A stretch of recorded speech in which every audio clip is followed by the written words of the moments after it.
As Cybertron finds itself embroiled in a battle for survival, a traveler arrives, bearing the Solar Forge, destined to rewrite the epic fate of the Transformers. In the war-torn realm of Cybertron, the conflict between the Autobots and Decepticons threatens to plunge the entire planet into annihilation. The traveler, Alien, stealthily descends with the advanced technology of the Solar Forge from another world, only to discover that he has become entangled in a struggle for the survival of his race, when Megatron betrays the ideals of revolution, and Optimus Prime awakens his leadership module in a moment of despair. When the legendary Ultra Magnus re-emerges, this war is far more complex than it appears. Hidden conspiracies of the Council, lost ancient technologies, and the mission carried by the Traveler will unleash a tremendous upheaval on this metallic planet. Witness the protagonist as he wields the arcane technology of the Solar Forge, carving a third path amidst the conflict between the Autobots and Decepticons. This is an ultimate confrontation concerning freedom and order, revolution and betrayal, a legendary saga of a traveler rewriting the fate of Cybertron. Blending mecha combat, political intrigue, and technological innovation, prepare to immerse yourself in the most breathtaking Transformers universe. As the extraordinary sight of three suns illuminates the battlefield, who will emerge as the true savior of Cybertron? In the fractured cosmos, no one could have anticipated the origin of the devastation. Some rare, yet still surviving beings in the universe often ponder whether it is the work of higher dimensional entities or gods. These beings dismantle suns and black holes, crafting one miracle after another to instill fear in those they deem insignificant. Only when the silver river of stars before them shatters do they realize that the ancient myth is indeed true. In an earlier epoch, within a building in the capital of Cybertron, Iacon, a metallic box was opened, revealing a conical object within. In the darkness, an orange-yellow single eye scanned these items, assessing their quality. Finally, he withdrew his gaze, emitting a mechanical voice devoid of emotion. This delivery arrived sooner than anticipated. Has there been an issue with the development of Magnus II?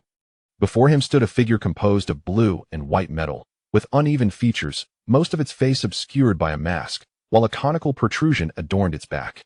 It is not a research issue. As I previously mentioned, this item is best reserved for study. The police detected particles of a faux forge in the victim during a case. Alien spoke solemnly. They approached me, and it took considerable time to clear my name. Upon hearing this, Shockwave hesitated before continuing. Then he must have been affected. My laboratory is meticulously clean, although I have sold weapons containing tail forge particles. The individual who used my modified weapon was not an Iacon. When he mentioned the user of the modified weapon, a hint of guilt flickered across his demeanor, yet he pressed on, his mechanical voice gradually infused with emotion. Seeing Shockwave's attitude, Alien grew noticeably agitated and raised his voice, disregarding the fact that the other was a buyer. Listen carefully, I do not care who possesses this weapon, but it must not circulate in Iacon for now. My demands are simple. Within 2 orbital cycles, that weapon must not appear on the market. At this point, he shifted his tone. If my experiment is exposed, the Council's wrath will be minor. However, the displaced prosecutor is the focal point, jeopardizing all our efforts, unbeknownst to outsiders. Once back in his laboratory, he exhaled a sigh of relief, gently pressing a button on his chair, causing the skylight to open. A ray of sunlight, intense enough to stimulate his optical sensors, flooded the room. As a traveler, the only remnant he brought with him was the Solar Forge on his back. Alongside his appearance reminiscent of a mobile fortress, beneath the mask lay a visage of an ordinary, somewhat feminine Cybertronian. The Solar Forge, a technology from another realm, puzzled him, for he could not fathom when its construction method had materialized in his cerebral module. Yet, he was determined to create it, to offer the inhabitants of Cybertron a better living environment.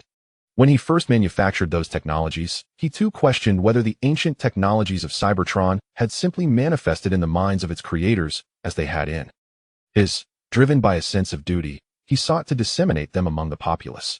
Now, he had lost count of how many times he had gazed upon the spectacle of 3 suns in the sky. The conditions of Cybertron were harsh, yet its people had endured.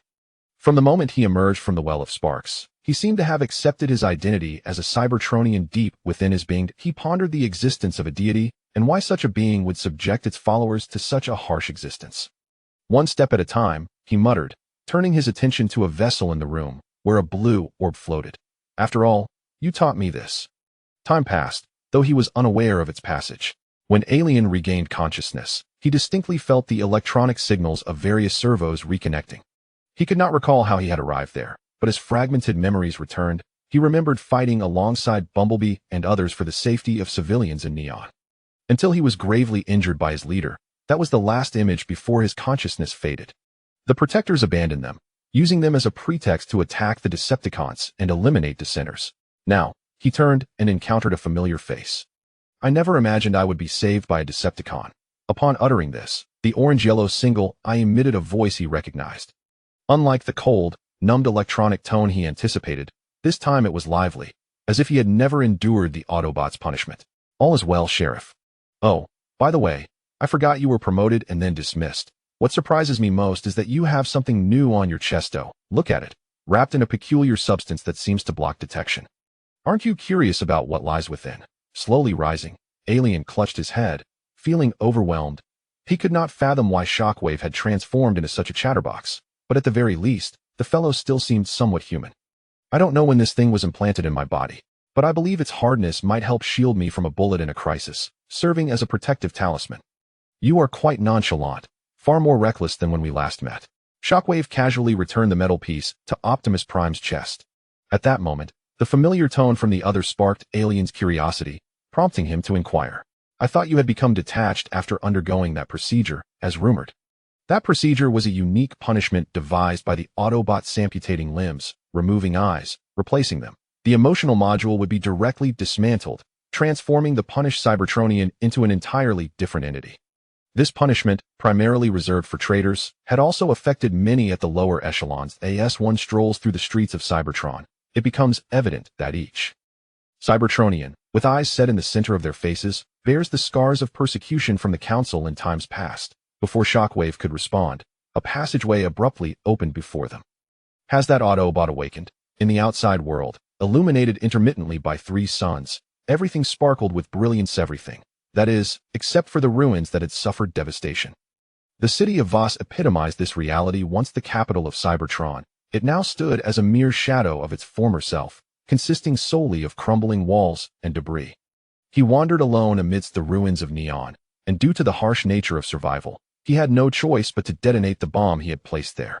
The leader of the Autobots, along with their executioners, had mercilessly slaughtered the civilians of Cybertron, and all he could do was bring an end to their suffering. At that moment, a distant glow caught his attention.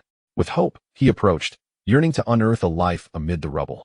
Yet, it was merely a smoking engine. He understood that no victims remained to be saved. His hopes and compromises led him back to this desolate place, where he could only witness the fading embers of war. I should have assembled an army at the very least, to protect you all, he lamented painfully. Within the Iron Fortress, a plan targeting the rebels was underway.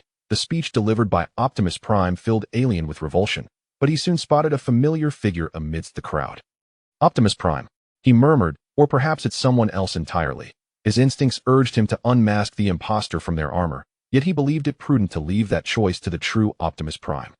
Without hesitation, ensuring that his transformation would not produce excessive noise, he morphed into a shuttle and soared low towards the outskirts of the city. Perhaps we should intercept him, suggested Warpath, gazing at the receding blue light on the horizon. After all, we were once colleagues. Perhaps he is merely on patrol. He could never betray us, Roadbuster reassured, patting his shoulder and handing him a weapon. But he has already exited the Thunder Rescue Team. Alien pushed through the laboratory, where the metallic skeleton of a Cybertronian hung suspended. The towering shoulders indicated its intended design, yet the open chest revealed only emptiness. Time is of the essence. Completing that body in the short term is impossible, he remarked, turning his gaze to the azure spark. Without sufficient materials or time, we must resort to the old.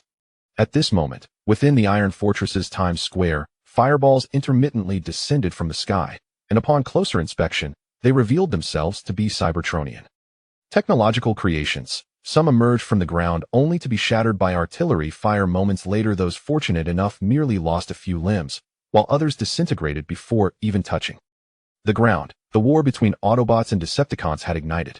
To secure victory, Megatron, the founder of the Decepticons, launched an assault on the nearest rebel enclaves. Meanwhile, Optimus Prime, commanding the Thunder Rescue Team in battle, suddenly wore a grave expression. Towards their battlefield, a mist laced with luminescence began to envelop the area in a peculiar manner. As a soldier, his reflexes were swift. The mist may only affect optical sensors, but not detectors, he observed, glancing at his arm, which had split open to reveal an electronic screen. What is happening? He hastily reached for the communicator near his helmet, only to hear the shouts of those around him. Communications are compromised merely due to this mist? He immediately commanded the use of plasma weapons to disperse the fog in order to reduce interference. Yet, the mist suddenly radiated outward like a wave of radiation, enveloping everyone present before they could react. All personnel, retreat to cover. He shouted just as the mist began to shroud him, followed by the distant sounds of gunfire fading away. Feeling helpless in the face of battling former colleagues, he could only focus on preserving himself. Before the mist could fully dissipate, he fired a few rounds symbolically towards the Decepticons' position to draw their attention, then activated the map displayed on his wrist and moved towards the structure. However, before he could take more than a few steps, a tremendous force surged from behind, sending him crashing to the ground uncontrollably. Hold on. I may not know who is inside, but you should find a place to shed your armor. It would be for the best of both parties. A familiar voice resonated behind him, and he was taken aback, wondering how it could be him, the very individual whose disdain for disorder was well documented in both records and public perception. The assailant's strength was not overwhelming, and Alien easily shook him off. Before he could turn, a soothing yet gentle voice emerged from the dissipating haze. Alien, cease internal conflict. Soldier, I shall take over from here. He gazed in astonishment at the Cybertronian before him, who exhibited subtle changes since their last encounter. The aura emanating from him confirmed his identity. The tall figure, adorned in blue and red, exuded an overwhelming sense of authority, yet his countenance radiated warmth towards his comrades. Alien, somewhat stiff, nodded in response. The armor cannot be removed for now. It is an order from Tyrest. I shall explain after the battle. Tyrest, the Chief Justice of Cybertron, had held his position for millions of years, steadfast in his commitment to justice and fairness. Moreover, he had always been Optimus Prime's superior, whether in truth or in name. The two exchanged a knowing nod, leaving Alien, with his longsword in hand, bewildered as he pondered. Whom shall we assist now? You already indicated that on the road. Optimus Prime replied with a slight smile, then curiously inquired about the formidable weapon he bore.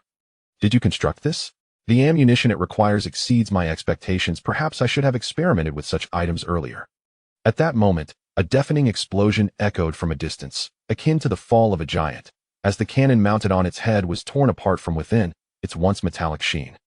Fading.it was another executioner, a lifeless behemoth under the command of the Protectobots, in the heart of Iron Fortress's Times Square. A confrontation that could determine the outcome of the entire battle was unfolding. Among them was the besieged Optimus Prime, who swiftly raised his right arm's energy-draining weapon and fired a shot at Alien. The latter deftly dodged, yet a graze on his right flank left a charred scar on the shell. You should have heeded my advice and upgraded first, Megatron said without hesitation. Charging forward, in the face of the energy fusion cannon, he remained remarkably composed, discerning that his opponent had yet to fully acclimate to the weapon. Ultimately, the energy-draining function was merely an enhancement at its core. It remained a powerful weapon, albeit with the risk of overheating. Calculating the distance, Megatron lunged forward just as Optimus Prime prepared to fire again, seizing one side of the cannon to redirect it towards the ground. The immense force sent both combatants flying, and unlike Megatron, who had the agility of a gladiator, Optimus Prime's recovery was sluggish. He chose to remain on the ground, aiming without regard for his dignity as a leader, or rather, if this delay continues, he will inevitably be overthrown by others. As the massive cannon was aimed at Megatron, he discerned a mocking smile on his adversary's face. In an instant, a blue leg descended upon the right arm of Jingdian's, and following his gaze, he observed a great orange axe poised to strike. Bang! Without the luxury of aiming at Megatron, he fired in desperation. Utilizing the recoil, he swiftly lifted the cannon and rose to his feet, redirecting the barrel towards Orion. However, the opponent's stabilization was far swifter. An upward strike from the axe cleaved directly at the junction of Jingdian's right arm and the gravitational belt. You traitor! Although the fusion cannon was severed, it did not inflict harm upon his core. The orange energy axe required a moment to adjust, allowing him to seize Orion's elbow joint. Unlike Orion, who had endured various assaults during the mission, his maintenance had merely involved part replacements. Every joint within his body could be regarded as among the finest components currently within Iron Fortress. Yanking off the wrist of an obsolete era's chassis was astonishingly effortless. With a sharp crack, a pale violet energy fluid spilled across the ground. Just as he discarded the mangled arm and prepared to grasp Orion's head, Megatron fortuitously charged in, forcefully knocking Jintian's aside. Regrettably, even as a gladiator, he could only match Jintian's prowess in their struggle. In a moment of miscalculation, he found himself ensnared by an iron grip around his throat, and the overwhelming force nearly severed his head from his body. The familiar sensation triggered electronic pheromones that stimulated his cerebral module, conjuring memories of his initial brush with death. How did I manage back then?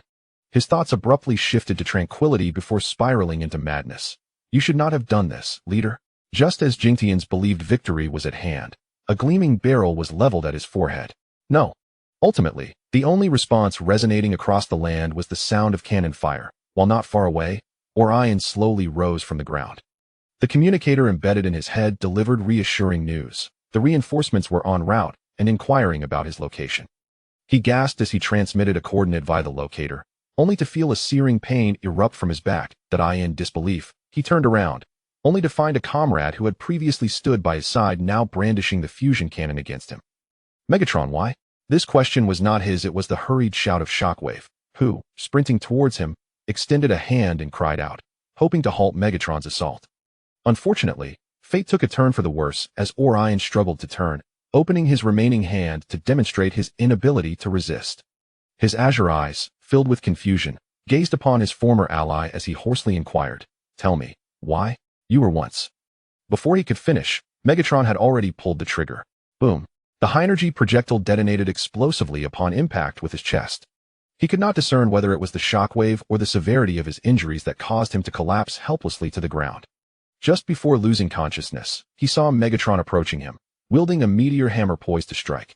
"You were the one who led the workers to form a rebellion against the corrupt government. Why do this?" He pondered, yet ultimately, he could not voice his thoughts. Chapter 1. Ascending to New Heights. The sensors on his body were damaged, yet he still felt pain. His eyes glowed with a pale blue luminescence, revealing a desolate landscape, mirroring the state of his heart. Where am I? Am I dead? During the period of his consciousness being offline, he had heard many voices calling out, sensing their emotions. Upon opening his eyes, the lingering sensation of humanity assured him it was no mere dream. He could now feel the jarring motion of his body, as if being transported in a cargo truck through the ruins. Not dead, but your energy fluid has significantly depleted, and your spark shows signs of wilting. Fortunately, your vitality is robust. That is the best explanation I can offer, came the voice of Tongxiangxiu. He then felt himself being lifted, and familiar faces whirled past him. Where am I? What of Megatron? Do not speak yet, the medic urged, pressing a hand to his mouth for comfort. We will discuss this shortly. There is no anesthetic here. I must first deactivate your circuit interrupter. Oh, heavens, what is this high-energy substance? Before Orion could hear the rest, his consciousness slipped away once more, his blue optical lenses dimming instantly. However, this time, he felt his body distinctly. The pain subsided, replaced by an intense heat. He sensed his spark, cerebral module, and transforming gears being extracted. They were placed into another body, and a familiar sensation enveloped him. Accompanied by voices calling his name, he felt a surge of energy erupting from his chest, integrating into a new form. The energy first infused his spark, then radiated throughout his entire being. Oh, Primus, please do not tell me he truly exists. Outside, the medic marveled at the changes occurring in the body. He picked up an instrument to observe, ultimately presenting data that seemed ludicrous even to him. This body, regardless of its original compatibility with Orion, has now transcended death under the influence of the leadership module. The spark has begun to pulse normally. Ellian, upon hearing this, cast an indignant glance at Tongxiangxiu. What is it? The latter asked, seemingly puzzled by his expression. That body was originally prepared for you. I requested numerous rare materials from Tyrist. Is it a gift of return? Then let it be a token for someone who truly needs it, Tongxiangxiu replied with a smile. At that moment, a blue hand pushed up from the metallic bed. Megatron has betrayed us thus. We have but one path before us. As the individual stood, he declared, from this day forth, I am no longer Orion Pax. I shall be reborn as Optimus Prime. As this declaration echoed, his simplistic form began to be enveloped in blue light. In the final moments of reconstructing his new body, the object placed within his chest revealed its true identity. Leader module. The onlookers gasped in astonishment, having believed that the module belonged to Jintians all along. Now, the truth lay before them. A true leader had emerged. Let us depart. Our first destination is Neon. There are those who have lain dormant for 1,000,000 years. Within the Iron Fortress prison, Shockwave approached the cage where prisoners were held and solemnly addressed the guarding Decepticon. Megatron intends to execute the Autobots at Times Square. Now, unlock the door, I will escort them. Upon recognizing Shockwave, the Decepticon guard turned hastily, but before his hand could grasp the key, an icy sensation gripped the back of his neck that he soon lost consciousness. Collapsing onto the ground, relax, it's merely a momentary fainting spell. Shockwave discarded the electric baton in his hand and blasted open the door with his hand cannon. Inside, someone questioned, "Why are you helping us? You are a Decepticon." He chuckled, "But I am Shockwave." His tone then shifted to one of gravity. "I need to ensure this prison break proceeds smoothly. Megatron is no longer worthy of my allegiance. Where should we go?" Seizing the Iron Fortress outright is clearly impractical. A figure, puffing on an electronic cigar, stepped forward, his demeanor unusually exuberant compared to the other's embarrassment. Just as Shockwave was about to depart, the elevator of the Iron Fortress opened, revealing Thundercracker, who immediately spotted the departing Autobots. The two exchanged a knowing glance, silently acknowledging each other until all the imprisoned Autobots had made their exit. Meanwhile, Soundwave picked up a gun and retaliated against the two Decepticons who had invaded the underground illegal radio station. As the enemy prepared to force their way in, a colossal hand seized one of the Decepticons by the head, tossing him aside as easily as one might handle a chick. Upon landing, he adjusted his neck, which felt as though it might detach, and, looking up, found Hot Rod tossing him a pair of handcuffs, signaling him to restrain himself. At that moment, Optimus Prime barely squeezed through the hole made by the Decepticons and inquired of Soundwave. His physique had grown even more robust, resembling a titan, his red and blue form exuding authority. "Soundwave, could you enlighten the populace about the truth of the Decepticons?" In the blink of an eye, they arrived near the news service center of the Iron Fortress. To secure the connection, the signal strength must be maximized. "Optimus, this will take time. I still struggle to call you Optimus Prime. Perhaps it's due to the actions we've just undertaken." The police car connected to the cable and turned to sit down, preparing to observe the unfolding events. "I understand, but we cannot afford to delay." Optimus leaned down, surveying from the rooftop, his newly upgraded body granting him vision exceeding that of an average Cybertronian by more than double. With a slight adjustment, he could see the heart of the Iron Fortress. At that moment, Soundwave shouted with excitement. "It's beginning. Make sure to shout loudly." On a street somewhere on Cybertron, a group violently overturned a truck before them. Just as they were about to seize its contents, the deep voice emerged, and the tallest among them stepped forward, his eyes drawn to the image of Optimus on the large screen. One of his comrades could not help but join him, and the captivated Steeljaw remarked, "What are you looking at?" "Just some decayed official giving a speech." "Wait, I don't think I've seen this guy before." The leader hesitated but ultimately said in a low voice, "Drop what you've taken, we must head to the Iron Fortress." He added, "Let's move out. The ancients believed true freedom exists when all are united. I urge you to prove it. Join me at the Iron Fortress, and we shall march towards Megatron's stronghold. We will show Megatron and those who stand with him that the era of tyranny is at an end." The speech broadcast on the screen continued until the energy supply was abruptly severed. Then, from near the Iron Fortress, countless individuals discontent with the guardianship of Cybertron gathered. On the high platform, Megatron coldly gazed upon the crowd converging towards the Iron Fortress. At the forefront stood Optimus, proudly raising the Autobot flag, leading the Cybertronians towards them. "Oh, damn it. You could have dealt with him back in Kaon, yet you chose to toy with him," came the sharp voice of Starscream. "You wouldn't even fire another shot. Because of this, the Autobots have a chance to rescue him." Megatron paid no heed to Starscream's tone. Instead, he glared at Optimus' formation, seething with rage. "Starscream, I care not whether you would annihilate every Cybertronian in this city, but it is time to end this." Hearing this, Starscream responded with a smirk, "To our great leader. Seekers, transform and attack." As the Decepticons launched their assault, Optimus shouted, "Those armed protect the others. Victory belongs to the people of Cybertron." Among the crowd, the police car brandished a uniquely designed weapon, but rather than joining the others, he aimed it at the sky. As a Seeker soared overhead like an eagle, a peculiar net was deployed. "What?" Skyquake became ensnared and let out a cry, only for a surge of electricity to erupt from the net, disrupting his flight path. Aside from its limited lethality, this weapon is evidently designed for apprehending criminals. Its accuracy is commendable, and it's portable. I truly don't understand why it hasn't been utilized as police armament.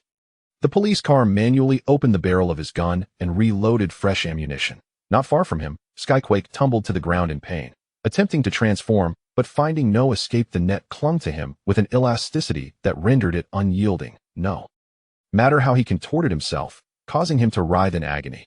Just capture him. Refrain from using excessive force. Optimus, freeing a hand, patted Ironhide on the shoulder, signaling him to ensure the captured Decepticons were handled.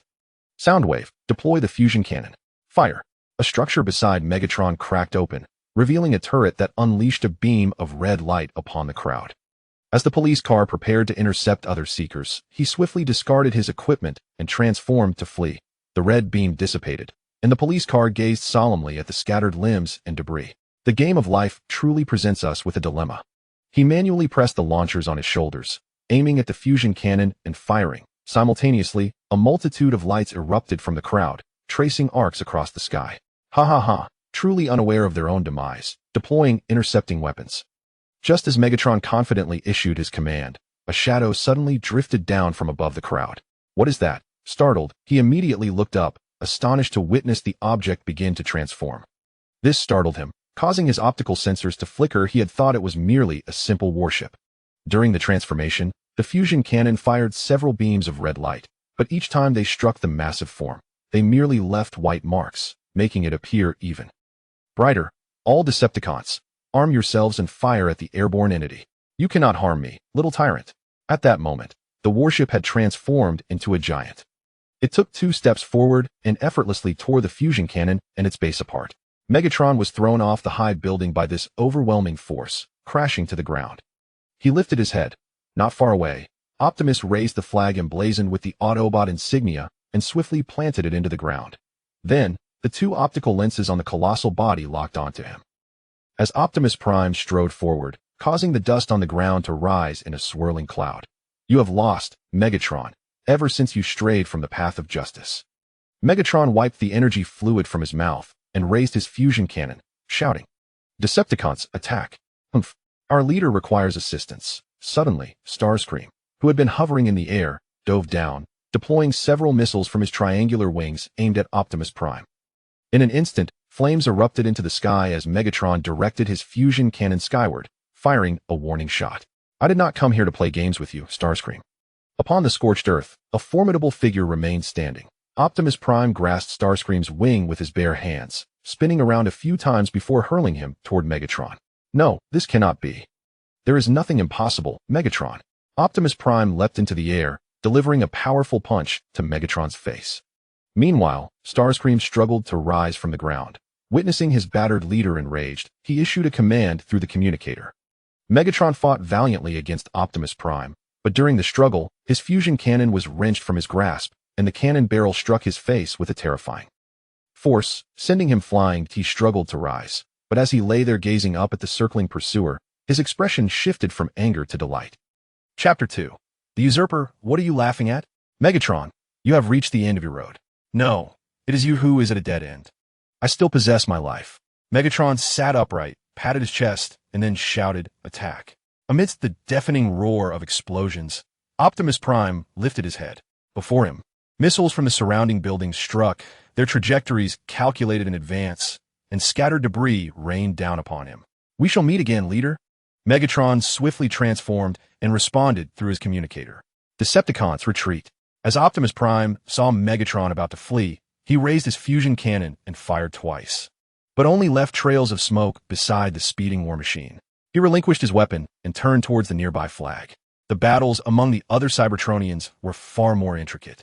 Deadlock shoved the barrel of his gun into the mouth of an Autobot and pulled the trigger, a fiery projectile erupting from the back of the victim's head. Just then, the hungry dragon raised its right head and shouted at him, hurry and retreat, or it will be too late. Too late? Deadlock scoffed, then withdrew his gun, replacing the bullet with a grenade, which he hurled at the Autobot. I wanted to kill a few more. He cast an angry glance at the massive figure in the center of the battlefield, but dared to look only briefly before transforming and speeding away amidst the Autobots' gunfire. Do not pursue a cornered foe. Optimus Prime advanced slowly, raising the flag. Scrap, is that all you are capable of? He bellowed, as Thundercracker broke free with one hand and hurled a piece of debris at Optimus. Ironhide, first take all Decepticons to prison. Police car, Bring a team to help me capture the remaining Decepticons at Iron Fortress. Meanwhile, the Decepticon ship soared into the starry sky, eventually docking in the orbit of a desolate planet. Who released the prisoners before the battle? Megatron roared in fury. The Titan, observing Megatron's battered form and the missing fusion cannon from his right arm, felt a bold idea nearly bursting forth. Step forward now, and I may spare you from being cast into the junk planet. At most, I will simply give you a beating and demote you. But should I find out who is responsible, I will throw you out immediately. In the crowd, a beam of crimson light struck Megatron's head, and then the Titan charged forward. Taking advantage of Megatron's momentary disorientation, he brought his fists together and struck down upon the damaged form of his adversary. You no longer deserve to lead us, Megatron. The Decepticons should be commanded by someone more capable. Black Arachnia pressed a button, opening the cabin and watching the unfolding scene with keen interest. Just then, a conical object was hurled towards the Titan, followed by a searing beam. The shockwave from the explosion forced the Titan to shield his head, lest he face the same fate as the scene before him. I shall soon rend your optical lens asunder, then extract your spark. The colossal Titan, Sack, spread his arms wide and turned to face the source. I should discard this entire crate, and you have thwarted my plans. Shockwave perched upon a metallic box, aiming his hand cannon at his adversary. Observing that the lone scientist present was on their side, Sack reluctantly abandoned his violent approach. You must pursue this fellow. He is now of no use. Akin to a hunk of scrap metal. With that, Sack delivered a kick to the unconscious Megatron. Perhaps, but he is far superior to you. The orange-hued Cyclopean gaze swept across all present, believing this would intimidate the others, allowing him to swiftly neutralize a thorn in his side. Yet, contrary to his expectations, the dragon-headed troops surged forth. Though they did not engage, they remained observant. The one who is strongest shall be our leader. The foremost dragon bellowed, raising both of his heads high. Survival of the fittest. Survival of the fittest. Boom! The cannon fire erupted from the ship's hold, just as Red Spider hesitated. Shockwave rose to his feet. I must concede, I may not possess the cruelty of those present, but do you dare descend with me? This is Garbage Planet, a place for exiling prisoners. I could detonate this box of energy, then we would all descend. Guess how long we would survive without energy supplies? Upon hearing this, the hearts of those present grew cold, fearing that the man before them might ignite the box. Yet one among them was an exception. Deadlock suddenly stepped forward, aiming his weapon at the metal box. That crate contains only the very items we just discarded. It is not true energy. The situation abruptly reversed. While they may not comprehend Shockwave, they understood Deadlock's nature. This bloodthirsty individual would never lie when brandishing a weapon. In other words, if that thing were to explode, it would merely be a grenade, and our vessel could withstand that. Now, charge forth and shred that Cyclopean iron mass. Sack immediately raised his gun, targeting Shockwave. However, at that moment, Shockwave brandished the metal box towards Sack, who instinctively took 2 steps back. Witnessing the efficacy of his tactic, Shockwave sprinted at remarkable speed to Megatron's side. It seems there is no refuge for me aboard this ship, nor for you. With that, he delivered a kick, sending Megatron tumbling from the vessel. Red Spider, whose finger had barely grazed the switch, did not have time to press it before Shockwave sprang upward, delivering a kick to his face. Capture him. I intend to extract his spark. Hearing Sack's call, Red Spider immediately scrambled to his feet. Yet before him, Shockwave had already leapt from the ship's hold. Within the Iron Fortress's headquarters, the Titan, perplexed, inquired of Optimus Prime. Why do we not continue the assault earlier? We have the formidable Galvatron. Perhaps mere intimidation could secure us a victory over the Decepticons. My dear friend, I too wish for that. Yet the valiant leader has already depleted much of his energy. We have managed to sustain this multitude on the march. But even if we were to successfully apprehend all the Decepticons, our energy supply would soon become a pressing concern. Perhaps we should venture to the tour of this super refinery, for it is currently the only source capable of providing us with sufficient energy. At that moment, a police vehicle arrived. Upon recognizing the newcomer, Optimus Prime felt a weight lift from his heart. He had previously instructed the police vehicle to ensure the destruction of all suppression weapons in the hands of the Decepticons, and the efficiency exceeded his expectations. He swiftly approached and placed a hand on the shoulder of the police vehicle. Police vehicle, you're to oversee security deployments here while I lead a team to the refinery. You must ensure this location remains secure until my return. For Megatron may launch a counterattack with the remaining Decepticon forces at any moment. If circumstances allow, attempt to capture Megatron, for he was once a noble revolutionary of Cybertron. Though designated for security, the true purpose was to have the police vehicle watch over the area to prevent any unforeseen incidents. With the leader present, even in his base form, the mere sight of him would surely awaken those who had become complacent. As they departed, an electronic voice suddenly resonated from the training room's ceiling. Action objective: transmit intelligence and retrieve unknown equipment. Disarray, neutralize the target. The lone warrior, engaged in training, immediately lifted his head and instinctively raised his sword in defense. However, the training robot beside him lacked the capacity for response and thrust its sword directly towards him. The sting of the blade momentarily distracted him, though the long knife posed little threat to his well-being. "What are you staring at, you brute?" A heavy hammer struck down upon his head, severing his antenna and leaving his consciousness momentarily foggy. When clarity returned, the barrel of a gun was already aimed at his chest. Meanwhile, the prisoner, in a fit of agitation, was pounding the walls of his cell. "Stop hammering. That 1T help you escape. It's quite noisy." In the opposite cell was the Thundercracker, whose hands were restrained by prison apparatus, rendering transformation impossible. "You, a miner by trade, dislike that noise?" Thundercracker paid no heed to the warning. His neon beams had long been stripped away when he was shot down. At that moment, Thundercracker, puzzled, asked, "Can you still create an explosion?" "What did you say?" Boom! A motorcycle was hurled into the corridor by an explosion. Enemy attack. Someone is attempting a prison break. The Decepticon transformed swiftly and pressed aside of his head, shouting. Yet the enemy did not grant him sufficient time to react. Just as he raised his weapon, a sound wave surged forward, piercing through his chest with a blade. "Well done, Soundwave. You have come to our aid. Disarray, open a cell door." Thundercracker, in agony, attempted to withdraw the blade embedded in his chest, but soon a swarm of dark figures enveloped him. Chapter 3. The prison break. Unlike others who reveled in tormenting the guards, Chaos symbolically tore off a piece of machinery before turning to follow Soundwave's lead. It seemed that Megatron had launched a counteroffensive against the Iron Fortress. Had they succeeded? No. I had merely received orders during the previous battle to remain behind, attempting to ascertain the special equipment used by those who had taken Orion and to retrieve it. Soundwave's rare verbosity unsettled Chaos, inducing a sense of unease. "Quickly arm yourself. You're to rendezvous with me at this location." Soundwave swiftly activated his arm, transmitting a message to Chaos. "Are we to part ways?" Chaos pondered, perplexed. In the confined corridor, it was evident that the side with the greater numbers and firepower held the advantage. "We will separate shortly." In no time, the throng behind them surged forward, seizing fragmented limbs and weapons. "Return to your cages, Decepticons." A convoy of vehicles, led by a police car, arrived at that moment. The encounter erupted into a cacophony of gunfire, with everyone searching for cover, save for Soundwave. "Are we truly to act independently now?" "Very well. I shall take that as your response." He thundered through the various corridors with haste, arriving at his objective.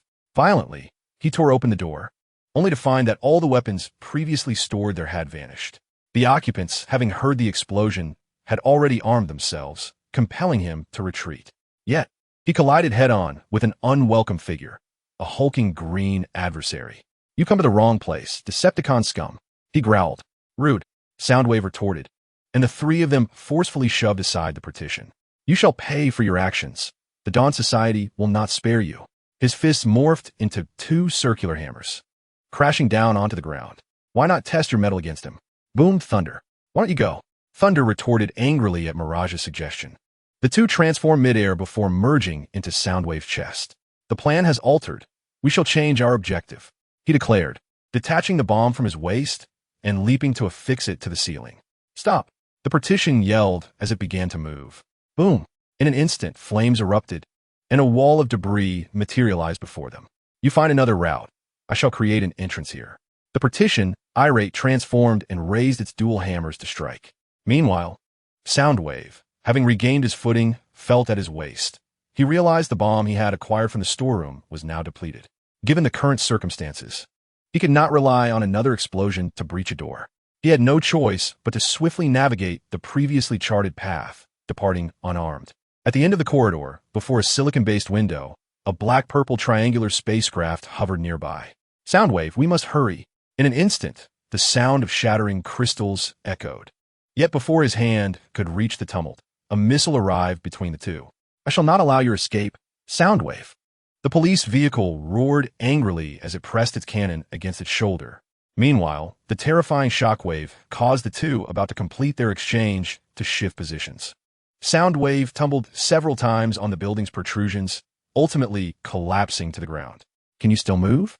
Tidal Wave transformed mid-air and attempted to lift Soundwave. If I cannot leave this place, inform Megatron that the Titan is out of energy. Just then, shouts from others arose behind them. They're over there, on Junk Ion. Shockwave struggled to rise, retrieving a syringe and a silicon vial containing an indeterminate azure substance from Metal Box. I can hardly believe it. The one to release the Autobot captives is you. Why save me? Shouldn't you let us annihilate each other for your own interests? Megatron, gritting through the pain, rose to his feet.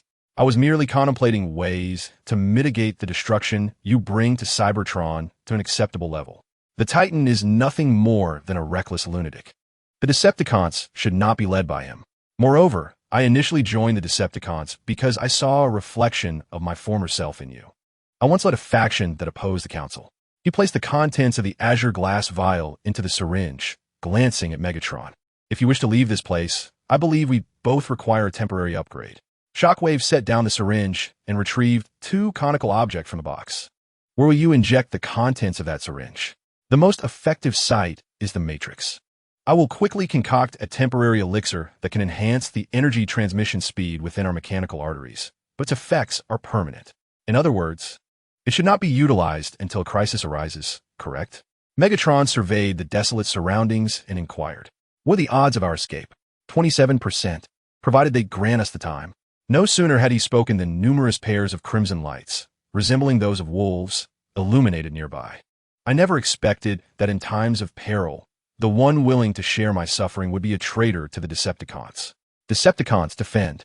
At the Toraxis super refinery, Soundwave kicked open the door, revealing a guard with a pierced chest and the damaged defensive installations.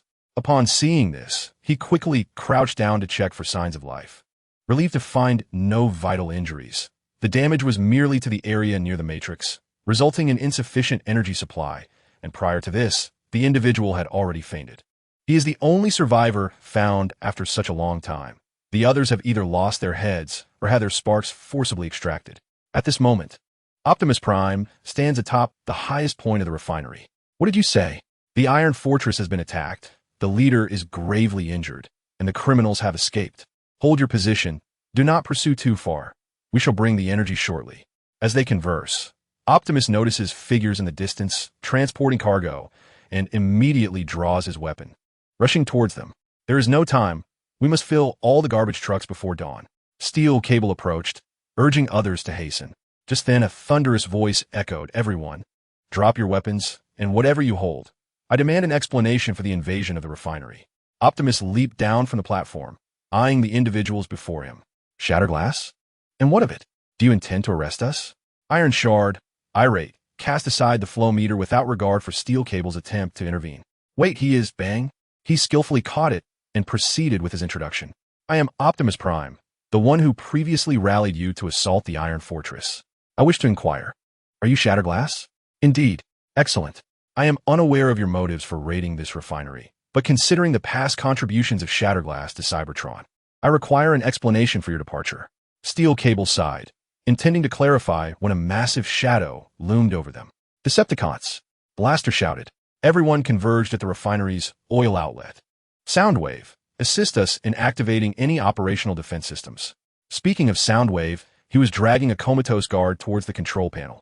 Upon arrival, he discovered that the information screen was shattered beyond recognition, leaving him no choice but to take a seat, draw his weapon, and issue a final report. The control panel is destroyed. It is too late to force a startup through the lines. Hurry, we are running out of time. Receiving the message, Ironhide, Ratchet, and Jetfire hurriedly made their way toward the control panel.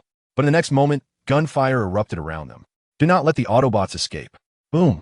Chaos ensued, obstructing targets and attempting to obliterate them.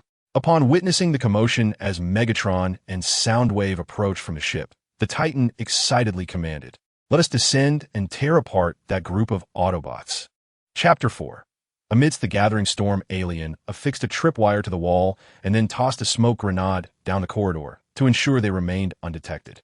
It seems that while I was away, Cybertron's technology underwent unforeseen changes. I must consult you now.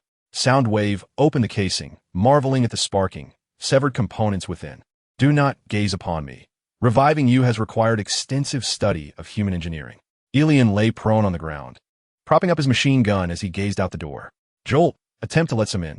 On the other side, Optimus Prime and the formidable Megatron found themselves obstructed by a descending throng of Decepticons and swiftly drew their weapons. Where do you think you're going, leader? The Titan of Sacra bellowed menacingly from the forefront of the Decepticons. You're here, but where is Megatron? Optimus silently chambered a round in his gun. Do not mention him. I am now the head of the Decepticons. Decepticons attack. Well, it seems you've transformed a once noble revolutionary organization into the executioners of a tyrant. With this declaration, chaos erupted, and in the distance, the ever-watchful Teletron, one, attempting to connect various circuits, instantly recognized that the enemy's objective had shifted upon hearing the explosions. You assist Jolt and the others. I shall support Optimus, he commanded. Meanwhile, the ravenous dragon, with its two gaping maws, lunged at Optimus, but before it could ensnare him, he seized its body and hurled it away. This battle is devoid of meaning, Titan of Sacra. I hope you comprehend that the era of tyrants has become a relic of the past. We now stand on the threshold of a new century for Cybertron, and you should lead the Decepticons to surrender. The Titan felt no emotion upon hearing these words, save for rage, perceiving the opponent's condescension. He had gathered a significant portion of the Decepticons, while Optimus's side comprised merely 6 individuals. More preaching, Optimus? I am eager to see just how much stronger you are compared to Megatron. Beneath his fearsome visage, fury brewed, and he transformed into a colossal scorpion, charging towards Optimus. I shall rip out your generator and crush it before all of Cybertron. At that moment, a figure adorned in blue and red leaped forth, landing atop the Titan of Sacra and grasping the scorpion's tail, directing its aim skyward. Bang! The gunfire was followed by a reassuring sound. Then you shall be disappointed. Teletron 1. Optimus Prime, Ellian has informed me that this new body possesses special capabilities that, when activated, can alter the pressure of small to medium-scale conflict. Is that so? Optimus stood calmly, and his towering shoulders suddenly radiated a faint crimson glow. Is this new technology, or a mere replication? He pushed off with his toes, transforming his entire form into a soft red hue, with only his eyes gleaming blue. The performance of this mechanism indeed exceeds my previous expectations. Let us utilize you for testing. Just as Lightning transformed into vehicle mode, Optimus seized him, wielding him like a hammer against the remaining Decepticons. How can he be so fast? Deadlock fumed as he charged forward, aiming his gun at Optimus's forehead. Yet, he was soon unbalanced by the impact of Lightning, who had been flung by Optimus. Lying on the ground, he coughed up energy fluid, struggling to turn over and retrieve his weapon. Yet, a pale crimson hand moved more swiftly than him. I shall capture you with absolute force and deliver you to the tribunal, proclaimed Optimus Prime as he seized another Decepticon. Decepticons, retreat. Retreat. Is it not rather cowardly to depart after boasting so brazenly? Standing at the rear of the army, Starscream took the opportunity to produce a sticky bomb, setting his sights on the battling Omega Supreme. Let us teach this Cybertronian officer a lesson. Upon hearing whispers behind him, Omega Supreme felt something affixed to his back, followed by the ominous countdown of the bomb. On Junkion, Megatron sifted through the stacked corpses, unearthing Shockwave. You cannot perish yet. I require your assistance in constructing a spacecraft.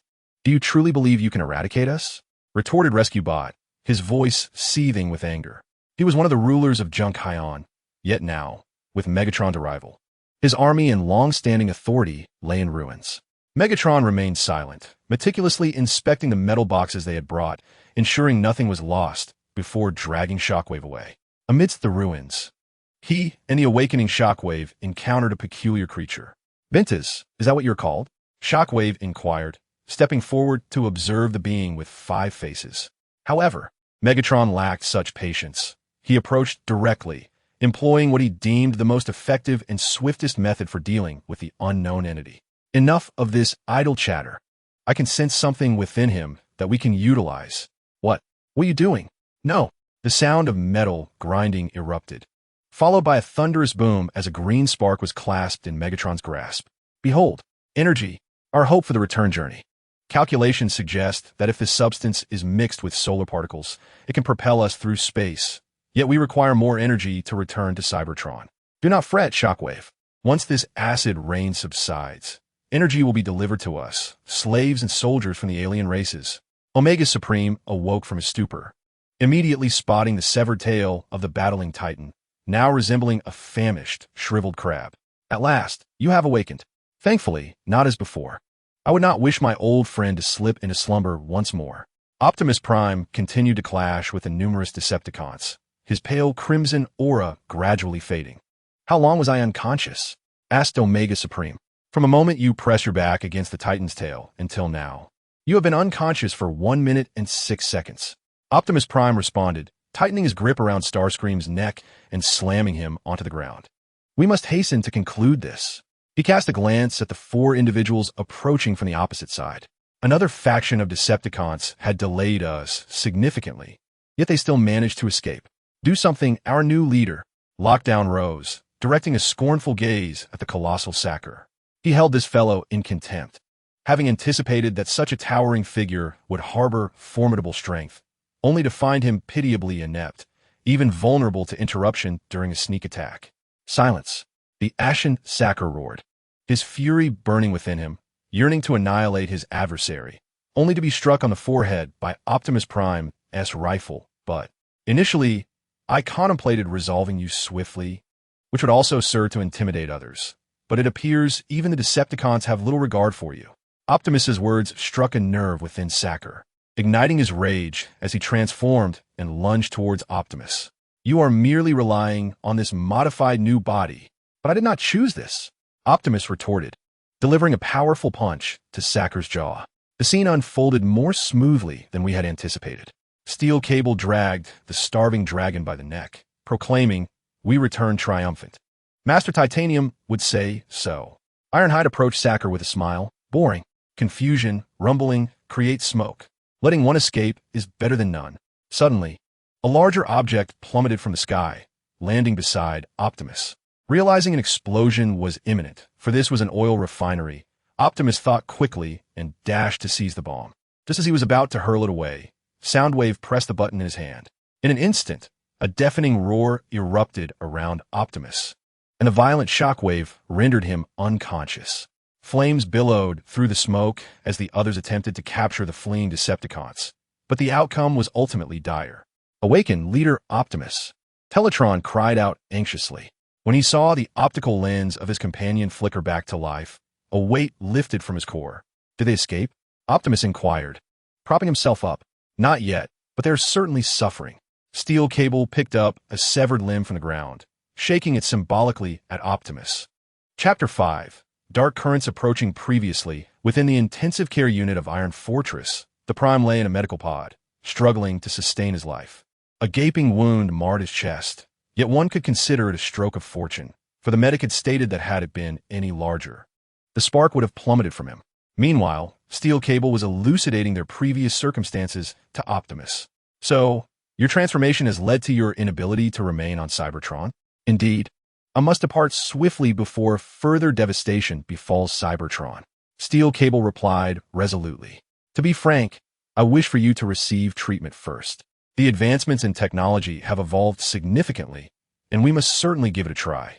Just then, the medic entered the room. On Junkion, Megatron yanked back on the chain in his grasp, sending a Junkion crashing to the ground, clutching its neck in agony. The spaceship was just able to accommodate the last one. At that moment, a shockwave emerged from the vessel, delivering an object to Megatron. I need to modify those weapons during our return journey. These beings possess a life attribute we lack. Even a mere head can survive, allowing us to later affix additional weaponry to them. But certainly not now, Megatron cautioned, his eyes glinting with a predatory gleam. The transport ship ultimately landed in Kaon, where the injured Titan staggered out, followed by other battered Decepticons. Weariness etched on every face, save for the seething rage of Lockdown and the bewildered expression of Soundwave. He turned to his teammate, whose circuits nearly sparked with fury, and inquired, "Where is Megatron?" This question undoubtedly ignited Lockdown's imminent explosion of wrath. He drew his sidearm, taking swift strides to press it against the Titan's battered form, while the latter was momentarily distracted. "You wretch! All you do is lead us to our demise. Perhaps it would be better if you perished." He articulated the collective sentiment of the majority of the Decepticons, who had grown increasingly disenchanted with the Titan. The Decepticons were founded by Megatron, while the Titan evidently lacked the former's formidable resolve. This was Kaon, the first Autobot city conquered by Megatron, and now the Decepticon capital. The Titan quickly turned, attempting to resist. However, Lockdown's weapon was already aimed at him, and all present were acutely aware of Lockdown's marksmanship, including the one in his sights. The gunfire erupted, and during the commotion, the Titan howled, striving to dislodge the weapon. After several fruitless attempts, he forcefully swatted Lockdown aside. Yet, in the blink of an eye, Lockdown was back on his feet, swiftly seizing another firearm from his fellow Decepticons. "I will kill you, shatter your spark," and smear it upon the walls, he declared, lunging at the Titan, whose shoulder was already dislocated. Soon, their conflict escalated into a chaotic melee among the Decepticons. At Ironhide's location, he entered the medical bay, his form encircled by a halo of cables. His gaze immediately fell upon Optimus Prime, whose body was adorned with an array of instruments. "The energy consumption is excessive, particularly with those two furnaces. I currently have no reserves, and if we wish to allow them to replenish automatically, it will take considerable time." Ratchet turned to Ironhide, inquiring, "How does your body feel?" "Quite well. For the first time in millennia, I feel remarkably comfortable." Ironhide thumped his chest, producing a distinct metallic resonance. Observing Ironhide's restoration to normalcy, Optimus began to detach the instruments from his form. "We shall discuss the matter of the special energy later. For now, I must attend to the populace. I just received a transmission from Prowl. The citizens are attempting to evacuate Cybertron." Upon hearing Optimus's pressing concerns, Ironhide felt perplexed and clenched his fist. "With a touch of firmness, we could compel them to remain. In time, they would come to appreciate our sincere intentions. After all, the Decepticons are now but a remnant of their former selves, and we are on the verge of charging forth to capture them en masse. However, we must not resort to such tactics, lest we become indistinguishable from tyrants like Unicron and Megatron. Perhaps during your days of wandering, you have cast aside many things. Yet I believe you can reclaim them in the life that lies ahead." Optimus Prime stepped forward and gently patted Steeljaw's shoulder before turning away. On the thoroughfare outside of Kaon, a severely injured Decepticon, his arms severed, trudged along in fury. One of his optical sensors had been dismantled by Lockdown, and his body was riddled with bullet holes, leaving hardly a single intact spot. Despite being in such dire straits, Lockdown had aimed his weapon at the Decepticon spark chamber, yet wore an unsettling smile, having stripped him of all his weaponry, leaving him a mere shell of his former self to fend for himself, claiming it was to let him experience the sensation of exile. "Someday I shall." He could feel the energon trickling from the corner of his mouth, but he lacked the strength to wipe it away. "I want all of you to pay the price." His hoarse voice echoed across the plains, startling nearby beggars whose eyes glistened with hunger. Returning our focus to Kaon, the Decepticons had divided into two factions. Lockdown had taken a portion of the Decepticons willing to face death and departed after mending his own injuries. Meanwhile, Soundwave and his cohort remained trapped within the city, helplessly guarding their territory. The once mighty Decepticon army had fragmented into a disjointed conglomerate of warlords. Thundercracker and Skywarp worked together to lift the lifeless body of a fallen Decepticon, placing it in the morgue of Kaon. "Perhaps we should join Lockdown in searching for Energon. I am on the verge of starvation," Thundercracker lamented as he sat despondently on the ground. At that moment, Skywarp noticed an unexpected dimming of the earth beneath them. Alarmed, he raised his head only to behold an unfamiliar spacecraft. "Enemy attack. Arm yourselves. Prepare for battle," screamed the Red Spider as he circled above.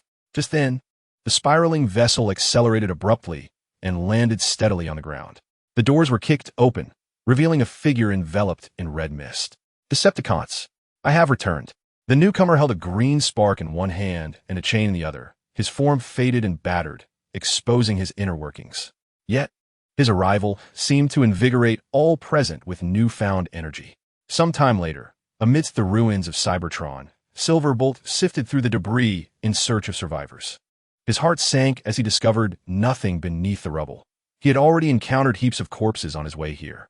The Decepticons appeared resolute, having resolved to attack the nearby civilians who had yet to evacuate to the Iron Fortress. Report to Commander Optimus. Zone C-16 has been confirmed with no survivors. Soldier, return to Iron Fortress and stand by. I will designate that area as a danger zone, as Decepticons may appear at any moment. Wait, Commander, there are sounds outside. Silverblade reached out to pry open a crack in the stone, allowing him a glimpse of the outside world. There are people out there. It's Megatron. His voice abruptly intensified. Run! A shout echoed through Silverblade as communicator, but he could no longer afford to listen. He swiftly transformed amidst the ruins and smashed through the rocky barrier. Soaring into the air.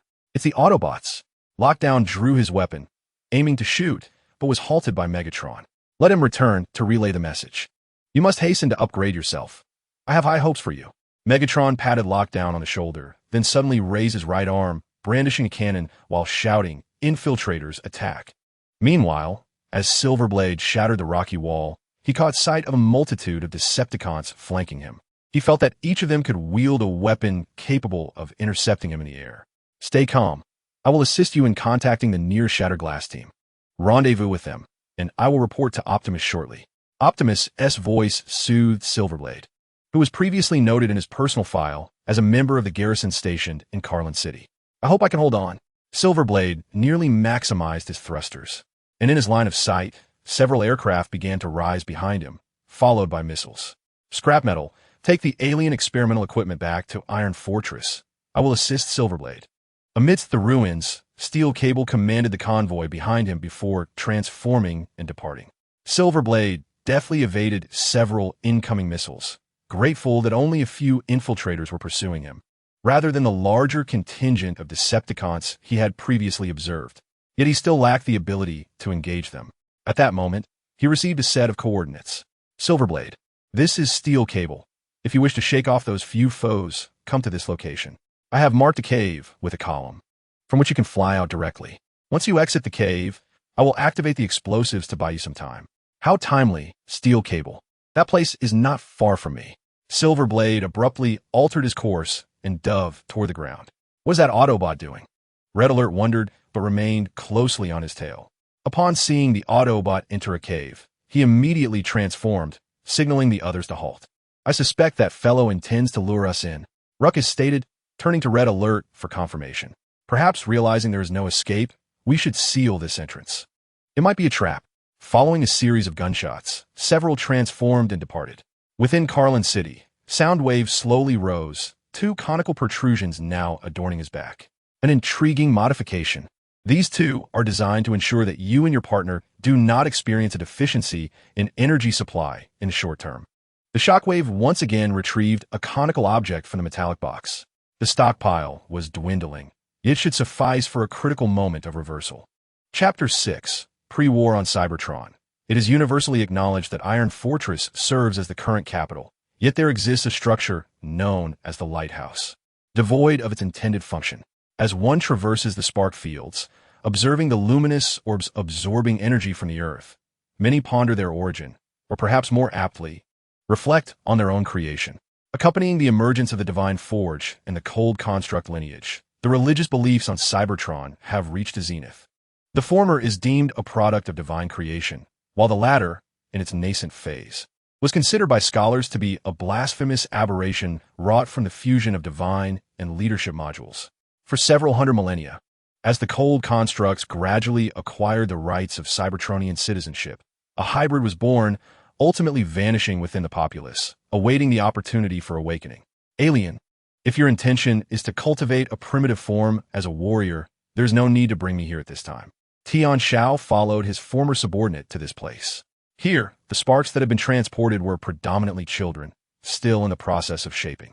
What nonsense is this? I merely wish to discuss an idea I have preserved for so long.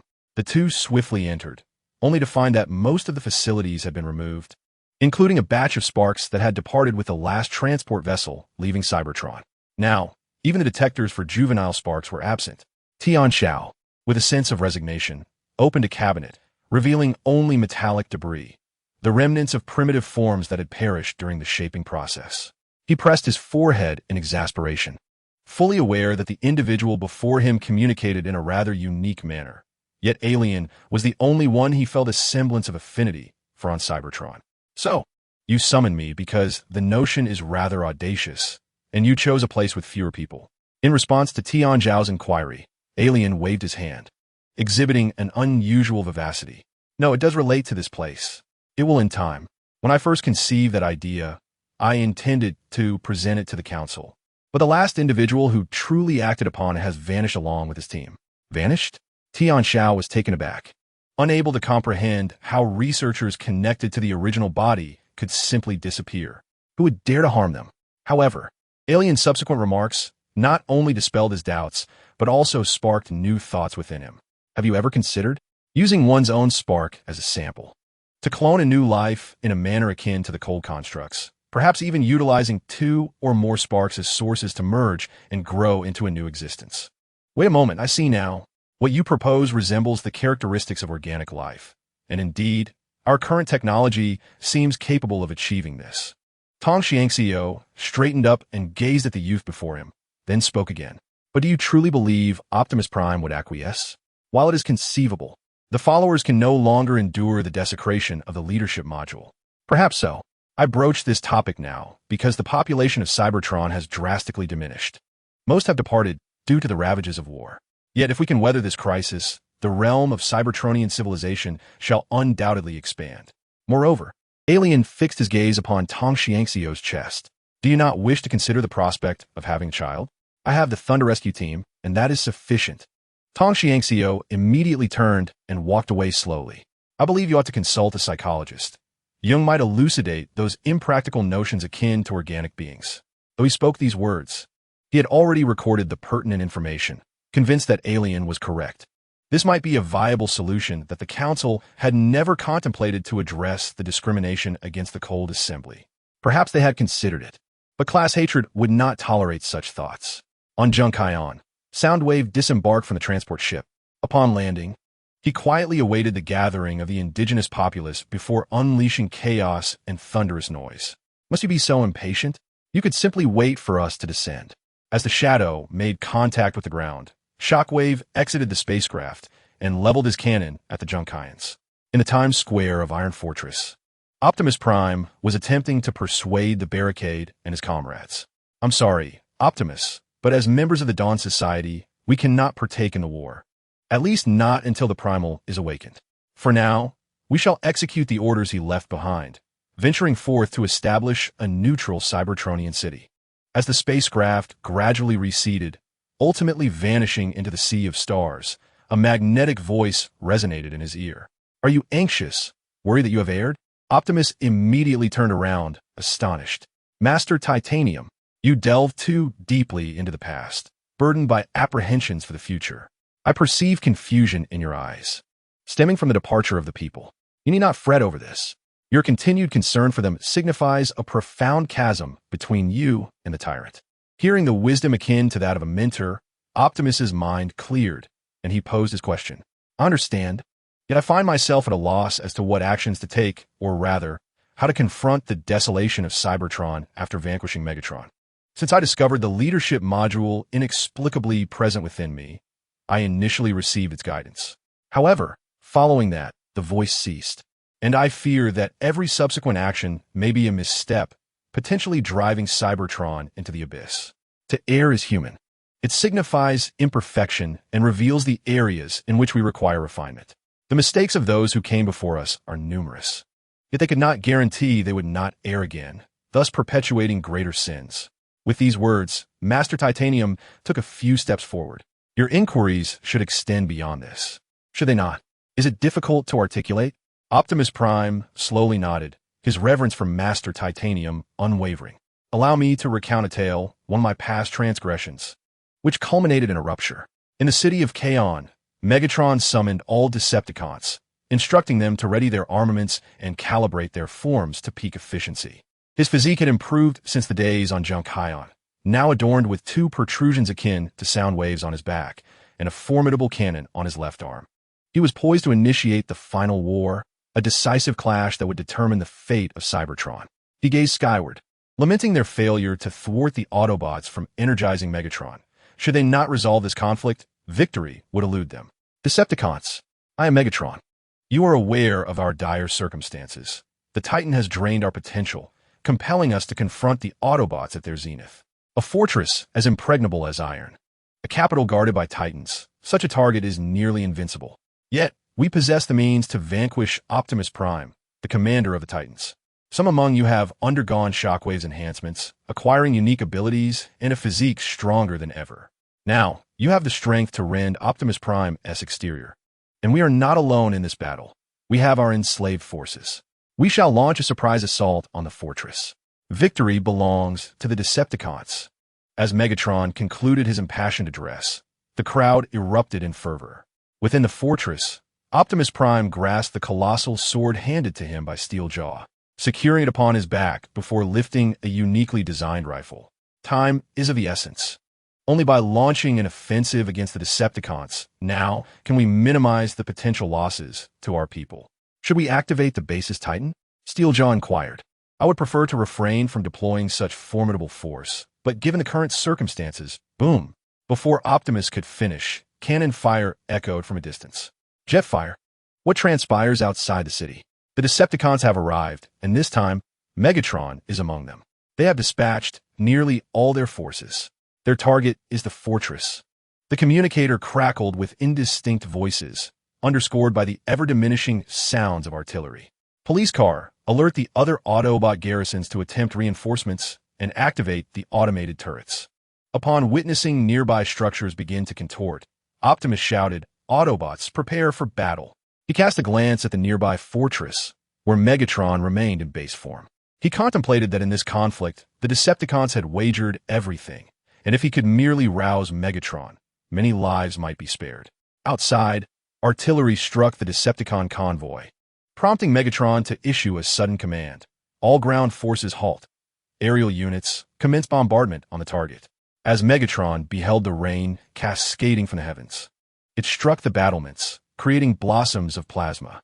In reality, the most common form of plasma is flame. Now charge.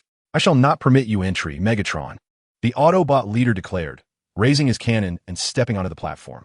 Jetfire, cover Grimlock and attempt to take down the enemy aerial forces. After issuing the command, Optimus Prime squeezed the trigger. Though he could not fathom why Megatron chose this moment to launch an assault, the opportunity presented itself, and he could scarcely conceive of any remaining trump cards the Decepticons might possess to secure victory in this battle. At the heart of the fortress, a white structure was slowly undergoing transformation. Optimus, something is descending from the sky. It appears to be some sort of spacecraft. What? Are the citizens of Cybertron returning? Why at this moment? Optimus turned in astonishment. No, its speed is tremendous. It is about to crash a suicidal attack, and the impact zone is. Boom! The resounding explosion reverberated through every corner of the fortress as Grimlock, on the verge of completing his transformation, was struck on the right shoulder by a spiraling vessel, injuring the joint. The instant it was hit, that massive arm fell limp. Chapter 7. Conflict within the command room. A police car rapidly pressed numerous virtual buttons displaying various symbols, when suddenly, a crimson beam swept toward him. As a Cybertronian who had ascended from the lower echelons, his combat experience surpassed that of most, allowing him to deftly evade the beam. It's the Decepticons. Cover me. You have no chance. At that moment, Soundwave entered, accompanied by Mechanical Dog clutching the head of guard. Ironhide, bring reinforcements. The police car shouted into his communicator. He then swiftly drew his weapon to confront the diving sawtooth. Meanwhile, Grimlock wrestled with the spacecraft, struggling to hurl it away when his massive form jolted, causing him to loosen his grip. The cable station within the city immediately transformed to evade, and as explosions erupted behind him, countless fireballs surged forth, morphing into bizarre creatures before his eyes. What in the world are these? Grimlock exclaimed. He then charged forward, delivering a decisive blow to the enemy's head. believing that one should strike first against unknown foes. His actions compelled the surrounding alien beings to retreat a step. Are they subjects of experimentation? Just as Grimlock hesitated, a shell flew past him, obliterating a monstrous fish that had been about to pounce. What are you waiting for? Grimlock, tear them apart, shouted Blaster, weapon in hand, flanked by other formidable warriors. Outside, Optimus Prime finally issued a command over the communicator. The mission parameters have been altered. Attempt to assist the small Autobot in eliminating the foes within Megatron's wound, to prevent them from infiltrating his chamber of sparks and the cerebral module region. What troubles you? Optimus Prime? Even at this juncture, you remain in a daze. Megatron vaulted over the city wall, raising his mace to strike at Optimus Prime. Yet, the Decepticons infiltrating the fortress were not limited to Soundwave alone. At this very moment, Lockdown was speeding through the corridors. After tearing away the guard Spark, he uttered a derisive remark. Why must I undertake this infiltration mission? I should be on the battlefield, reveling in slaughter. He delivered a kick to the door, only to discover that the seemingly unassuming iron door remained utterly unmoved. Allow me to see what you are guarding, he thought. He affixed the guard spar to the wall and transformed, retreating a distance. With a gunshot, a hole was blasted through the door, and Lockdown slipped inside. An elderly figure. He cast his gaze toward a Cybertronian seated nearby. He referred to him as an old man due to the fact that this individual sported a beard that was not only longer than that of an ordinary Cybertronian, but was also marred by signs of having been cut at the ends. This sight eased his tension, and he brandished the energy knife he had pilfered from the guard, directing it at the elder. Tell me, where is your most formidable weapon locked away? I can grant you a swift death. His mood soured, for during his recent upgrades, he had not received the enhancements others had, which left him feeling belittled. Young one, you are too hasty and impulsive. You have strayed from the right path since the beginning. Lay down your weapon, and there is still a chance for redemption. Your words are tiresome, you old relic. Lockdown raised his knife, poised to plunge it into the elder's form.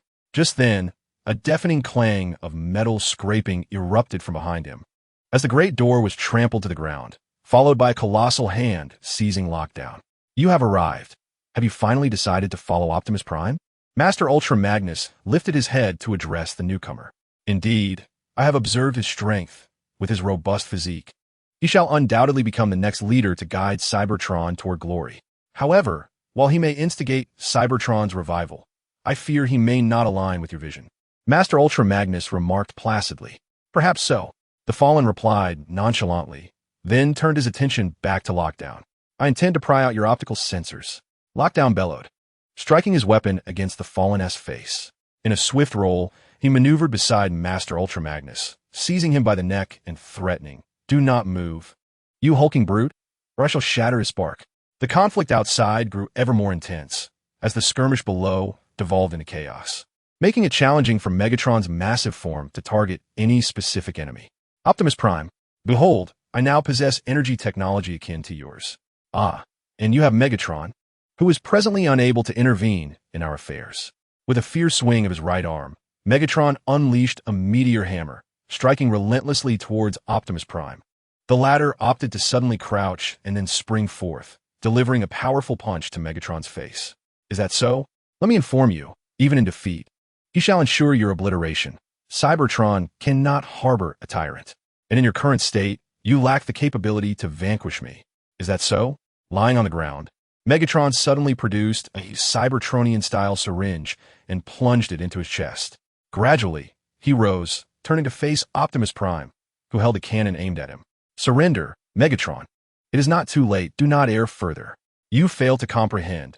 Our origins are fundamentally different. You are the enforcer of the Council, while I emerge from the depths as a mere miner. You have never experienced the sensation of deprivation, of being starved into unconsciousness. Each day's toil was merely preparation for survival the following day. I swore to myself that I would never return to such a life. I understand Megatron. During my tenure as leader, I have visited the common folk, providing them with energy. Should they desire to leave, I have offered them ships. Ensuring their happiness is my utmost priority. That is my duty as a leader. Listen closely. If you surrender now with the Decepticons, I will strive to integrate them into the Cybertronian army, rather than perpetuating this cycle of mutual slaughter. It is too late, Optimus. At that moment, Megatron bowed his head and suddenly lunged towards Optimus Prime. Everything I see shall be my sustenance. I will not relinquish it. Never. Then I shall exert every effort to thwart you, to keep you in my sight, seeking a way to restore you to our side. A faint crimson glow emanated from his shoulders, and in an instant, he appeared behind Megatron. You are too slow. Boom. Megatron's fists crashed against the ground, sending a shower of metallic debris into the air, amidst which a faint crimson figure swiftly struck him down.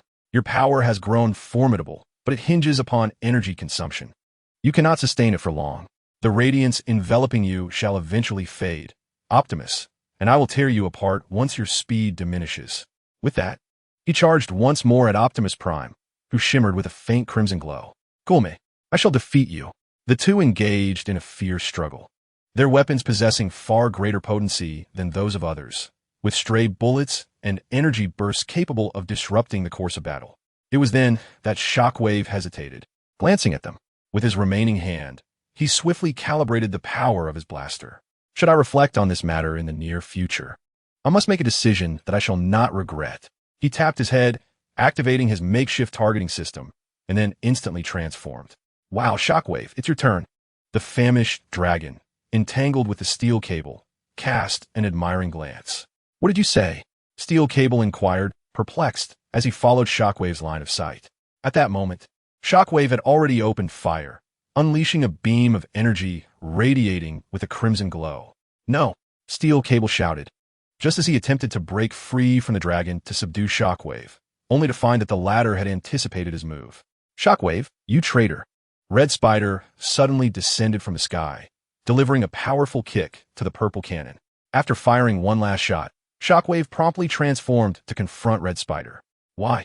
Are you firing now merely to secure immunity from the Autobots? You cowardly wretch! Red Spider's furious fist struck Shockwave's head, venting his dissatisfaction. You've always been mistaken, Red Spider.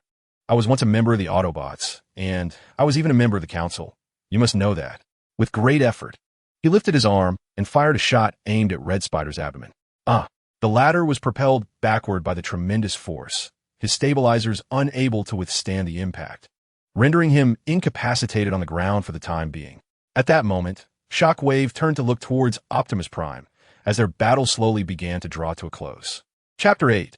Undercurrents. I should have foreseen this when making my choice. Megatron spat out a stream of energy fluid. One of the two solar furnaces behind him exploded, causing turmoil in his mechanical arteries, while the other, though intact, was rendered inoperative. Just then, Optimus Prime took 2 steps forward, knelt on one knee, and extended a hand. What purpose does this serve? You and your army have suffered greatly, and so has Cybertron. Ha! Megatron bitterly wiped the energy fluid from the corner of his mouth, his optics widening as he glared at Optimus Prime. If you think I will surrender, you are mistaken. I may fall or perish in battle, but I will not accept such a dishonorable act.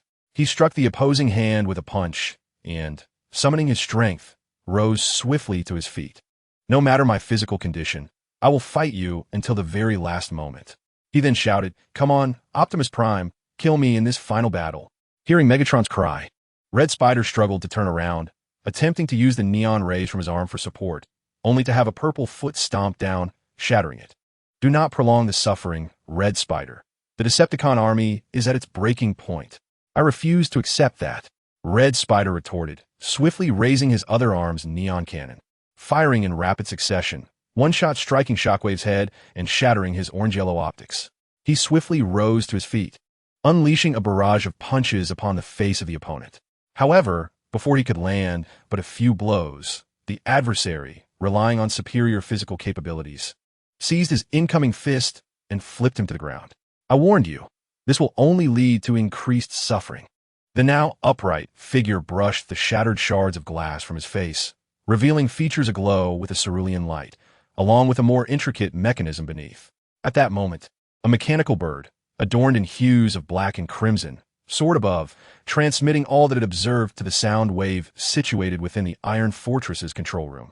He glanced at the police vehicle beside him, sparking and lying on the ground, and swiftly pressed several buttons on the control panel, unleashing a powerful blast. Laserbird, locate the spacecraft and transmit the coordinates. Just as he was about to exit, Ironhide, accompanied by Blue Thunder and Bumblebee, arrived just in time. Decepticon, you cannot escape. Boom! Chaos erupted as the jagged bird made a hasty retreat.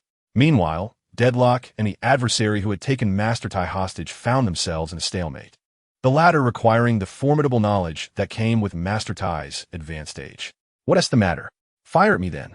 Deadlock brandished the energy dagger in his hand, pointing it menacingly at the adversary's nose.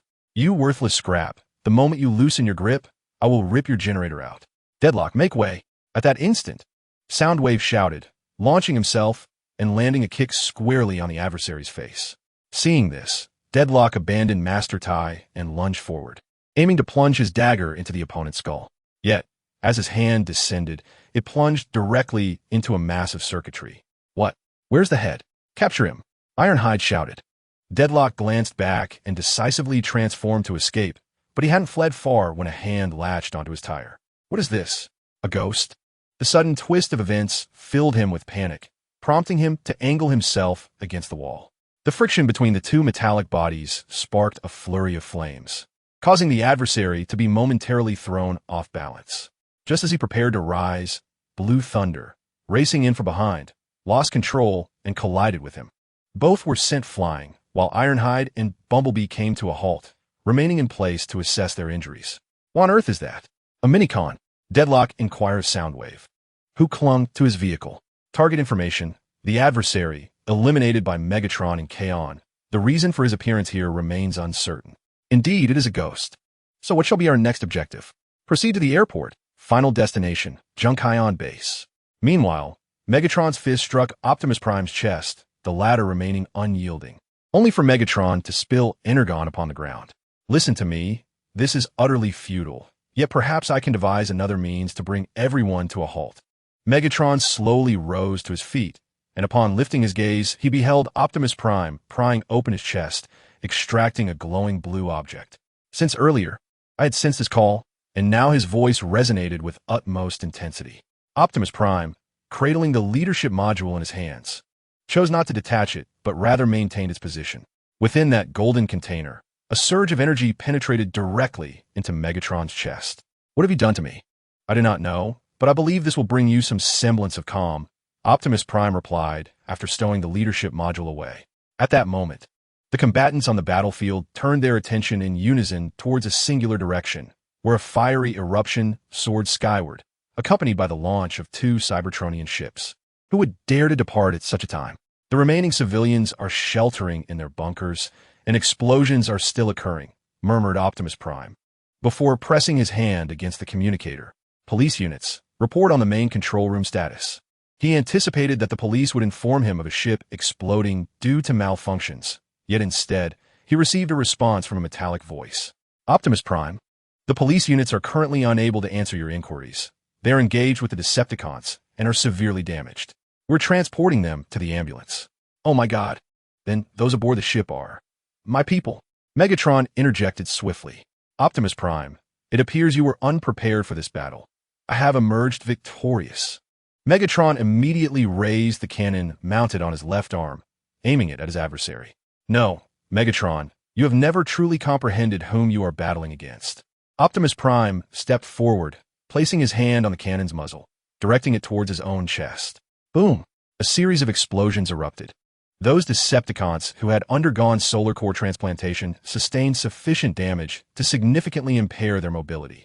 The blast instigated by the solar core triggered a chaotic flow of energy within them, leading to a metaphorical backflow of power. Time's up, Megatron! He abruptly lifted his head, exerting force through his hands to wrench the cannon towards his right side, and in an instant his right arm transformed. A blue energy sword swiftly sliced through Megatron's right arm, subsequently disarming the cannon from his left arm. Meanwhile, Soundwave struggled to open his chest and connect to the communicator. Rumble, Chaos, evacuate me. Help me board the ship with lockdown.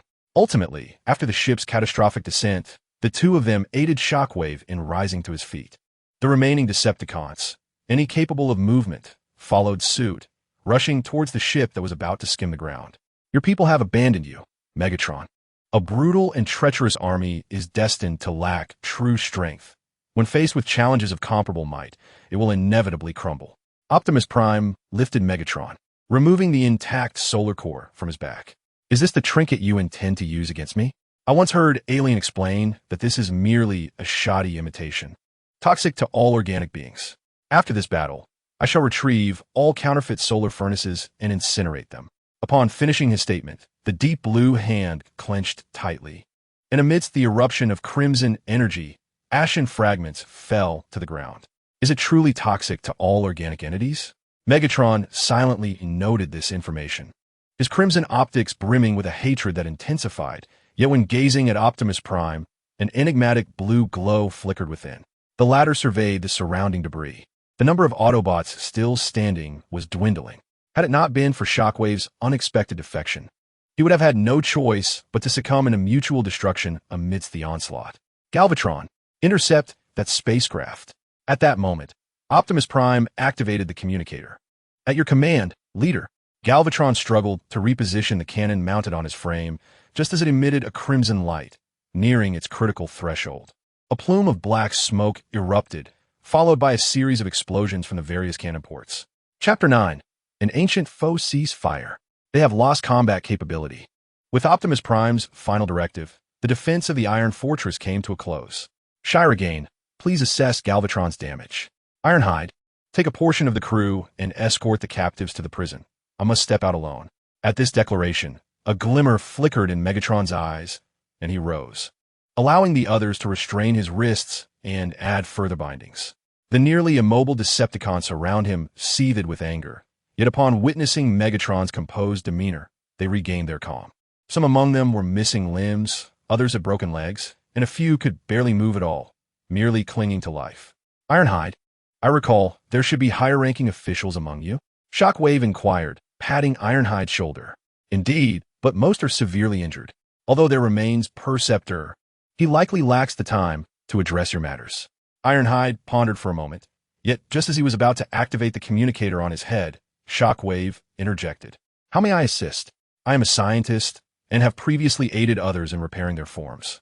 The Toraxis Super Refinery, the largest oil refinery on Cybertron, serves as the energy supply hub for the entire planet. Just then, a tattered figure draped in canvas knocked on the door, every exposed limb marred with injury, save for the eyes that glowed with a bloodthirsty crimson. Let me in. I am so hungry. I am nearly out of energy. Inside the surveillance room, the two remaining guards exchanged puzzled glances. Should we let him in? After all, he's just a beggar. Open the door and give him some energy. When the reinforcements arrive, we can send him on his way. I shall go first, you lazy one who does not wish to move. As the rusted gate creaked open, just as the swift slasher prepared to approach with a box of energy, a tattered figure suddenly lunged at him, grasping his throat with a vice-like grip. Am I to express gratitude? The wrist of the colossal Sark tightened ominously, as if about to sever the very breath from his foe. Not a chance, Decepticon. The swift slasher remained unfazed. He extended his foot to press against the Sark's form, then swiftly kicked out, targeting the lone eye aglow with crimson light. As the situation spiraled out of control, the Sark hastily turned his head, releasing the swift slasher with a forceful toss. You will regret letting me go. Yet the opponent hesitated not, instantly transforming into a sleek sports car and circling the Sark with agile finesse. Is that all you've got? Observing this, the swift slasher couldn't help but snicker, suddenly grasping a piece of energy and consuming it voraciously. At that moment, the swift slasher, too, transformed, drawing a long blade from his left arm and slashing towards the Sark's neck. You're far too slow. The instant those words escaped his lips, his arm wielding the blade was seized.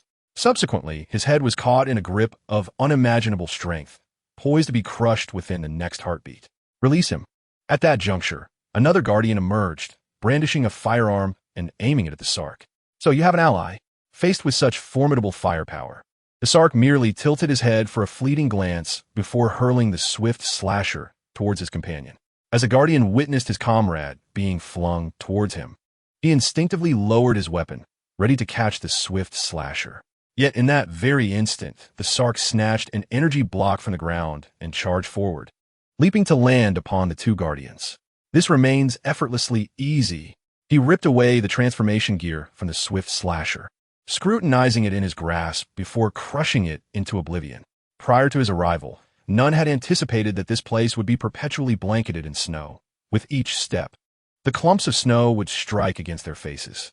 For most Cybertronians, it was merely a chill, but to ascend a peak towering over the majority of Iron Fortress's structures under such conditions would surely result in many falls. Yet at that moment, Optimus Prime would not falter. Rather, he felt his spark yearning for such challenges. Until he again stood firmly upon the snow, he beheld a giant rising amidst the storm. The connection with his leadership module remained ever present, yet the guidance he sought was yet to arrive. In truth, he held no belief in divine entities, but reality seemed to whisper otherwise. Anything is possible. Within Iron Fortress, the police vehicle, having regained mobility through the ministrations of the ambulance, received his assignment. Upon hearing the details, the police vehicle sensed his processor straining to keep pace. To pursue the fleeing Decepticons aboard a spaceship? What bold aspirations! Do we even possess a ship? Confronted with the grievances of the police vehicle, Warhammer stepped forward and presented him with a tablet, which displayed an antiquated military Cybertronian spacecraft. We still possess a remnant of our forces capable of apprehending the remaining Decepticons. Other matters of Cybertron can be set aside for now. In response to the mention of their remaining combat strength, the police vehicle turned inquiringly. What about Minimo Zambi? Referring to the individual who once replaced Optimus Prime. He departed half an orbital cycle ago aboard a ship laden with refugees, heading towards the planet where Taris is stationed. Can we currently detect the spacecraft stolen by the Decepticons? On Junkion, Soundwave, supported by a cacophony of chaos, approached and forcefully dismantled components from the ship's interior. Our position has been compromised, yet our energy reserves are insufficient to navigate to any planet capable of resupplying us. A voice from the crowd suddenly interjected. This sparked a flurry of thoughts among the others. At that moment, Starscream stood forth, raising his hands and declaring, "Then let us seize it. Drain this planet of its energy. I refuse to believe that the harvested energy will not suffice for our return to Cybertron. If need be, we shall simply remain here and let them come for us." Meanwhile, on Cybertron, the team led by Jetfire was en route to the oil refinery, having recently attempted to contact the Sentinels there, but the channel remained silent. Given the circumstances, it was presumed that an issue had arisen at the refinery, prompting them to investigate. At that instant, a towering explosion erupted in the direction of their objective, followed by a terrifying shockwave that destabilized their footing. As the blinding light dissipated, the path ahead lay in ruins. The sensor swiftly emerged from the crowd, activating his shoulder-mounted device for scanning, and delivered the following report. According to Cybertronian geological records, that region was originally an unexploited void, now merely compromised by the blast. We can find alternative routes. I believe we need not proceed any further. Just then, Jetfire patted the sensor's shoulder, urging him to look into the distance. Maximize visual sensors and thermal detection. We are in trouble. Upon hearing Jetfire's words, the sensor focused on the horizon, where a colossal head breached the crust, slowly extending its claws in an attempt to excavate the remainder of its body from the earth. In that moment, the beast's gaze swept over them, instinctively invoking a primal fear within their sparks. Everyone retreat. This is beyond our capability. We must swiftly notify Optimus Prime. At that time, in the Iron Fortress, the police vehicle had already led a contingent of Autobots to pursue on Junkion, leaving only Warhammer and a few others to guard the prison. Within the confines of the prison, Megatron slowly raised his head to gaze across the way at the building that held the famished dragon, shackled by vertical chains. At this moment, his physique was exceedingly frail, having endured the interference of solar furnace particles, causing even the slightest movement to be accompanied by excruciating pain. In such dire circumstances, Megatron abruptly opened his haunting azure eyes and turned to gaze in another direction. However, to the others, it appeared as if he was merely conversing with the wall. I sensed that a being far more savage than us was approaching. Optimus Prime, where are you? Your Autobots can hardly sustain themselves. Deep within the body of the mighty Fortress Maximus, Optimus Prime's form trembled, involuntarily turning towards the direction of Iron Fortress. Am I imagining things? Chapter 10, The Iron Dragon. The mission to capture the Decepticons was not particularly arduous, or at least that was the belief of the police vehicle, as their adversaries were merely remnants of a defeated force. However, when their spaceship descended upon Junkion, ready to execute the capture mission, a multitude of mechanical life forms gathered on a distant cliff, their appearance more fragmented than that of the Cybertronians, yet lacking the Decepticon insignia upon their battered forms. "Shall we drive them away?" Bumblebee inquired of the police vehicle beside him. "Maintain a safe distance. Remember, this has always been a chosen locale for various planets to expel criminals. If anyone dares to charge at us, signal with a shot. Otherwise, open fire." Meanwhile, Skyfire gazed helplessly at the Iron Dragon, which was wreaking havoc upon the city. As the colossal beast shifted slightly, several skyscrapers collapsed in an instant, sending a cloud of metallic debris into the air. He did not wish to intervene, but the disparity in power between him and the Iron Dragon was akin to an ant attempting to shake a tree. His firepower left no mark on the formidable foe. He looked down at the base of the building, where a multitude of bizarre creatures surged towards Iron Fortress like a tidal wave. Boom! The iron door behind him was flung open, and several rugged, primitive life forms burst forth. Skyfire did not engage them, but transformed and soared into the sky, heading towards Iron Fortress. "What?" Starsaber slammed his hand on the table, his voice trembling. "You're telling me we just finished a battle with the Decepticons, and now we must confront a Titan-class apocalyptic beast?" "Indeed, that is correct." Skyfire activated a video recording. The footage displayed the Iron Dragon advancing towards Iron Fortress. With each step it took, countless buildings crumbled into ruins beneath its feet. If it were merely a Titan beast, they could easily seek refuge elsewhere. But when a multitude of bizarre creatures appeared beneath the giant's feet, Starsaber immediately pressed the communicator to initiate battle preparations. Just then, the office trembled, and outside the window, Fortress Maximus had risen. Although the ship that had crashed into him had been dismantled and removed, his right arm remained immobile. "Fortress Maximus, do not overexert yourself," Starsaber shouted as he opened the window and leaped out. "You handle the smaller creatures. Leave that beast to me, for I have tamed it in ancient times." Upon hearing this, Shockwave suddenly turned and sprinted towards the interior of the Iron Fortress, ultimately opening a door where Master Titanium sat. He found his counterpart merely seated in silence, prompting him to approach angrily and slam his hand on the table. "I require assistance. All of Cybertron does. Within your wisdom lies the power to avert this calamity. Tell me, do you intend to allow the beast to annihilate everything we hold dear? Your thoughts are too chaotic, and this crisis shall soon pass. Hasn't Optimus gone to seek reinforcements? You possess latent strength, as your mentor has instructed you, and candidates exist within this city." Master Titanium spoke calmly while retrieving a tablet. "Is it the power buried by those who excavated the past, or the pursuit of newfound wisdom? That is the question. Child, your mind is in disarray, akin to that of a long-lost acquaintance of mine."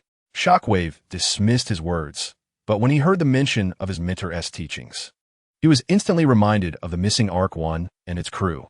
In a moment of desperation, he blurted out, "Is that thing here? The one that sustains them? Ancient wisdom and power lie buried beneath our feet, and what you seek is right beneath us. The passage of time has not quelled your restless spirit. This could cost you dearly in the future." As he uttered the final words, the master lifted his gaze, focusing intently on Shockwave's orange-yellow singular optic, as if to pierce through the mask and reach his spark. "Could you not articulate your thoughts more clearly? Never mind, as long as you know that thing is here." With that, Shockwave turned and departed without a backward glance. Youth, do not always succumb to impatience. Look further afield.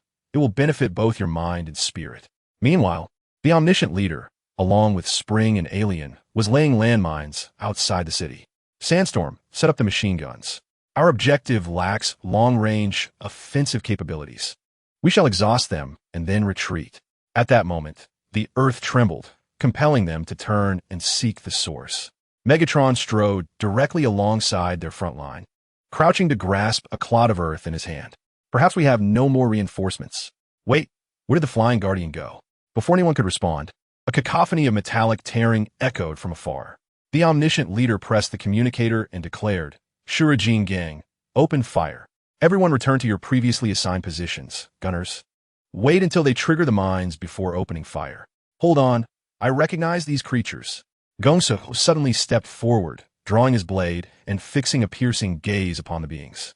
"They're the same creatures we were forced to scan during our previous mission. I never expected to encounter them here again." The omniscient leader nodded at him, and then commanded, "Open fire." Within the confines of the Iron Fortress's prison, Megatron suddenly tore free from his handcuffs and methodically removed the heavy restraints binding him.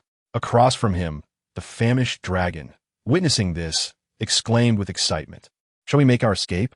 However, Megatron promptly dismissed the notion.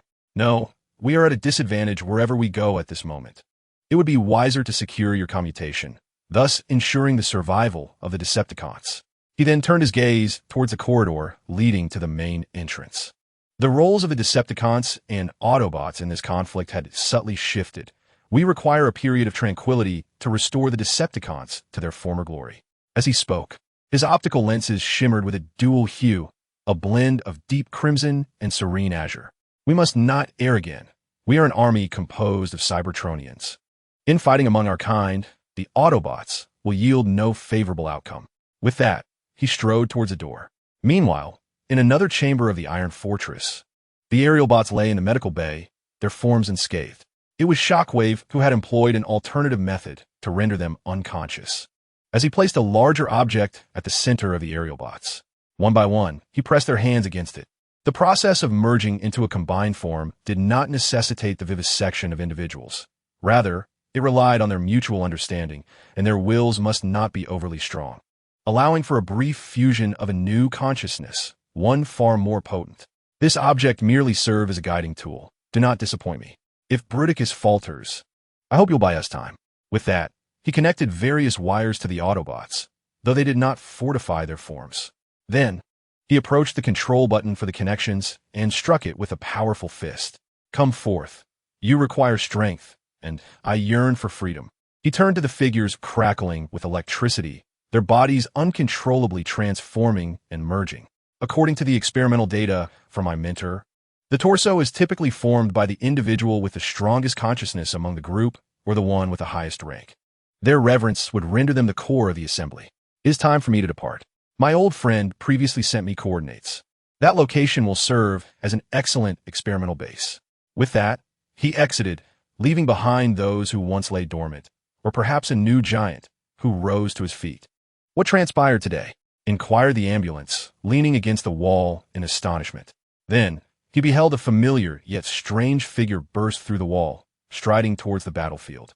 "Is it you, Silverbolt?" "No, wait." His gaze swept over the giant's limbs, and an unsettling realization dawned upon him. Perhaps I should not have placed my trust in Shockwave at this moment. Indeed, where is he now? Chapter 11. A hard-won victory in a dimly lit chamber within Iron Fortress. Shockwave had barely grasped a tablet when a sharp reprimand halted him in his tracks. "Stop, Decepticon. I care not where you intend to take that data. Relinquish it at once." The voice belonged to Ambulance, who now aimed a firearm directly at Shockwave. "Were I a Decepticon, I would have released the prisoners upon Optimus Prime's departure, yet I refrained. Please understand, old friend." Shockwave raised the tablet in a gesture of compliance. Yet boom, Ambulance fired, shattering the device in an instant, sparks flying forth. "Do not force my hand." Shockwave relinquished the tablet, allowing it to clatter to the ground. Outside, the battle between Optimus and the monstrous horde commenced in earnest, though fortune favored them. These creatures possessed only primal instincts, devoid of intellect. Each burst of the plasma machine gun unleashed a cascade of yellow ichor, and the ferocious beasts fell, twisted and lifeless, in the blink of an eye. Far easier than I anticipated. "Cable, your technology seems antiquated. Perhaps you should consider joining my ranks post-conflict." Optimus extended his cannon toward the other. Rising, he opened his arms toward the advancing monstrosities, and in an instant, his armor ruptured, unleashing a myriad of violet beams from the cannon's muzzle. A truly impressive weapon. Cable beheld the chaotic flurry of dismembered limbs, his elation on the verge of overflowing, when a resounding roar echoed from afar. From behind them, the imposing figure of Megatron suddenly spoke. "He approaches the beast. You all retreat. I shall confront him." With that, he took a step forward. In the blink of an eye, the towering metallic form of Megatron surged past them, moving with a surprising agility that belied his size. Each footfall sent a cloud of metallic debris spiraling into the air. Yet even such formidable power instilled a sense of trepidation within them. The armored dragon, soared, opened its maw and bellowed, then abruptly charged at Megatron. Undeterred by his own grievous wounds, Megatron hurled a piece of debris at the oncoming beast and then crouched low. As the fragment entered Sword's mouth, the creature instinctively closed its jaws, swallowing the remnants. Seizing the moment, Megatron thrust forth his other foot, delivering a devastating blow to the dragon's chin. A terrifying shockwave sent debris skittering beneath the colossal beings. Witnessing the situation spiral beyond control, Optimus raised his arm, signaling everyone to retreat, and hurled explosives into the incoming horde. We must dispatch them swiftly. Megatron requires support. The reconfigured spacecraft. Tong Xiangxiu turned around and activated the communicator, commanding ambulance. Can you hear me? Ambulance. Meanwhile, in Iron Fortress's hidden chamber, the ambulance lay helplessly on the ground, his arms shackled together by chains, fingers ensnared tightly. Ambulance here, reporting, Sir, Shockwave has boarded the spacecraft and departed. He struggled to rise with the support of the wall before responding through the communicator. However, Tong Xiangxiu, clearing the communication on the other end, had no inclination to acknowledge his words. He witnessed a colossal Cybertronian emerge from Iron Fortress, its movements somewhat clumsy, yet remarkably agile during critical maneuvers. Ambulance, do you have any idea what kind of creature just burst out of the forum? He incredulously gazed at the figure. The various parts adorning it suggested it was a composition of flying guardians, yet upon seeing it, an overwhelming shock coursed through him. Whose madness is this? Flashed through his mind. However, as he observed the figure suddenly charge forth, he quickly grabbed a firearm and shouted, Everyone scatter, regroup back at Iron Fortress. Yet, the giant was swift, and just as Winter was about to fire, it leapt directly toward Iron Dragon. Then, a youthful voice came through everyone's communicator. Sir, do we still need to leave? No, resend the order, turn around, and direct fire at that behemoth.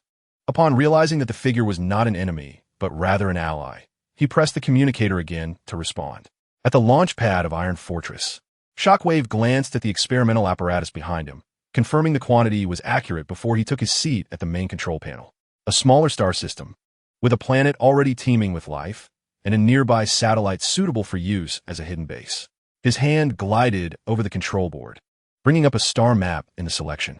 So be it, but before we depart, I must remove the tether from the tail. He rose and approached the side of the control room, dismantling a panel and extracting a chip from within, which he subsequently crushed underfoot. Exposing our location before the right moment will only invite trouble. On a uniquely designed spacecraft, Optimus Prime extended his hand toward his towering shoulder, from which a stream of azure mist was released. It feels quite pleasant. Is this Cybertronian technology? Another voice resonated within the ship. Optimus Prime abruptly withdrew his arm and responded, This is a highly dangerous technology, Grimlock. Even now, it leaves me with a sense of uncertainty. The researcher responsible has not provided me with further information about it. The only known detail is that it appears to be a special reactor capable of continuously producing a unique substance, functioning similarly to a stimulant, yet it remains controllable. The outcome exceeded my expectations. Achieving such a level of sophistication undoubtedly qualifies it as a relatively mature invention, yet we remain woefully uninformed about it. As he spoke, he suddenly lifted his head. Have you ever encountered this substance? He inquired, seemingly searching for answers within the memories of those from the past. No, I believe this cannot be a substance that once existed. It resembles a miracle.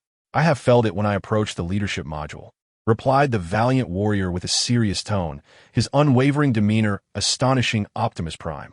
However, at that moment, the other's tone shifted abruptly to one of urgency. I have no idea where that creature had originated, but I will do my utmost to land safely. What transpired ahead? He sprang to his feet and approached the control panel, where his gaze fell upon the tumult occurring outside the fortress. Oh, this must be the last time, he exclaimed, then suddenly commanded, Ascend. Open the cabin as we approached the creature's head. Optimus Prime's expression sharpened, and he advanced to the belly of the craft. As the cabin's base split open, he clearly observed the battle unfolding below. The formidable warrior clutched the neck of the armored dragon with his only movable arm, while another giant, seemingly a fusion of Autobots, was currently perched on the armored being's face, incessantly prodding its eyes. Yet, when the creature's eyes were tightly shut, they were obscured by thick metallic eyelids. What on earth is happening? He leaped from the cabin, perplexed, yet transformed his hand into a short sword. As he plummeted from the heights, He utilized the solar furnaces on his shoulders to mitigate his momentum, and at the opportune moment when the armored dragon's other eye opened, he accelerated and thrust the short sword into it. A roar erupted. The agony incited the beast into a frenzy, violently thrashing its head. In an instant of distraction, the formidable warrior lost his grip, sending the individual atop the beast hurtling through the air. Although Optimus Prime yearned to leap as well, his right arm was firmly ensnared, crushed between two heavy metal plates, exerting immense pressure on his forearm. Realizing escape was futile, he immediately activated the communicator to inquire about the origins of the beast. The formidable warrior's resonant voice suddenly boomed forth. It is called the Armored Dragon. In ancient times, it was captured and sealed by the Cybertronians, and I was one of those who captured it. I still do not know why it has broken free from its seal. However, I suspect its spark resides within its body. If we can destroy it, the Armored Dragon will lose its ability to move. Hearing this, Optimus Prime glanced at the object restraining his arm. I have a bold idea. Perhaps I can enter directly? With that, he closed his eyes, and the components on the outer side of his right arm began to reshape.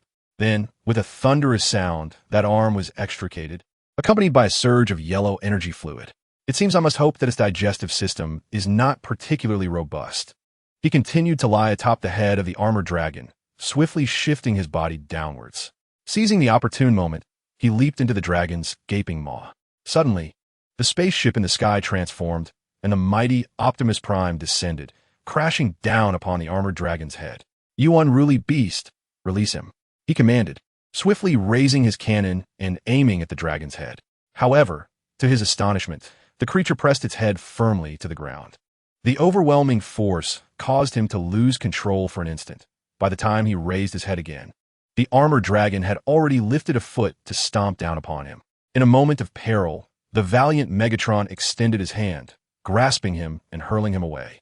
Seeing his chance to eliminate Optimus Prime slip away, the armored dragon opened its massive jaws once more, targeting Megatron's arm. This time, it bit down with precision on his wrist, the ferocious strength rendering the already wounded Megatron unable to escape. "Optimus Prime, I once believed you to be wise. Yet here you are, acting foolishly." In the distance, a battered Cybertronian rose, raising his right arm and fusion cannon to fire a shot at the armored dragon's remaining eye. From the dragon's perspective, a flash of light flickered in the distance, a harbinger that felt as if its other eye was about to be pierced. Fear compelled it to release its grip and close its eyes. "You must not perish. I am still waiting for you. I can sense your thoughts." After executing these actions, Megatron stood, hands behind his back, observing the battle among the Titans. Despite his torn form, he exuded an air of renewed vigor, devoid of any semblance of a captive. "You do not believe in the divine, yet it protects you." Optimus Prime gradually rose, finally stabilizing his body. His visual systems quickly adjusted to the brightness of the surroundings, revealing a bizarre creature charging towards him. Reacting swiftly, he rolled away to create distance, then struck with a punch to the side of the dinosaur-like head. His strength was immense, sending the creature sprawling to the ground, convulsing uncontrollably. "Though I know not what you are, I shall eradicate you all if you threaten the safety of Cybertron." He turned, casting a resolute gaze upon the tide of monsters surging towards him. "Until we are united as one," he intoned, recalling an ancient Cybertronian proverb that had endured through the ages. In the next moment, his arms transformed abruptly, and he leaped into the air, his shoulders radiating a soft crimson glow that swiftly enveloped his entire being. Almost instantaneously, he landed on the ground, causing the surrounding monsters and debris to be lifted off the ground by his tremendous power. Yet, Optimus Prime chose not to engage with them. With Megatron having lost an arm, all hope of vanquishing the armored dragon now rested squarely upon his shoulders. During his moment of contemplation, the surrounding monsters surged forth, overwhelming him, creating the appearance of a suddenly formed hill as countless bizarre creatures relentlessly piled on top, adding their weight to the mass. Suddenly, with a thunderous crash, this hill was overturned, and from within emerged an armored vehicle, the transformed Optimus Prime. It was no wonder that the transformation gears were wearing down so rapidly. This signal output could not be utilized a second time in such a short span. Optimus mused as he sped down the throat of the Iron Dragon. Unexpectedly, the ground gave way beneath him, causing him to tumble, But as he regained his footing, he beheld an orange-yellow object resembling a Cybertronian spark. Unlike a typical Cybertronian spark, however, this one clung tightly to the metallic skin. With the target right before him, Optimus forcefully shoved aside the advancing creature, sprinting forward to deliver a powerful punch. Outside, Megatron was caught off guard as a fireball from the Iron Dragon struck him squarely in the face, and in the brief moment of pain, he was struck by the creature's massive tail.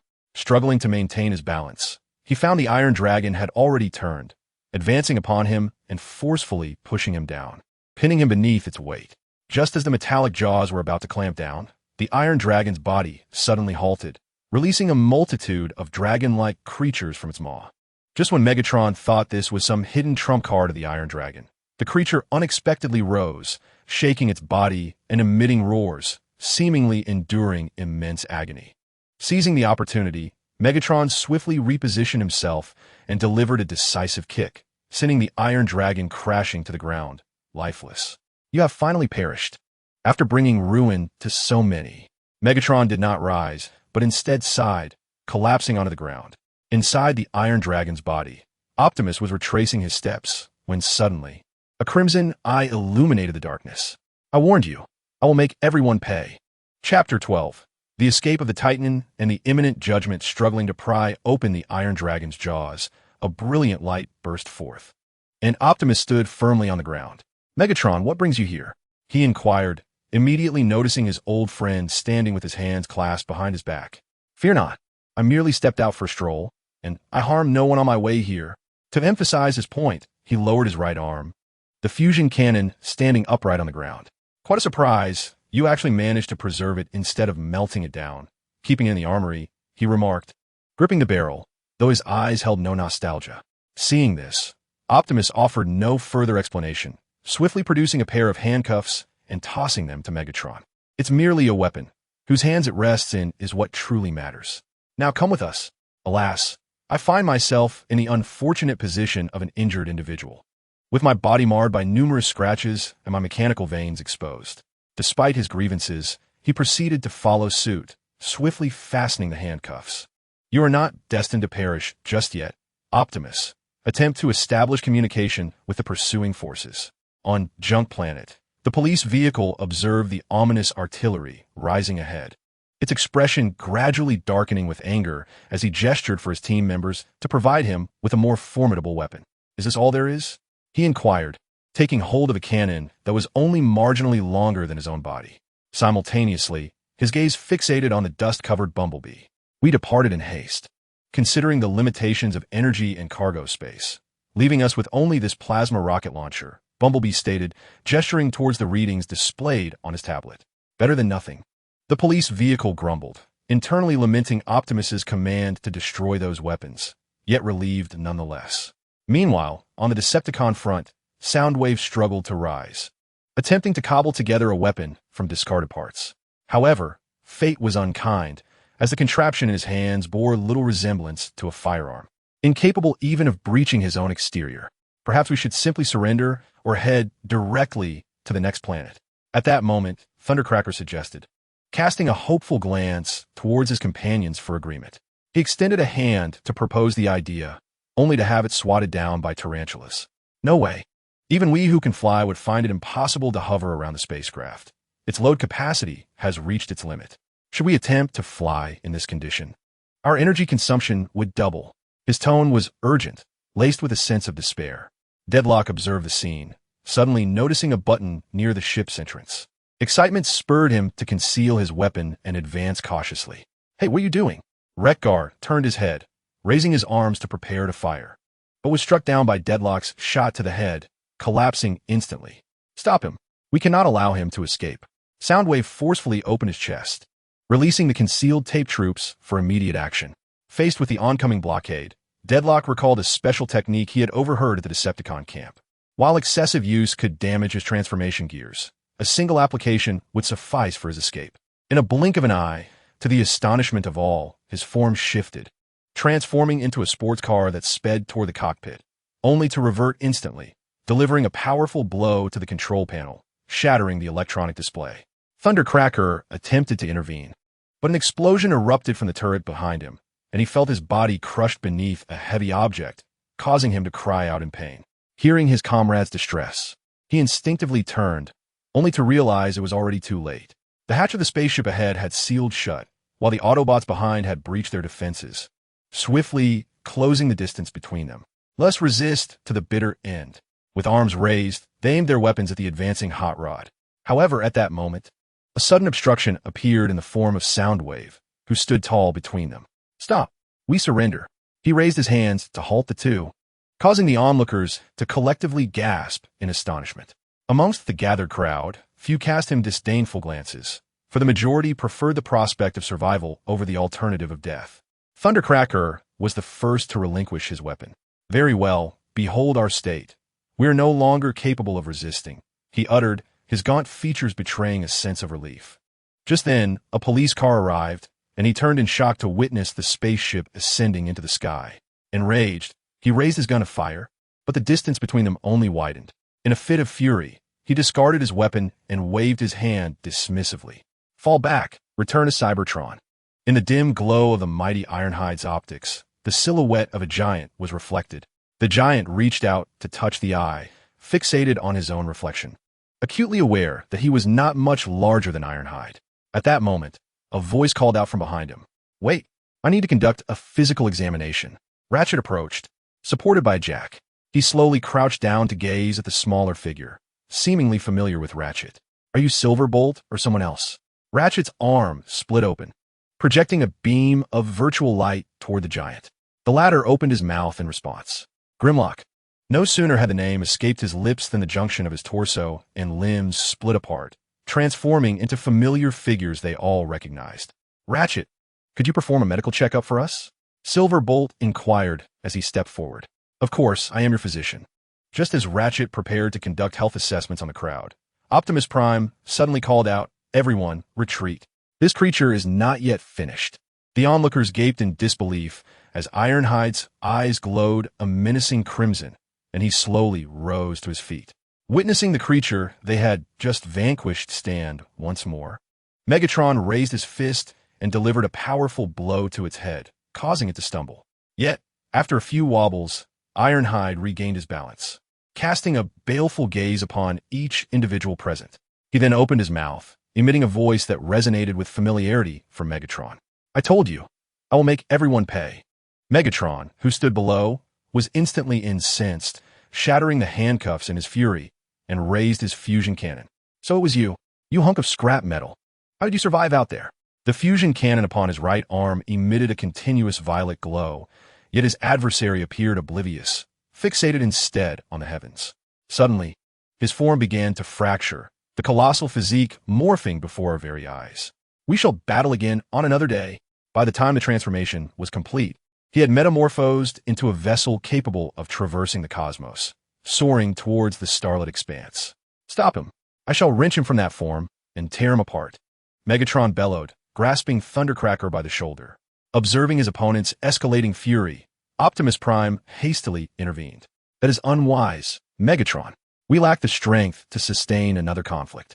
Bringing down such a formidable entity would deplete our resources. Shall we then allow him to escape? Let this fiend roam free with such a potent weapon. Megatron glared with his crimson eyes towards Optimus Prime, extending a finger towards the diminishing black speck in the sky. I will send a communique to the Autobots across the universe for interception. As for you, it is time you remained here to await judgment. With that, Optimus Prime produced a fresh pair of handcuffs. Before he could finish, a spacecraft emblazoned with the Autobot insignia began its descent above them. A stellar cycle later, within the reconstituted courtroom of Ironhold, Tyrus sat in the judge's seat, raising his gavel to announce the verdict of this trial. Now this court rules. In accordance with the Tyrus Accord in Chapter 4, Article 13 of Cybertronian law, that the defendant, Megatron, is guilty of inciting rebellion, employing armed violence to seize nearly 6 cities, including Kaon, resulting in the confirmed deaths of 763 Cybertronians. Considering his initial intentions and the influence of unknown energies on his actions, he is sentenced to 270,000 years of labor reform. The remaining principal offenders to accomplices will receive sentences ranging from 30,000 to 150,000 000 years of labor reform. The judgment regarding the Decepticons' crimes is hereby concluded. After delivering this pronouncement, he set down the tablet and struck the gavel. He surveyed the attendees with a solemn gaze before executing a formal Cybertronian salute. As the crowd exited the courtroom, a perplexed individual approached, gesturing with his claw-like hands to clarify his thoughts. Optimus Prime, I have heard of the gravity of these charges. Yet according to typical judgments, shouldn't the sentence be life imprisonment or even death? Why labor reform? Upon hearing this, Optimus did not respond immediately. Instead, he handed the tablet to the questioner and spoke with a measured tone. He is but a wayward warrior who has found his path anew, as are his subordinates. Rather than impose an indefinite punishment, it is more beneficial for all Cybertronians to allow them to embark on a journey to defend Cybertron, aligning better with their original intentions. Moreover, should the opportunity arise in the future, consider undergoing a transformation. This world is no longer ruled by tyrants. Interference, somewhat unconsciously, reached for his own face. His head possessed a minimalist structure, and the probability of all Cybertronians being born with such a visage was, in fact, 0. He had once committed acts forbidden by the Council, and the cost had been his face, his hands, and the entirety of his being forcibly altered. Before he could react, Optimus Prime spoke first. The data contained within this tablet was authored by Megatron prior to his rebellion. I would appreciate your assistance in storing it within the Iron Fortress archives for everyone's reference. As he spoke, he pressed the communicator to issue commands regarding other matters. Interference, momentarily stunned while holding the tablet, quickly complied with Optimus' directive and proceeded to the archives. After completing his task, he returned and activated the electronic screen. Had Soundwave once pledged loyalty to him? His single blue, I scanned the documents. He initially believed it was merely a tyrant's declaration, a roar to the world. Yet, as he continued reading, he felt an inexplicable resonance with the words, evoking memories of his own time of exclusion. The author of this tome lacked literary finesse, perhaps due to inexperience, but he distinctly sensed the emotion conveyed, and gradually, he found himself absorbed in the text. Time slipped away until his vision was obscured by a suddenly appearing hand. Interference sprang up, startled like a cat, and exclaimed, "What are you doing? It is rather impolite to disturb others. I apologize, Harbinger of Doom, but prior to my previous action, I had called your name at least 6 times. I presumed your auditory receptors were malfunctioning." The newcomer, a recording device, replied, gesturing with an apologetic expression. Upon hearing this, Harbinger of Doom could not resist picking up the tablet again, only to realize that his earlier indiscretion had rendered it non-functional due to its peculiar abilities. I have heard of you. It seems you possess certain extraordinary capabilities that can incapacitate inanimate electronic devices with mere touch. Please wait. I shall retrieve another one for you immediately. The recording device stated before turning towards the administrator. Momentarily dazed, Harbinger of Doom clutched the now dim tablet, silently resolving to act. Meanwhile, in the holding area of the Decepticons, Soundwave glanced around to ensure no recording or surveillance devices were present before gesturing for those nearby to feel free to speak. I have good news and bad news. Which would you prefer to hear? His inquiry extinguished the morale of those around him, each one helplessly leaning against the wall. At last, it was Tarantulas who rose first, extending 2 fingers to answer. Let us hear the good news first, followed by the bad. This way, my processor shall not suffer too great a shock. According to the intelligence gleaned from the virus I previously implanted, our verdict will not result in the death penalty, but rather a term of military service. In simpler terms, we are required to serve, which can be seen as a positive development as it allows us to recruit new members into our ranks. But what are the bad news? Suddenly, Starscream rose, his expression fraught with anxiety, seemingly gripped by an overwhelming dread of the future. Megatron, appearing to be influenced by some unknown technology, had thoughts that even the Autobots could not fully comprehend. In essence, any words conceived in our leader's mind could be eavesdropped on by Optimus Prime from distance. Fortunately, this phenomenon was reciprocal. Megatron's thoughts were equally transparent to Optimus Prime. Soundwave delivered this revelation with an emotionless tone, his voice piercing through their receivers. Henceforth, once we complete our military service, our every action will be laid bare under Optimus Prime's scrutiny, with real-time updates. Upon hearing this, Starscream felt an overwhelming rage, contemplating the urge to bash his head against the wall. No, during my prior conversation with Megatron in the confines of my cell. He informed me that this power was intensifying. Initially, and possibly indefinitely, Optimus Prime would only be able to hear Megatron's innermost thoughts, not ours. Therefore, he urged us to secretly amass our own strength. He had devised extensive plans and implanted them within my neural module. The Decepticons still hold hope. Do we still need Megatron as our leader? We could easily replace him with anyone, even you. Starscream's mechanical eyes darted, ultimately fixing on Soundwave's chest. No, the Decepticons cannot function without Megatron. You wretched fool, do not harbor such delusions. Your capabilities are inferior even to that of Constructicon. Do you think we are oblivious to your weaknesses? Thundercracker abruptly stood, pointing an accusatory finger at Starscream. What are you saying, you metallic rodent? Upon my release, I shall strip you of your exterior and turn you into a specimen. Chapter 13.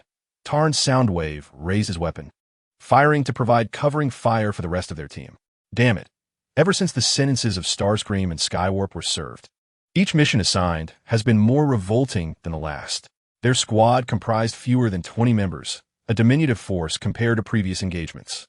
They found themselves on a battlefield located 3 or 4-star systems away from Cybertron.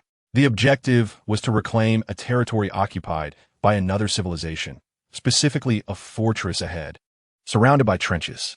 They had been engaged in combat here for several days, contending against a relentless supply of organic reinforcements. At this juncture, they were nearly depleted, with no support forthcoming in the immediate future. With this time, it would be better to refrain from excessive complaints. At least we receive wages, and there are even medics to attend to us, Megatron declared, abruptly raising his right arm to aim his fusion cannon at a designated area, launching an energy projectile. Now is the time. Decepticons advance. After firing that shot, his arm immediately split apart. The dark fist marred with cracks was retracted, only to be replaced by a purple meteor hammer upon its next extension. Naturally, he charged to the forefront, wielding the meteor hammer with a fierce momentum that intercepted all incoming bullets, seizing the opportunity during the enemy's reload. In a single breath, he raised the fusion cannon, its muzzle glowing briefly before vanishing. Nearby, a trench erupted in chaos, limbs flying amidst a shower of crimson and yellow fluids. For the glory of the Decepticons. In the starry sky, a triangular spacecraft dove down, releasing countless missiles beneath it, only to accelerate abruptly.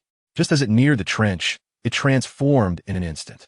His hands unleashed a torrent of lightning, which in synchrony with his movements, morphed into venomous serpents, burrowing into the surrounding organisms.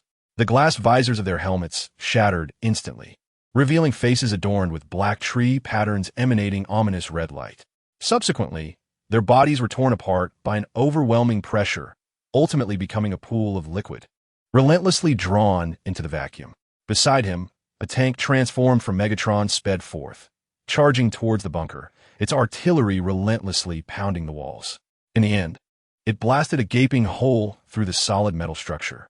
However, the moment he surged inside, an uncountable barrage of artillery struck him, riddling his body with craters in an instant. Yet just as swiftly it all ceased, an orange-yellow Cybertronian emerged from the shadows, his pincers stained crimson. Yet his enthusiasm remained unwavering. "Megatron, I have come to assist you," the exuberant interference exclaimed. Just as Megatron had transformed and stood up, he recalled this individual, who had persistently brought him his poetry collections during his incarceration, seeking the most detailed explanations. That fervor reminded him of the past, of lockdown, though lamentably. That young man had been corrupted by their former political missteps during the war. "You should not be here. We are merely a group of convicts. After all this time together, you must know that," he admonished seriously, rather than feeling gratitude for the latter's rescue. Hearing Megatron's words, Interference grew anxious, waving his claws and stammering. "Why? I simply wish to pursue faith. Ever since reading your works, I have yearned day and night to become a Decepticon and follow you in building the great legacy of the Decepticons." "Very well, since you possess this ambition, then join us and help cleanse this place," Megatron replied.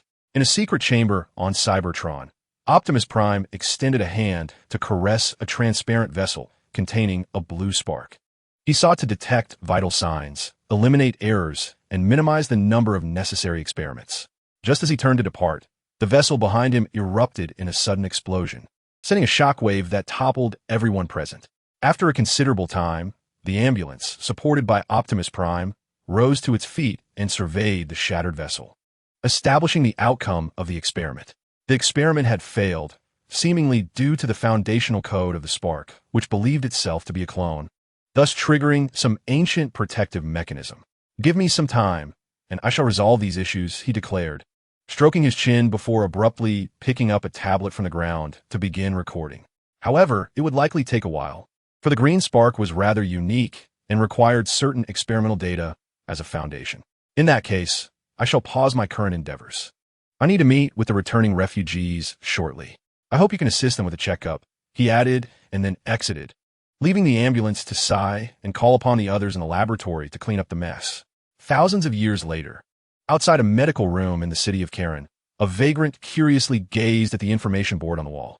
The electronic display indicated that a transformation was underway for someone named Schwanji Lake. "Who is this? Why have I never heard of him before?" he wondered aloud. "They say he is the Harbinger of Doom. His code name among the Autobots appears to be Interference.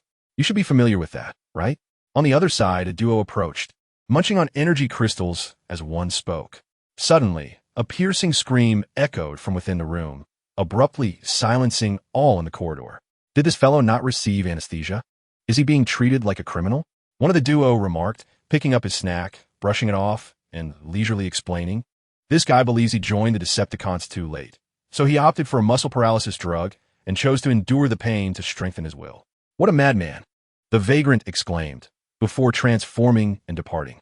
After a while, once the crowd at the entrance had dispersed, a tall figure clad in dark purple emerged. However, before he could take more than a few steps, a doctor behind him called out, "Wait, the surface components of your shell have not been smoothed out. You need not worry about that," Schwanji Lake replied, somewhat unsteadily making his way forward, ultimately bracing himself against a wall to align his face with a mirror. "Bring me that mask and the Decepticon insignia tool. I can hardly wait." Chapter 14. The Restless Individual. How is the collection of critical information progressing? Tyrus asked gravely from within the warship, facing a virtual screen. "Almost there. I'm doing everything I can to decipher how they are interconnected," the pharmacist, appearing somewhat flustered, slowly explained while glancing at the tablet in his hands. "However, based on our calculations, merely acquiring this information is insufficient to sustain the operation of this plan. Perhaps we could draw inspiration from the leader warriors in the Minicon series." Upon hearing the apothecary's response, Tyrus struck his staff in frustration, producing a dull thud. "Your line of thought is quite peculiar. Where shall we find a Cybertronian capable of transforming into a Titan-sized head like that of a leader warrior? You would do better to gather more data, or bring me the remnants of the Ironhide Spark," Tyrus lamented as he rubbed his forehead. The reason was simple. The individual on the other end of the communication was the finest doctor on Cybertron, second only to Ratchet. "I shall send someone to fetch you. During this time, I hope you can partake in Optimus Prime's experiment." Within an obscure chamber of the Iron Fortress, the police vehicle opened the door, picking up a weapon from the table and weighing it in hand, one of the arms that Optimus had commanded to be destroyed thousands of years ago. Though he could not resist, it did not mean he could not retain a portion of those weapons, including this one. Yet, the majority that could be preserved amounted only to a blueprint. "Let me take stock. If these weapons are to see the light of day once more, they shall require a new form and name." As he spoke, his communicator suddenly illuminated. Upon pressing it, Optimus Prime's voice resonated. "Police vehicle. I will arrive at Karen in half a stellar cycle with the production equipment. Please arrange the security. We must prevent certain individuals from obliterating them." Upon hearing this, the police vehicle clicked his tongue, realizing the message was merely a voice transmission rather than a live conversation. He stepped outside to summon the two nearby guards. "Twins, you are to relocate these vital items to the designated location I have planned and deliver the silicon gun separately to my office, placing it in the secure vault." After sending his final command, he strode out, internally grumbling. He could not comprehend Optimus Prime's actions, having the Decepticons imprisoned, while establishing a new army for Cybertron. How could he conceive such a notion? It would be far more prudent to assign them to perilous missions, allowing them to perish in the process. He mused, transforming and departing. Meanwhile, Karen City was under his stewardship, as Cybertron required time to recover from its turmoil. Optimus Prime had placed his trust in him, assigning him to the very origin of the Decepticons. Concurrently, within the depths of Karen City, in a former illegal duel arena, countless diminutive Cybertronians engaged in brutal combat, hurling severed limbs at one another until only one remained. Yes, yes, yes, precisely. Let the inferior be eliminated through battle. The law of survival of the fittest, an unchanging decree. On the grandstand, Flood excitedly waved his arms, his gaze fixed on the display screen before him, where countless glimmers were fading away. Those were the sparks of the signal detectors. Enthralled, he turned his attention to the heart of the battle, where a figure resembling Optimus Prime stood as the focal point of the arena. All of this unfolded before the sole observer, Flood, creating a legion of mini Autobots to compensate for the attrition of soldiers on the front lines bore a striking resemblance to the era of Dominion. Yet you could not keep pace with the annihilation of the fallen. At that moment, the great door behind him rose automatically, and a police vehicle, with an irate demeanor, rolled in. I provided you with a spacious experimental arena, and this is how you utilize it, renovating the dueling grounds and squeezing every last drop of funding from your experiment. He cast a glance at the energy liquid splashing below, feeling a wave of nausea. Upon seeing the newcomer, Flood eagerly approached, intent on ingratiating himself, only to be abruptly silenced by the police vehicle's irritable retort. You better not let Optimus know what you've done with his spark fragments, or no one will be able to protect you. So, what is the nature of this experiment? The police vehicle continued, suddenly exclaiming, "Oh, I seem to recognize a few familiar faces. They all appear to be sourced from the green sparks." Flood, finally granted an opportunity to speak by his superior, enthusiastically patted his chest, where an Autobot insignia resided. "Indeed, but the current samples are too few. I was just about to head to Crystal City to gather more." At the mention of Crystal City, the police vehicle immediately reprimanded him loudly, even extending a finger to poke Flood directly in the face. "You must be out of your mind. Members of the Dawn Society are stationed there. Optimus unprecedentedly granted that city, the most prosperous in Iron Fortress, to these charlatans. But that does not mean you have a chance." After venting his frustration, the police vehicle suddenly turned and sauntered away, leaving behind the strongest few while clearing the rest. For it was uncertain when the Windblade team might arrive. Chapter 15. Supplementary plot. The adversary wandered the corridors of the Iron Fortress government, his mood exceedingly agitated. He could not comprehend why, despite having submitted a re-employment application to Optimus, his request was outright rejected. The reason given was that he had mysteriously vanished during the siege of Kaon, only returning to Iron Fortress just before the war's conclusion, with no record of his capture by the Decepticons. Thus, he was labeled a deserter in his files. Yet, this was not the most vexing matter. Upon discovering that a former subordinate had usurped his position, his anger intensified. At that moment, someone disrupted his thoughts with a simple inquiry. "You seem troubled. Do you require my assistance?" He turned to see a much shorter Cybertronian. Upon recognizing who it was, he found himself smiling in relief. His current circumstances are decidedly more favorable than those of the individual before him. He still possesses opportunities for advancement, albeit not under Optimus Prime. "Well, I might as well head to the hospital to examine the cerebral module." Nearby, the police car trembled as it clutched the USB drive, contemplating for an extended period before deciding to set it down and proceed to the designated patient room. Upon entering, the sound of furious roars erupted, resembling the growl of a wild beast. He raised his gaze to behold 5 Cybertronians, their eyes glowing with a yellow hue, bound within the confines of the room. Their mouths occasionally gaped open, revealing teeth that had inexplicably grown over time. Witnessing their dire state, the police car could not help but furrow its brow, glancing toward the ambulance preoccupied with its tasks. Still unable to decipher the nature of this virus? "I would prefer it to be merely a simple virus," he remarked with a bitter smile, a sense of helplessness washing over him. Due to the solar furnace material, these individuals required simultaneous filtration of energy liquid and repairs to their transformation gears. Fortunately, according to my scanning results, their cerebral modules had not suffered significant interference. Only the signals pertaining to their emotions were malfunctioning, resulting in an overwhelming murderous intent towards anyone they encountered. The police car fell silent upon receiving this information. Exhaling a sigh before examining the other's expression, a somewhat ashen face inquiring, Well, the combinatorial enigma. Where is it currently stored? It appears to be largely unaffected by contamination due to some unknown influence. It has already been confiscated by Optimus Prime. The ambulance responded slowly, gesturing for the police car to look behind. Please assist me with the anesthetic, or you may administer it directly. The condition of Steeljaw is the most critical among these individuals, necessitating a dosage 3 times that of an ordinary person.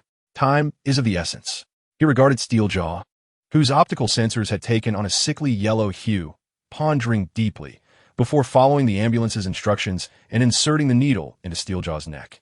At that moment, the medical room's door swung open once more, and Shockwave entered, clutching an information board. Commander, the survivors from Crystal City wish to speak with you. It's a matter of utmost importance. In a desolate region of Cybertron, Soundwave grasped the debris scattered on the ground, crushing in his hand before extending his finger to sift through the shattered components. Who would have thought that a Decepticon would meet their end at the hands of their own comrades and be devoured? Beside him, Elita, one held an unsightly head, toying with it in her hand while picking up a shard of metal from the ground to engage in a bit of sculpting. Among the crowd, the only one displaying signs of anxiety was Spring, as he received an urgent communication. We must expedite our support to Sky City, according to the scans. A horde of vortex foxes influenced by meteorite energy is advancing towards them, numbering over 10,000, and they are now less than a ring orbit away. A life. The pinball ground its blade, then lazily rose to its feet. Meanwhile, at the meteorite site they spoke of, Optimus Prime walked solemnly alongside it. Surrounded by an innumerable throng of monstrous entities charging towards him, he opted not to retaliate, instead choosing to evade. Is there no way to revert? He tore open his chest, extracting the command module. However, the radiance it emitted merely slowed the movements of those bodies with eyes aglow in yellow. Hesitating momentarily, he swiftly ascended to the pinnacle of the crystalline tower and activated the communicator. Flight officer, weapon authorization granted, permission to deploy implosion devices. Chapter 16. A familiar yet strange adversary on a gaseous planet. A factory of Cybertron stands, devoid of any insignia of Autobots or Decepticons, signifying its neutrality as a Cybertronian entity. Today, they prepare to welcome guests from their homeland. 2 vessels, one large and one small, in hues of orange and purple, materialized on the electronic screen, prompting the onlookers to gaze towards the factory's overseer. He was a robust, somewhat corpulent purple giant who approached with a measured gait upon hearing the alert. Is it the ship of Optimus Prime and Megatron? Once they dock, we shall mark their vessel for unhindered access in the future. An emotionless electronic voice emanated from the orange-yellow cyclopean eye, yet his demeanor was strikingly animated. Soon, on the landing pad, the purple vessel was the first to enter the passage, while the larger orange ship, emblazoned with the Autobot emblem, could only deploy a smaller craft from its belly. I never anticipated that after such a lengthy absence, Cybertron would have amassed such formidable resources, Soundwave mused, bowing to the newcomers. Welcome, esteemed guests, to the construction base of the solar furnace on Jupiter's moon. I extend my utmost respect to you all. I assure you that at the conclusion of your visit, each of you may take home a solar furnace sample proportionate to your size. Upon hearing of the items available for take-home, Soundwave's crimson optical sensor flickered to life, filled with expectation as he turned his gaze towards Megatron. Yet, the latter's expression remained eerily calm, as if devoid of any thought. We have arrived, Shockwave. Please dispatch personnel to load the agreed-upon items into the cargo hold. The representatives from the Autobots included a police car and a communications expert. Of course, it shall be done immediately. Please follow me. Shockwave gestured forward, then pressed the communicator to relay instructions to the nearby lab personnel, directing them to escort the Decepticons on their tour. He then led the 2 through layer upon layer of protective corridors, eventually arriving at a vast warehouse. I express my gratitude to Optimus Prime for his investment in my laboratory over the past 300 millennia.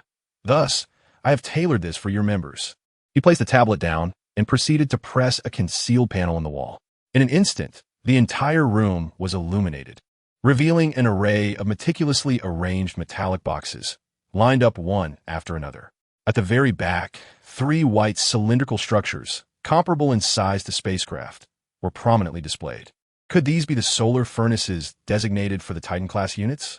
The police car pressed the emblem on its chest, and an object on its shoulder suddenly emitted a bright light. It was a recorder capable of transmitting images over vast distances. I have already dispatched the protective casing to the target location, and I urge you to expedite the retrieval of these goods, as my factory's coordinates appear to have been compromised, and someone is coveting the latest technology here. The latter part of Shockwave's statement was delivered with utmost seriousness, his gaze sweeping over the two individuals before him, filled with a sense of urgency. Our purpose here is precisely this. But I need you to clarify for me the source of the space bridge fluctuations, the spatial nodes, and the energy reactions from the quantum contracts on the target planet. The police car leaned its face almost against the orange-yellow sphere, articulating each word with precision, devoid of any courtesy. Have you not dispatched anyone to investigate? One of the few signal sources capable of detecting the final coordinates. Shockwave's emotions suddenly flared, but he was abruptly pushed back by the police car's gun barrel pressed against his head. I expect you to cooperate with us aboard the ship, as the resources you applied for contain enough to equip at least 3 space bridges, yet you have not utilized them according to our prescribed protocols. He produced a larger pair of handcuffs and presented them to Shockwave. Never mind. After all, with Optimus Prime backing you up, Shockwave remarked finally, following the two individuals as they departed. The police car glanced back at his words, but continued on its way indifferent. Report to Optimus Prime. We are escorting Shockwave to transport Arc number 10, relayed the nearby Thundercracker, pressing the communicator to update on his progress. After a brief journey, both the Autobots and Decepticons descended from their ships, and the moment the hatch opened, Hot Rod rushed out. Why didn't you say so earlier? We're here to enjoy this beautiful place. I've already planned what I want to do today, he exclaimed, surveying the lush greenery around him in awe. As he finished speaking, an aged voice emerged from the cabin, directly addressing his receiver. Had I informed you sooner, your youthful exuberance might have incinerated this place before our arrival. Cup, holding an electronic cigar, stepped out, and upon witnessing the scene before him, his mouth fell agape, oblivious to the fact that the electronic cigar had slipped from his lips. So, this is the reason for my early arrival? To witness a Titan successfully equipped with a solar furnace. Approaching from distance was Ford, who had been serving as the warden in his prison before receiving orders from Optimus Prime to come here. Just then, the cargo hold opened, revealing the largest door of the transport ship as Thundercracker led the group. Not only will you witness it, but we shall also present you with one.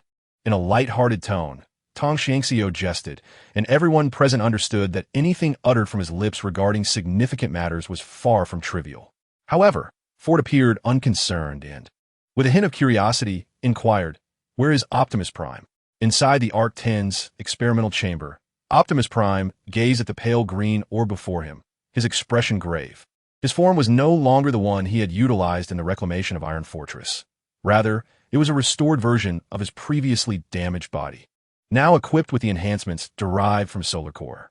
"Is it possible to rectify my issues with the current means?" he asked the medic beside him, hoping for a satisfactory response. "Regrettably, no," the medic replied, "for this cannot be classified as an ailment. Instead, it resembles a dependency akin to that of an organic life form. It appears you share a profound connection with Megatron, as the essence of your sparks intertwines due to the particles that have yet to be completely purged." The medic displayed the data on his screen for Optimus to examine. "On a positive note, your spark's intensity rivals that of your counterpart.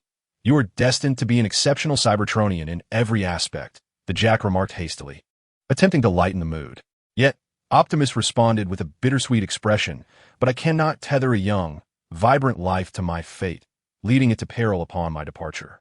Meanwhile, the Decepticons disembarked from their ship with great fanfare, enthusiastically knocking on the leg of the great door and exclaiming, "Super newcomers!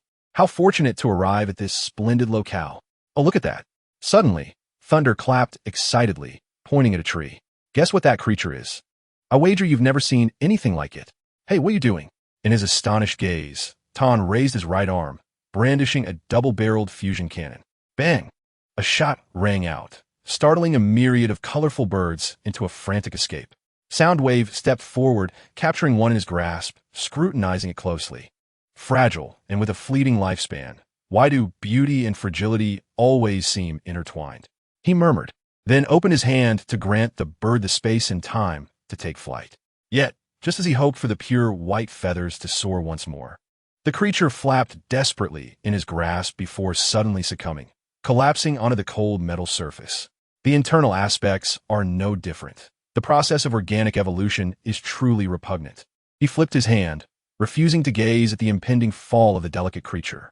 Are we here alongside the Autobots, merely to salvage their scraps for our own enhancement? Red Spider suddenly interjected, his eyes filled with confusion. In response, Megatron tapped his temple, confidently asserting, "Do not forget, I can hear what Optimus is contemplating. Their experimental technology has reached a sophisticated level. The remaining materials may grant us the opportunity to forge our own." He left the final words unspoken, theatrically placing a finger against his lips in an air of mystery. On the other side, Ford led the group toward a towering mountain, which had long been excavated and its contents cast into the ocean. It now served as their base.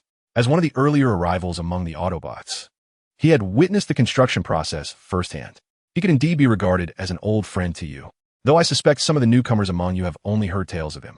Today, we shall make his acquaintance. Behold, the mighty Megatron, Ford introduced along the way, ultimately halting at a fence, raising his voice. At that moment, the colossal figure lay within the expansive experimental grounds, and it was Bumblebee who first emerged with a query. How did you manage to fit him in? Such a massive being, even with mass conversion, it must consume an excessive amount of energy. In response to the inquiry, Ford pointed towards the main control console nearby and the ceiling above, offering an explanation. From the outset of construction, we anticipated this issue. Do you see that fissure? When the time is right, it will contract and reshape, creating sufficient space for the Titan to ascend. As he spoke, Ford became exceedingly animated, shedding the stoic demeanor he previously held. Among the crowd, little Zhuge's eyes sparkled with interest in the experimental site, and the sensor beside him gently patted his shoulder. Have you considered becoming an experimenter here? I hear from Tong Xiangxiu that they are short-staffed, and the remuneration is quite favorable. You can conduct other experiments during your free time, and even have the opportunity to explore planets. The holidays here are often longer than those in other positions. The censor shared this information with palpable enthusiasm.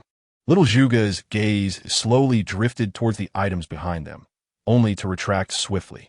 None of those items were of use to him, leading him to close his eyes and sigh. You go ahead.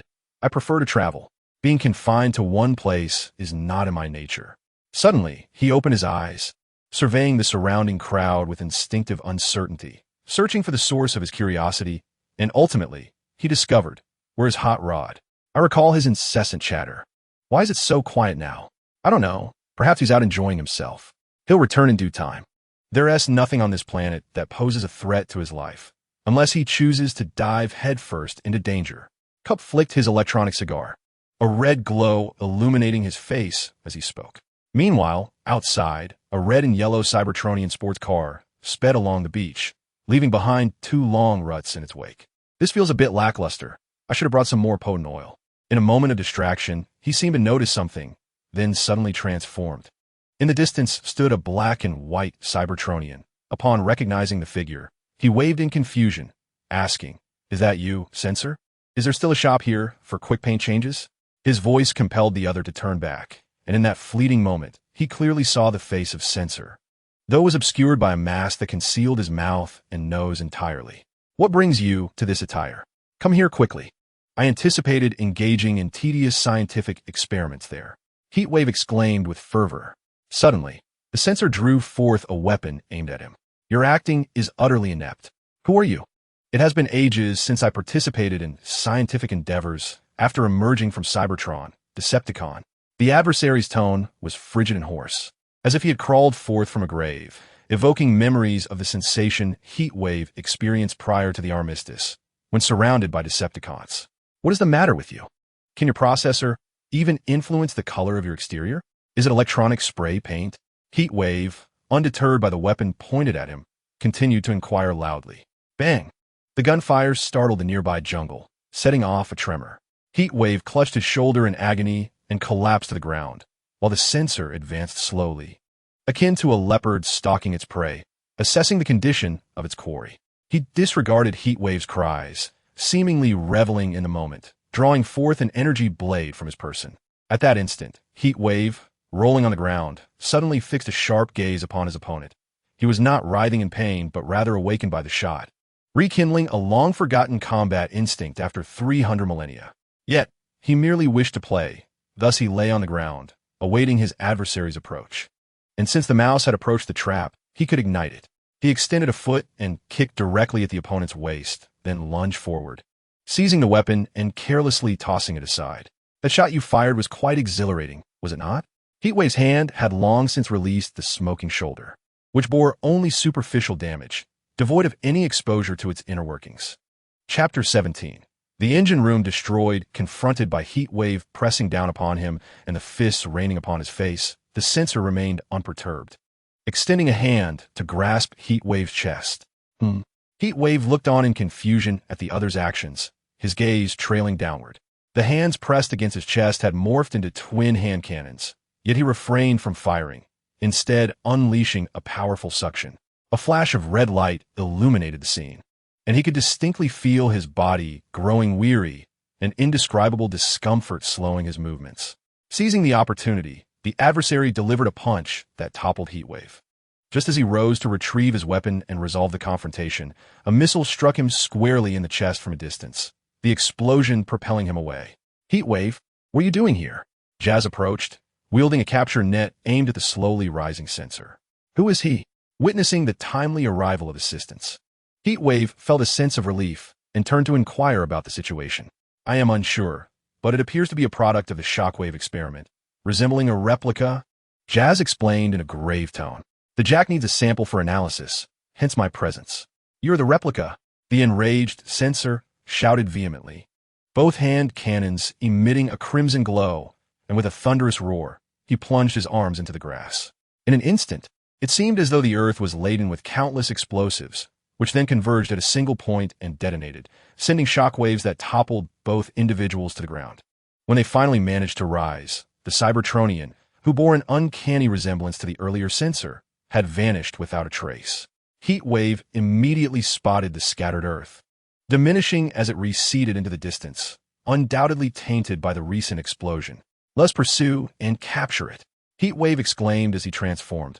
However, as he morphed into a sports car, a sudden lethargy overtook his four wheels. I cannot move. What has he done?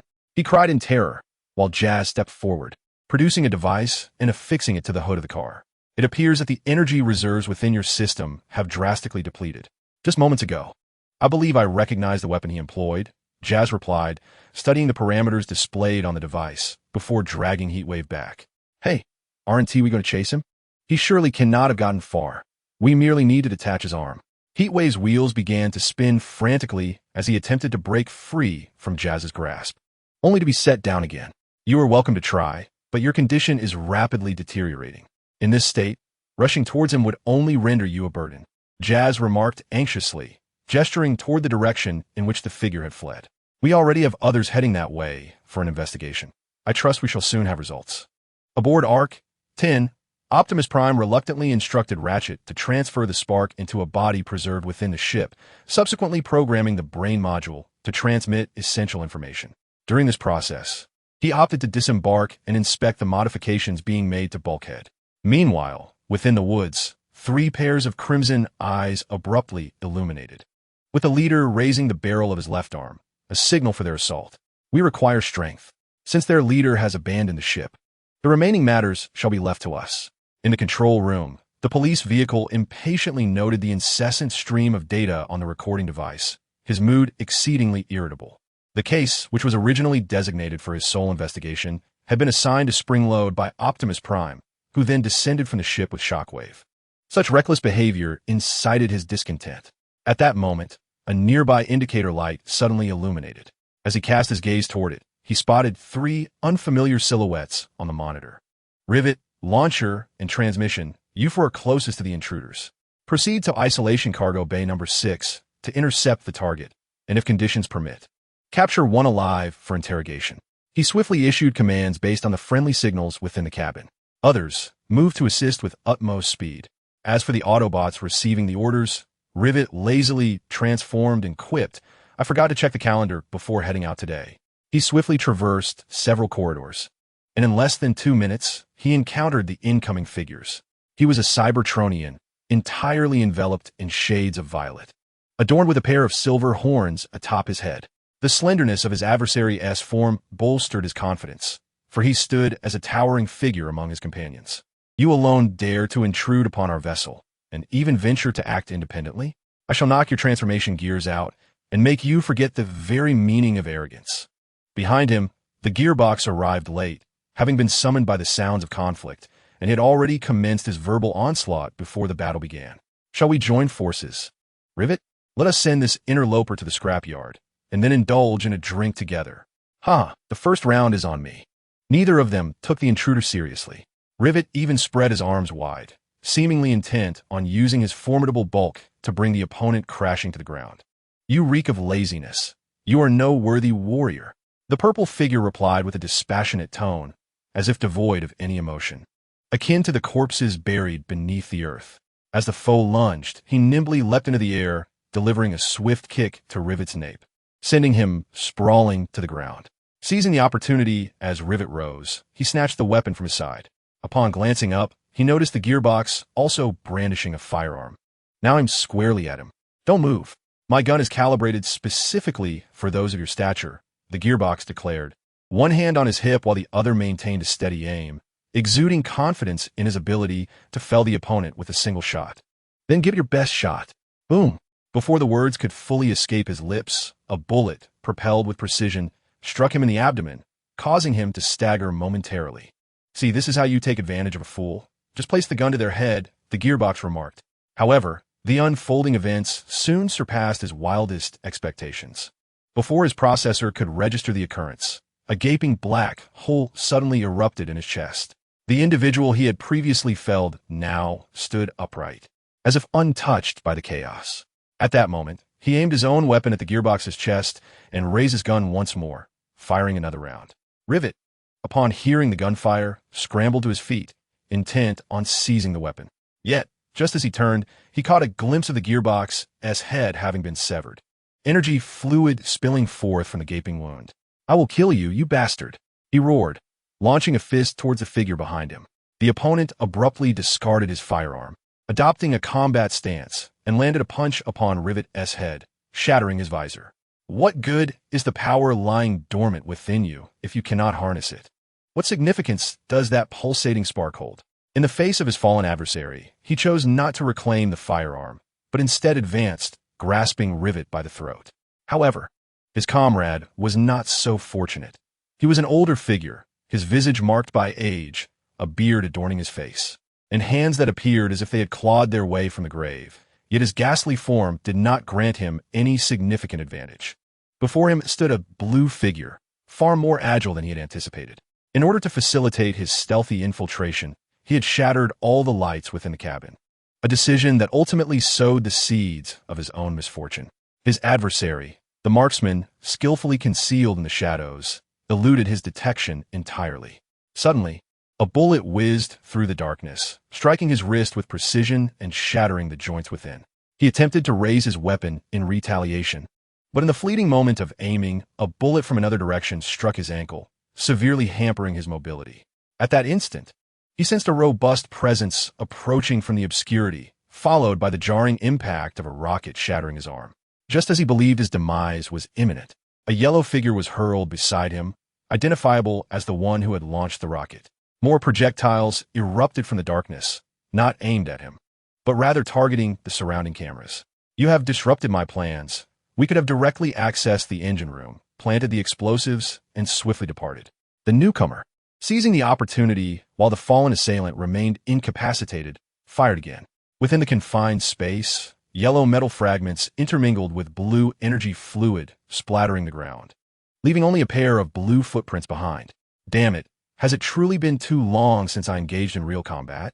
In such a brief span, 3 life signals have already vanished.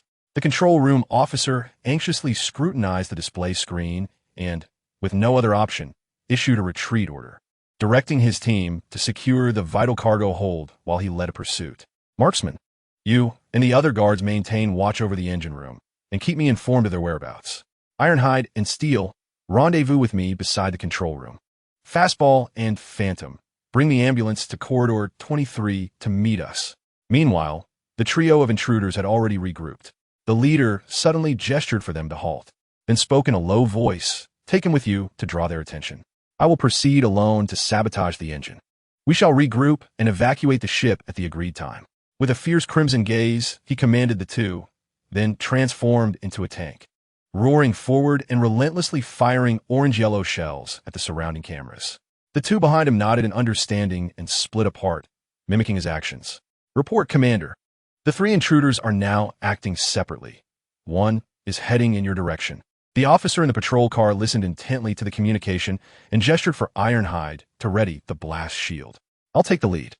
Ironhide pushed forward with a shield nearly the size of his own body, charging ahead.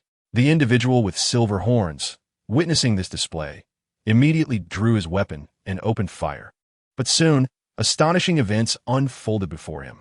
The bullets discharged from his firearm were consistently thwarted by a mist-like substance enveloping the exterior, preventing them from striking the core of the shield. When the bullets detonated, they scarcely left a mark upon the surface. This resilient shell was indeed formidable, yet it could only protect one side. A glimmer of intensity flickered in his crimson eyes as he suddenly leapt over the metal barrier, lunging directly towards the Phantom. "Open fire.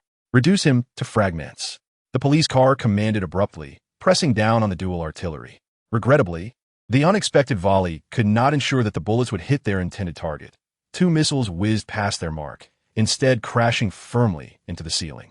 In mere moments, the overwhelming shockwave sent everyone sprawling to the ground, including the individual poised to pounce on the Phantom. As he opened his eyes, he swiftly relocked his target onto the Phantom, but just as he drew his weapon, the adversary vanished before his very eyes. Cloaked in invisibility, was it some kind of material? He pondered this with astonishment and confusion, but evidently, the remaining Autobots would not afford him the luxury of time. Suddenly, he felt a powerful punch strike his abdomen, followed by a heavy iron plate crashing down upon his head. Meanwhile, the leader had a far smoother experience, confronting the sudden onslaught of bullets from the darkness. With a quick glance, he sidestepped and transformed into a pure tank, unleashing a shot. The corridor reverberated with the sound of an explosion as he adjusted the cannon according to his experience.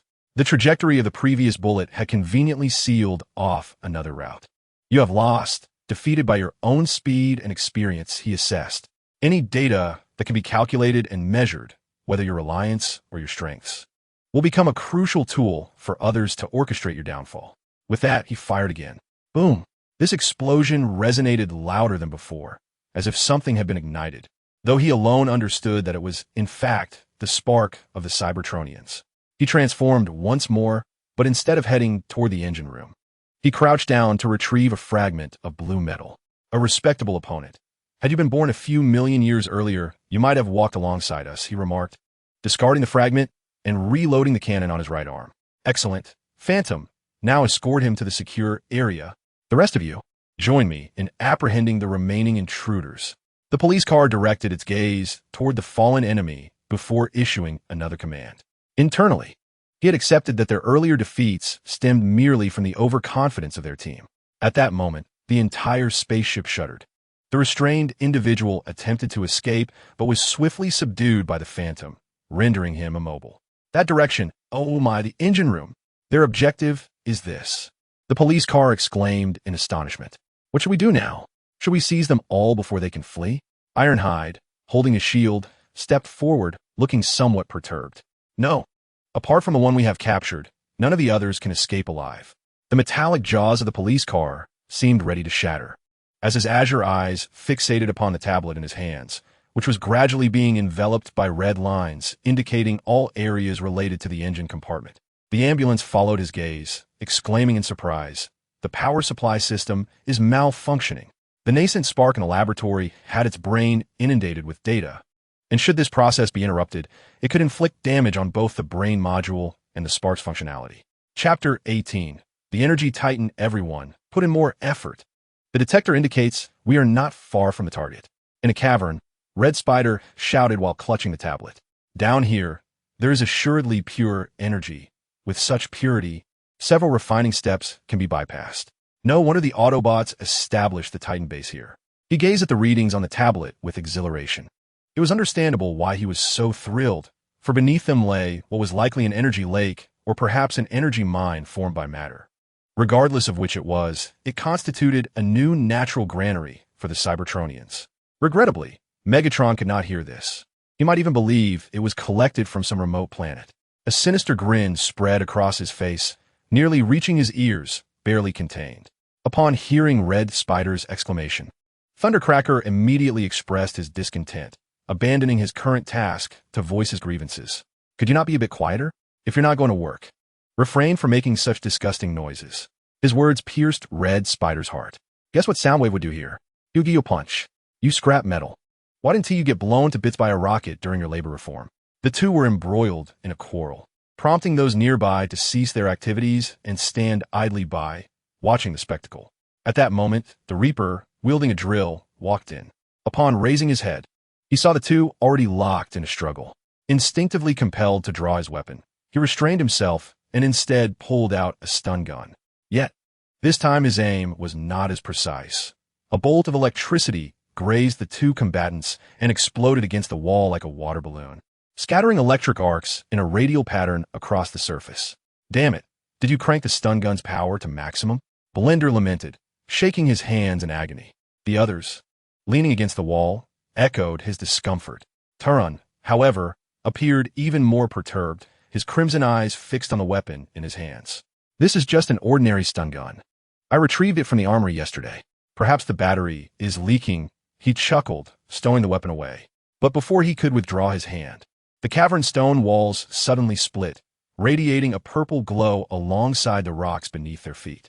Among the most exhilarating moments was the appearance of a Red Spider. Upon noticing the ground emanating a violet glow, he swiftly pushed aside the rumbling noise and approached with his instrument in hand.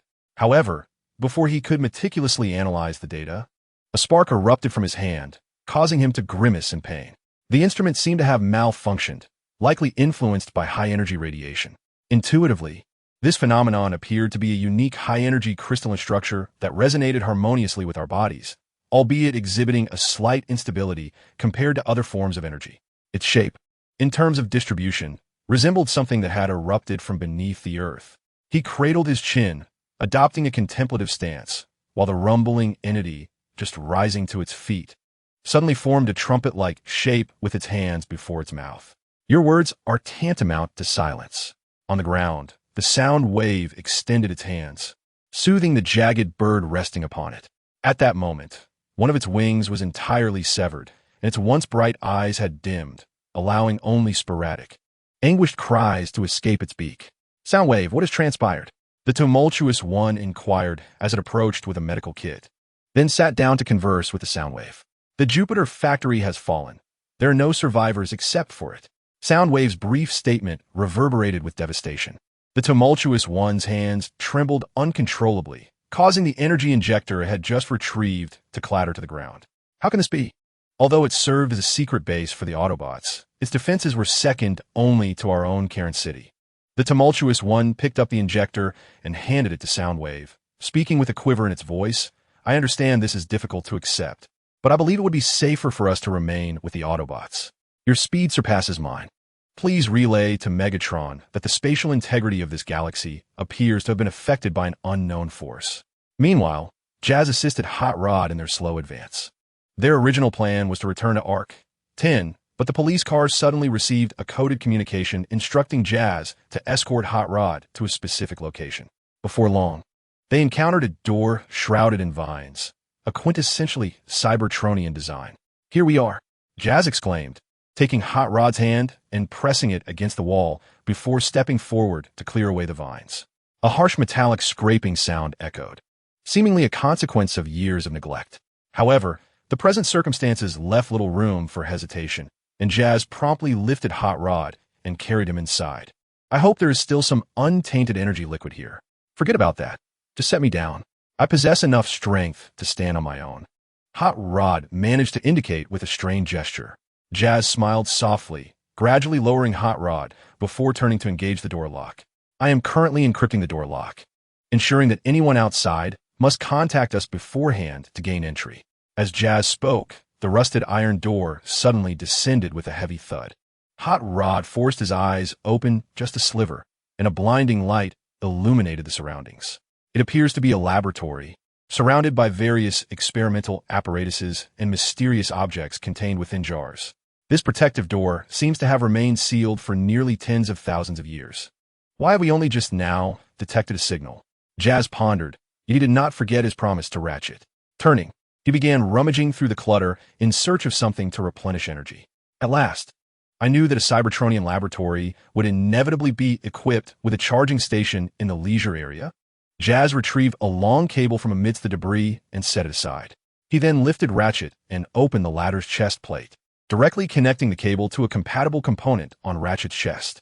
You rest here. I must now carry out my task. If any unusual sounds emanate from that large door, you must notify me immediately. We still do not know what kind of technology that being employs. Jazz instructed, pointing towards the iron door. Once Ratchet nodded in acknowledgement, Jazz turned and ventured deeper into the laboratory. Let me see what Shockwave has accomplished. Jazz picked up a tablet from the table and powered it on. The transparent screen flickered with static before abruptly displaying an image of the very laboratory he was in, albeit appearing somewhat less pristine. Experimental test code 1063. Recalibrating the optimal frequency, attempting to select materials from the cosmic periphery to transmit energy-like substances to designated areas. In the image, instead of the typically purple and portly Shockwave, there stood a normally proportioned Cybertronian adorned in yellow and purple paint, with a face not characterized by a single red eye. The figure pulled down a lever, and a circular archway behind him suddenly glowed with a pale blue light, ultimately forming a vortex. Interdimensional transmission achieved, but an unknown error has occurred. The screen abruptly shifted amid a series of jolts. Again, it was the previous laboratory, but this time the surrounding instruments lay overturned, many reduced to fragments strewn across the floor. Upon seeing this scene, Jazz instinctively glanced back before beginning to compare the situation. A portion of the footage had been deleted.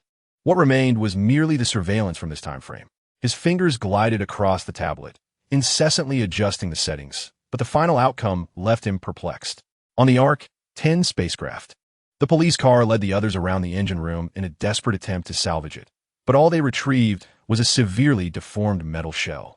Well, it seems we must take another ship to leave, the police car complained, arms crossed in frustration. The remaining members prepared to block the exits, preventing any further incursions. The police car, with a serious expression, commanded, "Now the defensive capabilities of Ark 10 are severely compromised, yet we cannot draw too many troops from Titan Base. What if the enemy's next target is there? Who knows what they might do?" Soon, his communicator delivered a piece of good news. Tong Xiangxiu and the members of the Thunder Rescue Team were on their way back. What about the new spark? The police car suddenly pondered and then directed the question towards the ambulance. I stabilized the energy with a spare battery. If we maintain the current power output, we can barely sustain it for a stellar orbit cycle, but I fear we cannot achieve takeoff. Outside, while nearly everyone remained at the base, two exceptions existed: the members of the assault on Ark number 10 and the Perceptors. "Spring, where are you?" He pressed his communicator against his forehead and whispered. At that moment, however, two voices echoed from Spring's dedicated channel. "Titan Base, aren't you there?" "I don't know, where are you?" Suddenly, two voices spoke in unison, rendering him unable to discern who was who, and then both sides abruptly fell silent, leaving him in a state of unease. Cautiously, he opened the display screen on his arm, revealing that many individuals were using this channel, including two Springs and two Perceptors. "This is impossible," he exclaimed, leaping to his feet in anger, only to calm himself moments later.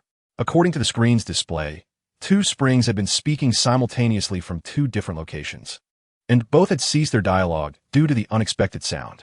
The familiar tone convinced them that only they could produce such a sound, yet a second voice had emerged. "Yes, therein lies the problem.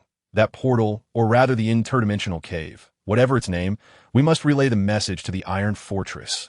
With that, he turned to gaze at a large door not far away, the very laboratory where Jazz and the others had previously been stationed. "Hey, what are these?" Jazz curiously peered at the cracks in the wall. Their sizes varied, yet all shimmered with an unusual light and emanated an indescribable sensation. "Let me record a video. Then I'll take it home to show Hot Rod." Just as he reached to press the Autobot insignia, he acutely sensed a tremor beneath his feet. "Jazz, get over here. He's coming." Hot Rod's voice reached him through the communicator. Startled, Jazz immediately transformed and raced back along the ground, disregarding the debris in his path. "I'm on my way, hold on." Hearing Jazz's words, Hot Rod struggled to detach the cable from his chest, then leaned against the wall, opening a cabinet door to slip inside. "I'm hiding in the cabinet now. Let us wait until he leaves."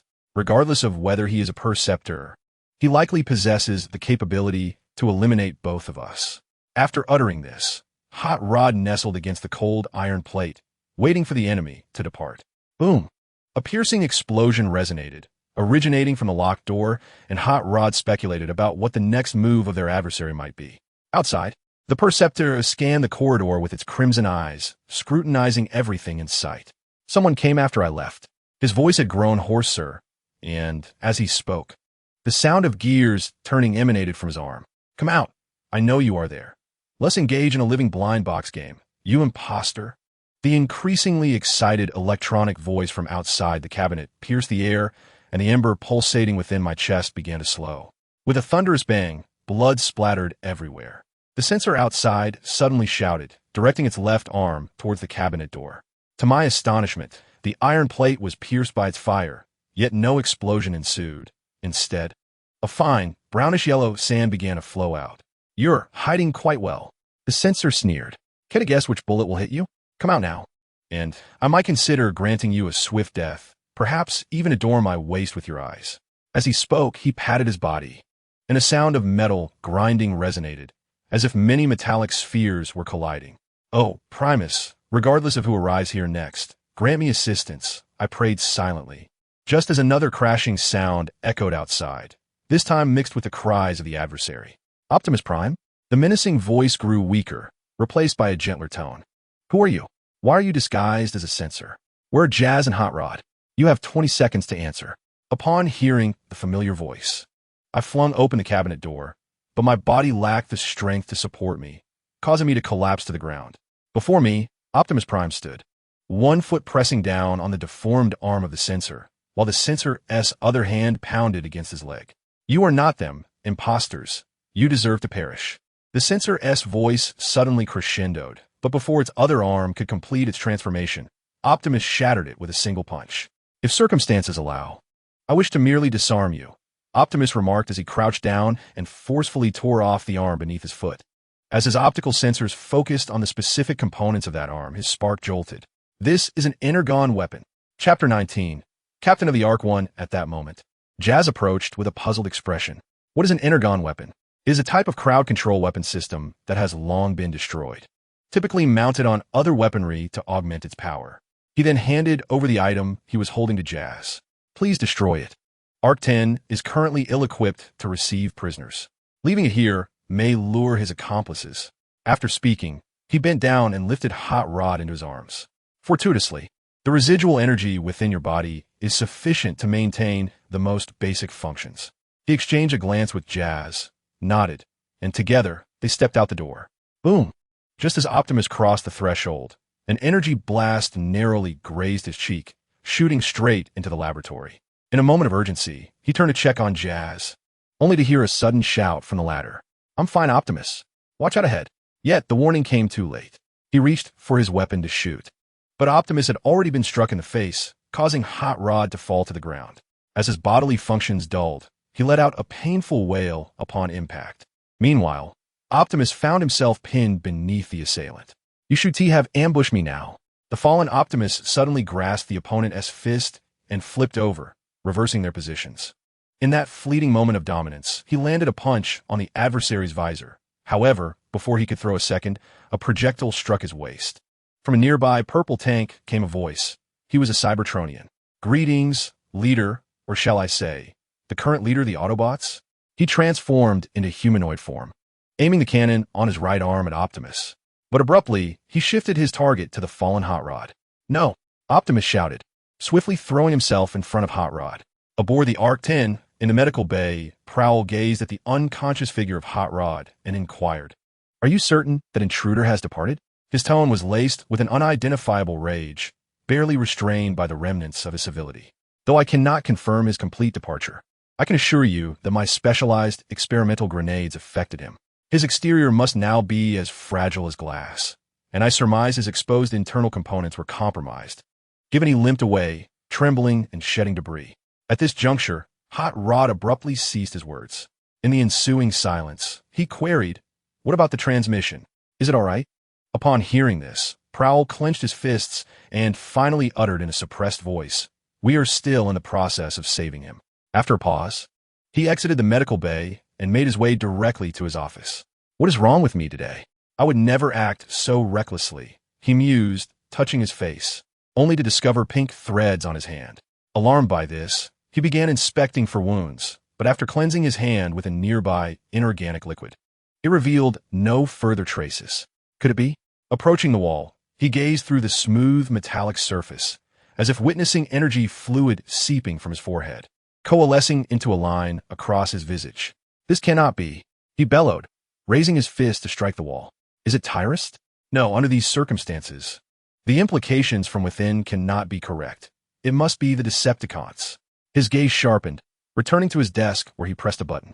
"Blaze, prepare a ship equipped with ground bombardment capabilities. I will lead a highly capable team upon my arrival on Cybertron." Upon concluding his words, he severed communication and brandished a firearm as he stepped outside. At the entrance of the laboratory, Optimus Prime, clutching his chest in agony, slowly rose to his feet. Just as he prepared to draw his weapon, the individual he had previously subdued suddenly charged at him, delivering a resounding slap to his face. Although Optimus was bewildered by the unexpected intervention, it did not deter him from signaling Jazz, seizing the sample from the assailant's grasp and repurposing it as a weapon. "Who gave you the audacity to interfere in our battle?" "Know your place," exclaimed the masked Cybertronian, delivering a swift kick to the opponent's abdomen. Seizing the opportunity, Jazz transformed, and Hot Rod swiftly followed suit, the two departing at an astonishing speed, leaving a cloud of dust in their wake. "What?" The agitated assailant suddenly turned to the smoke. But upon realizing Optimus remained stationary, he relinquished his hold on the intruder. But they escaped, merely two nameless pawns, as long as they linger in this universe. "The opportunity shall always be ours," he bellowed, pivoting towards his objective. "Who are you?" Optimus inquired, gripping his weapon in confusion, unable to recall such an individual emerging from Cybertron. "That is a question I should pose to you, for you must have heard of me. My name is Thunderwing, and you, Optimus Prime, shall meet your end here today." With that, he lunged forward, throwing a punch at Optimus. "Perhaps, but you cannot withstand us all," Optimus retorted, merging the two objects in his hands into a larger firearm, aiming it squarely at Thunderwing. Instead of the anticipated barrage of artillery, an unexpected force emanated from the weapon, siphoning energy from within him, causing his body to falter and collapse midway through his escape. Is this the result of the research on obliterating tyrants? Thunderwing sprang to his feet, seemingly unfazed by the energy that had just been extracted. "Merely draining your energy won't suffice to incapacitate you. Let's try this." Optimus pulled the trigger on his weapon, and in an instant, a blinding white light erupted from the muzzle, sending Thunderwing hurtling through the air. Optimus then surged forward, once more aiming his weapon at another adversary. "Now it is your turn." The cold tone of his voice caused Jazz's paint to flake. Just as he was about to raise his arm, the weapon in Optimus's hand unexpectedly detonated.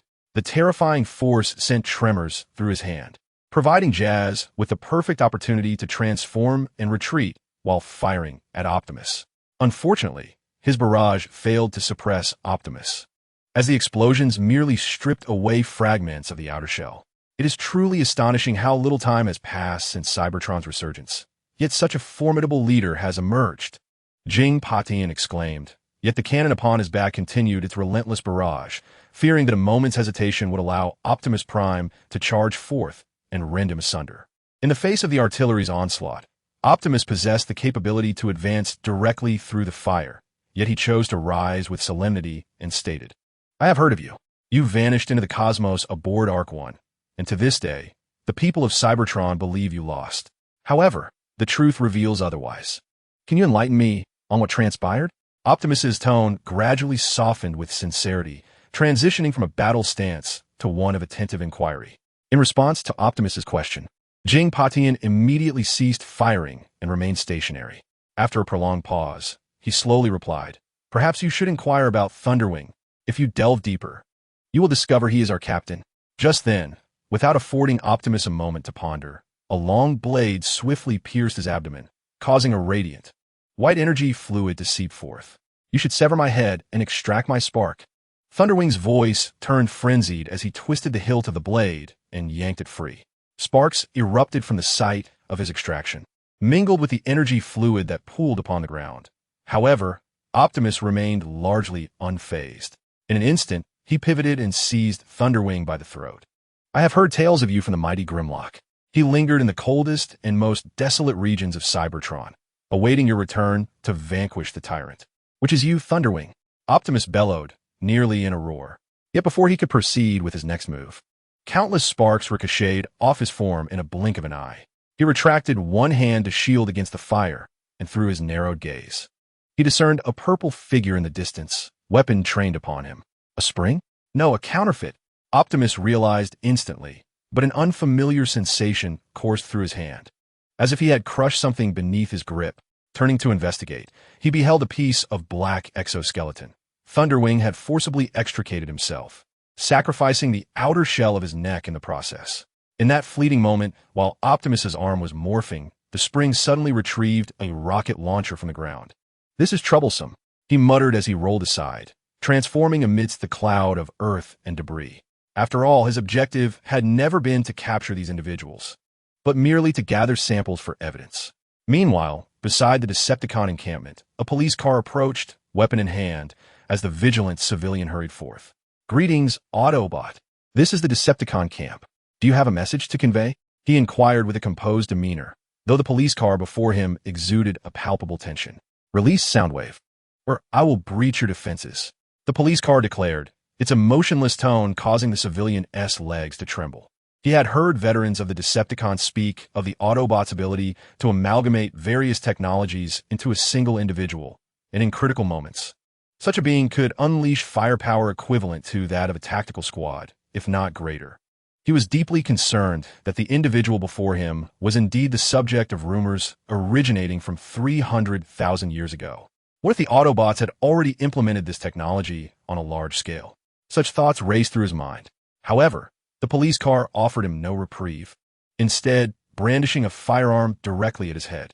Step aside immediately, or I shall have no choice but to arrest you on the grounds of obstructing justice, or perhaps even resort to lethal force. The police car articulated, each word laden with a chilling indifference to the consequences of taking a life.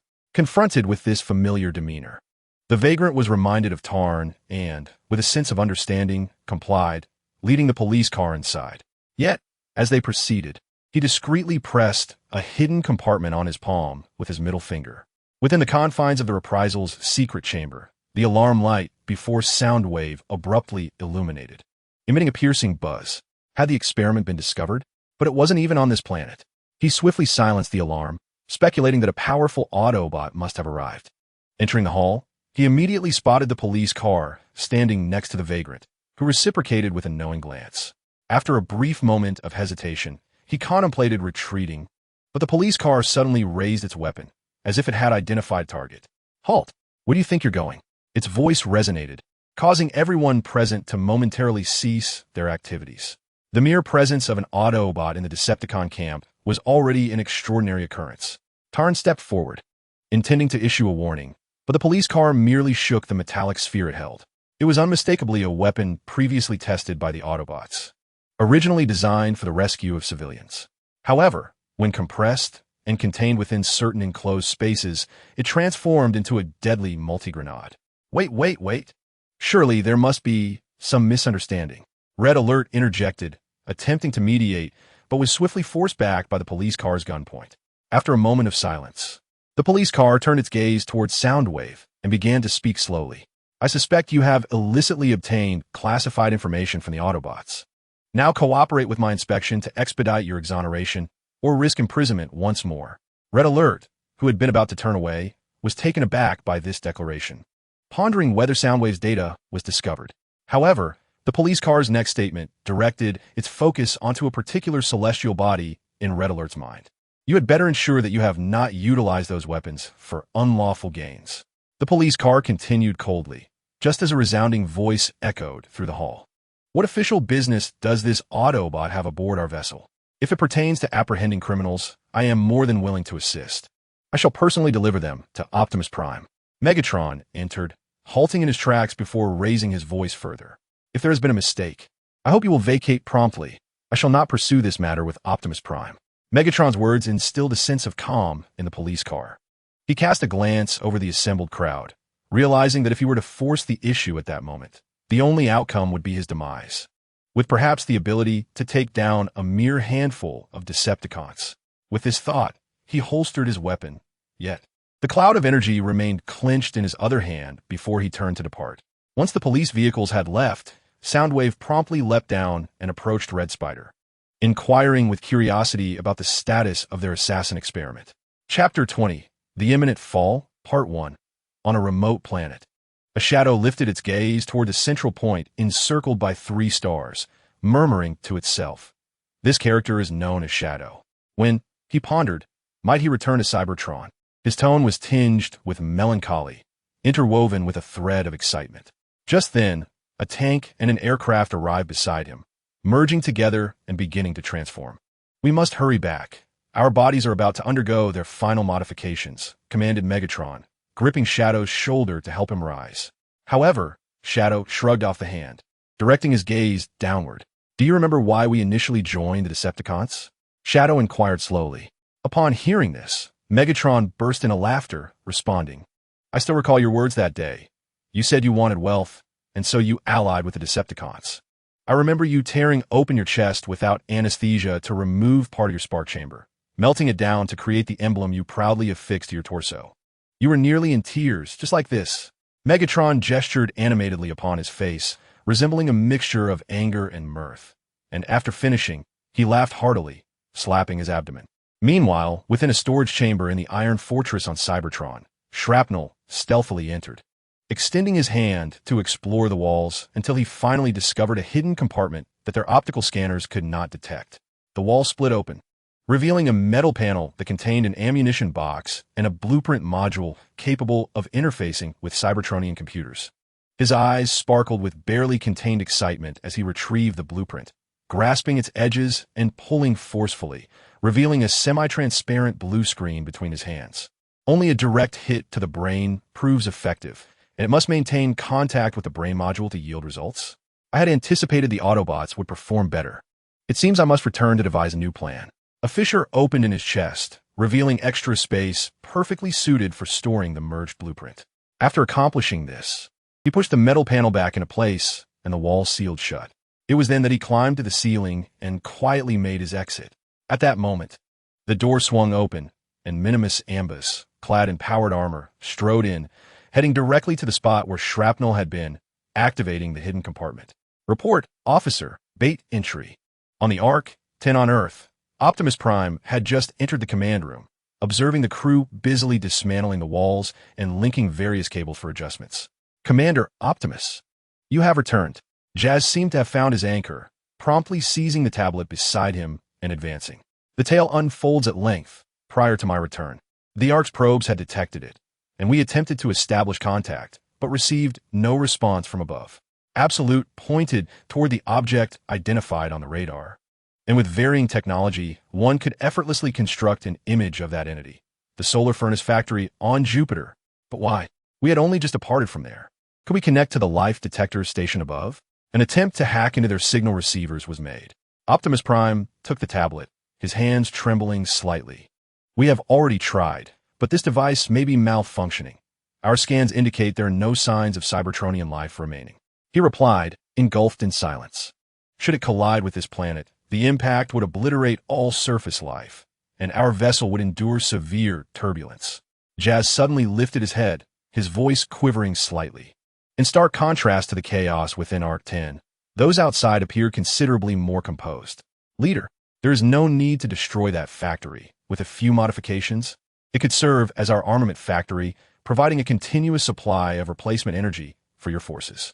The towering figure spoke anxiously, hoping to sway the imposing Megatron. A factory for producing walking sticks.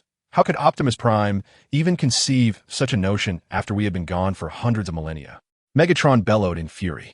What other projects has this fellow undertaken? Perhaps synthetic energy, or utilizing some of the weaponry we left behind in mere conceptual existence. What has he accomplished instead? Enough of the superfluous persuasion. My mind is made up. Scourge, stabilize the final landing point. We must conclude matters with them on this planet, starting with those insignificant pawns. With that, he turned to leave. Aboard the Nemesis, discontent with Megatron was palpable among the crew, with Starscream being the first to storm in. Why did you show such weakness just now? You were the one advocating for a forceful seizure of power from the outset. He shouted, sitting at his desk. Megatron smiled wanly, suddenly uttering an unexpected remark that took Tarn by surprise. No, you misunderstand. Our initial stance was never about forceful acquisition. Rather, the time before we even grasped our weapons was our only opportunity for victory. Yet I squandered it, so we must tread more carefully now. Old friend, are you aware of what the other Decepticons have been secretly up to? No need to tell me. Megatron inhaled deeply and replied calmly. We merely need to await a significant blunder from the Autobots, at which point seizing the hearts of the populace will fulfill our Decepticons' original intent. His crimson optics fixed on Starscream, who felt a shiver under that gaze. Now, go and inform all Decepticons to assemble aboard the Nemesis. We are departing from this place. In another chamber of the reprisal, sound waves were engaged in a remote conversation with other Decepticons. Six-faced beast, prioritize your departure with the foundational experimental data, leaving behind Shadow and Tyrant. Should they fall into the hands of the Autobots, disregard it. We need leverage. Aboard ARC-10, Optimus Prime activated the long-range communication, and Ford's visage materialized on the screen. Director Ford, I must assign you a task. Return with the repair team to ARC-10, restore the engine, and relocate it to the ocean's depths of this planet. Should our mission falter, Optimus declared, suddenly opening his chest to retrieve the leadership module, which he entrusted to the recovering Hot Rod. Safeguard it well. Should the need arise, I will send you a message. At that moment, the grand door swung open, and amidst the throng that entered, Unicron's optical lens locked onto the item in Hot Rod's grasp. Half an hour later, Optimus Prime, aboard a small landing craft, led a contingent of Autobots toward the aerial factory. What horrors await us there? A monster, perhaps? Ironhide queried, gripping a metallic sphere, his gaze shifting toward the Perceptor with a puzzled expression. Maybe so, but it could also be something we do not comprehend, especially if it has caused an artificial satellite to silently lose control. Perceptor nodded, seemingly acquiescing to this notion. Behind them, the receding landscape and a distant volcano revealed the crimson gleam in the eyes of two unexpected guests. You should be grateful I located surplus resources to repair you. Springtrap scoffed, arms crossed, gazing down upon Perceptor with a piercing glare. Next time, I might well use your spark as ammunition, he remarked, turning his attention toward ARC-10. If it weren't for this unforeseen circumstance, it would be just the two of us, and I would charge in to tear them apart. The Autobots' landing craft deftly navigated through the shattered remnants of the metallic wall. Due to the confined spaces within the factory's corridors, they were compelled to disembark. According to our plan, the first team, the Thunder Rescue Squad, will advance with me to ascertain any survivors and identify the culprit behind this catastrophe, Optimus stated, pressing the communicator before the assembled crowd. The second team will place glass gas bombs in the areas explored by the first team, alongside timed explosives. Our time is limited.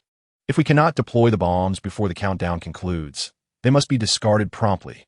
The remaining personnel were to secure the vicinity of the landing craft, ensuring a safe retreat. Now, Autobots, transform and roll out. Optimus bellowed, charging alongside his comrades into the shadowy passageway.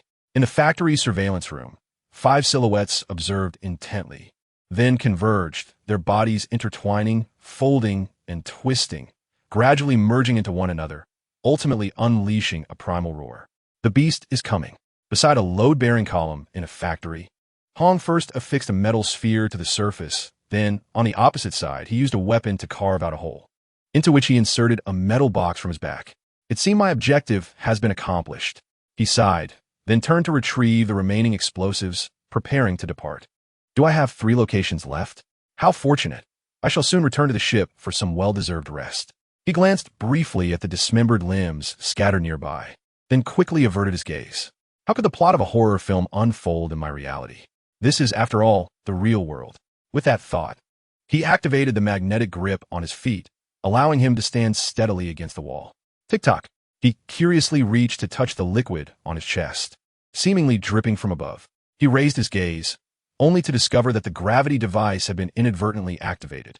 In a state of alarm, he attempted to lift his foot to escape, only to realize that the magnetic grip combined with gravity had morphed into a terrifying force, rendering any movement exceedingly difficult. Fortunately, the objects that had previously been suspended in midair did not crash upon him. At that moment, he noticed a movement among the debris not far away. Cautiously, he approached and was astonished to find a Cybertronian crouched down, nearly burying its head in its knees, seemingly overwhelmed by fear. Observing this scene, his anxious heart instantly relaxed. He reached out and gently patted the Cybertronian's shoulder, offering quiet reassurance. "Do not be afraid. We have arrived. Once I complete my task, I shall take you back to the ship," Hong said with patience. Suddenly, the Cybertronian turned around, and he realized that this being was not fearful at all. Its face was drenched in dripping energy liquid, and it grinned at him, a piece of metallic debris falling from the corner of its mouth. "All right, once I devour you, I'll be on my way." With that, it lunged at Hong, sinking its teeth into his firm shoulder, tearing off a connecting tube and beginning to chew. As the Cybertronian was about to swallow, Hong aimed his gun at its abdomen with his other intact arm and pulled the trigger.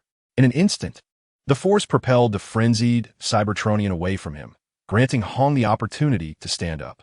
"Listen well, I know not what you have endured, but I shall incapacitate you and take you back. Your psychological condition is far more severe than I had anticipated." With that, he leapt into action. As his legs neared the Cybertronian's chest, he pressed the button to activate the magnetic grip.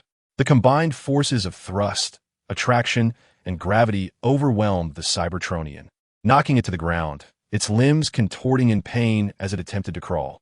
"I apologize. Perhaps my response was a bit excessive," Hong quietly murmured, stepping forward to offer assistance in lifting the fallen being. As the Cybertronian suddenly turned around, he grasped the hand that Hong had extended. Yet, before Hong could pull him up, a shard of metal pierced through his only intact right arm.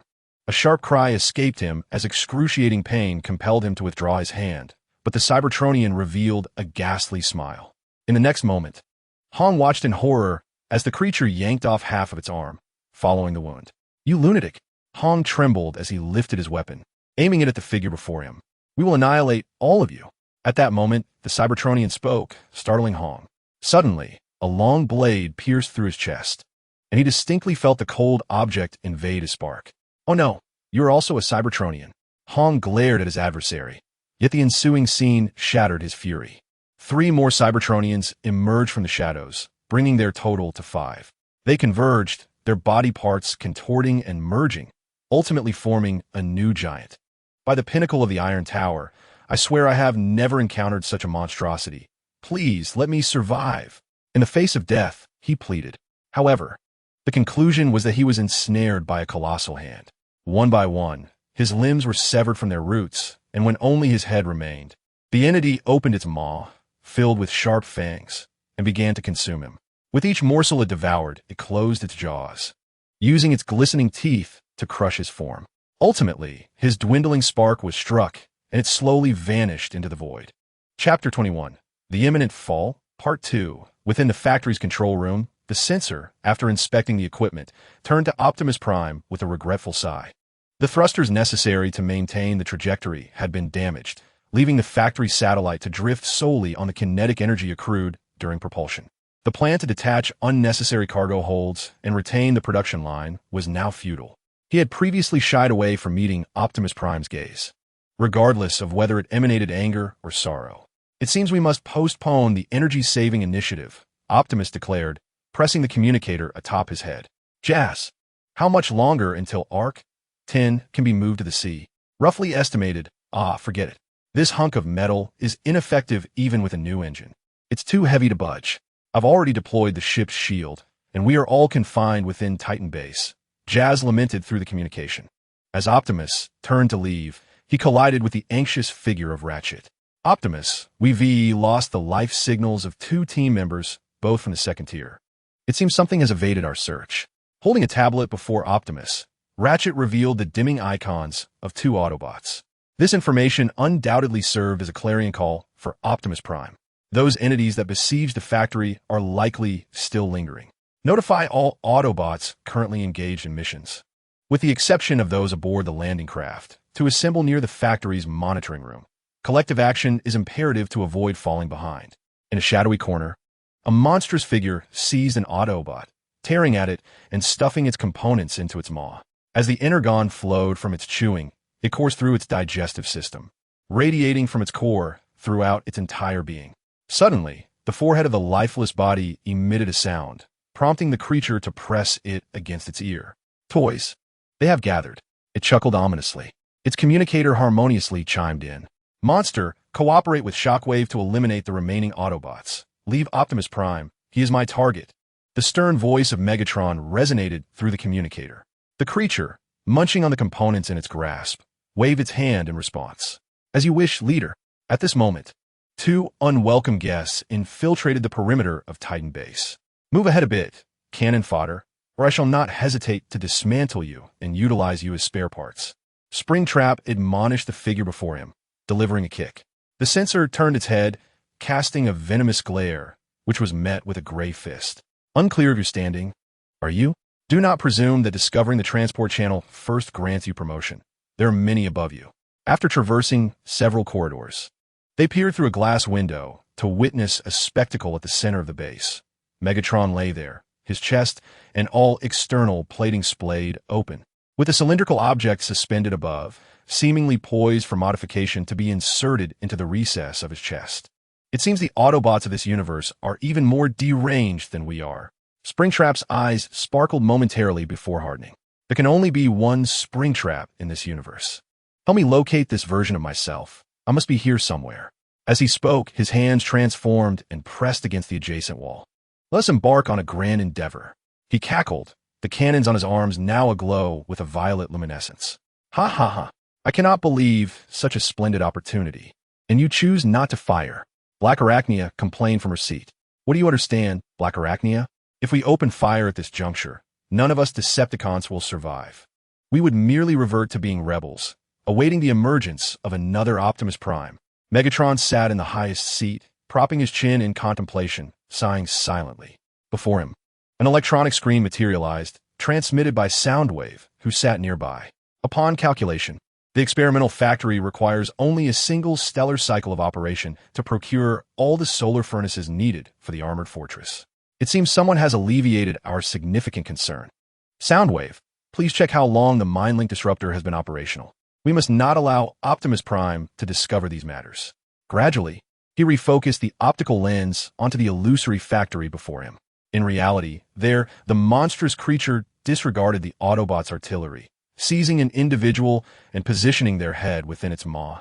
As if its razor-sharp teeth were a guillotine, energy fluid spraying across its grotesque visage. This brutal act left the onlookers in a state of shock, with only a few continuing to fire. Amid the crowd, a yellow and green figure rushed forth. Upon reaching the monster, he hurled a metallic sphere, then dropped to the ground, retrieving his weapon for a barrage. Spring, come back, that's far too dangerous. Thunderclash exclaimed, hastening towards the scene. As Spring aimed at the glass gas bomb, he maximized his generator's output. You repulsive metallic beast. I refuse to believe you can withstand this. Ignoring Thunderclash's warning, Spring resolutely opened fire. In an instant, several metallic spheres shattered in midair, releasing a plume of white vapor that swirled about. With his objective achieved, Spring transformed and fled in the opposite direction. Someone roast this creature, Sandstorm. Unleash your machine gun. The moment he departed, countless bullets struck the monster's massive form, leaving a series of dark, gaping holes. The pain provoked a deafening roar from it, as it seized some unexploded metallic spheres from the ground and hurled them at the shooters. Almost instantaneously, the air filled with white smoke. While others were directly struck by the bombs, their bodies disintegrating in an instant, struggling amidst the haze, ultimately becoming a scattering of transparent fragments. Witnessing this, Thunderclash transformed into a pale crimson light, racing towards the monstrous creature that charged at the others. In a heartbeat, his arm morphed into a long blade, which he plunged into the creature's knee. Ah, you metallic flea, be reduced to scrap. He bellowed, then brought his palm crashing down. Yet, At the moment that colossal hand descended, all 5 fingers were severed, and Thunderclash seized the opportunity to climb onto the creature's hand, preparing to drive the blade through its throat. Just as he neared his target, a yellow energy projectile struck him. "Is this what you consider normal speed? Hardly impressive," came a disdainful voice from a hunched individual. "Are you the one commanding him to slaughter here? Why do this?" Thunderclash quickly adjusted his stance, picking up a steel plate from the ground and welding it to his wound. "No, do not accuse me. I am not the one who conceived this idea," the expressionless figure replied, abruptly raising the cannon of his right arm. "You're the most remarkable individual I have encountered in recent days. What is your name?" Almost instantaneously, as he spoke, the orange-yellow cannon erupted with flames, shooting directly towards the heavens. In the face of the impending artillery, he chose not to retaliate but stood his ground, unveiling portions of his armor to reveal a series of dark cannon muzzles. From these outlets, an endless stream of pale violet light burst forth, intercepting the yellow projectile mid-air, igniting in a dazzling display before striking the ground with a resounding impact. Confronted by such formidable firepower, he was compelled to transform and evade, retaliating in vehicle form. At that moment, Optimus Prime arrived, only to be met by the sudden descent of the imposing Megatron, who, during his fall, aimed his long blade at Optimus Prime. Zing! We meet again, the current leader of the Autobots. His sword pierced deep into Optimus Prime's chest, penetrating to a depth where sparks and internal components were visible. "I have heard this is not even your strongest form, but I shall not afford you the opportunity to adjust, for you are unworthy," he bellowed, pressing his face closer. Yet suddenly, he felt a tremendous force strike his chest, knocking him down. As he sat up, he discovered that his left chest had been pierced by Optimus Prime's hand cannon, light streaming through the wound onto the floor. Before him, Optimus Prime extended his hand, withdrawing the long sword. "Perhaps I have committed many errors during my tenure, but I need only to perform better than you." He then hurled the sword directly at Megatron, who barely managed to evade it with a roll. "Is that so? Yet you hesitate. You are cowardly and hypocritical. If you truly cared for your people, why would you perpetuate the hereditary leadership? You are even less than I, less than the chosen of the heavens." Upon hearing these words, Optimus Prime momentarily faltered, while Megatron seized the opportunity to draw the sword from the ground and swung it towards Optimus's abdomen, catching sight of the wound. His slash grazed the enscathed side of Optimus Prime's abdomen, culminating with the weapon being shattered by the hand cannon. "You must think that after my prolonged absence, I am oblivious to the state of Cybertron, yet I possess a clearer understanding than you." With the broken sword in hand, he lunged forward, driving it directly into Optimus Prime's left arm cannon. Just as Optimus intended to fire, the damaged barrel failed to function. A surge of high-purity plasma coalesced and then explosively dispersed, severing a portion of Optimus Prime's forearm. Witnessing his adversary gravely wounded, Megatron remained in place, passionately addressing him. "Tell me, how did you secure victory in that battle when you first ascended to leadership? For what reason do your soldiers follow you? For wealth and energy? Or for faith and lineage?" He delivered his fervent speech, stepping closer and placing both hands against Optimus Prime's chest. "What you rely on is merely that leadership module." As he spoke, he seized a moment of the other's hesitation to forcefully pry apart those two components. Yet, in an instant, his expression shifted from exhilaration to dread. "What have you done? Where's the leadership module? Did you not retrieve it? Where's that thing now?" Jean Tianwei bellowed in frustration, grasping Optimus Prime by the throat. At that moment, the latter suddenly spoke, and a metallic sensation coursed through his head. "Perhaps I have exploited humanity as faith, but I have enhanced their lives, granting them the power to choose their own paths, while you are merely a tyrant. Jean Tianwei, there is much you fail to comprehend." Before the words had fully escaped his lips, he pulled the trigger, the overwhelming energy obliterating half of Jean Tianwei's head, causing him to clutch his skull in agony as he collapsed to the ground. Just as Optimus Prime believed it was over, a tank barreled forward, crushing his body, and he witnessed Shockwave tear open Jean Tianwei's chest, extracting a pulsating object radiating with dark light. "Yes, this is what I desire, and you are of no further use," he exclaimed with fervor, forcefully inserting the object into his own chest. This unexpected spectacle left all present, including the monstrosity, momentarily stunned. Yet, despite sustaining severe damage, Optimus Prime remained composed. He deftly maneuvered his unscathed hand to grasp a nearby weapon, aiming it at the turning shockwave and pulling the trigger. The tyrant has been vanquished, and a daring usurper is now our target. As if in response to this declaration, a myriad of sparks erupted from Shockwave's form. His violet exterior was pierced, and under the barrage of artillery, his limbs began to dissolve. Observing that the two adversaries had nearly lost their combat effectiveness, Optimus Prime rose and opened fire on the only remaining enemy. Unbeknownst to the truth, you, who aid the wicked, your days of prosperity are numbered. However, this time, the Autobot's firepower posed little threat to the monstrosity. He was not as easily felled as the other two. Quite the opposite, as he lunged forward. He crushed 3 or 4 Autobot figures beneath him, leaving a trail of energy fluid and metallic debris in his wake. Open fire. Target his eyes. Spring shouted, hastily picking up a weapon from the ground. The monstrosity's gaze flickered, locking onto a figure toward the back of the crowd. Suddenly, he surged to his feet, sprinting forward and leaping. His target, clutching a briefcase and donning a bright yellow mask, attempted to transform and flee upon noticing the monstrosity charging toward him. Chapter 22. The Impending Fall 3. Amidst a pool of searing molten iron, an eerie black light flickered to life. Within this narrative, the consciousness of a being, akin to the awakening of Optimus Prime upon activating his leadership module, gradually stirs to life as an immense energy begins to reconstruct its form. Soon, a skeleton aglow with a dark luminescence rises. Nearby, a figure known as Little Juga finds himself cornered by a ferocious monster, driven into a dead end. As he pivots, a shard of metal crashes against his chassis. He struggles to transform and rise, but the beast extends its colossal hand towards him.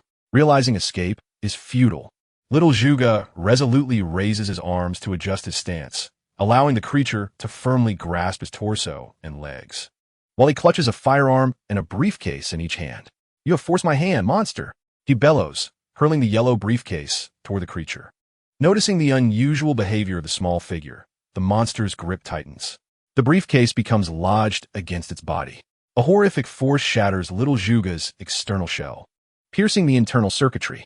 "You've caused me quite a hemorrhage today," he exclaims, raising his head, his face now splattered with energy fluid. He then lifts his arm, aiming the gun at the yellow briefcase. It is time to bid farewell. With that declaration, he pulls the trigger, and a violet beam instantly perforates the briefcase's thin exterior. Just before the bullet escapes, the contents within detonate, unleashing an invisible force that begins to engulf the monster. In the throes of excruciating pain, the creature is compelled to release its grip, and Little Juga seizes the opportunity to escape through the gap. He then calls out to the approaching rescuers. The monster has been dealt with, requesting to regroup. In an office at Titan Base, Jung holds a circular metal component, placing it into his suitcase before turning to the individual before him with a measured tone. "Aside from the early symptoms of primordial celestial syndrome, you are merely exhibiting some paranoia. The examinations over the years have consistently indicated this. There is no need to continue." He gestures, signaling the other person to take their leave. "But I've been pondering whether my actions are indeed justified," Alien murmurs, his gaze lowered, his metallic fists suddenly clenching tightly. "Which matter are you referring to?"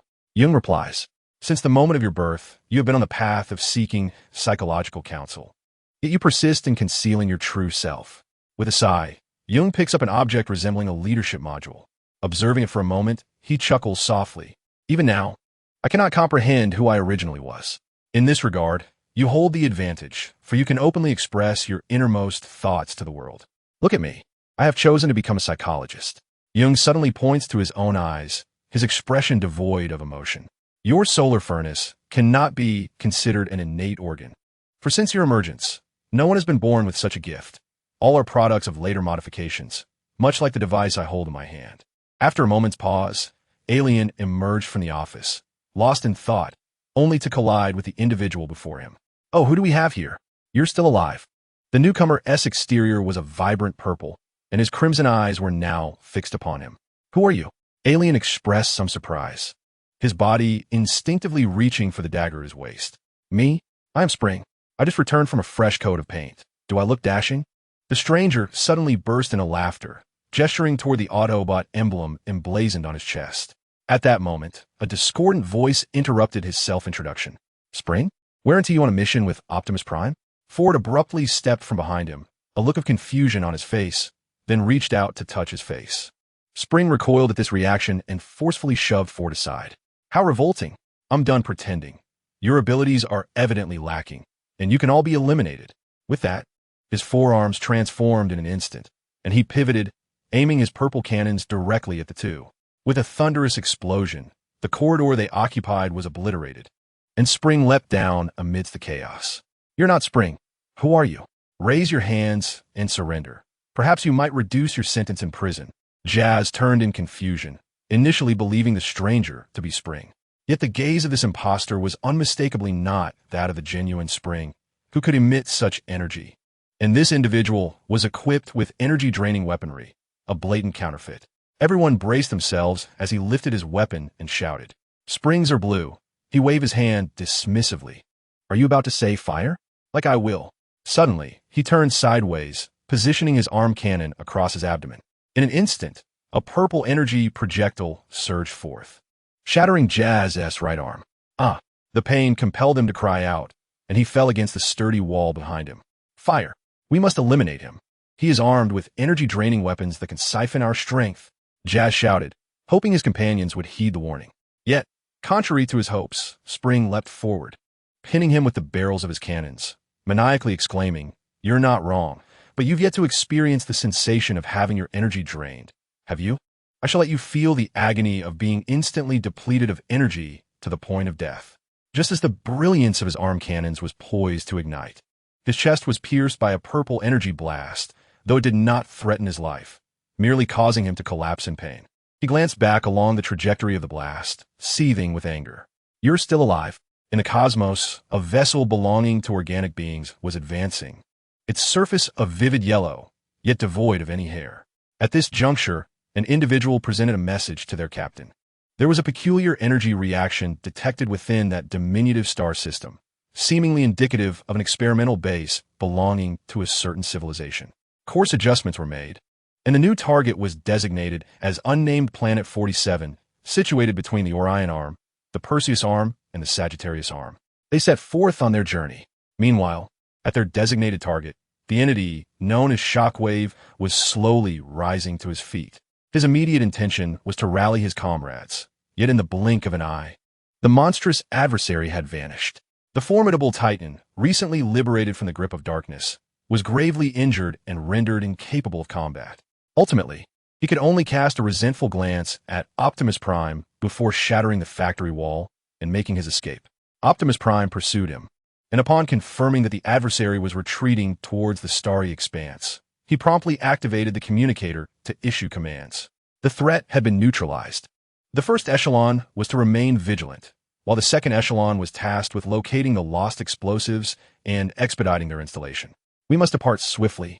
Once his communication was transmitted, the entire factory was abuzz with Autobot activity, while outside, the Decepticons hesitated, particularly Megatron, who was in a state of indecision.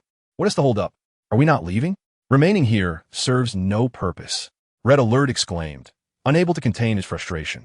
In response, he was struck on the head by an object thrown by his superior, eliciting a pained yelp from him. In the vastness of space, stars seemed to scream. Soundwave, seizing the moment, stepped forward and mockingly mimicked the tone of the warning. This provoked Red Alert's fury, and he lunged at Soundwave, grasping his leg with the intent of slamming him to the ground. However, his workstation intervened at a critical moment. Ding! Unknown spacecraft detected. Should we disregard? The alarm blared loudly, as Red Alert was not seated at the controls. According to their ship's default system, all unknown information required heightened alertness. No. Scan the enemy vessel and attempt communication. Before Red Alert could respond, Megatron swiftly assumed control from his console, glancing at Soundwave to act in accordance with his orders. Soundwave, in a calm demeanor, glanced at his own console and casually pressed a button. The opposing vessel had sent a communication request, which was being received. Suddenly, an electronic screen materialized before Megatron, displaying the visage of a typical organic being, causing Megatron's eyes to glimmer with intensity. Upon recognizing the organic nature of the entity, he seized the moment to speak. This is your first warning. Leave immediately. You have encroached upon our territory, and your vessel is not devoid of high-speed maneuverability. Should you seek conflict, the Decepticons stand ready to engage. Faced with this initial warning, the commander on the other side hesitated momentarily before his expression contorted into a scowl, and he demanded in a fierce tone, "You are the Decepticons?" Upon observing the reaction of his adversary, Megatron let out a light chuckle, responding with an air of arrogance. "Indeed, we Decepticons remain steadfast in our name and identity. We have always been known by this title." It appeared that his words provoked a response, as the shadowy visage on the screen suddenly turned, snarling with fury, "Attack! Annihilate these robots!" After issuing this command, the face twisted back, seething with malice. "They are merely slaves." With those words, the electronic display dimmed, and so too did Megatron's countenance darken. Deactivate the power limiter, charge the main cannon. Prepare for a jump assault. Within Titan Base, Spring was grappling with the two figures before him, one being the armless alien and the other Ford, who bore a gaping wound in his chest. "I hope you still possess the good fortune you had moments ago." Spring sneered, then resorted to his previous tactic, aiming his cannon at the duo at close range once more. "Don't even think about it," Ford shouted, using his physical strength to seize Spring's arm, forcefully redirecting the cannon's aim towards Spring's own head. In that moment, the twin cannons emitted a blinding crimson glow. The arrow is on the string and must be released. Will it be the choice of destruction or death? For most Cybertronians, this was a dilemma. Yet for Spring, the decision was far simpler. His head transformed in an instant. Retracting into his torso, two orbs of purple light ascended into the sky, crashing into the ceiling and showering the ground with debris. "Sensor, where are you? If you don't show yourself now, I will dismantle you for spare parts when we return." Realizing the dire situation, Spring reverted his head, shouting in frustration. As if in response to his outcry, a vivid red bullet pierced Ford's left arm, and amidst a flurry of sparks and explosions, a severed limb fell to the ground. Upstairs, Jack observed this scene, his fists clenching in anger. Suddenly, an idea struck him, and he turned to enter the medical room. Inside lay the body used by Optimus Prime during the initial battles against the Decepticons, its chest now ajar, with numerous tubes inserted. "Child, I am sorry, but I must do this. Now is the time for you to shine. Please awaken." Jack encouraged himself, then proceeded to halt the data transmission. As he completed his task, the eyes of the dormant body flickered to life, glowing a brilliant blue. "Who am I?" As a new life stirred, Jack exclaimed with excitement, "You are Autobot, our comrade." He hesitated before adding, "The son of Optimus Prime. Now please assist us." In the vastness of the starry sky, two colossal ships collided. Among them, the pale yellow warship had suffered a significant breach, and hundreds of organic beings began to drift out into the void. In the command center of the vessel, chaos reigned supreme. The commander bellowed in fury, "Damn those robots. Strike them fiercely. You are all augmented warriors. They are nothing but a heap of scrap metal, not worthy of fear." Just then, the ceiling exploded, and a colossal object emerged, crashing onto the floor and embedding itself within. "Not worthy of fear." A voice emerged from the swirling black smoke, echoing a retort, followed by the sudden manifestation of a heavy hammer hurtling towards the commander. "That is no mere scrap metal, but you are merely a mass of flesh." Behind him, a figure wielding an oddly shaped weapon descended. His massive form was less agile than the smaller entity, yet he moved freely within the confines of the command space, swinging his hammer with abandon. "Detection efficiency is lacking. Switch to cleaning mode. Activate sonic experimental weapon," he declared, adjusting the weapon in his hands before slamming it into the ground. Chapter 23. The Impending Fall. End. The sensor knelt on the platform, his lenses allowing him to clearly see the target information of everyone present, save for one blue and white figure. "Commander, did we encounter this individual back on Cybertron?" He could no longer contain his curiosity and inquired through the communicator. The response from Spring clarified everything, including his earlier query. "Have you forgotten where the spare parts for the Allspark originated?" Spring scoffed, leaping to aim his weapon at the Charger-S head. With a thunderous blast, a headless metallic body collapsed to the ground. After posing his question, the sensor promptly shut off his communicator and remarked indifferently, "So that's where such strength comes from? It appears those special parts can be mass-produced." He suddenly gazed up at the hovering cylinder. Lost in thought, a tremendous force unexpectedly propelled him downward. "What now?" "Spring, engaged in combat with Ford, turned his head with disdain. However, his momentary lapse in focus allowed a pair of heated daggers to pierce through his legs. The searing pain compelled him to spin around, reaching out desperately to seize his assailant, only to grasp at air, causing him to tumble to the ground. "You scoundrel! My leg's piston mechanism!" He roared in anger, raising his arm cannon to retaliate, but Ford leapt and crushed him with all his weight. The energy accumulated in the weapon erupted violently, leaving Spring's left arm reduced to little more than a shoulder adorned with a few dangling scraps. Realizing the tide of battle had turned against them, he swiftly rose and dashed toward the sensor. Meanwhile, the fallen Ford shouted, "Open fire. Do not allow him a moment's respite." No sooner had the words left his lips than a torrent of bullets pierced through his shell. In agony, the Spring seized a fallen comrade from the ground and shielded him from the onslaught. The shrill screams abruptly ceased as the vocal apparatus of the sensor was shattered, and in an instant, the bullets mercilessly stripped away its exterior. "What hunk of scrap metal!" The Spring muttered a curse, then with its remaining intact hand, grasped the adversary's spark and, with the transformation of its arm, drew the blue spark into the barrel. "Let it shine one last time." A manic expression suddenly overtook him. He then rose abruptly, aiming the searing barrel at the now upright Ford. The latter, upon lifting his gaze, was greeted by a blinding light that pierced through his chest. He felt the spark within his chest graze against something, sending signals of its dwindling state to his brain, causing him to collapse to the ground. Observing this, the Spring trained the barrel on the remaining individuals still capable of movement. "Is one shot enough to incapacitate you? I have plenty more in store." Just as the barrel of his arm was about to ignite, a brilliant blue sword descended from above, piercing through his arm and severing the handheld cannon. Who are you?" he cried out in pain as he fell to the ground, fortunate that his arm, after its transformation, had merely shrunk a few sizes, resembling a bamboo pole connecting his hand to the exposed elbow joint. "I will return to eliminate all of you." With that declaration, he transformed and retreated through the very conduit he had arrived. At that moment, the one who had severed his cannon attempted to pursue, but was abruptly halted by Jack. "Child, I hope you can lend a hand. Someone here is on the verge of collapse." In the factory, Optimus Prime suddenly clutched his head, swaying before collapsing. Nearby, Metroplex rushed forward, grasping his intact hand to assist him upright. "I'm fine. It's just the telepathy acting up again." Nearby, Megatron is quite excited. "And now, I have a new method to address this." After standing, Optimus replied leisurely, "Have them transfer all bombs from A21 to B12 to other isolation chambers. I'm attempting to communicate with Megatron."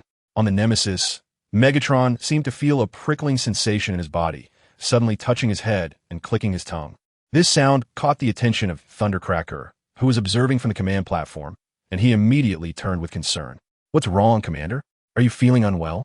Megatron shook his head, then silently relayed the information he had just encountered. "We are in trouble. Have Soundwave and his team take over that organic ship as swiftly as possible. I will send them the mission objective shortly."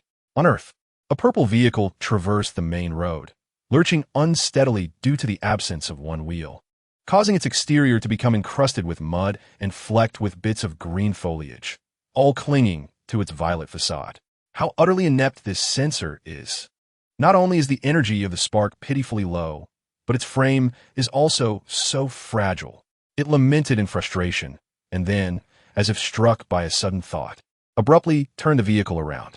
"Returning home to my Cybertron is the better choice. I merely need to pass through that corridor." That peculiar cosmic membrane is indeed an odd scientific term. Soon, he arrived at the entrance of a door that had been blown open, the very laboratory of Shockwave. The first place he had encountered upon his arrival. With hope gleaming before him, he dashed inside. The moment his feet made contact with the metallic floor, a rocket whizzed past his waist, resulting in an explosion behind him. He looked up in astonishment, assuming others had passed through the corridor. But upon seeing two peculiar beings of contrasting colors, he realized they were the natives of this universe. One he recognized as a police vehicle, a creature he had previously found detestable, while the other was the corpulent Shockwave. A wave of melancholy washed over him. Yet, as a warrior who had risen from the ashes of battle, he surged forward with remarkable speed, confronting the police vehicle and delivering a resounding slap to its face, sending it sprawling to the ground in pain. "I knew it." He turned to regard Shockwave, and in the blink of an eye, seized the latter by the throat.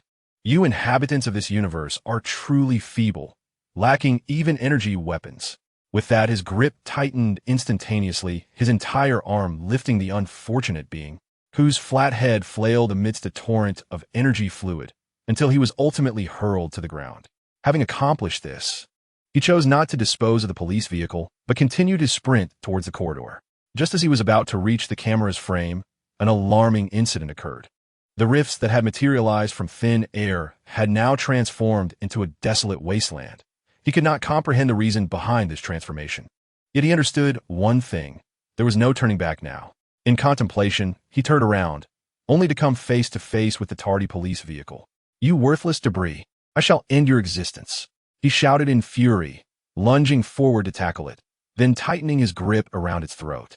He expected to see a look of delightful terror on its face, yet the police vehicle suddenly erupted into laughter, a laugh that filled him with dread. Simultaneously, a chilling sensation crept from the back of his head. "You should have checked my spark pulse." A vibrant voice resonated behind him, followed by the sound of cannon fire. The police vehicle wiped the energy fluid from its face and disdainfully remarked, "Can't you choose a different direction to shoot? You've splattered me all over." With this, it laughed once more. Before him stood a visage distinct from the one he had left on Cybertron, a face adorned with features, with a body resembling that of a typical Cybertronian. "Who instructed you to bring me back to clear my name? You had to chain me up." With a face full of indignation, Shockwave spoke, casually discarding the armor in his hand. As the two emerged from the laboratory, they were greeted by a sky filled with countless fireballs disintegrating into ashes within the atmosphere. Ultimately, only 3 larger objects safely landed: the Decepticons' Retribution ship, an unfamiliar spacecraft, and an irregular structure, all tightly bound by chains shot from the Retribution vessel. Witnessing the loss of more than half of his laborious efforts amassed over 300,000 years, Shockwave couldn't help but express his disdain. "What do I care? I have no stake in this. Let it be." Meanwhile, from one of the descending objects, Optimus Prime emerged, carrying the body of Sentinel Prime. Days later, Sentinel opened his eyes, realizing he was lying within a medical pod. He pondered who had rescued him, capable of snatching him from the jaws of a leader's power. As he extended his hand in confusion, he found that his previously grievously injured hand had fully healed. A gentle touch to his chest revealed a smooth surface. Suddenly, with a crack, a transparent vessel shattered from within, and a metallic hand emerged, followed by an entire body, accompanied by the sound of cracking crystals. Just as his feet touched the cold floor, the room was suddenly illuminated by blinding red lights, coupled with blaring alarms. "Warning to all Autobots. Medical Pod 1 has been breached, and Sentinel Prime has escaped to the ship. Repeat, warning to all Autobots. Medical Pod 1 has been breached, and Sentinel Prime has escaped to the ship." "Curse you, Optimus Prime!" he exclaimed in fury, raising his gaze to the now open hatch, where a towering Autobot charged in, its visage strikingly reminiscent of Optimus Prime. However, before he could negotiate, the other seized his head and forcefully shoved him back into the damaged medical pod. "Give me that. Get back!" the Autobot shouted, exerting immense strength from his arms. In shock and anger, Sentinel Prime could only endure as his shell was crushed, unable to resist. "Ironhide, stop! He poses no threat." Optimus Prime's voice suddenly rang out, capturing the attention of both. Sentinel glanced at the other, attempting to swat away the grip, but it felt as if he had struck a solid pillar. In a fit of rage, he shouted, "Vile scum, let me go, just because you resemble your leader." Before he could finish, a blue fist came crashing down, shattering his faceplate before Optimus could even react. As the second punch was about to land, Optimus Prime extended his hand, grasping the assailant's wrist and halting the blow. "Why don't we just kill him? Isn't he a tyrant?" Ironhide questioned, only to be interrupted by Optimus Prime's firm command. "Let him go. He is no longer a threat." Upon hearing the utterances of the other party, Gentian Wei was instantly consumed by rage. Grasping the individual's throat, he bellowed, "Is that so? The energy within me can certainly." However, he abruptly halted, trembling as he withdrew his hand to touch his own chest. "What have you done?" Observing the reaction of his counterpart, Optimus Prime first spread his hands, then shook his head, directly exposing the components of his chest. "I seek to comprehend whether a tyrant, once transformed, can still be influenced by the guiding module. The answer I have received is affirmative. It appears to have altered your very essence. Infuriated by these revelations, Zhun Tianwei stormed out, but after taking only a few steps, he turned back to scold, "You madman, you will bring ruin upon us all." In the confines of Cell 10 aboard the Ark, Kuang Biao felt as though he had been ensnared in a dream, a sensation he had not experienced for a long time after being corroded. Within this reverie, he envisioned the moment of his own inception as a warm starlight gradually coalesced at his chest, rekindling his spark. Reality, however, afforded him no time for reflection. His cell was opened, revealing before him the current leader of the Autobots. It seemed that a peculiar reaction had occurred between the leadership module and the solar furnace, enabling remote influence. Now, will you choose to depart or remain? Next segment preview. Everything in the galaxy. This is an organization founded by organic beings, known as the Galactic Federation. The original purpose of its establishment has long been forgotten, yet it is rumored to have begun with 2 bounties of exceedingly high value. Presently, one target has vanished without a trace, while the other remains active within this sea of stars. In an obscure tavern, the dilapidated metal door was suddenly thrust open, revealing a figure cloaked in tattered rags, obscuring his face from view. He made his way directly to the bar, slapping his hand upon the wooden surface, sending splinters flying. At that moment, a raspy voice emanated from his body. "Do you have any oil? I'm running low on my ship, and I just need a little to make do." Upon hearing this, the patrons abruptly raised their weapons, all aiming at him. "Who are you? Remove your mask and let us see your face." A daring voice rang out from the crowd, breaking the tension as others gestured for the individual to comply. It seemed that in this land, wrapping oneself entirely in rags was deemed disgraceful. "You truly have the audacity to think that? How dull. Soon, I shall peel the skin from your face." For reasons unknown, the individual suddenly erupted in anger, drawing 2 guns from seemingly nowhere, leaping up and opening fire upon the gathered crowd. In an instant, a flurry of bullets tore through the cloak. However, no liquid spilled forth. Only the fabric was rent, slowly cascading to the ground. The atmosphere in the room shifted to an eerie silence, as if every sound was magnified infinitely within these walls. Ding! At that very moment, a metallic clattering resonated through the ground. "It's a grenade. Take cover," shouted the bartender, crouching down with his hands over his head. Almost instantaneously after those words were uttered, a wave of terrifying shocks swept over all present. Some fled in a panic, ultimately crashing through the doors to escape, while others huddled beneath tables, praying in desperate silence. Just as one individual squeezed beneath a table, a chilling sensation struck the back of his head. "Hey, brother, there's someone here." His gaze met a pair of crimson eyes and a visage imbued with a metallic aura. Meanwhile, in a separate narrative unfolding on a barren planet, a peculiar brilliance flickered as mini-Moes materialized in a clearing. According to the coordinates, the last surge of high-energy reaction had occurred here. He glanced at the virtual screen on his wrist and immediately transformed, heading toward a nearby cave. After navigating through a convoluted passage, he discerned a luminous space ahead and cautiously approached. Turning his head, he followed the light to discover an expansive base, characterized by a typical Cybertronian architecture, constructed within a larger void. Whose clandestine base is this? Why is there no information about this location in my database? He pondered, when suddenly a malevolent voice erupted from behind him. "My friends and I built it. Isn't it beautiful?" Startled, he turned to confront a face both familiar and strange. "Sack Giant, how fortunate for you. You shall be arrested for violating the Terrestrial Agreement." "You seem to be exaggerating, Commander. Aren't you curious where Iron Dragon is gone?" With that, he lunged at Mini-Moes, and the two tumbled down the rocky wall. The impact momentarily stunned him. By the time he regained his senses, the Sack Giant had already ascended to the base, disappearing from view. Enraged, he attempted to rush forward, only to find the massive doors inexplicably sealed. Faced with such an immense structure, he felt powerless. If the Sack Giant activated the weapon systems at that moment, he would surely meet his demise. With that thought, he retrieved the return teleportation device. Before departing, he extended his hand to adjust the electronic screen on his arm, recording and transmitting the coordinates of this location. Just as he was about to press the device, the ground began to tremble violently, and the entire base started to twist and rotate, seemingly transforming. This phenomenon evoked thoughts of Titans in his mind. Unsure if the transformation would unleash weaponry upon him, he swiftly pressed the teleportation device. Haha, Autobots! Brace yourselves to be crushed. This time, even the mighty Megatron cannot save you. Chapter 24. What else was shattered that day? The metallic clatter of gears resonated as the door to the medical room slid open. Jazz entered, cradling a bouquet of shimmering silver-blue flowers. Strangely, the petals of these blossoms occasionally flickered with electric light, and their other components gleamed with a metallic luster. I had thought I might receive flowers upon my retirement. Yet here they are, much sooner than expected. On the hospital bed lay Ford, connected to a cable, surrounded by an array of instruments.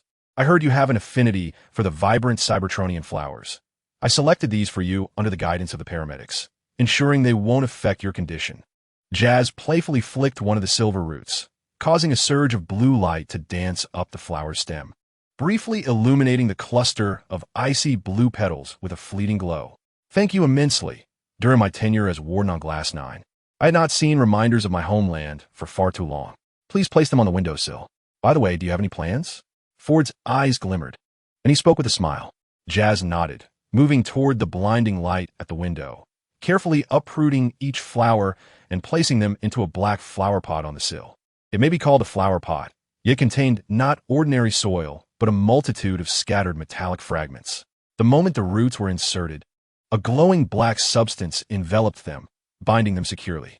A police vehicle is scheduled to take a group out for patrol soon, and I volunteered, as it offers extra pay. Once your spark stabilizes, shall we indulge in some leisurely oil together for a week? With that, Jazz animatedly waved his now empty hands, mimicking the motion of strumming a guitar. I will. Through the window, the bustling scene below was vividly visible from shops to passersby. Oh, Mirage, you have come here too. What a coincidence. The leisurely strolling flyover mountain, suddenly noticing something, excitedly dashed forward and leaped, hanging onto Mirage, intermittently thumping his chest.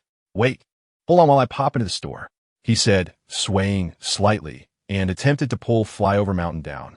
As the two frolicked, a hoarse voice suddenly emerged from a nearby alley, where a battered figure leaned against the wall. The individual coughed, translucent liquid trickling from their mouth. This scene momentarily stunned both friends. Mirage was the first to approach, rummaging through his belongings before producing a bottle filled with energy liquid and extending it forward.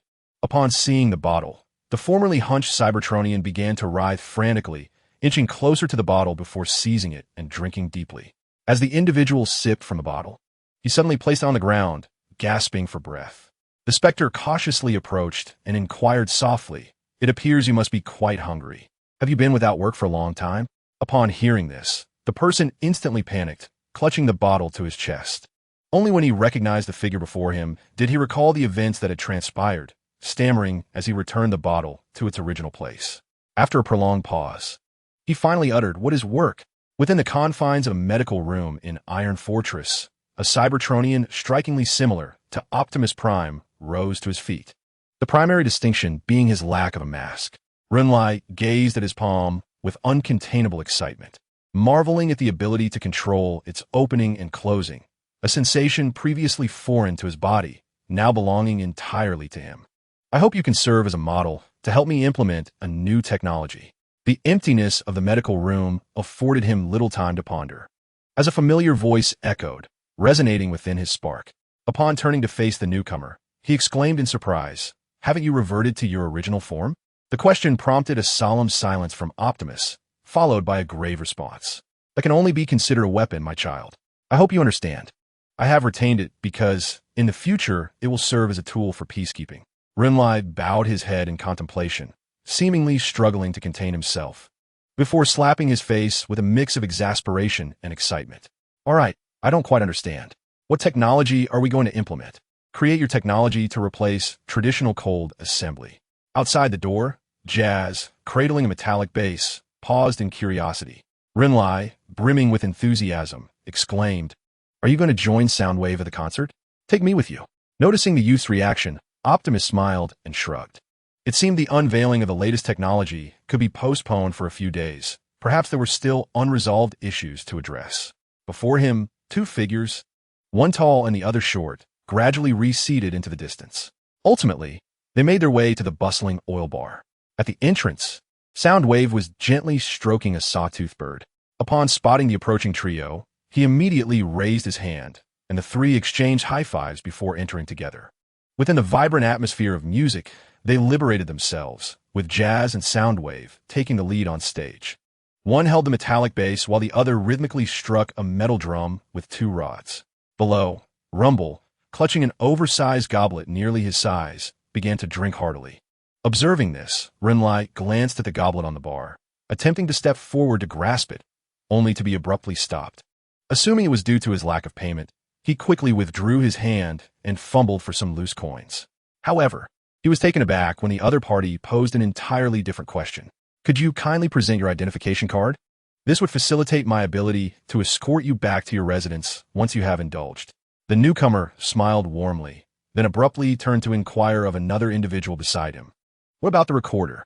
The latter appeared momentarily flustered by the inquiry and quickly retorted that he was currently engaged in a live broadcast and, regrettably, could not attend. Upon hearing this response, the first individual glanced at Renlai with a grin and jested, "I was merely teasing you. Just hand over the money. It's your first time here, isn't it? Do indulge a bit more. The bottle you're holding is quite resistant to inebriation." As he spoke, he gestured towards another person. Days later, aboard a vessel sailing towards the cosmos, the police vehicle suddenly tapped its own head, then shifted positions with a jazz musician. The latter, witnessing this, quipped lightly, "Have you had too much to drink? Be wary of a DUI citation."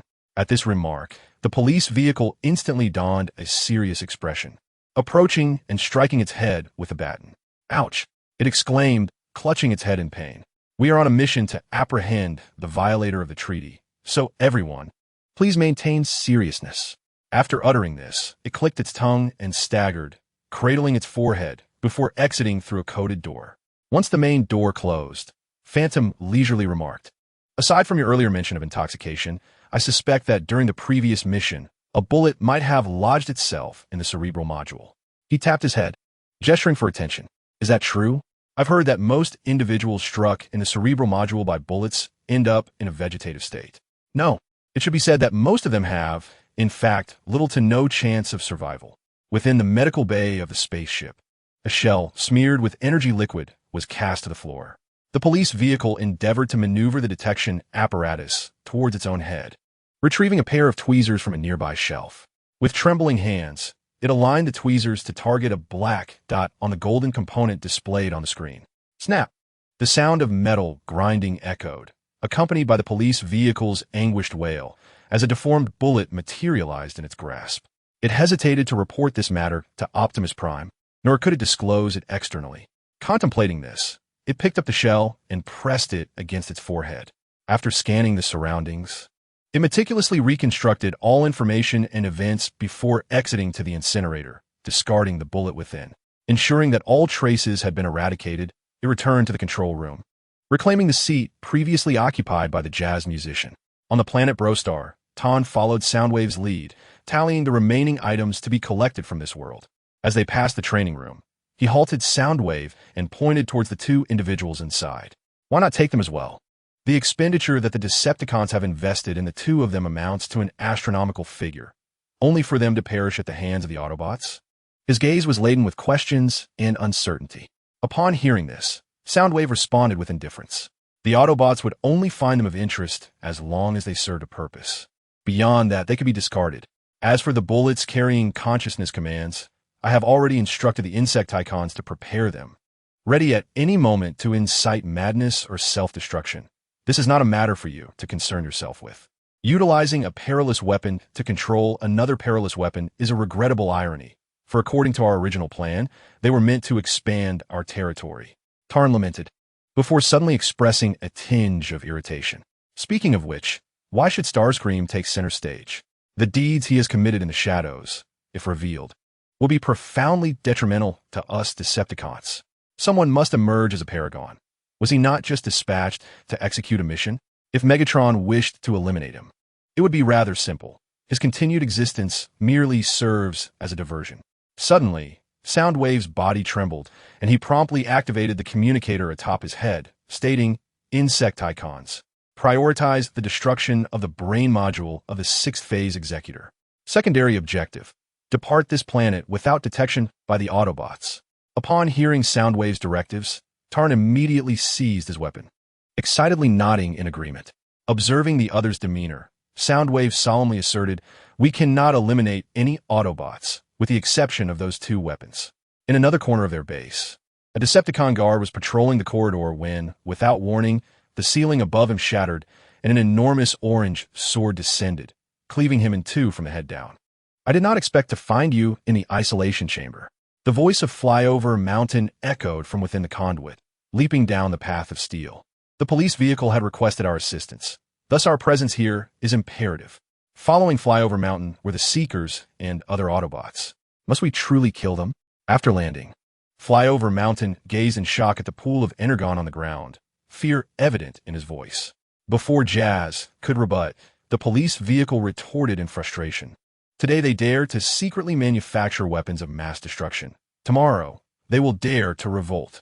Autobots, arm yourselves and prepare for battle. In the monitoring room, the vagrant cast a gloomy gaze upon the screen, just as he was about to press the communicator.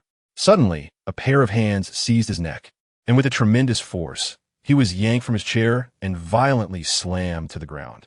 "Apologies, mate, but you brought this upon yourselves by violating the regulations. Fear not, you shall merely lose consciousness."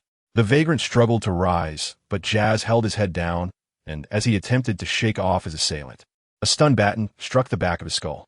Amidst the excruciating pain, his vision dimmed, and he ultimately collapsed helplessly to the floor. Report. The guard in the surveillance room is offline, requesting the next target mission. Assist me in monitoring and ascertain if any high-ranking Decepticons are evacuating. Record it and leave promptly. We shall withdraw immediately after seizing their experimental weaponry. Meanwhile, the police vehicle rendezvoused with Mirage, Ironhide, and Cable. "Jazz, send me the blueprints of this base. I require assistance." He spoke, gazing at the virtual screen on his arm. At that moment, a gruff voice echoed, followed by a barrage of firepower. "You're no longer needed, Autobots. You shall all perish here." Just then, two Cybertronian vehicles surged forth, one airborne and the other grounded, with missiles and tank shells intermingling, shattering the walls around them. "Police vehicle, what transpired there?" Jazz inquired anxiously, yet his movements were swift. He immediately complied with the police vehicle's orders and transmitted the information. He understood that, with his own strength, he could not provide effective support, so he pressed the rewind button on the surveillance. "Soundwave," he exclaimed in surprise, never imagining that the drinking companion who had once sung alongside him would turn out to be a traitorous criminal.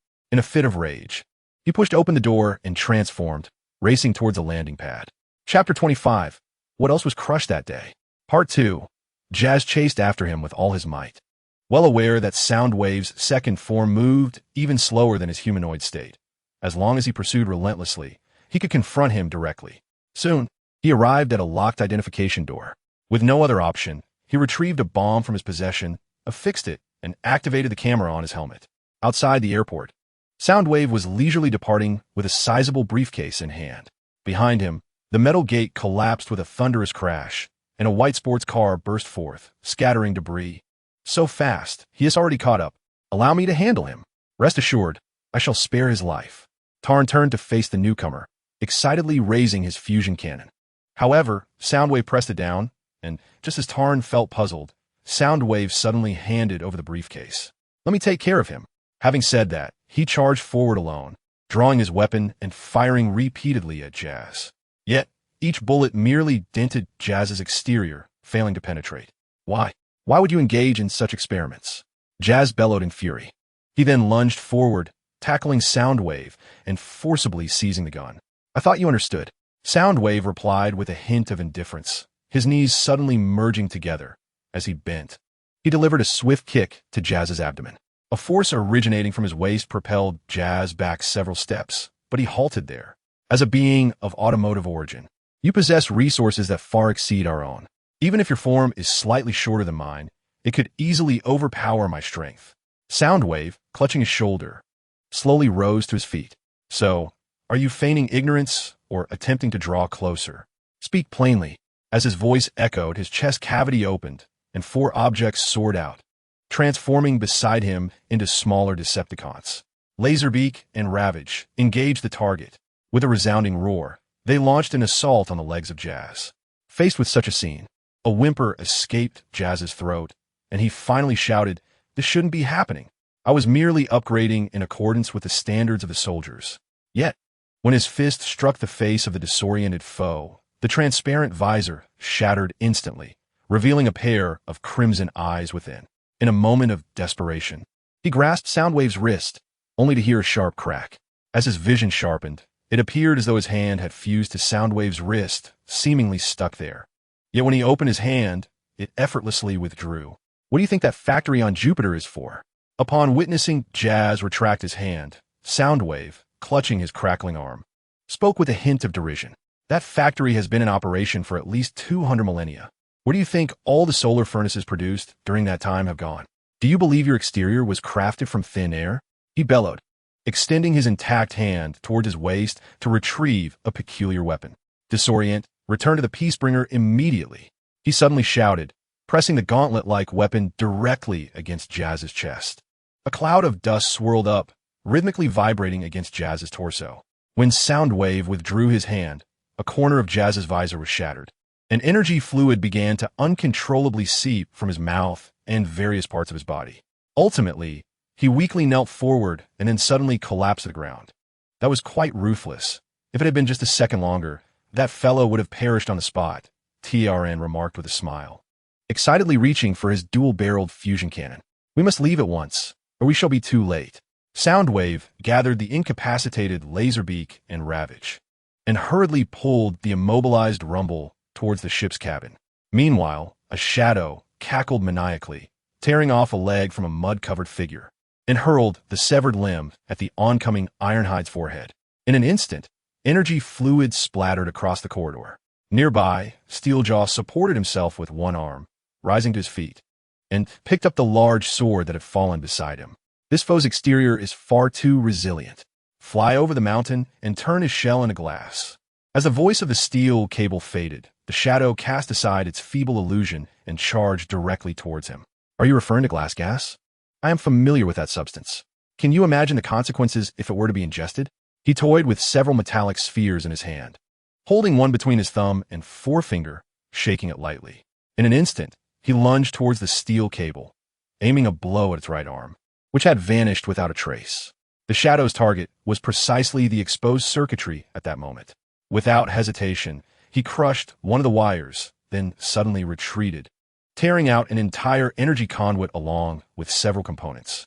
The tremendous force caused the steel cable to collapse, and the shadow, witnessing this, laughed maniacally as it discarded the circuitry and seized the head of the steel cable, lifting it entirely off the ground. "Come, consume it. Perhaps it will lead to a swift demise." He grinned at the bloodied visage of the steel cable. However, when the latter looked up, the shadow was taken aback by the haunting smile adorning that face. It seemed to have recalled something, glancing towards the other inheritors. "Stop searching. I am right here." A resounding slap echoed through the corridor, resonating between metal and metal. Yet, the shadow could not afford to dwell on its anger. At the moment the sound erupted, it instantaneously abandoned the steel cable. Painfully, it clutched its face and fell backward, while simultaneously, the entire arm of the steel cable shattered upon impact. "Perhaps I should express gratitude for the reckless habits of flying debris," the steel cable mused. Seizing the opportunity during the shadow's moment of agony, he contorted his forearm, and amidst a flurry of shards, his arm completed its transformation. Just then, the shadow rose, but before it could reach for the steel cable, a shell exploded precisely at its waist. "This is precisely what I desired," the steel cable exclaimed joyfully as he stood, aiming the cannon at the site of the previous explosion. "Your intelligence is woefully outdated, Decepticon." A mocking smile graced his face as an energy projectile surged towards the shadow's increasingly luminous waist. In an instant, its body disintegrated, revealing the inner components. The steel cable seized this moment to charge forward, thrusting the cannon directly into the shadow's waist and firing multiple rounds. Each shot elicited a scream from the shadow. Yet simultaneously, its hand had already reached the steel cable's back, and upon grasping a corner, it yanked fiercely. Countless metallic fragments clung to the iron skin, while the spilled energy liquid drenched the ground behind the steel cable. Yet, at that moment, the shadow erupted into a fit of laughter.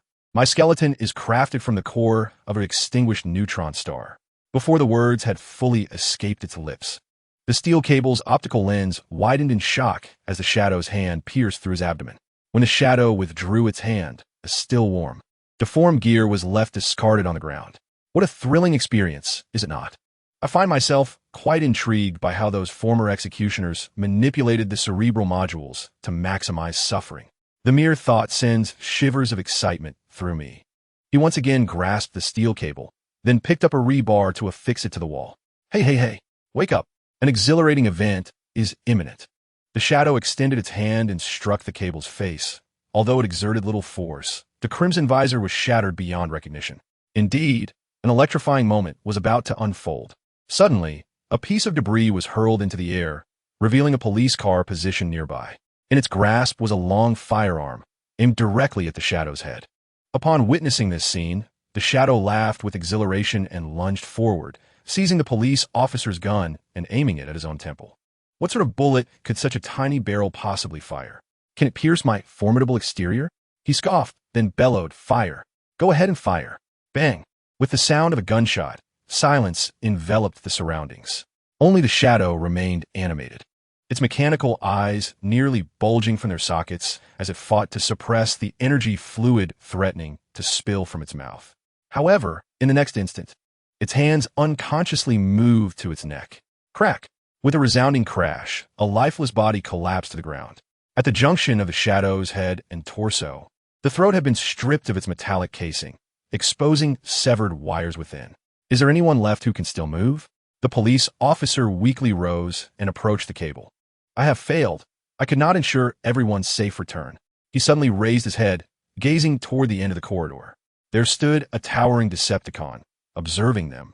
The events of the past moments vivid in his mind, causing the police officer's legs to tremble involuntarily. Fortunately, the adversary merely cast a fleeting glance before hastily departing. Yet, with the departure of that figure, an explosion reverberated, and he instantly recognized its source, the standard artillery of the Autobots spacecraft. This prompted a recollection. He had previously inquired with other high-ranking Autobots, all of whom had dispatched some degree of support. Yet one individual remained absent, Chief Justice Tyrist. Everyone rise immediately. We must evacuate post-haste. Someone lend a hand to bring down the cable. They were not the only ones awakened by the explosion on the landing pad. Jazz's eyes flickered with blue light as he groggily rose. He then beheld the Autobot warship hovering in the air. Is that Tyrist's escort ship? He rasped, but no one was present to answer him. Only the police officer's command crackled through the communicator, jolting him into alertness. He transformed and sped toward the direction of the ship, circling the Decepticon's base. On the Nemesis, after Megatron observed Soundwave's frail form entering the medical bay, he glanced at the timer on the shield generator and immediately issued a command. Retrieve a C-23 from the storage. I require Soundwave to be equipped with it in the shortest time possible. Inform Starscream. Upon completing the latest model's testing mission, he is to proceed immediately to assist in the field. Amidst the purplish haze enveloping the land, countless plants lay sprawled upon the ground, the only figure standing tall being a gray and white Decepticon. The purple mist emanated from his back, more precisely from the solar core embedded within him. You shall face retribution. Not far off, a humanoid plant approached, but before it could draw closer to Starscream, it coughed violently and collapsed, its body shriveling as a dark green liquid oozed from its mouth. Organics truly are repugnant. Never mind, I need not dirty my hands. He strolled leisurely forward, stirring the encroaching purple fog. Is it sufficient to saturate the entire planet with this gas? The organic cells cannot continue to divide, leading them to react swiftly with other substances and lose their inherent vitality. Its range of effect is remarkably vast. Why do the Autobots not prepare such a substance? When Cable awoke from the medical bed, he found his entire body ensconced in machinery, leaving only his eyes exposed to perceive the world. Accompanying his awakening was the incessant ringing of an alarm. Oh, could someone turn that off? I am at least a patient. This sentiment was not his own, but that of Ironhide, who sat nearby, his entire head swathed in bandages, his body bound as he grumbled. Silence, Ironhide. Captain, you still live. I thought you had perished. Do you believe our suffering has been for naught? We have endured much pain, yet remain alive. After saying this, Cable closed his eyes. Then, with a calm demeanor, he declared, once our bodies have healed, I shall take you all into retirement. At worst, we shall pursue manual labor and still survive. But we initially formed the Shattered Glass team for the sake of wealth, did we not? We have yet to receive our wages for this month. Huh, you actually believe that? Cable erupted into laughter, while Ironhide, upon hearing this, suddenly slammed his head against the wall. Clearly, this was not the first time such antics had been played upon him. In Optimus Prime's office, he gazed at the images displayed on the virtual screen before him. His mask obscured any glimpse into his emotions. The footage showcased the battle between Jazz and Soundwave. As for the rest of the intel, the police car had already briefed him, now consolidated into a storage card resting before him. Chapter 26, What Else Was Crushed That Day? Part 3. As Jazz exited the medical bay, Ratchet promptly approached and exclaimed loudly, Welcome back, our esteemed spy. I have heard that Optimus Prime is about to present you with an award. As a model, may I inquire about your acceptance speech? With a hint of flamboyance. He picked up a medical device that resembled a microphone and thrust it towards Jazz's face. The latter, taken aback by the sudden gesture, stumbled backward and, amidst a scream, his head struck the ground. Oh, perhaps our friend is a tad too exhilarated about the impending promotion. The medic set down the device and helped Jazz to his feet. However, no sooner had he stood up than Jazz began to grumble. Now I understand why the ambulance chose to keep its distance from you. In another ward, someone was visiting Ford, whose physical mobility was still somewhat impaired. Hello, Ford, Warden of Grass 9. The visitor was Tyrist, who approached the bedside with his staff in hand. Chief Justice Tyrist. Ford's expression was one of profound astonishment. He could not comprehend why the judge had come to see him at this moment. Noticing Ford's bewilderment, Tyrus nodded in satisfaction. You must be wondering why I am here. First, may I ask if you have ever encountered mass conversion technology? Mass conversion technology? No. I have only seen those who use it since the day I was born. His face instantly turned anxious, but he was calmed by the reassuring hand on his forehead. Do not be alarmed. I have a position that will soon be vacant, one that offers far greater salary and authority than spending millions of years in a prison.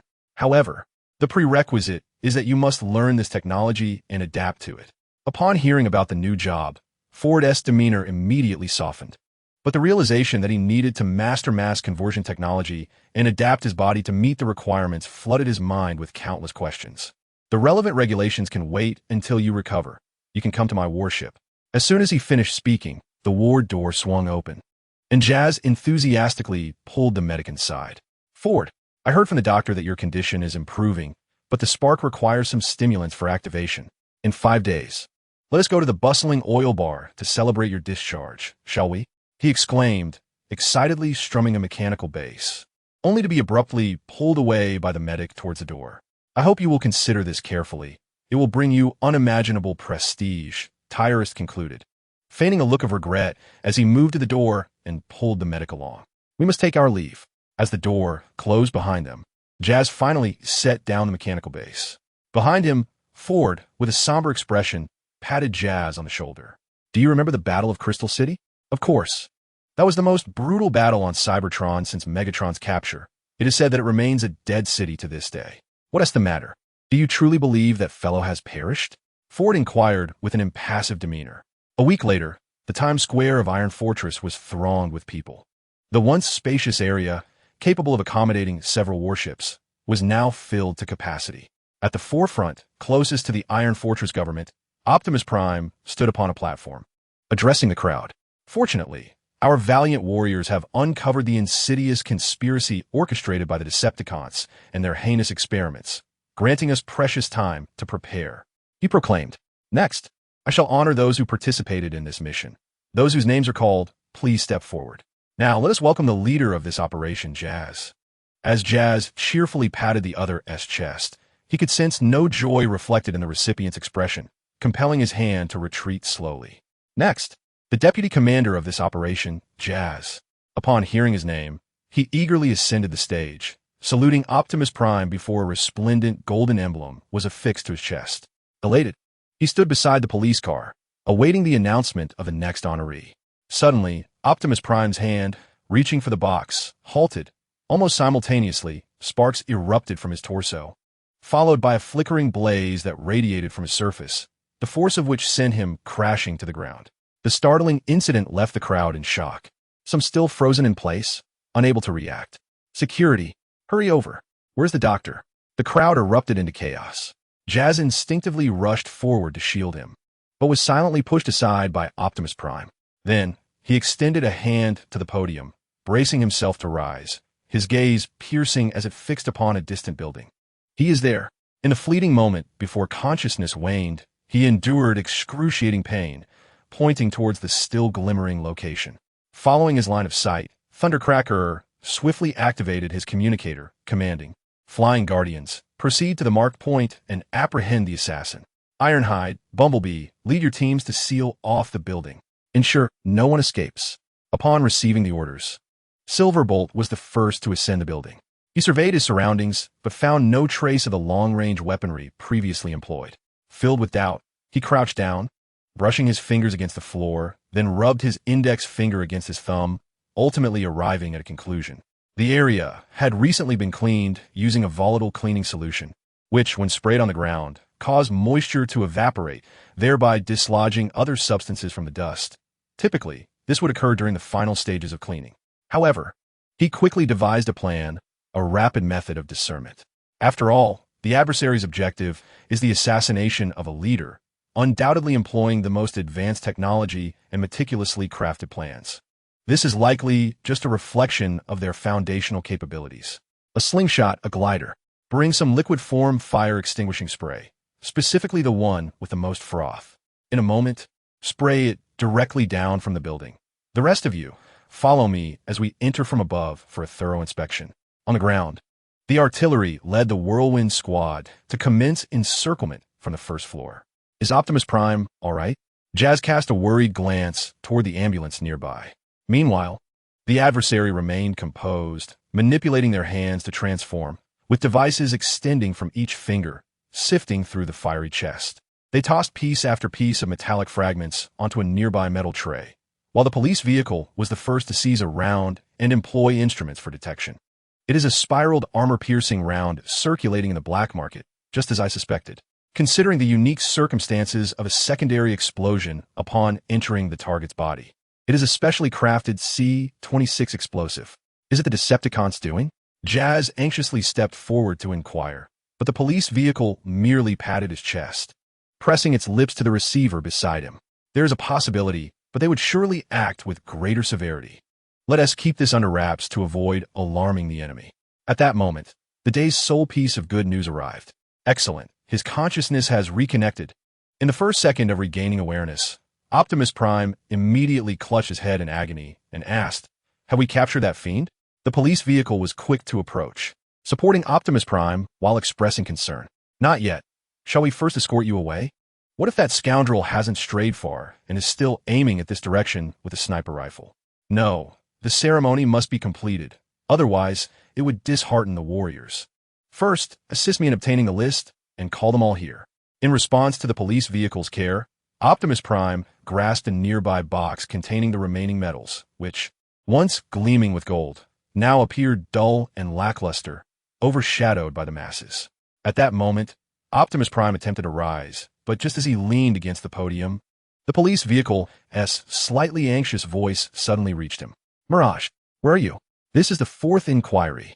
He weakly turned his head, meeting the police vehicle's face, which bore a hint of irritation. Upon catching the latter's gaze, the expression softened into a smile. Perhaps he has gone to assist in capturing the assassin, making it inconvenient to respond at this time. We can proceed with the award ceremony for the other personnel first. After all, there are several names preceding Mirage. Just as he finished advising, he noticed the kamikaze squad escorting the prisoner toward them, yet their view was obscured by the aerial guardians and Ironhide. He found himself puzzled. What could be the reason for this? However, as he stepped forward, a gap created by the artillery caused his optics to flicker. The Iron Fortress was decidedly less lively tonight, for within the confines of the automobile, a grave matter had transpired. In the interrogation room, the police vehicle furiously struck the Phantom's face, its entire form trembling with rage as it demanded, "Why have you done this? What benefits do you reap from assisting the Decepticons? Had it not been for today's incident, I would have remained oblivious to your treachery as a greedy bounty hunter." Following this outburst, it raised a hand in anger to strike again, only to be restrained by the furrowed-browed Cable. Faced with the police vehicle's palpable fury, he hesitated, patting his chest for reassurance, though his gaze soon solidified with conviction.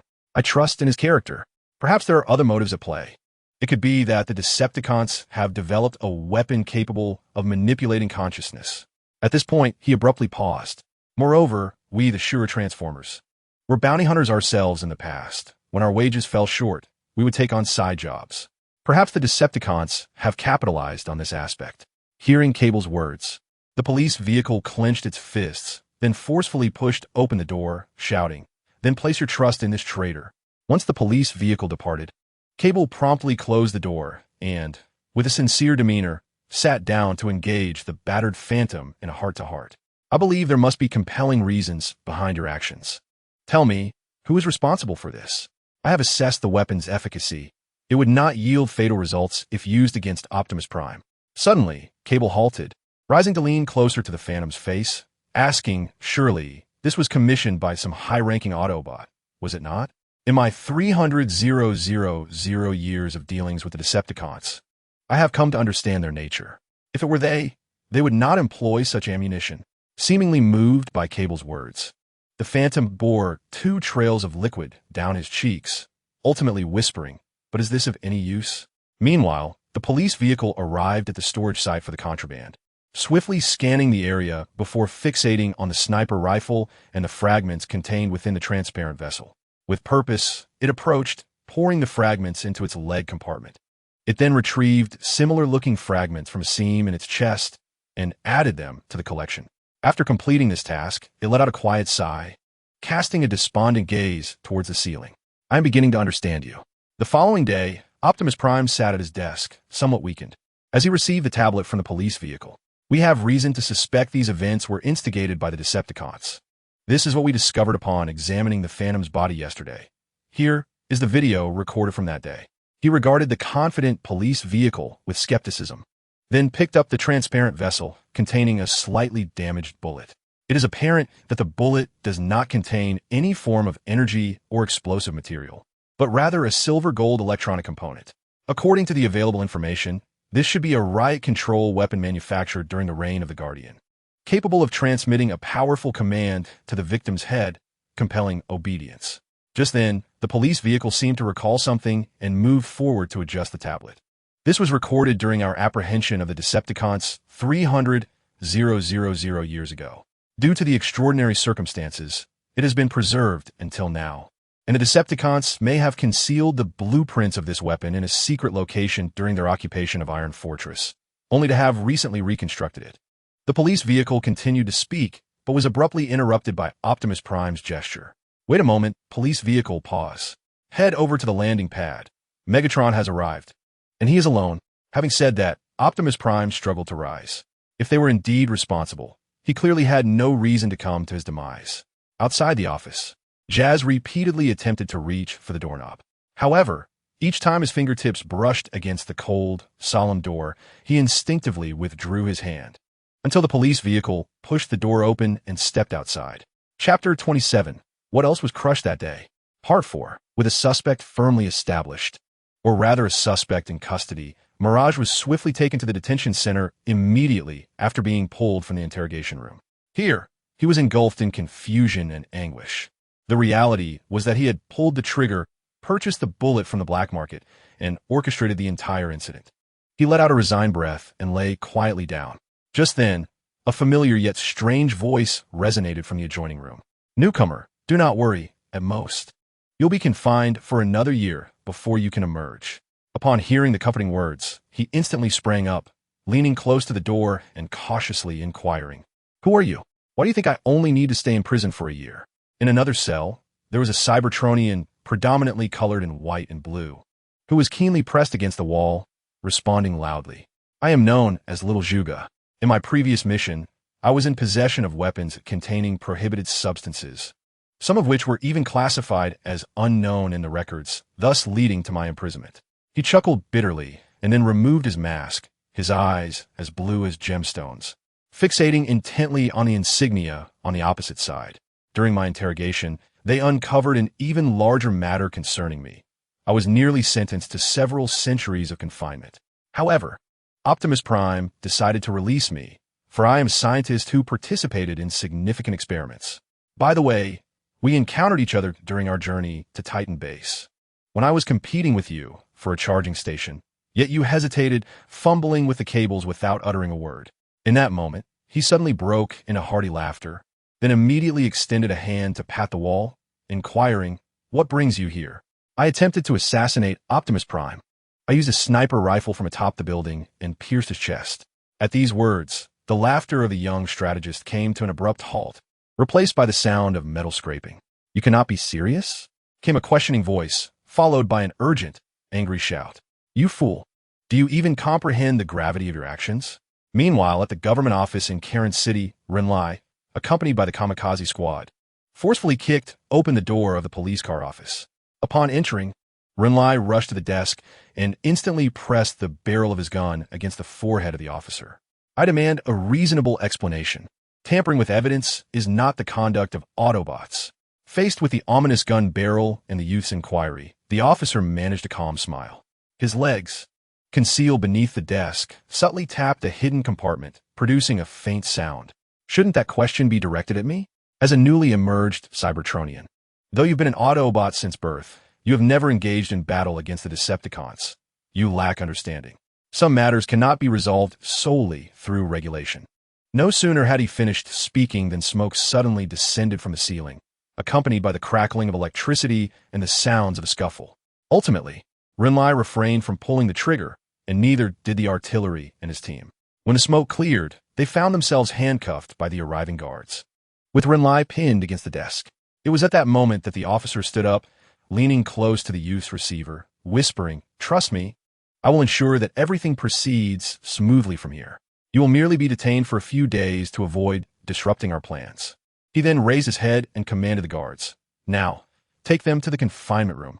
Upon hearing this, Renlai stood up in fury and delivered a kick to the desk, shattering the heavy metal structure into a scatter of steel plates. Before he could land another kick on the officer, four guards surged forward, overpowering him and bringing him to the ground. "Wrap him in a few lines until he transforms. This individual is the bearer of the green spark." The officer, witnessing this, displayed an unusual calmness, pointing at Renlai's chest. "You, Optimus Prime, will never forgive your actions."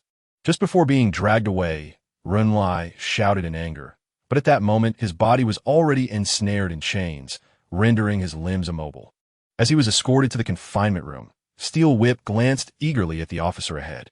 "Being detained by our own kind. Is this a first for you, Captain?" In response to his excited comrades, the officer exhibited considerable interest. "Only this once.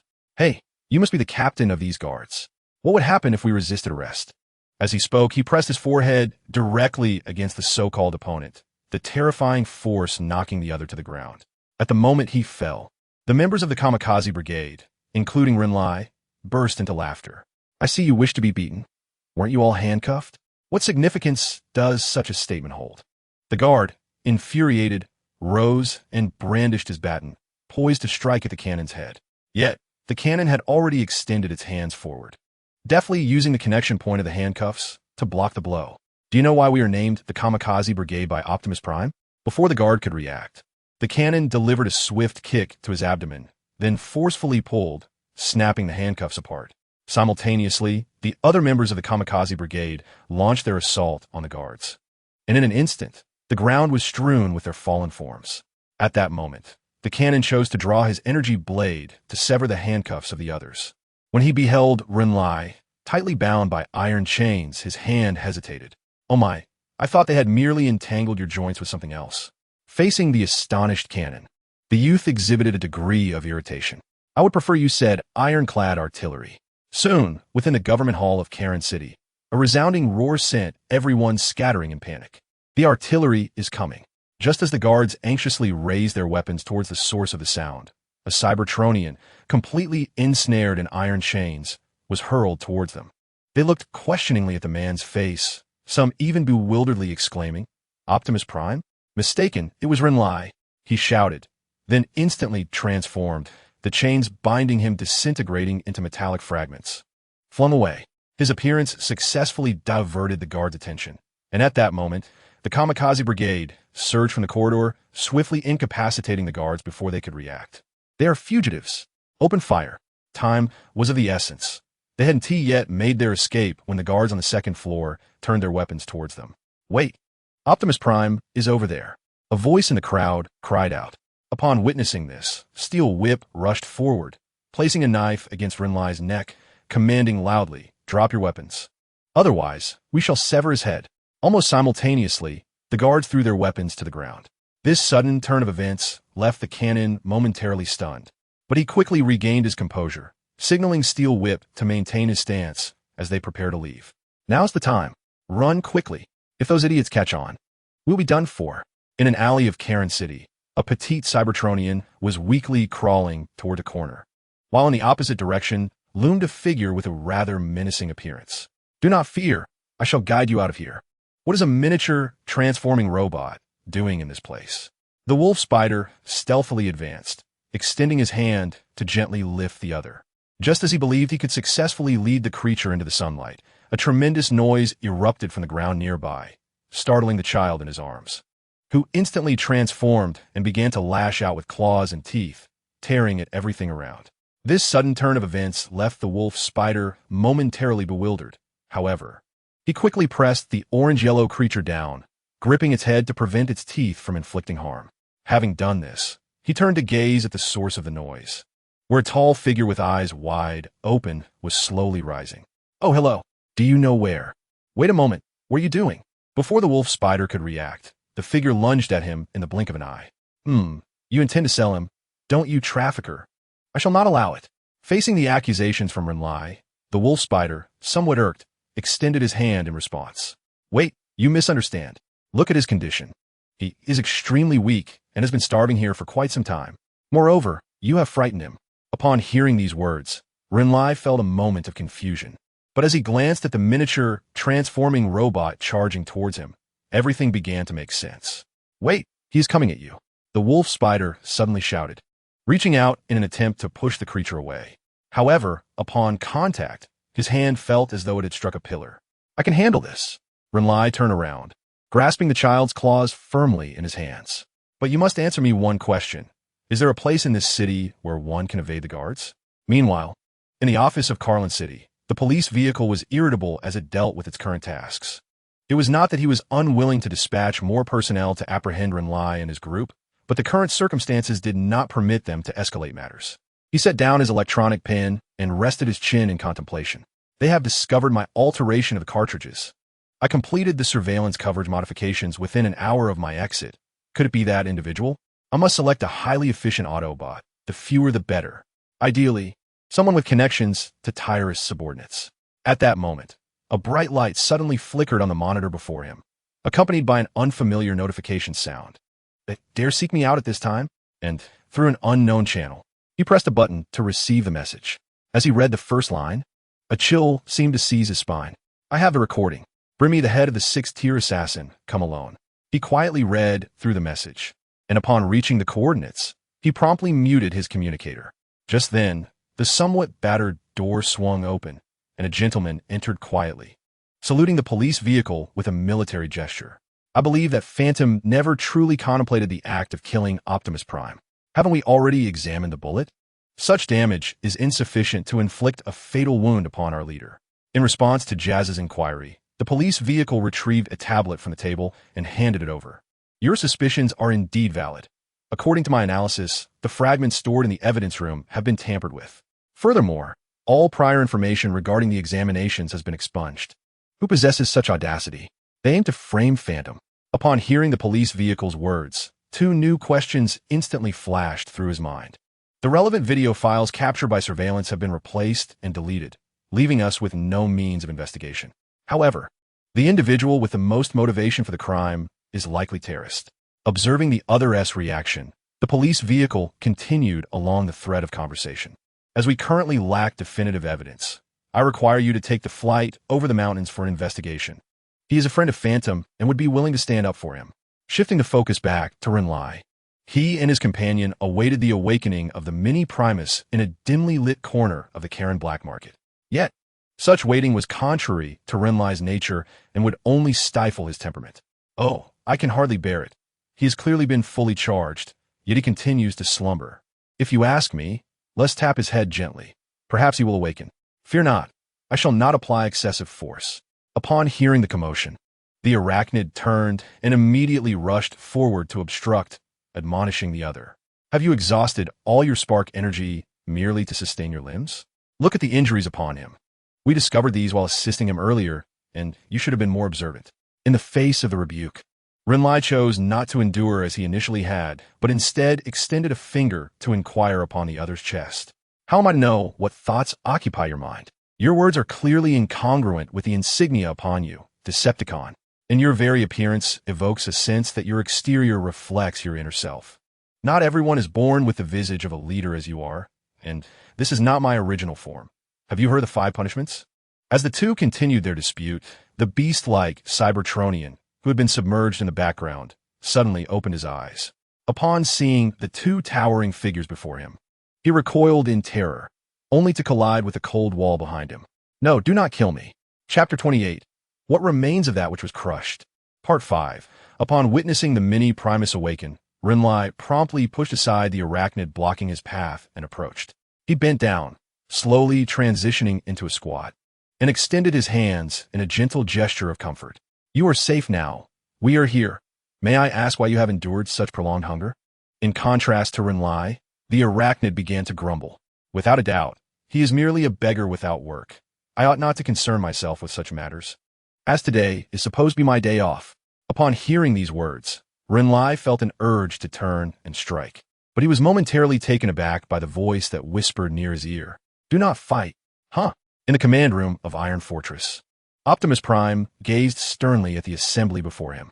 The meeting, which ought to have been rife with heated debates and clamorous voices, was instead enveloped in an eerie silence. Observing the reticence of others, Megatron casually crossed his legs and disdainfully remarked, Isn't the solution to this matter rather straightforward? Simply disclose the truth, and that would suffice. Yet, you are all preoccupied with the consequences it may incite. His words immediately incited discontent among the attendees, with one individual rising abruptly to shout, Silence, Megatron. This is the Autobot Council Chamber. You ought to perish on a planet where even the Insecticons cannot survive. In response to the vitriol, Megatron merely smiled and turned his head towards Optimus Prime. Pray tell them, Leader, what thoughts occupy your mind? His expression bore a hint of amusement, while his gaze at the others exuded contempt. As he spoke, the countenance of the delegates darkened. For the mental connection between Megatron and Optimus was no secret among the higher echelons of the Autobots. The atmosphere grew oppressive once more, prompting Optimus to clear his throat and, with a resigned expression, declare, This meeting is hereby adjourned. After the proceedings, Optimus returned to his office, his mind engaged in an ongoing dialogue with Megatron. What now, noble leader of the people? Are you not inclined to eradicate these tyrants once and for all? Or will you allow them to continue to ravage your populace? Pests cannot be reasoned with. Enough, Megatron. I now possess ample justification to wage war against you. Should hostilities resume, the Decepticons shall be the first to fall in this conflict. Your forces cannot withstand the devastation wrought by a Titan with a Sun Harvester. Is your Titan merely a tool for suppression? Have you never considered utilizing it for other purposes? What are you implying, Megatron? Certainly your insatiable thirst for battle. Optimus, awaken. The flames of war were ignited by our own hands, and those flickering embers still reside within the very essence of Cybertronians. I am no tyrant, and I will never initiate any conflict. I hope you comprehend that. I fully grasp your desire for a justified fight, do I not? After this exchange, Optimus, vexed, slammed his fist upon the table. Suddenly, a thought struck him, and he promptly activated the communicator on his desk. Prowl, gather your team, and head to the Galactic Council. The Decepticons may instigate war there. Expedite your efforts.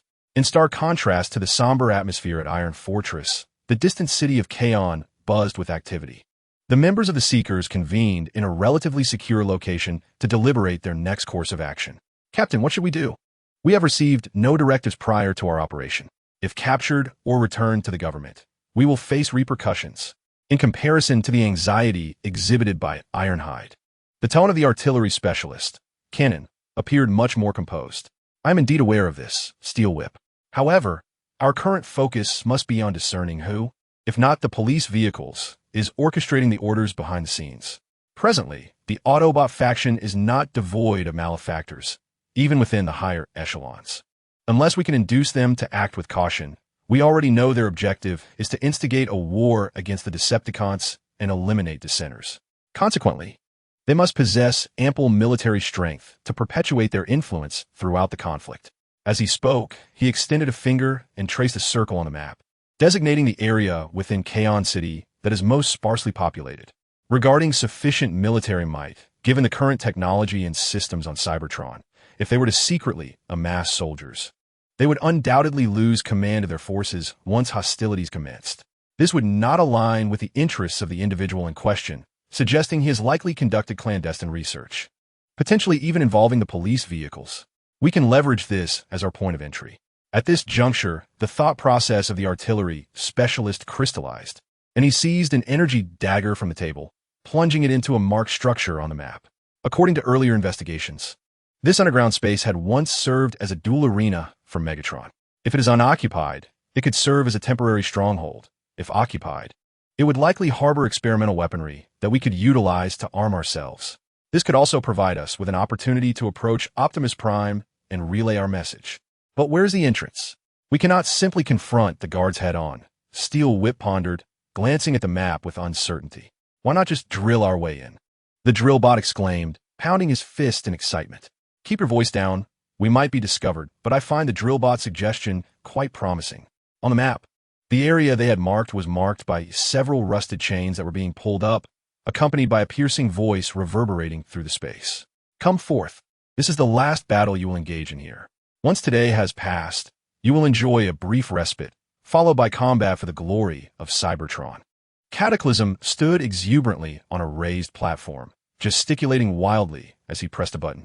In the center of the arena below, a column was steadily rising, with numerous chains connected to its apex, incorporating the remains of the deceased, some merely dragging along rusted parts, thus minimizing the number of living beings that could be ensnared.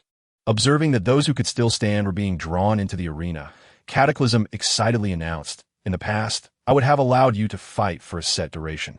But his voice paused momentarily, seemingly to adjust, before he dramatically pointed a finger towards the ceiling and bellowed, "Today, only one shall survive." The moment he uttered those words, energy liquid erupted across the arena, the work of a dark figure. Grasping the spine of another Cybertronian in his hand, he had just wielded it like a whip, lashing it towards another who was about to rise. In an instant, the rusted components scattered into the air. Seizing the opportunity, he grasped a knife-like object from the ground and plunged it deeply into the head of his adversary. This marked the first fatality of the scene, while simultaneously, on the stage, the exuberant deluge pressed the microphone tightly against his face. Truly a masterpiece of mine, a 01, possessing traits of madness, violence, and ferocity. It also exhibits a remarkable potential for growth. A natural-born warrior, as his words echoed. Even the Cybertronians, despite their lingering lethargy, were invigorated with a singular purpose, to eliminate that dark figure. The first to charge towards a 01 was immediately met with retaliation. The tip of a whip struck his face, shattering his optical sensors. Realizing that the primary target had lost his targeting capabilities, he swiftly brandished his whip and dagger, rushing towards the others. In less than 3 seconds, 2 mechanical arms lay severed on the ground. He straightened the whip in his hand, ensnaring it around the opponent's neck, and yanked back. A distinct crack resonated as the man's neck collapsed, energy fluid pouring from his mouth as he fell to the ground. A 01 attempted to retract the whip, but failed. In a fit of rage, he yanked it forcefully, decapitating the foe, leaving the head dangling from the whip. He then swung the whip as if it were a meteor hammer, targeting the remaining adversaries. During this tumult, one combatant attempted to approach the recently deceased bodies to harvest energy, only to be pierced through the cranial module by a dagger. The skirmish was brief, characterized by a one-sided massacre, culminating when A01, utilizing the strength of his arms, wrenched a head from the opponent's body, signaling the definitive end of the conflict. He raised the severed head like a chalice, allowing the energy fluid to cascade into his mouth. "You shall never disappoint me," exclaimed Deluge from the stage, exhilarated, as he clicked the electronic screen to save the footage. Suddenly, a tremendous force burst through the rear doors, and a red and blue battle vehicle barreled towards him. In response, he leapt, grasping an airborne chain to evade the impending collision, while the vehicle crashed through the barricade and plunged downward. "You think capturing me will be that easy?" Deluge taunted as he released his grip, descending to the ground. He glanced at the transforming Renlai on the battlefield, a flicker of excitement prompting him to press a button on the control panel. Let's witness the climactic duel between the heirs of two leaders. Before he could finish his declaration, a metallic object struck him. Turning around, he beheld a fearsome Decepticon. Who would have thought a Transformer would delve into such studies? How revolting! Upon witnessing the scene within the arena, the wolf spider could no longer contain itself, regurgitating a stream of lubricant that splattered across the ground. At that moment, Renlai, who had just transformed into human form, found himself utterly at a loss as he surveyed his surroundings. A01, eliminate that wretch. I shall grant you a far more formidable body. The shrill voice of the Calamity echoed from above. He expressed a hint of regret, yet instinctively morphed his arm into an energy axe as the adversary brandished a weapon and charged toward him. "I do not wish to fight. I'm here to rescue you. Remain still while I dispatch that foe above, and I shall take you away." Unfortunately, his counsel fell on deaf ears. The dark figure merely shrugged in response. In the blink of an eye, a uniquely crafted dagger soared toward him. Renlai attempted to evade it, but upon discerning the material of the weapon, he straightened his posture, allowing the dagger to strike him, leaving a shallow dent. As the anticipated events unfolded, he smiled and extended his hands. "Behold, this is the chasm of disparity in strength. Your physique is insufficient to slay me. Now, I can hurl you upward with the might of my arm. Will you assist me?" A01 bowed his head momentarily, and when he lifted it again, his gaze had transformed into that of a beast, fixated intently on Renlai. Yes, it was that very gaze that would doom him. On the platform, the Calamity gripped the wolf spider's neck tightly, drawing closer to the edge, eagerly observing the spectacle. Meanwhile, within the arena, his creation charged toward Renlai as anticipated. But as the distance closed to less than 15 meters, A01 leaped, converting the momentum from his previous sprint into inertia, landing before Renlai and stepping onto his arm. In that instant, as Renlai's legs bent and then shot upward, A01 was propelled into the air, brandishing his vertebral whip toward the Calamity. Yet, at the moment the whip drew near, the Calamity effortlessly grasped it, then hurled A01 down with tremendous force, slamming him into the ground. The words of his opponent rang true. The disparity in power. Indeed, this was why I have refrained from granting you a new body. With that, he discarded the wolf spider and advanced, using his colossal size to exert a terrifying grip around A01's neck. You intend to aid them, do you? Then prepare for a permanent disconnection. I have no further need of you. With that proclamation, he intensified his grip, but before the adversary's head could burst, the ceiling above shattered instantaneously. A gunshot sent the gathered crowd into a frenzy. From the debris of the collapsed ceiling, a figure emerged. It was the automatic cannon, the very one that had parted ways with Renlai earlier. Look at our timely arrival. Renlai, who was in the arena attempting to construct a mound from the fallen bodies, responded with an approving thumbs up. At a critical juncture, disaster unexpectedly intervened, pressing a button on the control panel and shattering the display screen with a swift kick. "You all shall perish here," he declared, turning his back and departing without a glance. The ironclad still contemplated firing a weapon, only to be thwarted by the automated cannon. We remained uncertain of the adversary's allegiance. At worst, we could pursue later and trace the path to his superior.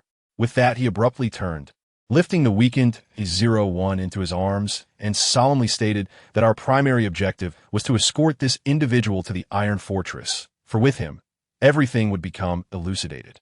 Chapter 29. What else was shattered that day? Part 6. Meanwhile, within the encampment of Tyrist, Ford lay on the apparatus under the physician's guidance, allowing various beams of light to scan him from head to toe. The report indicated that his spark's lifespan was normal, bodily damage was not yet severe. But the strength of the cranial module was inadequate, and the activity of the transformation gears was notably low. What? The cranial module's strength is subpar. Ford instinctively reached for his head upon hearing the report. He found this assessment perplexing.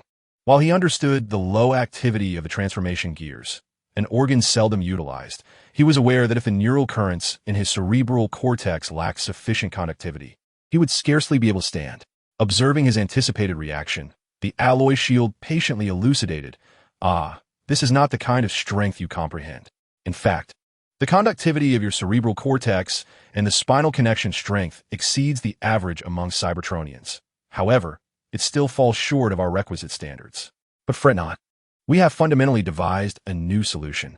At the designated coordinates lay a forgotten refugee camp on the outskirts of the Iron Fortress, rendered devoid of exploratory value due to the passage of time, thus becoming a stronghold for certain marauders. Yet now, as the police vehicle approached this land, he detected a pungent, familiar odor in the air, one that only inadequately utilized energy fluids could emit. Normally, even when employed in machinery, energy fluids would not exude such a noxious scent. If they did, it could only signify that they had leaked from a Cybertronian's body. Before he could investigate further, a familiar and authoritative voice resonated from behind him. I apologize for your first sight here being such a scene, but for a cold construction team member to reach this position, I trust you possess some talent. He turned toward the voice, and there stood Tyrus wielding a scepter, flanked by 2 towering Autobots.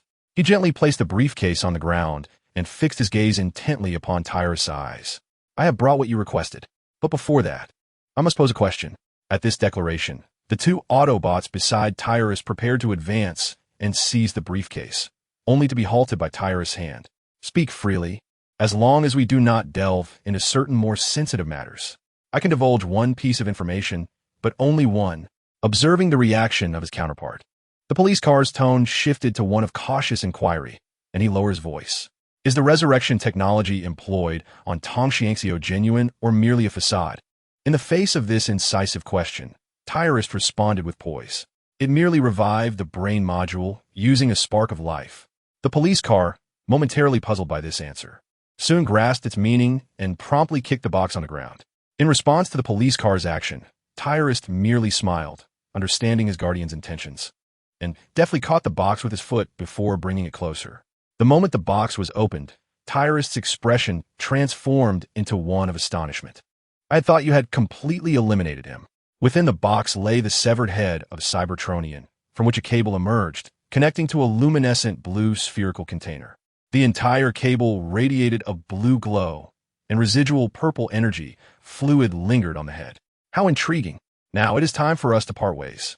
He then raised his gaze to the police car, waved in farewell, and departed, flanked by 2 of his subordinates. Meanwhile, aboard a civilian transport ship from Cybertron, the cannon was using tools to attempt a repair on A01's throat, applying a suction cup to the deformed trachea and gently pulling outward to create necessary space for the internal tubing. I must say, why not simply remove the outer shell of his throat? After all, we will need to replace it upon our return. We just need to ensure there is enough room for the cables inside. The soldering iron expressed some impatience from the side, while the drill interjected. We do not know if the energy tube within his neck has been pierced, and, on this abandoned ship, the only tool we have is that suction cup. Unless we can reach Iron Fortress quickly, he exclaimed, turning to shout toward the cockpit. Steel Whip, we must expedite our pace. As soon as this was said, Steel Whip, gripping the steering wheel, tightened his hold. If we heed your words and accelerate further, this ship will be forced to land soon. Beside him, the radar alert light at Light Speed Station suddenly blared ominously. Wait, the meteor radar has detected something behind us. Our ship is locked onto by a missile. Everyone prepare for landing. Steel Whip, adjust the ship's descent trajectory. Then, immediately exit the cabin. I need you to catch the witness in mid-air. Soon on the outskirts, a massive fireball crashed to the ground with a thunderous roar. Not far away, amidst the metallic foliage, the cannon struggled to pry apart the metallic branches, calling out to his comrades. I'm on my way, Captain, and I have the one you seek. Upon hearing the sound, the artillery immediately looked up and reached out to catch the falling A01. At that moment, The other party coughed, and their red optical lenses began to glow steadily. It seemed someone had awakened, albeit at an inopportune moment. Steel Whip, summon the rest of the kamikaze squad. Someone is reluctant to let us go. In an underground experimental facility, a disassembled head was placed upon the examination table, its gleaming golden brain module exposed beneath the spotlight, subjected to various instruments for analysis. It is time for me to take action. The alloy shield stepped forward, raising his hand to aim at the brain module, sharp steel needles extending from each fingertip. He approached and inserted the needles into the gaps of the brain module. Meanwhile, the medic stood before the display screen, adjusting the parameters. During the memory retrieval, erroneous readings were detected. The preliminary assessment suggested a loss of energy from the brain module, leading to a deficiency in memory storage. He succinctly conveyed the information before glancing at the alloy shield. How is your end? Fortune favors us. This individual was recently modified, and the memories are remarkably clear. Gulme, insert a memory storage disk into my arm, and we shall directly back up all these memories. The alloy shield's tone was tinged with excitement and fear. Yet he soon regained his composure. After the medic inserted the storage disk into his arm, he picked up the shell and mechanical muscle that had just been removed from the head for analysis. My goodness, by the gods, this is impossible, he exclaimed, slapping the table in astonishment. Using materials from the core of a neutron star as a shell, the Magnus II was merely used for constructing load-bearing axles. These Decepticons are utterly insane. The energy consumption required to operate such mechanical muscles is beyond my imagination. The medic, equally astonished, quickly regained his composure and turned to the alloy shield, inquiring, "Do you have any memories regarding the type of engine used?" None. In his memories, there is no mention of the engine specifications, only the post-usage data of the machine and certain materials. The alloy shield replied with a hint of resignation, while the medic chuckled wryly, placing his hands on his hips as he stood by the door. Oh, splendid. We can only create a castrated 6th-tier warrior. Perhaps before any combat, he would be incapacitated merely by standing for a while. I have stored all detectable information. Let us go find Terrorist. With that, he withdrew his hand and turned to lead the medic out of the laboratory. At that moment, a sudden crisp sound emanated from the laboratory's ventilation shaft, and Jazz leaped out, followed closely by the hurriedly descending Flying Over Mountain. Oh, they even managed to acquire this. Upon landing, Flying Over Mountain approached in astonishment, gazing at the head that had once instilled fear within him, now dismantled into parts. Capture it all, regardless of how Tyrese acquired it. Even if the jack had yet to be tested, Jazz stepped forward, capturing the moment with a photograph before swiftly seizing the brain module and stowing it away. Now, let us ascend once more and explore this ventilation duct to uncover what else may lie within. With that, the two proceeded to climb, and after reinstalling the metal plate, Jazz followed in the footsteps of Flying Mountain. The duct offered ample space for them to crawl, albeit only allowing them to bend slightly while standing. The journey through the duct was inevitably tedious, yet with Jazz and Flying Mountain together, it transformed into a lively adventure. What do you suppose Tyrese aims to achieve by studying the corpse of a 6th-tier assassin?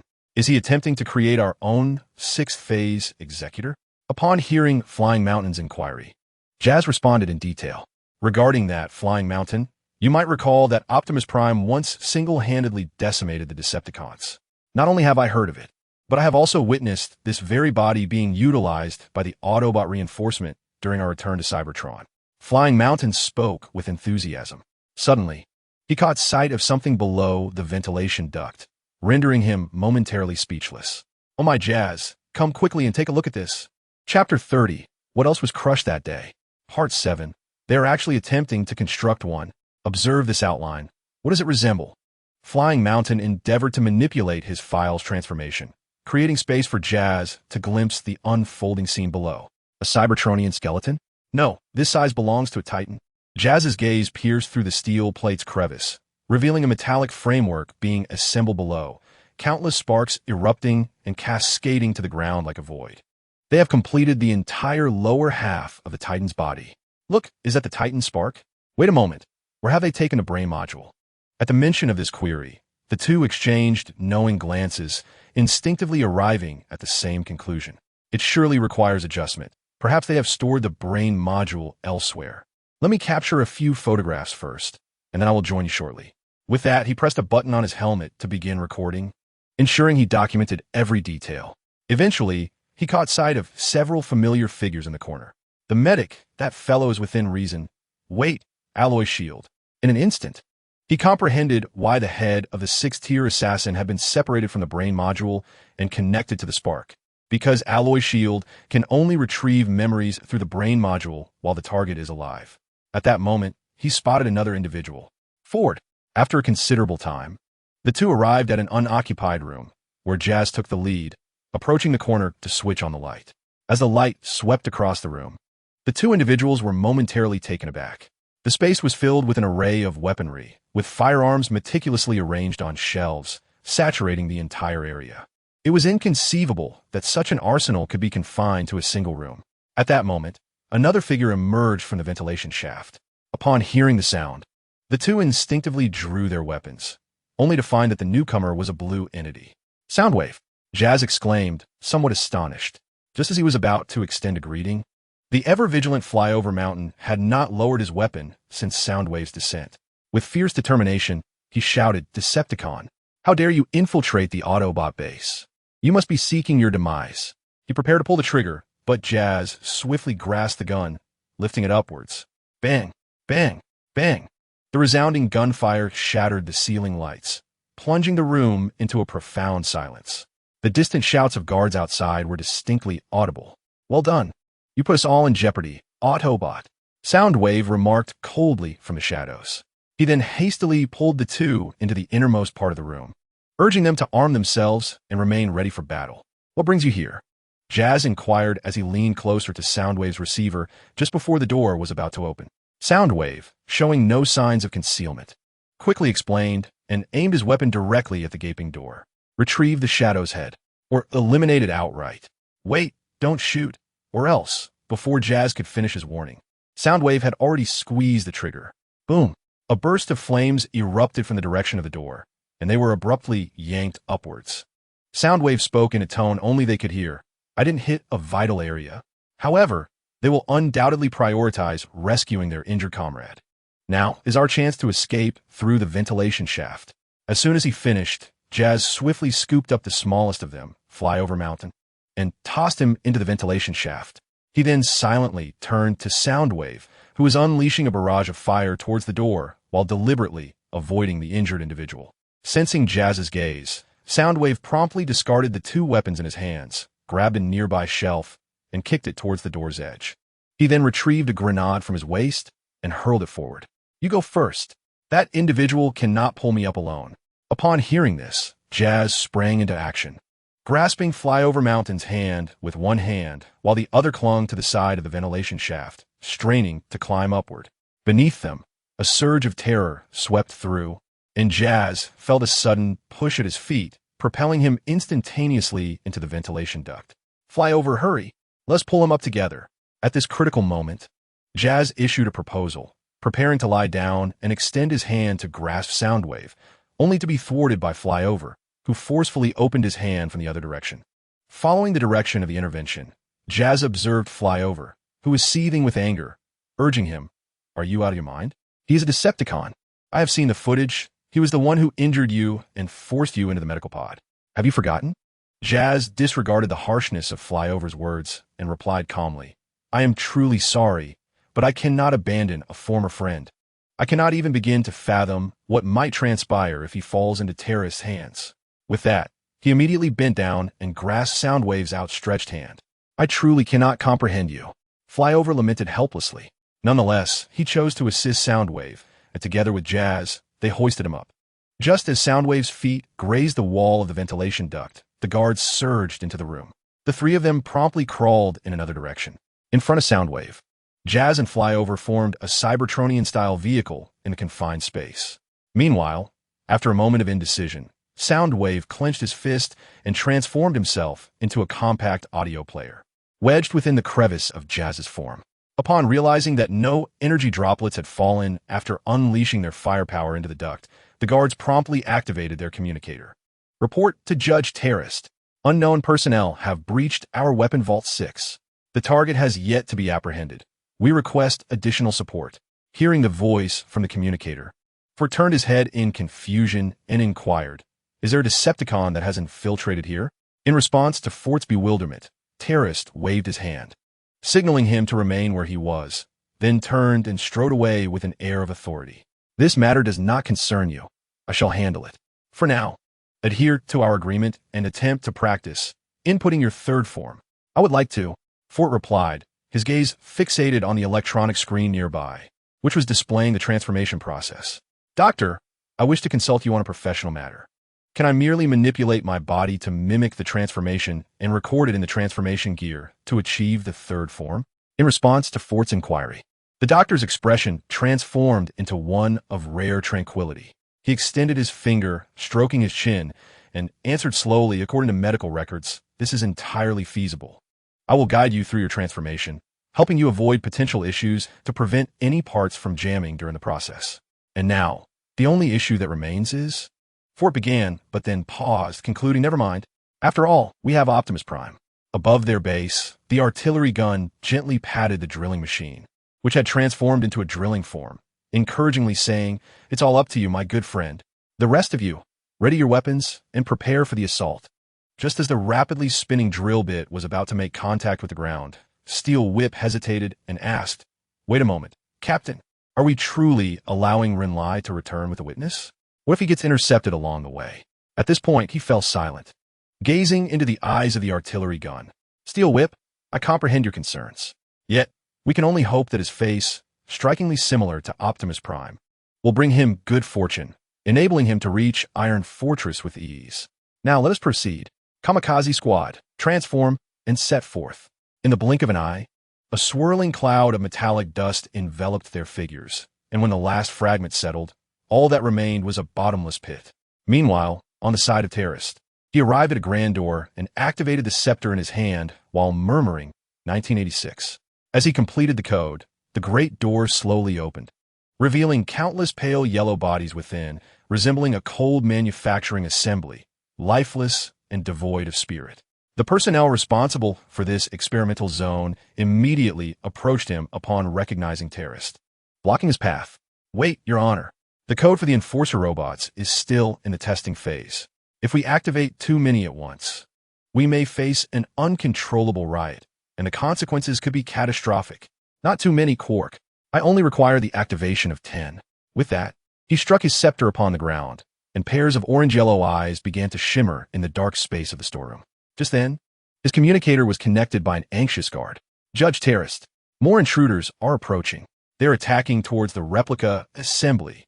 The call was filled with the sounds of artillery, clearly indicating that a fierce battle was underway. Upon hearing this information, Terrorist's mind erupted with urgency as he immediately inquired further to avoid any uncontrollable variables.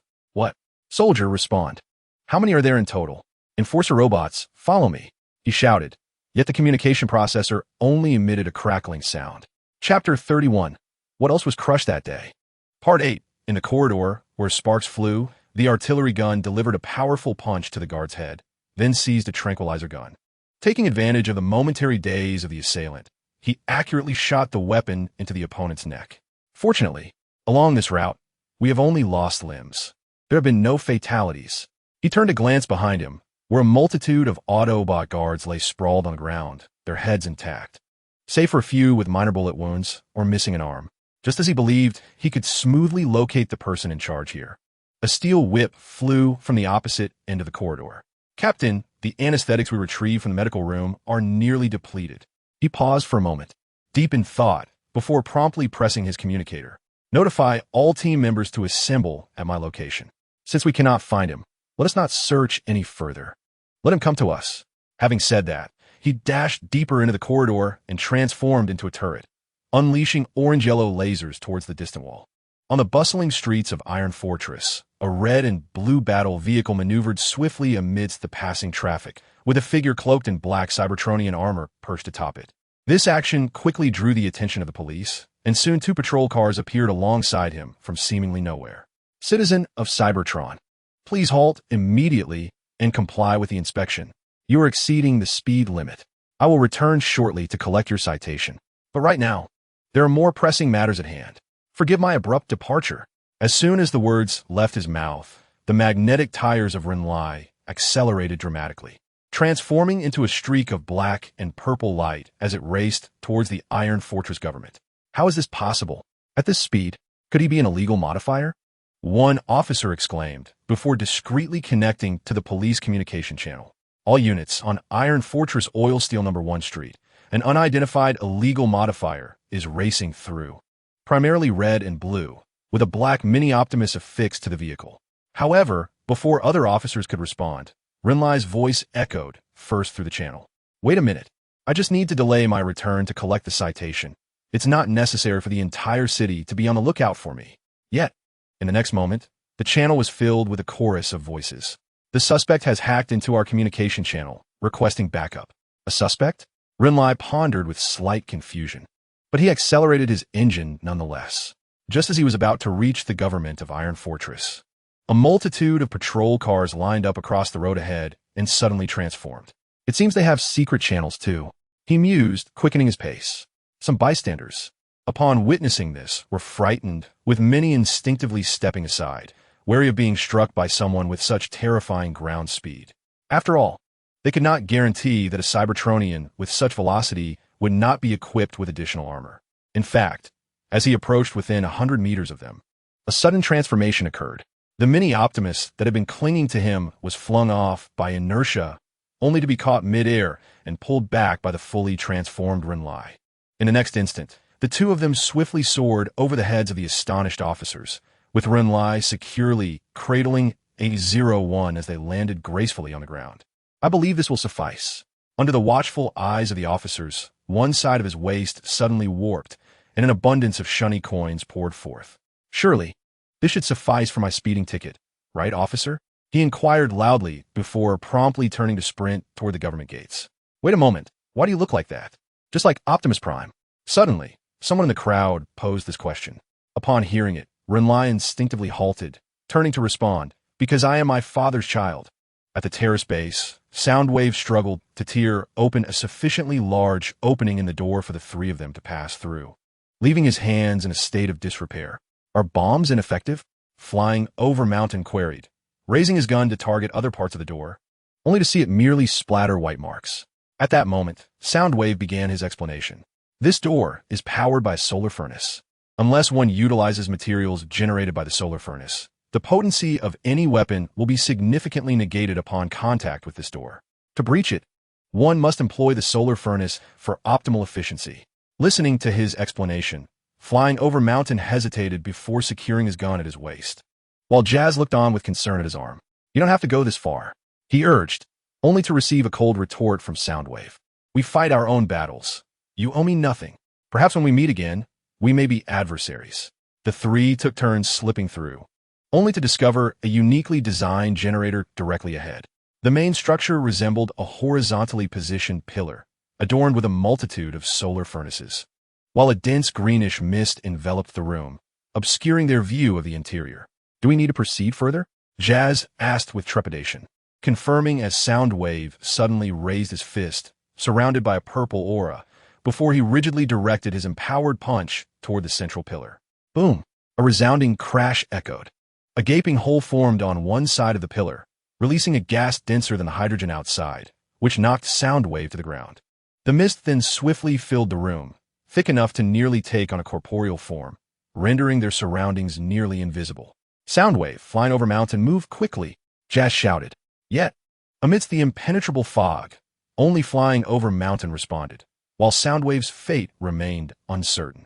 Knowing full well that this mist would act like a stimulant on Cybertronian energy fluid, hastening their energy depletion, he understood they wouldn't perish immediately. He retraced his steps, reaching the newly created opening. I will return to assist you. With that declaration, he leaped through the breach. At the moment he broke free, he beheld a silver-bodied Cybertronian glaring at him with intense fury. Behind this figure loomed 4 colossal orange giants. Seize him. The Jazz instinctively turned to glance back, only to witness a crimson figure suddenly erupting from the misty opening. Without hesitation, he dashed forward, drawing his weapon to aim at one of the giant's eyes and firing. Yet upon impact, the bullet merely sparked and left a faint white mark. They have installed solar furnaces, Jazz exclaimed in astonishment. Meanwhile, Quark coldly elucidated, "We are not so extravagant. We have only equipped them with batteries that store the solar furnace materials." The moment he finished explaining, his expression grew grave as he commanded, "Now, apprehend them." No sooner had he spoken than the four giants charged forth, soaring over the mountains, attempting to draw their weapons in defense, only to be lifted effortlessly by a single hand. In the midst of being grasped by the throat, Jazz anxiously shouted, "Wait! There are others behind. Can we rescue him?" Upon hearing this, Quark, who had initially intended to turn away, abruptly pivoted back. "Of course. For my current mission is to capture you intruders. Authorize the door to open. 253-147. Proceed inside to execute the apprehension." As his words fell, the upper gate began to rise slowly, a dense mist surging upward from the ground. Within Jazz's line of sight, two tall, pale yellow giants rushed inside, the sound of footsteps echoing through the green fog, yet they returned empty-handed. Perhaps your companions fled faster, or maybe they simply departed. Meanwhile, on another front, the machine gun, along with the kamikaze team, fought while retreating, ultimately sealing themselves within a larger chamber. The instant the door closed, the Iron was left weakly slumped on the ground, staring blankly as he muttered, "This is hopeless. Our firepower is utterly overwhelmed, and we cannot even shatter their outer shells. I say we should forcibly disable the restraining device. No, we must at least wait for Optimus to arrive." At that moment, the machine gun approached him, forcefully pulling him up. "Listen carefully, we are surrendering now. At worst, we will face repercussions, but if we continue to resist, we may face death." Just then, a commanding voice echoed from within the locked room. "Intruders inside, heed my words. Surrender now, and I can ensure your survival. However, if you persist in resistance, you will be executed on the grounds of rebellion." This declaration struck the kamikaze team like a death knell, instilling in them the realization that their entry into this secret base had been a grave mistake. Hearken, Tyrus has indeed conducted numerous experiments behind the scenes, yet we now find ourselves with no choice. At the very moment the mechanized cannon concluded its statement, the steel whip advanced into the depths of the chamber, gesturing towards the objects within while addressing the mechanized cannon with an explanation.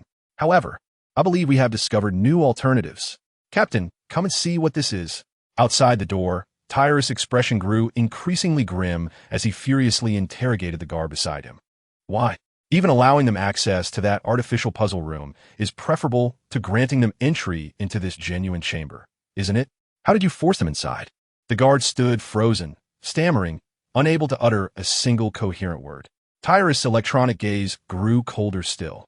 His fists clenched tightly as he silently hoped that the other party would not discover the object. In that instant, a colossal hand tore open the grand door. "Open fire. They have obtained the puzzle. We cannot allow them to escape," he commanded in a booming voice. 10 beige enforcement robots at his side surged forward, unleashing a barrage of firepower from their arm-mounted cannons, while simultaneously swinging their arms to unleash blades against the intruders. Yet in the next heartbeat, a laser as thick as the cannon's barrel swept across the robots, and in an instant, a terrifying explosion engulfed the entire corridor. The sheer force of the blast hurled him backward, rendering him momentarily dazed. When Tyrus' systems rebooted, he found 2 towering pillars standing before him. Raising his head slightly, he beheld a countenance he had never encountered before. At that moment, the crown-like helmet he had worn lay shattered on the ground, and his scepter was nowhere to be found, possibly broken or reduced to fragments by the bombardment. Gritting his teeth against the pain, he rose to meet the gaze of the colossal figure, shouting with the remnants of his dignity, "The Autobots cannot exist without me. But you are merely pawns in the hands of your leader, even if you possess the puzzle. You have merely ascended from nameless foot soldiers to slightly larger pieces on the board. The future of Cybertron requires someone to lay the foundation for their ascent, and I am that individual. Come, kill me. Optimus Prime will pronounce your death sentence upon finding you. Come, make your move." He roared, venting his fury. Yet the giant before him emitted a mechanical voice. According to calculations, the probability of executing Tyrus after his demise is 4,372. The probability of sentencing the Seekers to death is 2314, and the current probability of leaving without being sentenced to death by Optimus Prime is 012. The Seekers' resolution has been passed. Evacuate the underground base. With that, The giant strode down the somewhat cramped corridor, continuing to mutter. The probability of the exit being ahead is 2,313, now proceeding with data collection, followed by recalculations. Now turning, recalculating, the probability of the exit being ahead is 1076. Watching the giant recede into the distance, each step creating a massive crater in the ground, sending dust swirling into the air. Yet every movement was suffused with a sense of rationality. He gazed upon the labyrinthine passages that the calculating king had traversed, a harrowing conclusion forming within him. This formidable combiner, forged from the Godwin team, possessed an alarming capacity for computation. Following the imprints left by his adversary, he advanced, silently engaging in his own calculations. Given that the calculating king was composed of 5 Cybertronians, it was akin to employing the cognitive modules of 5 minds, and the actual results were likely to exceed expectations. He could scarcely fathom the magnitude of turmoil such a being, endowed with immense martial prowess and unparalleled intellect, could unleash upon Cybertron. Just then, a communication disrupted his contemplation. "Terrorist, I bear disconcerting news. We have only captured 2 of the intruders, and it appears one has escaped the base, leaving no trace of his whereabouts." The news of the intruder's escape, however, failed to significantly perturb Terrorist, who chose to dismiss it outright and issued a command. "Let him be. Activate all enforcers and target the combined giant departing from Titan Base 2. Regardless of that fiend's fate, bring back the combinational enigma." Chapter 32, What Else Was Crushed That Day? Part 9, A massive, crimson-hued figure traversed the desolate terrain, swiftly determining a direction and proceeding forth. Though it appeared as if he were strolling leisurely, this was merely the most energy-efficient method calculated by him, all the while muttering to himself. Suddenly, several shells landed with precision beside him, erupting into chaos, corrosive liquid spewing in all directions. Surrender, the combinational artifact. How could you possibly escape unscathed? Above, a civilian Cybertronian craft hovered, yet the individuals descending were far from ordinary. A blue-violet figure, towering above the average Cybertronian but still dwarfed by the calculating king, bore a confident smile as he whistled and leapt from the ship, plummeting earthward without the aid of a parachute. Upon impact, the tremendous force caused the Earth, composed of metallic debris, to crater several meters deep. Beneath the shroud of metallic dust, he swiftly raised his weapon, the black double-barrel cannon unleashing a robust violet beam that pierced through the haze, targeting the calculating king. In that moment of acute urgency, the calculating king twisted at the waist, repositioned his feet, and merged, his stance shifting seamlessly as he maintained his footing while effortlessly evading the lethal laser. The optimal evasion strategy, calculated with a success probability of 93, remained, with 17 alternative outcomes still in consideration, as the target for computation shifted to assess his survival chances against the 6th-tier assassin's assault. Only after successfully executing this evasion did the calculating king begin to speak slowly. Amidst the swirling smoke, a thunderous roar suddenly erupted, followed by the discharge of energy projectiles. The Overlord burst forth from the gray haze, having already positioned his double-barreled shotgun behind him. In this moment, he wielded 2 rifles detached from his own legs, unleashing a torrential barrage of firepower. A faint azure mist enveloped him, yet no conical protrusions were discernible upon his frame. In the face of the artillery directed at him, the calculating king exhibited an unexpected agility, evading the bullets with dexterity. However, his thoughts were not consumed by calculations of avoidance.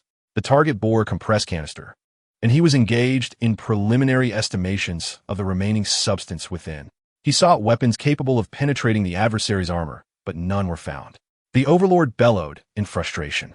In an instant, he surged forward, discarding his rifle's mid-motion, and seized his double-barreled, sawed-off shotgun, aiming it squarely at the calculating king's head. Just as he pulled the trigger, the calculating king grasped the barrel, using his formidable strength to twist it, redirecting the fearsome firepower skyward. He then delivered a powerful kick to the Overlord, reclaiming the shotgun, and inserted his pinky into the trigger mechanism.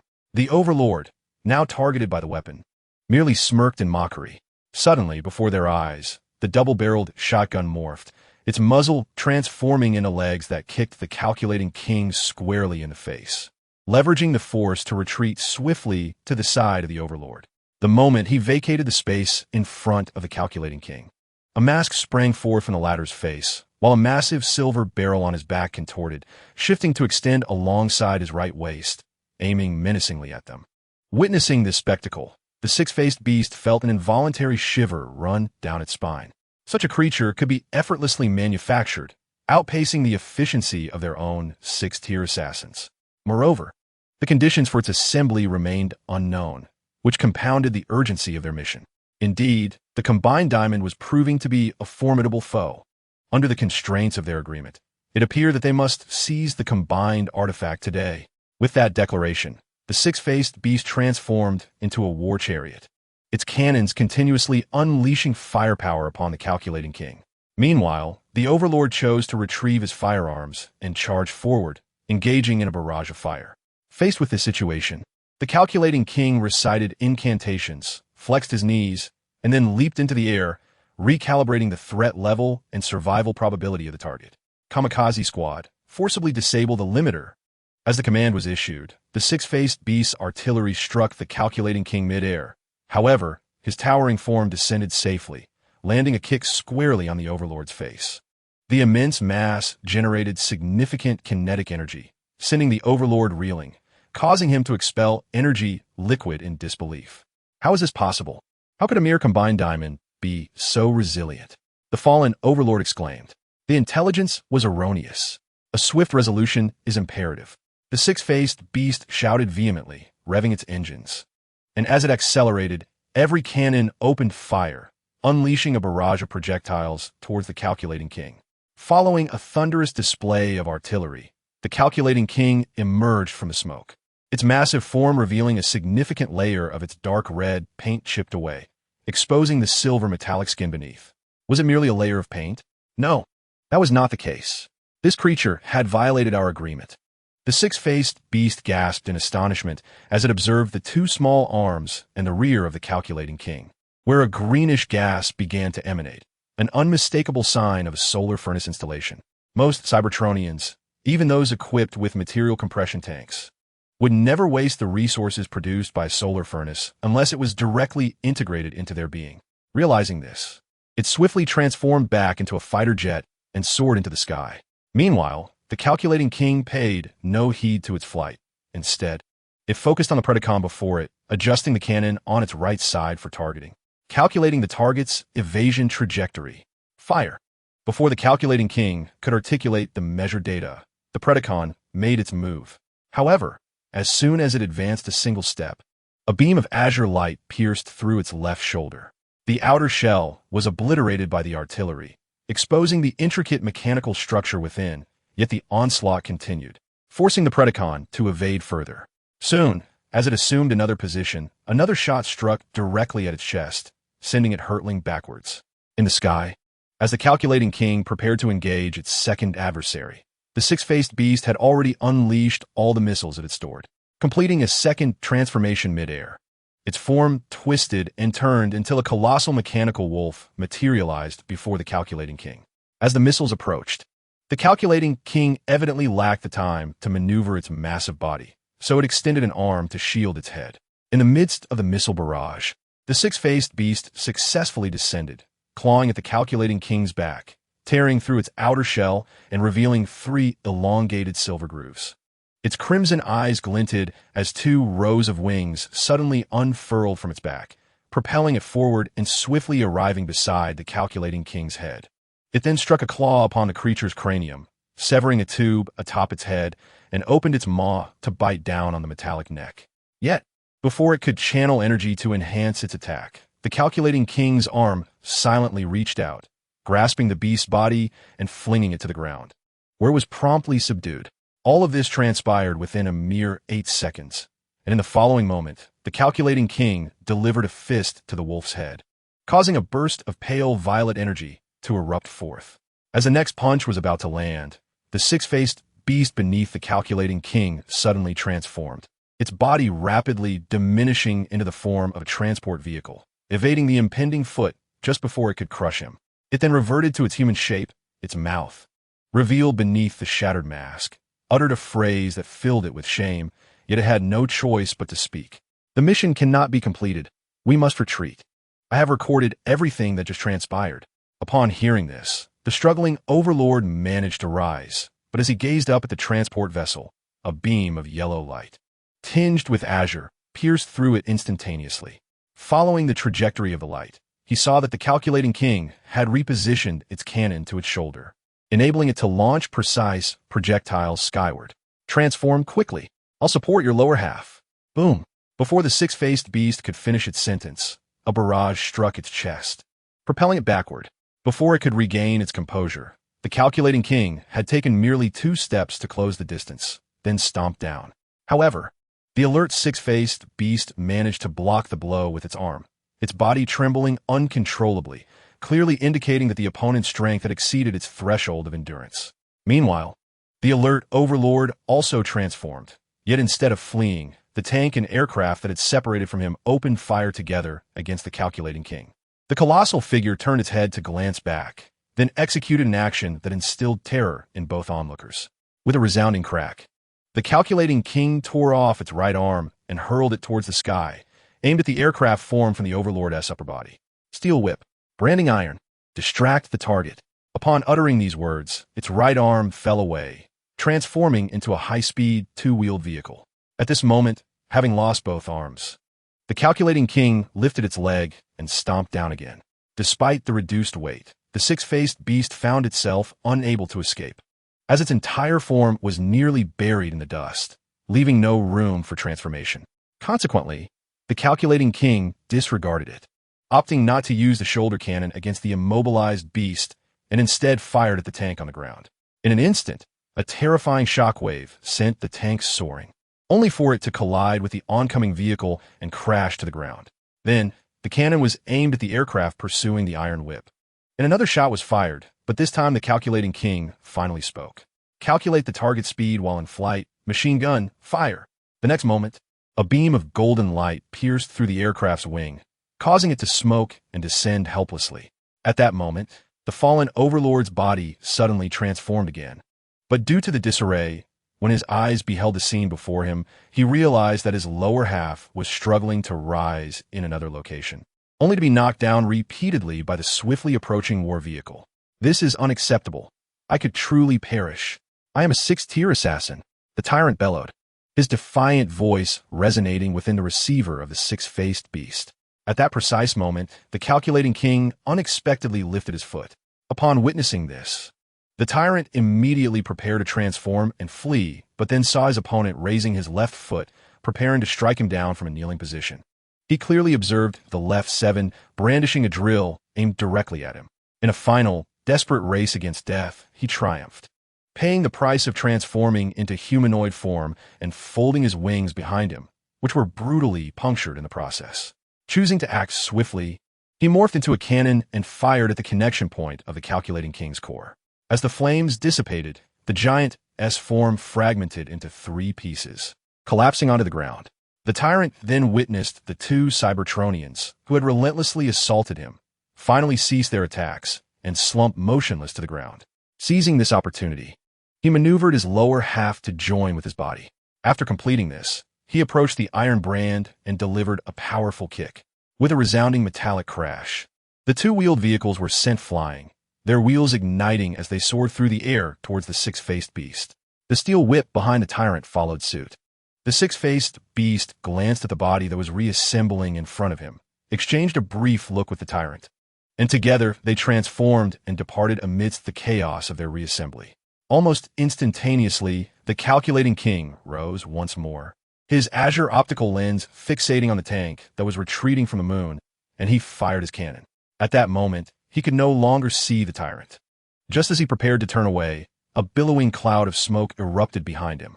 Terrorists, accompanied by a multitude of orange and yellow enforcer robots, advanced towards him. With a mere glance, the calculating king calculated the enemy's numbers. 63 lifeless robots, and the sole living entity, Terrorist, the chief judge of Eberton. So, you are aware of my identity. The latter laughed heartily, casting a fierce gaze at the calculating king. Why not take a guess at your odds of victory should I unleash this army against you? What are your chances of survival when Optimus Prime arrives? That experimental base was sanctioned by him. As the last words left his lips, A multitude of symbols flickered in the calculating king's eyes. He stood rooted in place, slowly articulating, the probability of victory against 1,063 enforcers is 94. 21. The probability of being killed upon Optimus Prime's arrival is 0.021. As he uttered the final probabilities, Terrorist and the calculating king spoke in unison, and the former chuckled with a sense of relief. Chapter 33. What else was crushed that day? But then, a resounding laughter echoed across the desolate expanse, an entire size. There was no trace of hatred, but rather a serene joy. In that case, let us venture to Iron Fortress to seek Optimus Prime. With my status, your passage will be expedited, and besides, I require your assistance. Just as the calculator was about to acquiesce, a clear voice rang out from a distance. It need not be so complicated. Have I not arrived? Following the familiar sound of metal grinding, a battalion of Autobots, led by Optimus Prime, approached on foot. The situation was more favorable than anticipated. It seemed you had reached an understanding. He strode forward, extending his hand towards the calculator to elucidate. I believe the matter between you and Tyrist is merely a misunderstanding. I have heard from Jean Lai that you piloted an unpermitted and unmarked vessel. Thus it was inevitable that you would be locked onto by anti-air missiles while traversing above the base. Having spoken, he turned to the disheveled Tyrist. Tyrist, Chief Justice of Cybertron, may I inquire if the Seekers caused any casualties while infiltrating the base? It is indeed fortunate that no lives were lost, nor did anyone transform into a mineral being. However, the damage to the facilities may result in significant delays for certain critical experiments. Upon hearing this, Optimus Prime paused, adopting a contemplative demeanor before slowly responding. Is that so? Yet, Iron Fortress is currently facing financial constraints. I can only provide you with a maximum of 60 solar furnaces to mitigate your fiscal losses. Tyrist, clearly dissatisfied with this response, could only part his metallic lips and concede to the outcome. Seeing the agreement, he spoke again. I will bring additional research resources to your experimental base shortly to continue the restoration of the Guardian's experiment. Having said this, he suddenly turned to the calculator. I need you to provide us with experimental data. Could you accompany us? The calculator's optical sensors did not even flicker as it promptly replied. The Seekers agree. The resounding and clear voice instantly reverberated across the cliffs. Within Iron Fortress, in Optimus Prime's office, the ceiling vent was opened, and a laser bird flew in, landing precisely on the desk. Its dark red gaze flickered as it sifted through the neatly arranged documents, ultimately seizing a USB drive and clutching in its beak before soaring back out. A faint voice echoed through the conduit. Let's act swiftly, do not swallow it, for this is the key to our escape. Meanwhile, in a shadowy corner of Cybertron, Megatron leaned against the wall, struggling to restrain the urge to expel energy, but alas. A moment later, he coughed up a component. Accompanied by a spray of purple energy fluid, it rolled to the feet of Soundwave. I can hardly believe it. How could Megatron send us to our demise? The six-faced beast stepped forward, his countenance filled with rage. Meanwhile, Soundwave, standing aside, paid him no heed. He extended an arm, and the sawtooth bird alighted upon it. He gently caressed the creature, then paused momentarily before speaking with a hint of excitement. Although we did not retrieve the corpse of the sixth-tier assassin, we have obtained far more crucial intel. I will contact the ship to assist your escape. But prior to that, chaos must ensue in the Autobot city. Elsewhere, Jazz and Skyfall approached Optimus Prime under the watchful gaze of Parker, who did not inquire about his subordinates, but instead directed his attention to the Titan being constructed nearby. It appeared that the Titan project was progressing smoothly. Thus, he turned to Terrorist, the project leader, and with a piercing gaze, inquired about the clinical trial personnel. In the crowd, Ford raised his hand in response. It is I. I have resigned from Glass 9, which granted me the opportunity to enter this experiment. Upon seeing the newcomer, Optimus nodded and then turned back to glare at Terrorist. I believe I have deciphered the contents of that request letter sent from the prison. Terrorist, I expect an explanation. At this utterance, the atmosphere in the corridor plummeted to an icy silence, save for the distant sound of metal welding, crackling and igniting the spirits of those present. At that moment, Optimus' communicator suddenly chimed. He slowly reached for it, pressed the button to answer, and was met with the urgent voice of a police car. Optimus, do you recall the underground illegal duel arena that Renlai reported to you? The footage has been leaked. At least 12 orbital provinces have already detected signs of its circulation. Startled by the news, Optimus quickly responded with a few words before abruptly ending the call. He then turned to Terrorist, and, subsequently, to the Autobot soldiers accompanying him. I need to reassign most of the Enforcer robots. Terrorist, where's the controller? He stepped forward, extending a hand towards Terrorist, who reluctantly handed over a smaller device. All Enforcer robots, stand down, unload your weapons, and shift into vehicle mode. As the command echoed, the bright yellow robots promptly crouched down, their armaments clattering to the ground, and fissures opened across their bodies, releasing countless shells onto the floor. The terrifying display of firepower weighed heavily on the hearts of those present, even causing Optimus to raise an eyebrow momentarily before regaining his composure. Before them, the unarmed Enforcer robots transformed into airships, aligning neatly in formation. The rest of you, those who cannot transform into flying vehicles, board the ship immediately. We must hasten back to the Iron Fortress. Within the city of Carlin, the police vehicles were in a state of disarray, overwhelmed by the civilian protests. Reluctantly, they commanded all Autobots within the city to return to the government headquarters and silently close the grand doors behind them. Yet, this action did little to quell the uproar outside, where the mob raised flags emblazoned with the Autobots insignia crossed out in red. The cacophony was punctuated by vitriolic insults and the sounds of instruments being smashed, far removed from the raucous clatter of a bar's metal percussion. Whether to feel fortunate or not remains uncertain, for Carlin is currently the only city where civilians have rallied in defiance. Most other cities remain passive, except for the prison city, which has begun to witness insurrectionary activities. The police officer surveyed the tablet in his hands, displaying footage relayed from surveillance cameras. Meanwhile, the police vehicles regarded the chaos with disdain. During the era of the Protectobots, they would not have dared to act so boldly. Yet here lies the conundrum. Hearing the police vehicle's words, the brash Rockslide pondered momentarily, then, with a fist thump, excitedly declared, "We can spread the narrative that it was the Decepticons' doing. They donned the Autobots insignia, or perhaps a deranged individual mimicked the Autobots logo." However, his remarks were met with scorn from the police vehicle. "You still do not comprehend. Rockslide, this is not merely a matter of attributing blame to others without investigation. You have not even conducted an inquiry. Never fear, there is a way." Suddenly, he slapped his forehead and stepped forward, astonishing the others as he swung open the doors. The cacophony that greeted him did not deter his upright figure. He extended his hand against the furious gazes and proclaimed loudly, "The case you are concerned about is under investigation. The individuals involved have been identified. One indeed had previously worked for the Autobots. The footage currently circulating was recorded by our warriors responding to a tip-off during their reconnaissance mission. As of now, the suspect remains at large, but it is confirmed that the fugitive is armed with lethal weaponry. Furthermore, the video has been verified. It was captured after the death of a warrior executing an arrest order, and the footage was seized.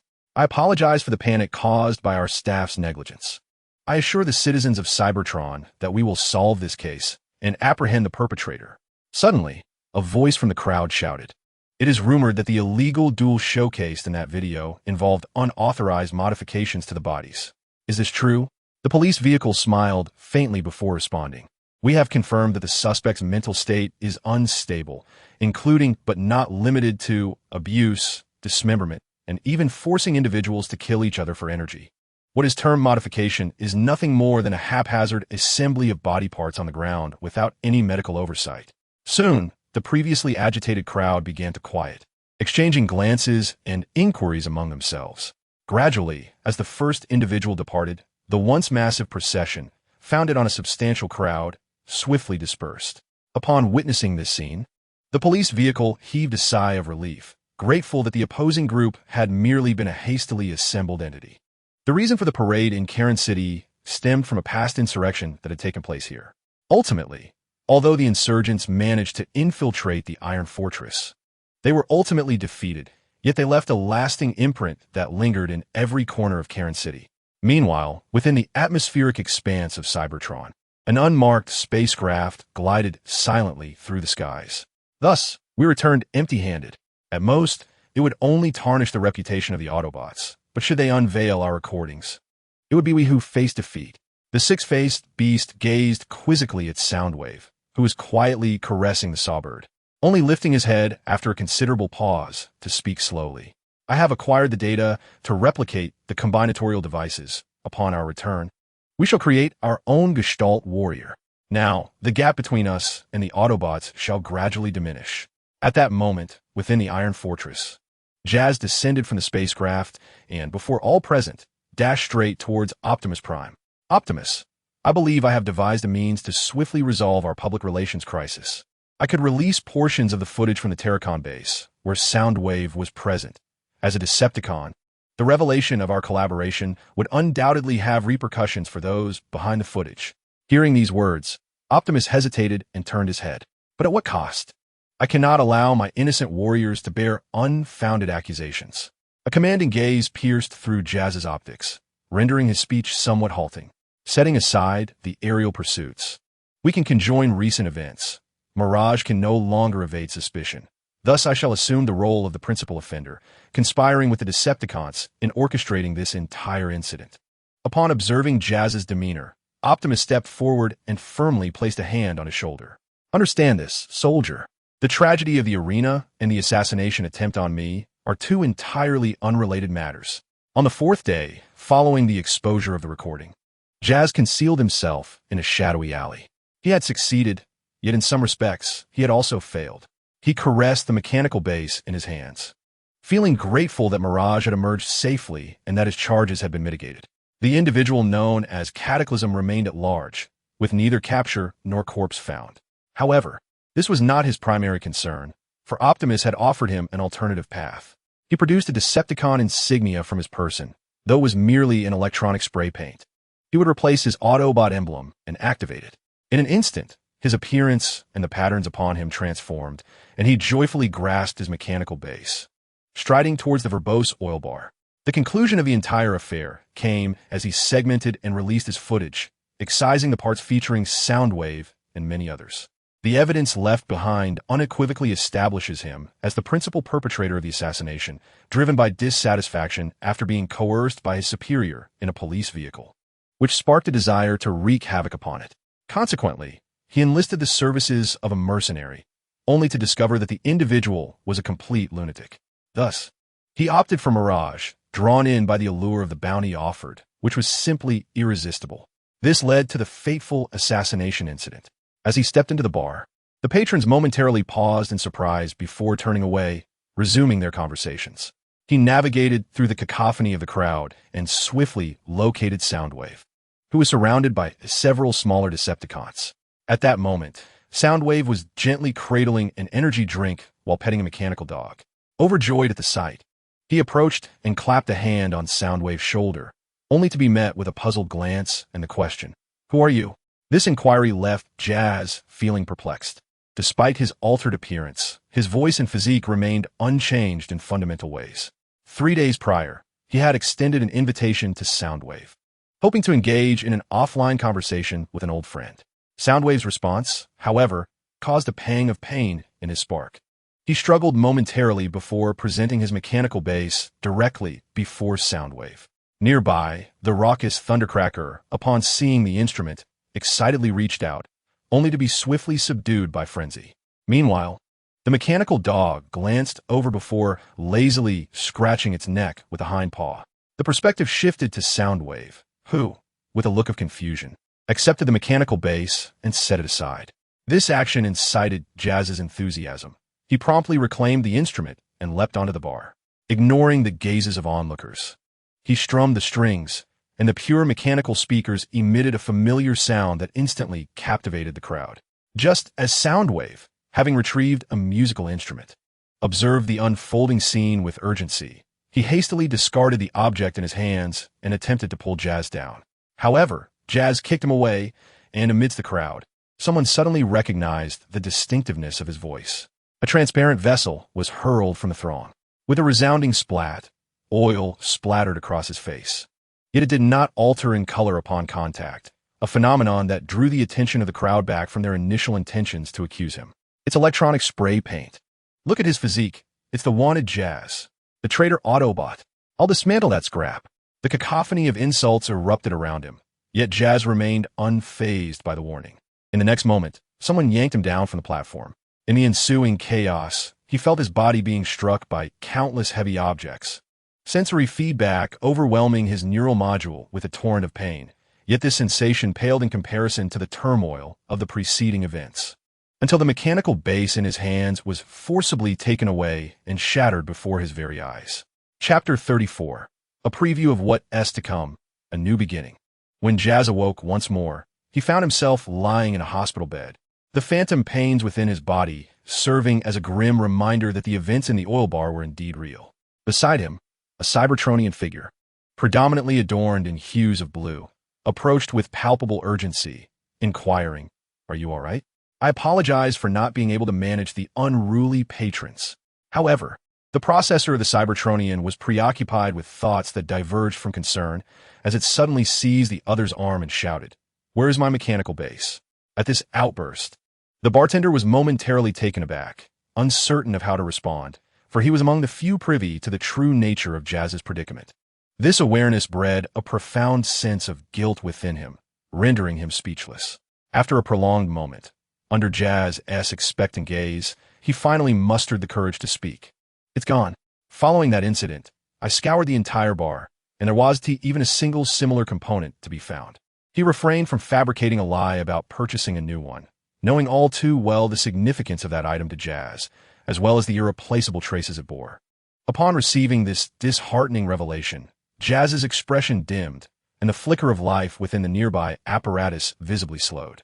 Just then, the door to the hospital room was forcefully kicked open, revealing Ford and Rung rushing in with palpable anxiety. "Didn't I tell you? You mustn't provoke him.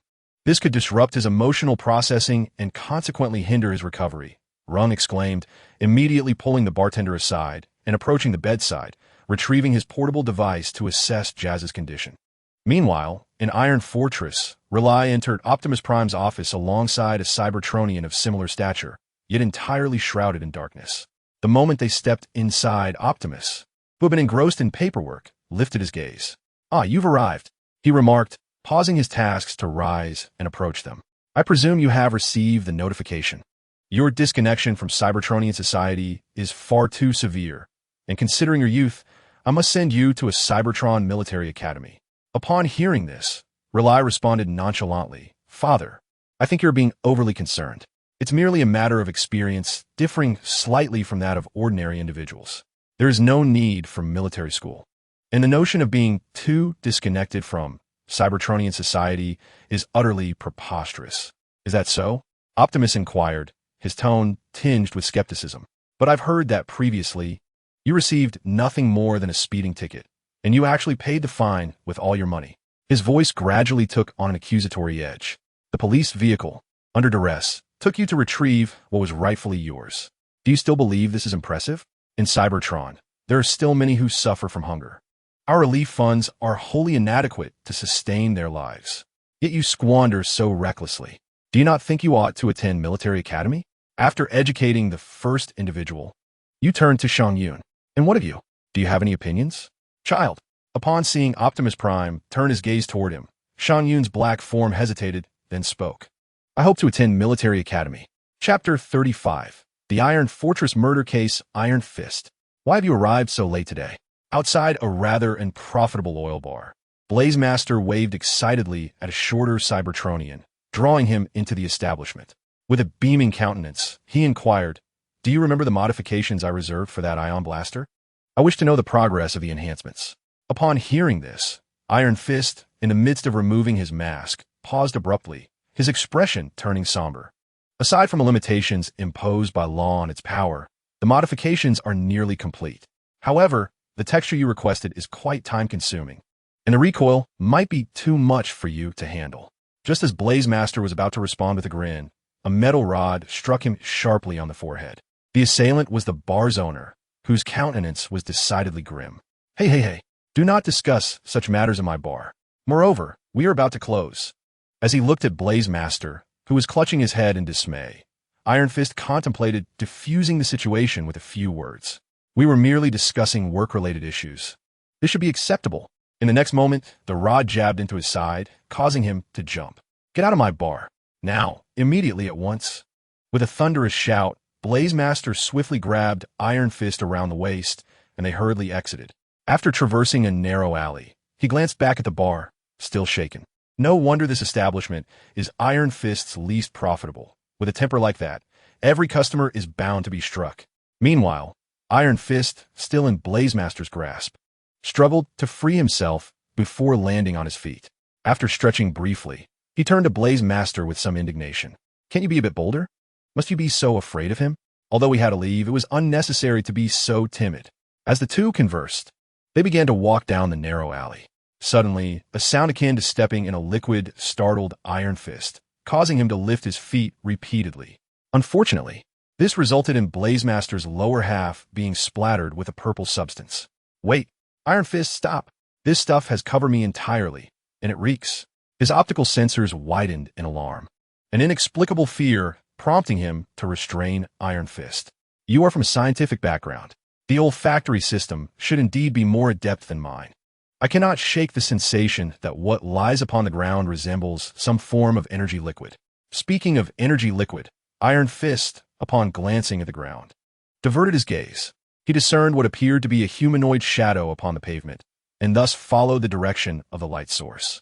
In the stillness of the alley, a streetlight, yet to be extinguished, flickered with a dim glow, casting the ethereal elements of the air onto the ground.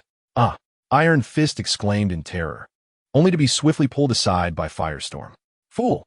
That energy liquid is still fresh. The perpetrator may be lurking nearby." Firestorm produced his standard-issue sidearm, activating the spotlight to survey the area. It was then that a deep voice resonated, "Indeed, right beside you." Boom! In the next instant, the wall beside them was shattered, and a towering Decepticon surged forth. Firestorm was not intimidated by the formidable presence. On the contrary, he resolutely raised his weapon, aiming at the blue glowing head. "Hands up! Let me see your face."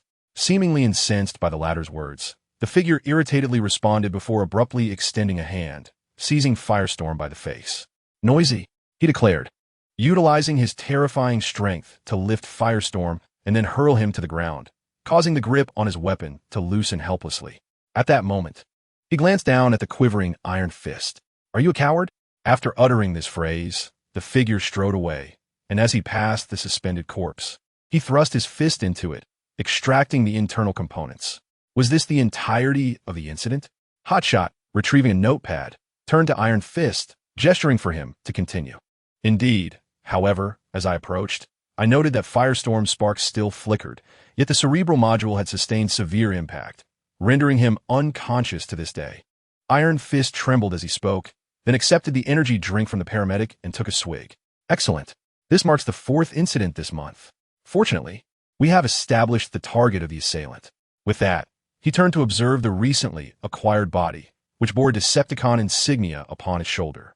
Preliminary deductions suggest that the assailant harbors a profound disdain for the Decepticons, yet does not possess a predilection for bloodshed, thus dismissing any psychological issues. Jung approached, clutching records from other crime scenes, and now produced a camera to document the scene of this homicide. In Optimus Prime's office, he was overwhelmed, surrounded by a plethora of documents.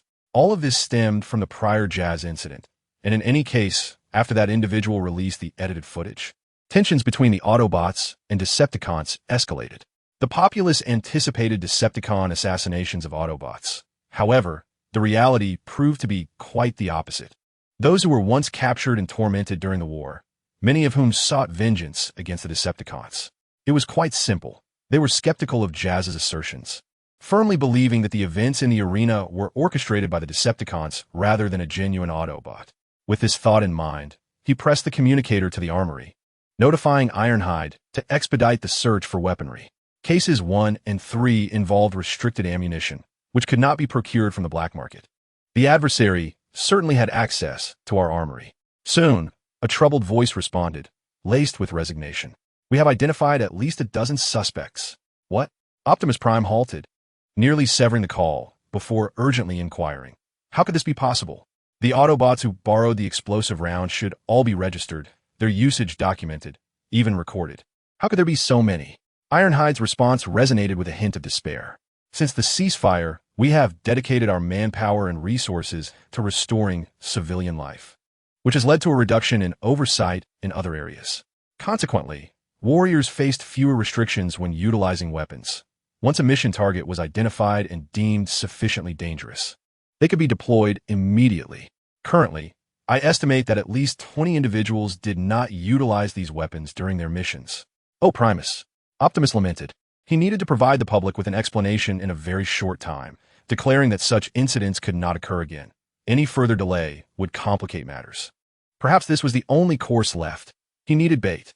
He activated the recorder, attempting to contact Soundwave, who awaited him at the Iron Fortress. Shortly thereafter, in a desolate location, Soundwave arrived alone at the designated site to meet Optimus. Their conversation commenced immediately, with Optimus posing the first question. "Take a look at these individuals on the list. Do their wartime offenses bear any similarities?" Soundwave accepted the tablet, adjusting his finger across the 5 faces, ultimately shaking his head as he looked at Optimus. "It appears random. I cannot ascertain whether the target chose to eliminate these individuals due to an inability to defeat more formidable Decepticons. Moreover, according to my intelligence, there is no connection among them. Some served as guards for Karen, while others worked as doctors in the prison system. If forced to find a correlation, it seems utterly illogical. Their only commonality is that they all perished at the Iron Fortress." Upon uttering that final statement, Optimus's expression turned to one of resignation. "Well, what you have provided is sufficient. There must be no conflict between Autobots and Decepticons." Just as Optimus prepared to turn away, an explosion erupted behind him. He glanced back to see Soundwave clutching his shoulder, collapsing to the ground in agony. He immediately scanned his surroundings. But the only sight that met his eyes was a Cybertronian-style helicopter departing from a distant mountain peak, its course now shifting to retreat. "Halt! You are suspected of murdering 5 Cybertronians. I hereby arrest you in the name of the government," he bellowed, while reaching for the ion blaster at his back, aiming it at the rapidly rotating blades. Boom! A brilliant explosion erupted in the sky, and a gray body plummeted swiftly toward the ground. Observing this, Optimus Prime, disregarding the injured Soundwave beside him, pressed the communicator while running. "Ambulance, bring some guards. Soundwave is hurt. We are at Suburb 14, outside the city." Once he relayed the message, he paused briefly before transforming and racing toward his target. Upon arriving near the mountain peak, he found only deep tire tracks, with the individual he had just shot down having vanished. After a considerable time, Jackhammer reached out to examine the tire marks, rubbing his fingers over them as if inspecting the remnants left by the fugitive. "Fortunately, we have yet to fully eradicate the functionalist regime. The transformation forms of Cybertronian citizens are fixed at birth. Since our target is a Cybertronian with 2 innate transformation forms, we simply need to verify identities and issue a bounty," he remarked, while Ambulance, tending to Soundwave's shoulder wound, offered a wry smile. "This also saves us the time of conducting Cybertronian nucleic acid tests. Splendid, yet another batch of medical resources conserved." With that, he patted Soundwave's shoulder, his expression filled with concern. "Does it still hurt?" In response to Ambulance's inquiry, Soundwave's tone was frigid. "I don't care about that. I only wish to know if Optimus is still pursuing the murderer. This concerns our faction's relations." Meanwhile, within a house on the outskirts of Iron Fortress, Sandstorm was rummaging through drawers in search of items to seal his wounds when a commanding voice abruptly turned him mechanical-like. "Are you looking for this?" A blue hand extended with a welding gun, belonging to none other than Optimus Prime. "I permit you to temporarily seal your injuries here, but you must tell me your motives." Faced with the leader of the Autobots, Sandstorm hesitated, then suddenly reached out, one hand grasping the welding gun, the other instinctively moving to his waist. Bang! Bang! The darkness of the room echoed with 2 gunshots, and Optimus staggered back against the wall, clutching his side in pain. Seizing the moment, Sandstorm leveled his weapon at the former's head. "You are not much better than the Protectobots, sending a suicide squad to appease the Council? You truly dare to dream," he roared, then abruptly shifted the conversation. "This is all for your sake. You clearly had the opportunity to imprison or execute the Decepticons, yet you chose to let them start anew. I am quite curious regarding the previous duel incident. Were you aware of it all along?" Upon feeling the cold muzzle of the gun pressed against his forehead, Optimus Prime astonishingly transformed from his earlier weakened state, swiftly turning his head aside. He extended his left hand to seize the weapon's body and delivered a powerful punch to Sandstorm's face, an overwhelming force that sent him crashing to the ground. In agony, he expelled a mouthful of energy liquid, struggling to rise. During this struggle, he locked eyes with Optimus Prime, his gaze fierce. It was only when the latter aimed the gun at his head that his expression shifted to one of sheer terror. "No, don't kill me.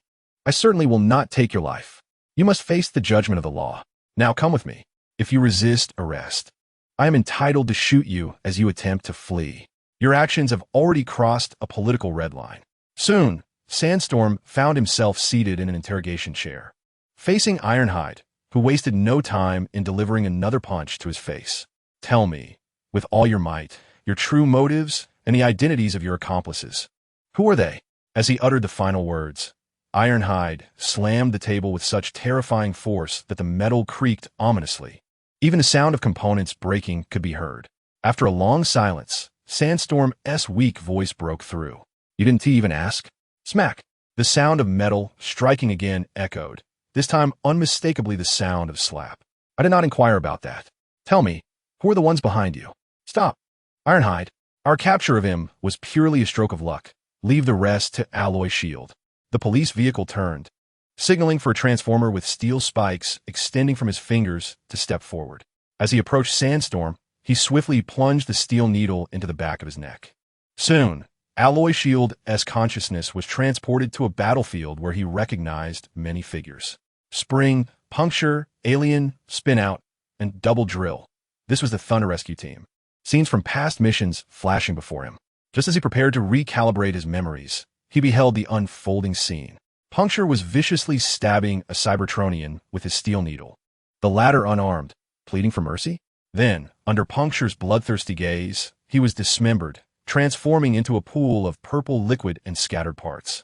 Alloy Shield turned to observe the others.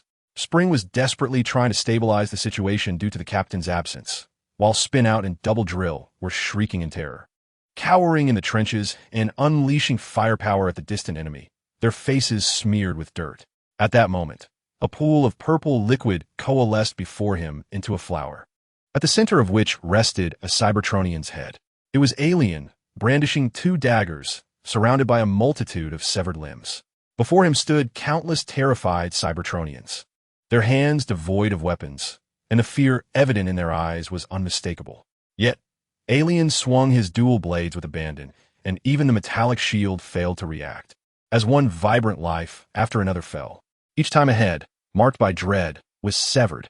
It often happened while the next or the previous head had yet to touch the ground, suspended in the air, mingling with the violet energy liquid. This gruesome scene filled his olfactory sensors with a foul stench, a signal that flooded his mind, reminding him of the sandstorm. Behind the civilians were a handful of armed Cybertronians, but their ammunition had long been depleted, and when they squeezed the triggers, only the sound of clashing metal echoed. It was at this moment that he spotted his target amidst the chaos. Sandstorm. Chapter 36. Is the story true or false? As the smoke of battle began to dissipate, Upturn and Twin Drill struggled to lift a heavy metal plate, revealing the battered form of Decepticon. "Incredible, you're still alive. Quick, take our hands. The mission is complete." Twin Drill's voice roused the slumbering Decepticon. The instant his optical sensors flickered to life, he stretched out his hands, allowing the twins to pull him up. He was soon dragged aside, forced to lean against the wall while waiting for the transport ship. He surveyed his surroundings, a sigh escaping his lips. Thank goodness Alien is still with us. Otherwise, our casualty rate might have skyrocketed to 30. He uttered this while gazing at the multitude of corpses strewn about, causing his body to tremble uncontrollably. He couldn't fathom that the warrior elevated by the High Council could possess such a bloodthirsty nature.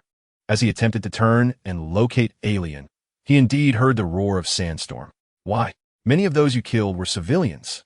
They were unarmed. You could have easily bypassed them. Look at these poor souls. Their guns are even empty. Upon hearing Sandstorm's accusations, the figure drenched in purple liquid impatiently slapped the former across the face. "If you can't handle this job, then do us a favor and leave. Have the higher-ups send someone more efficient." Alien's gaze was rife with disdain as he carelessly grabbed a bottle of cleaning solution from the ground and poured it over himself. Yet, as the white foam enveloped him, even after being rinsed with clear water, traces of violet still lingered on his form. If I had hesitated earlier, Decepticon would have perished, and we might have lost another. Oh, look at that fellow, the hesitant rookie. A hand, stained with remnants of purple liquid, suddenly pointed in a certain direction. It was a wretched and tattered form, its visage rendered unrecognizable by the cruel impact of bullets. The body bore countless dark craters. Yet upon the shoulder, a faintly glowing purple aura revealed the remnants of a crimson pattern, hinting at a shattered Autobot insignia. At that moment, he withdrew his hand, the shimmering purple optical lens fixated on the relatively intact black neck of Sandstorm. At the very least, I have sacrificed for this team. I have reduced your casualty rate from 43 to 17. And you? You merely wallow in your inept complaints. From his position on the ground, the wrecker scoffed, tauntingly remarking, I still wish to slay a few more. You deny me the opportunity. Where am I to place my frustrations? A bloodthirsty grin curled at the corners of his mouth, sending shivers down the spine of Alloy Shield. It was then that a chorus of calls echoed, the siren of the police car infiltrating his neural module, yanking him back to reality. Oh, heavens, I miscalculated the time. Why did you not inform me? We are amidst solving a case. You understand how this relates to the societal stability of Cybertron. A black hand rested upon him, while the other deftly manipulated the tablet on the table. A dark fingertip traced a circular black dot along a white line, pulling it forward towards a discernible direction. After a considerable time, Alloy Shield handed the USB drive to the police car and silently exited the interrogation room, wandering aimlessly until he realized he had arrived at an oil bar. A voice called out to him, Excuse me, are you the doctor responsible for this case? I have heard of the killings attributed to Sandstorm of the Thunder Rescue Team. Is this true? The youthful gaze, brimming with hope and anguish, turned toward him. Alloy Shield did not respond immediately. Instead, after a moment of introspection, he set down his glass and retorted, What is your perception of the Thunder Rescue Team? Upon hearing this question, Iron Fist's eyes sparkled. The pain within him alleviated significantly. His words laced with excitement and admiration. They are a force that only deploys in critical moments for the Autobots, always capable of turning the tide. During the Vexen campaign, and in the Saint of War, they quelled the perilous actions of terrorists, extinguishing threats in their infancy. From the onset of that campaign, the Thunder Rescue Team astonishingly achieved a near-zero casualty rate in subsequent missions. In the war in City of Law, after Optimus apprehended Megatron, they liberated all cities occupied by the Decepticons with overwhelming might. Initially, they eradicated all Decepticon forces stationed at the 10 Corner Tower. Concurrently, they employed thunderous tactics to free the still neutral Arrow base prior to the war's commencement. Thunderous tactics, breaking and then establishing anew, Iron Fist exclaimed with fervor, his voice drawing curious glances from patrons in the tavern.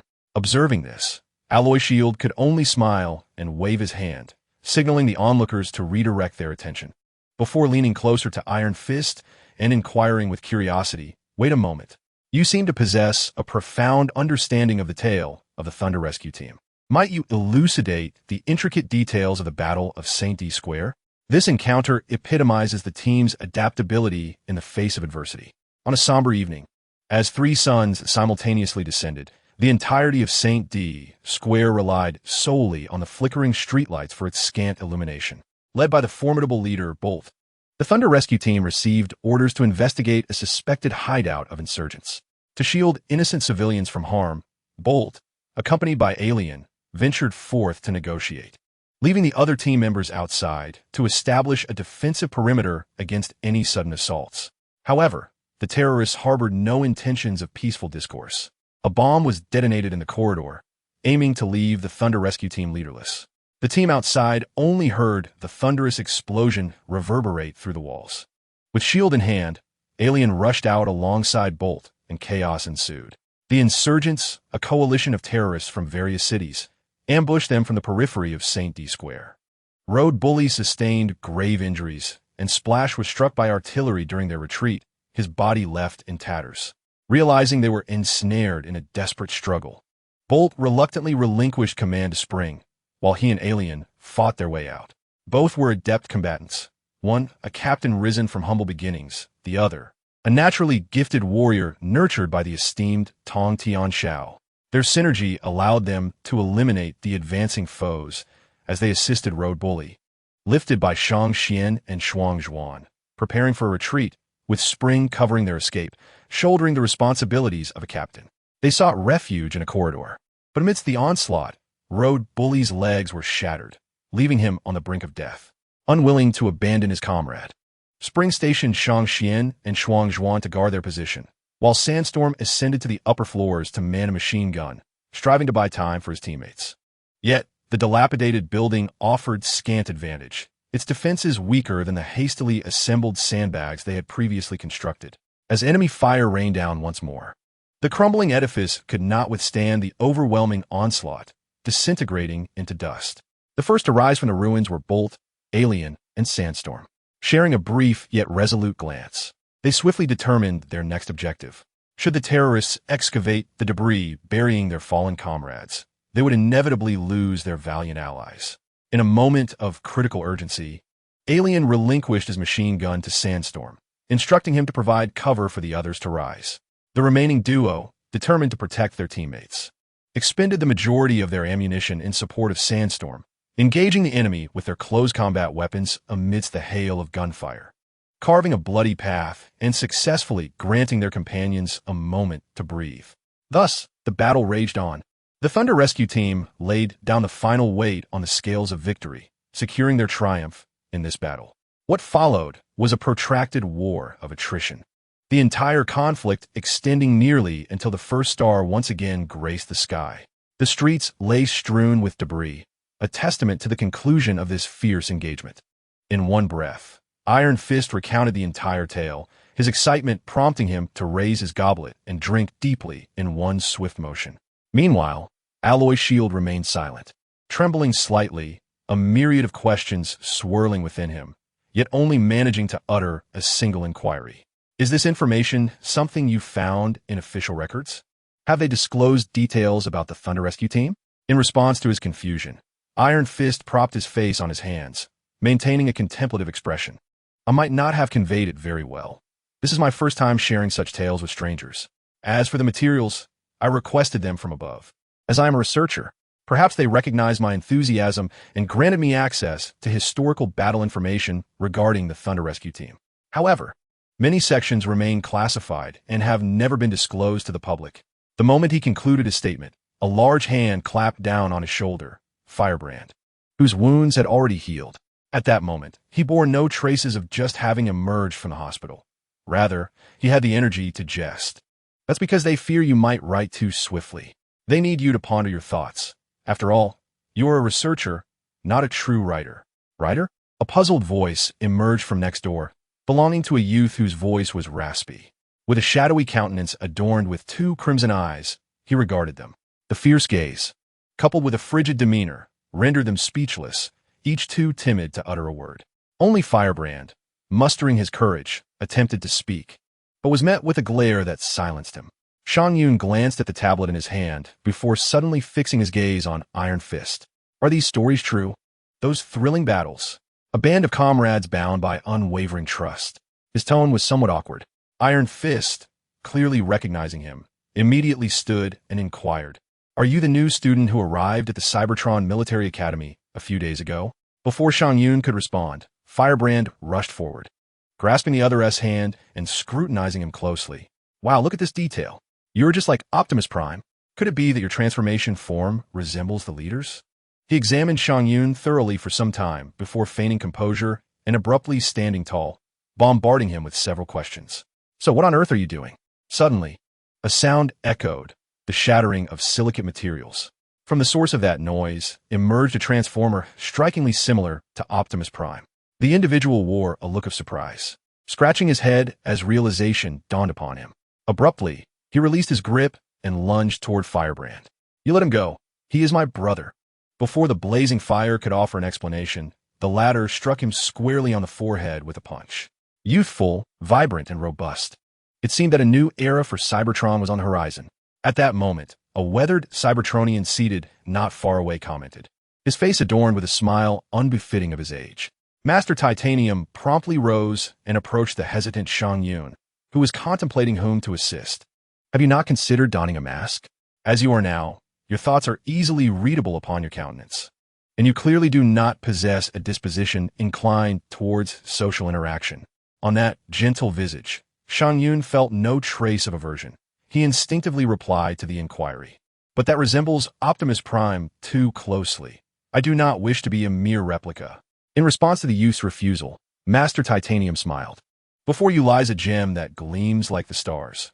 Will you choose to sculpt it into a form akin to others, or will you steadfastly preserve its intrinsic uniqueness? By your appearance, it seems you have long made your decision. With that, he turned to gaze into the youth's eyes. Much like your brother, who was born after you. Thus, it is not incorrect for me to refer to him as such. His arms are tinted blue, and certain components of his body have been modified to differ from Optimus Prime's design, whereas you, with but a shift in hue, have become distinctly recognizable. To chisel a stone into the likeness of another stone, the more one strives, the more one fails. The more you obsess over these matters, the further behind you will fall compared to others. You should act with confidence and boldness. Aboard a vessel en route to the Galactic Council, a medic emerged, holding a brand new solar furnace. Who is next in line for modification? He inquired, only to be met with shrugs and exchanged glances among those present, until they spotted the boisterous puncture entering with an air of self-importance. Though reluctant to admit it, this device indeed brought numerous advantages. He sheepishly scratched his head and casually picked up a nearby piece of metal to polish the fish scale on his right arm. Just then, Tong Xiangxiu emerged from the control room of the ship. According to the Tyrus Accord, this item is one of the few that does not violate the law. Our researchers speculate that one of its special effects is that there is a certain probability we can communicate with other affected organisms, and possibly use this as a springboard for quantum communication. Upon hearing Tong Xiangxiu's statement, a jarring screech emanated from Puncture's hands as he turned unsteadily, his face a mask of disbelief as he looked at the speaker. Quantum communication? Are you jesting? This is merely an energy technology we have yet to fully grasp. It is simply a novel type of engine. This is even more outrageous than that ridiculous religious fanaticism. Silence, Puncture. Profane language is prohibited in public. Additionally, I hope that all of you can equip yourselves with this device, as it will significantly reduce our casualty rates. Optimus Prime does not wish for his warriors to perish on the battlefield. Chapter 37. The unpredictable here lies a damp expanse. The ground strewn with various debris washed here by the relentless rain. A peculiar odor permeates the air, potent enough to stimulate the sensory apparatus of the patrol car, causing a momentary lapse in his concentration. He shook his head, striving to refocus, then activated the communication device atop his head to commence roll call, followed by reminders to the key personnel in their unit, at least in his estimation. Red alert. Arm yourselves and maintain your alertness. We require your swift response to sound the necessary alarms. This was a subterranean conduit in Karen City, where they had received reports of a kidnapping involving a nascent organism. He reached out to touch the wall, the remnants of the suspect eliciting a strangely familiar sensation, an oozy substance reminiscent of some organic secretion. This inevitably conjured thoughts of springs, despite the latter being an unlikely suspect in this case. They pressed onward, endeavoring to circumvent the repugnant objects littering their path. Patrol car. Do you think the organism is still alive? During their journey, the small sphere could not help but step forward to inquire. Are you frightened? The patrol car's tone took on an odd quality, straddling the line between intimidation and warning. How could I be? It's merely an ordinary kidnapper, right? I mean, if we ascertain that the organism has indeed perished, is it necessary to execute the perpetrator on the spot? We clearly need to provide the public with an explanation. His words carried a hint of fatigue. The past few days spent addressing other matters had evidently drained much of his energy. The patrol car's grip on his weapon tightened once more, and in the darkness, besides the sound of their footsteps, he could detect the faint, metallic scraping resonating in the air. According to our database, even the recently reported missing children exhibited life signs inconsistent with the information provided by the citizens. He did not afford the small sphere the opportunity to respond, for not far ahead, they had located their suspected target. Perhaps it was connected to the previous duel case, as they both shared the same miniature form. Upon uttering his final words, they came to a halt. The two ceased their conversation. The red alert advanced first, nodding at the patrol car before delivering a powerful kick to the iron door before them. Light illuminated the entire space, revealing at the center of the room an experimental medical bed, which the patrol car instantly recognized as an archaic special model, one that had never made its way into the black market. Lying upon that bed was a purple form, ravaged and with a shattered head. Isn't that the counterfeit Spring? The Red Alert boldly approached, extending a hand to knock on the metallic casing set aside, which bore an emblem of the Autobots in a hue distinct from their own. As the police vehicle surveyed the arrangement of items in the vicinity, it spoke with grave authority. Halt. I must temporarily withdraw. We require reinforcements. No sooner had the words left his lips than a member of their team met with misfortune behind them. A sharp gasp escaped their lips as they turned to behold the swinging door, from which a fresh stream of energy liquid flowed, seemingly dragged along the ground. The violet substance leading ominously outside. In the heart of Cybertron's central airport, the adversary, Unicron, ambled onto the spacecraft, clutching a briefcase. Yet from behind, a molten bullet suddenly whizzed through the air, piercing his shoulder with unerring accuracy. Suspect Unicron, you have the right to remain silent, and you will be charged as the mastermind of this case. If you resist arrest, I am authorized to terminate you. Optimus Prime declared, his weapon aimed with precision. The red dot of the sight now hovering over the Autobot insignia emblazoned on his opponent's chest. What use do you have for me? Following you is no better than aligning with the Guardians. He retorted, cowardice and hypocrisy. The former should never be present in a leader, and the latter. You hardly resemble the chosen one or the defiant. You quashed those who once unified the planet of Cybertron, only to favor these nascent rebels. I shudder to think of your blindness. There are many leaders in the cosmos worthy of my allegiance. Cybertron need not be ruled by you. Upon uttering this declaration, he struck the nearby lift controller. But Optimus had already fired. The bullet found its mark, piercing through his chest. As the hatch sealed with a distinctive sound, he relaxed and pressed his communicator. Alert the nearest mechanic. I need access to a spacecraft's hatch for inspection, and send a doctor with emergency experience. No sooner had he spoken than the twin engines of the spacecraft erupted with flames, the sudden force propelling him outward. Reissue the command. Deploy the nearest anti-aircraft artillery. Send me the coordinates and target details. If its flight altitude exceeds a certain threshold, engage. Optimus roared, clutching his charred exterior in agony as he collapsed to the ground.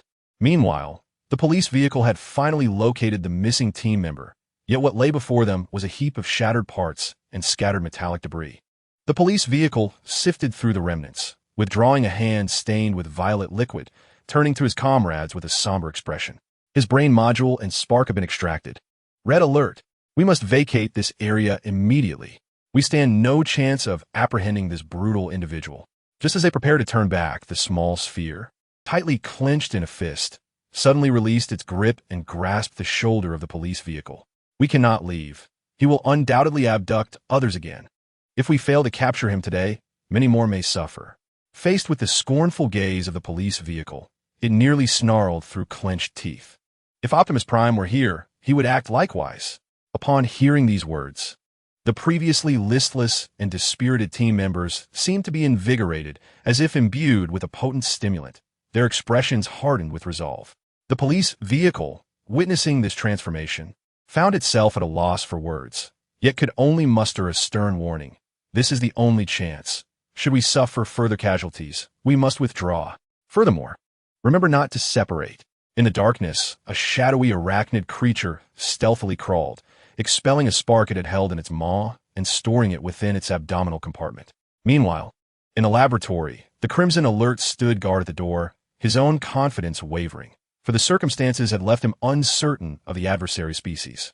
What if they were not the typical Cybertronians? His mind clouded with doubt. He furtively glanced at the unfolding events behind him. The small sphere and the other team members were rummaging through every object in the vicinity, while the police vehicle stood frozen before the corpse of the faux Spring. Suddenly, it moved, extending a hand to grasp a nearby storage disk. It then opened its cranial casing and inserted the disk into its cerebral module. No, it exclaimed in panic. The others, hearing the outcry, hastily raised their weapons and turned towards the door, only to feel a sense of irritation upon realizing that the source of the disturbance was the Red Alert turning back towards them. As their gazes followed, they fell upon the police vehicle, its eyes clouded with confusion. The small sphere stepped forward, resolutely yanking the storage disk free. You must be mad. At least I have the capability to lead you all to safety, yet you insist on condemning us to perish here. The police vehicle's expression hardened, before revealing a startling truth that left them in astonishment. The first complete artificial Cybertronian, and the one who succeeded, was not Renlai. With that, it lowered its gaze to the headless purple corpse, while the small sphere, in a fit of anger, pressed down on the dislodged cranial casing. Perhaps it has made a mistake, yet some things cannot be fabricated, especially when witnessed firsthand. The police vehicle's hand reached for the broken components nearby.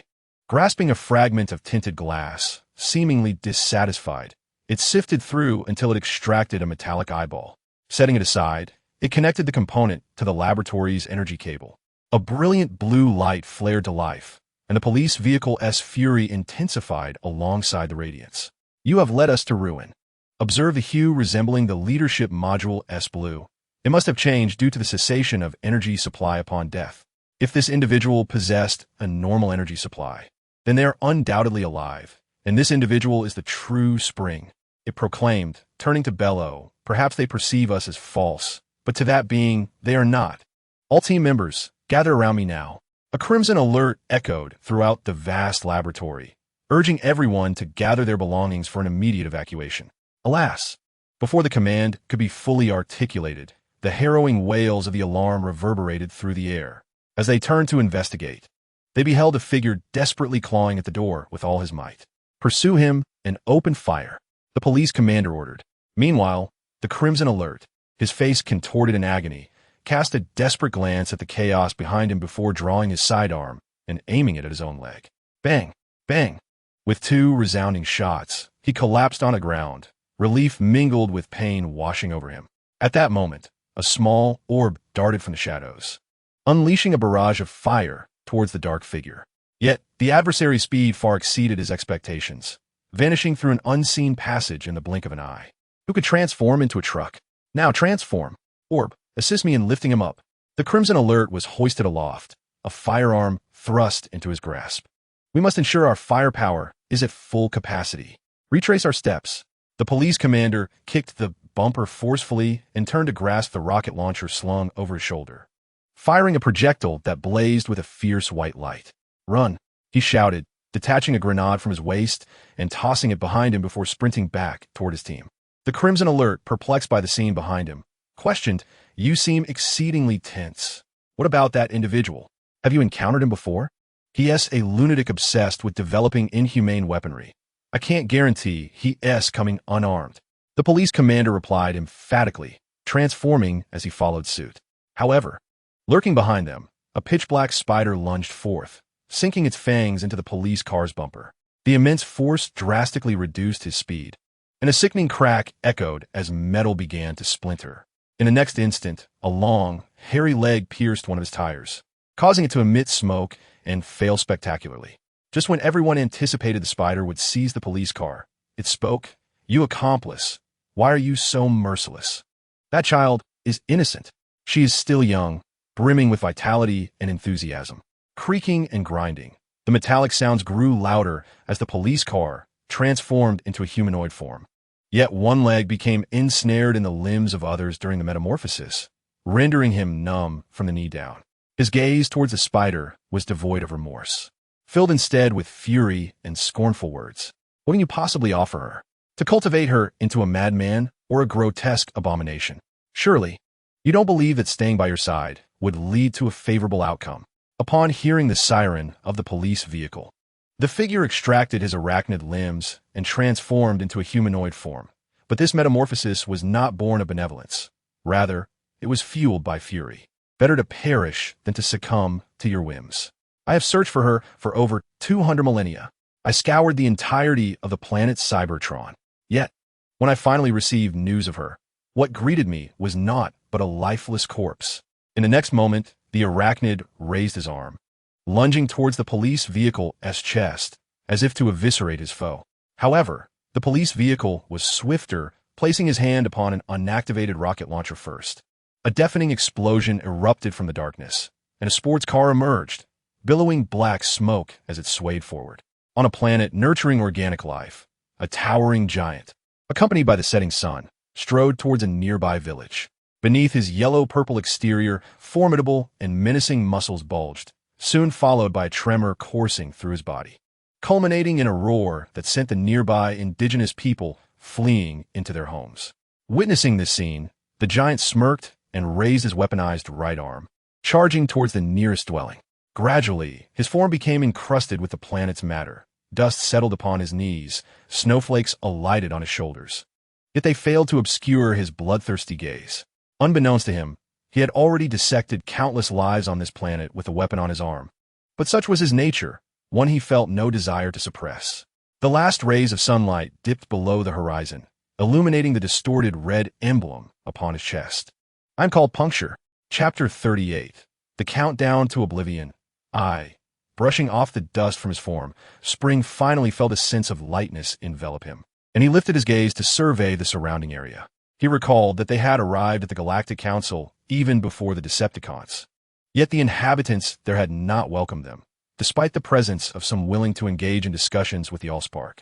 However, the fury of both sides was akin to a tightly packed barrel of gunpowder, igniting upon the arrival of the Decepticons, along with that peculiar life form. He rubbed his head, trying to quell the excruciating headache, until he struck his fist against the ground, gasping for breath as he collapsed. Yet, he quickly regained his composure and stood once more, murmuring to himself, "Synthetic energy. Why does this term surface in my mind?" He pressed his palm against his forehead.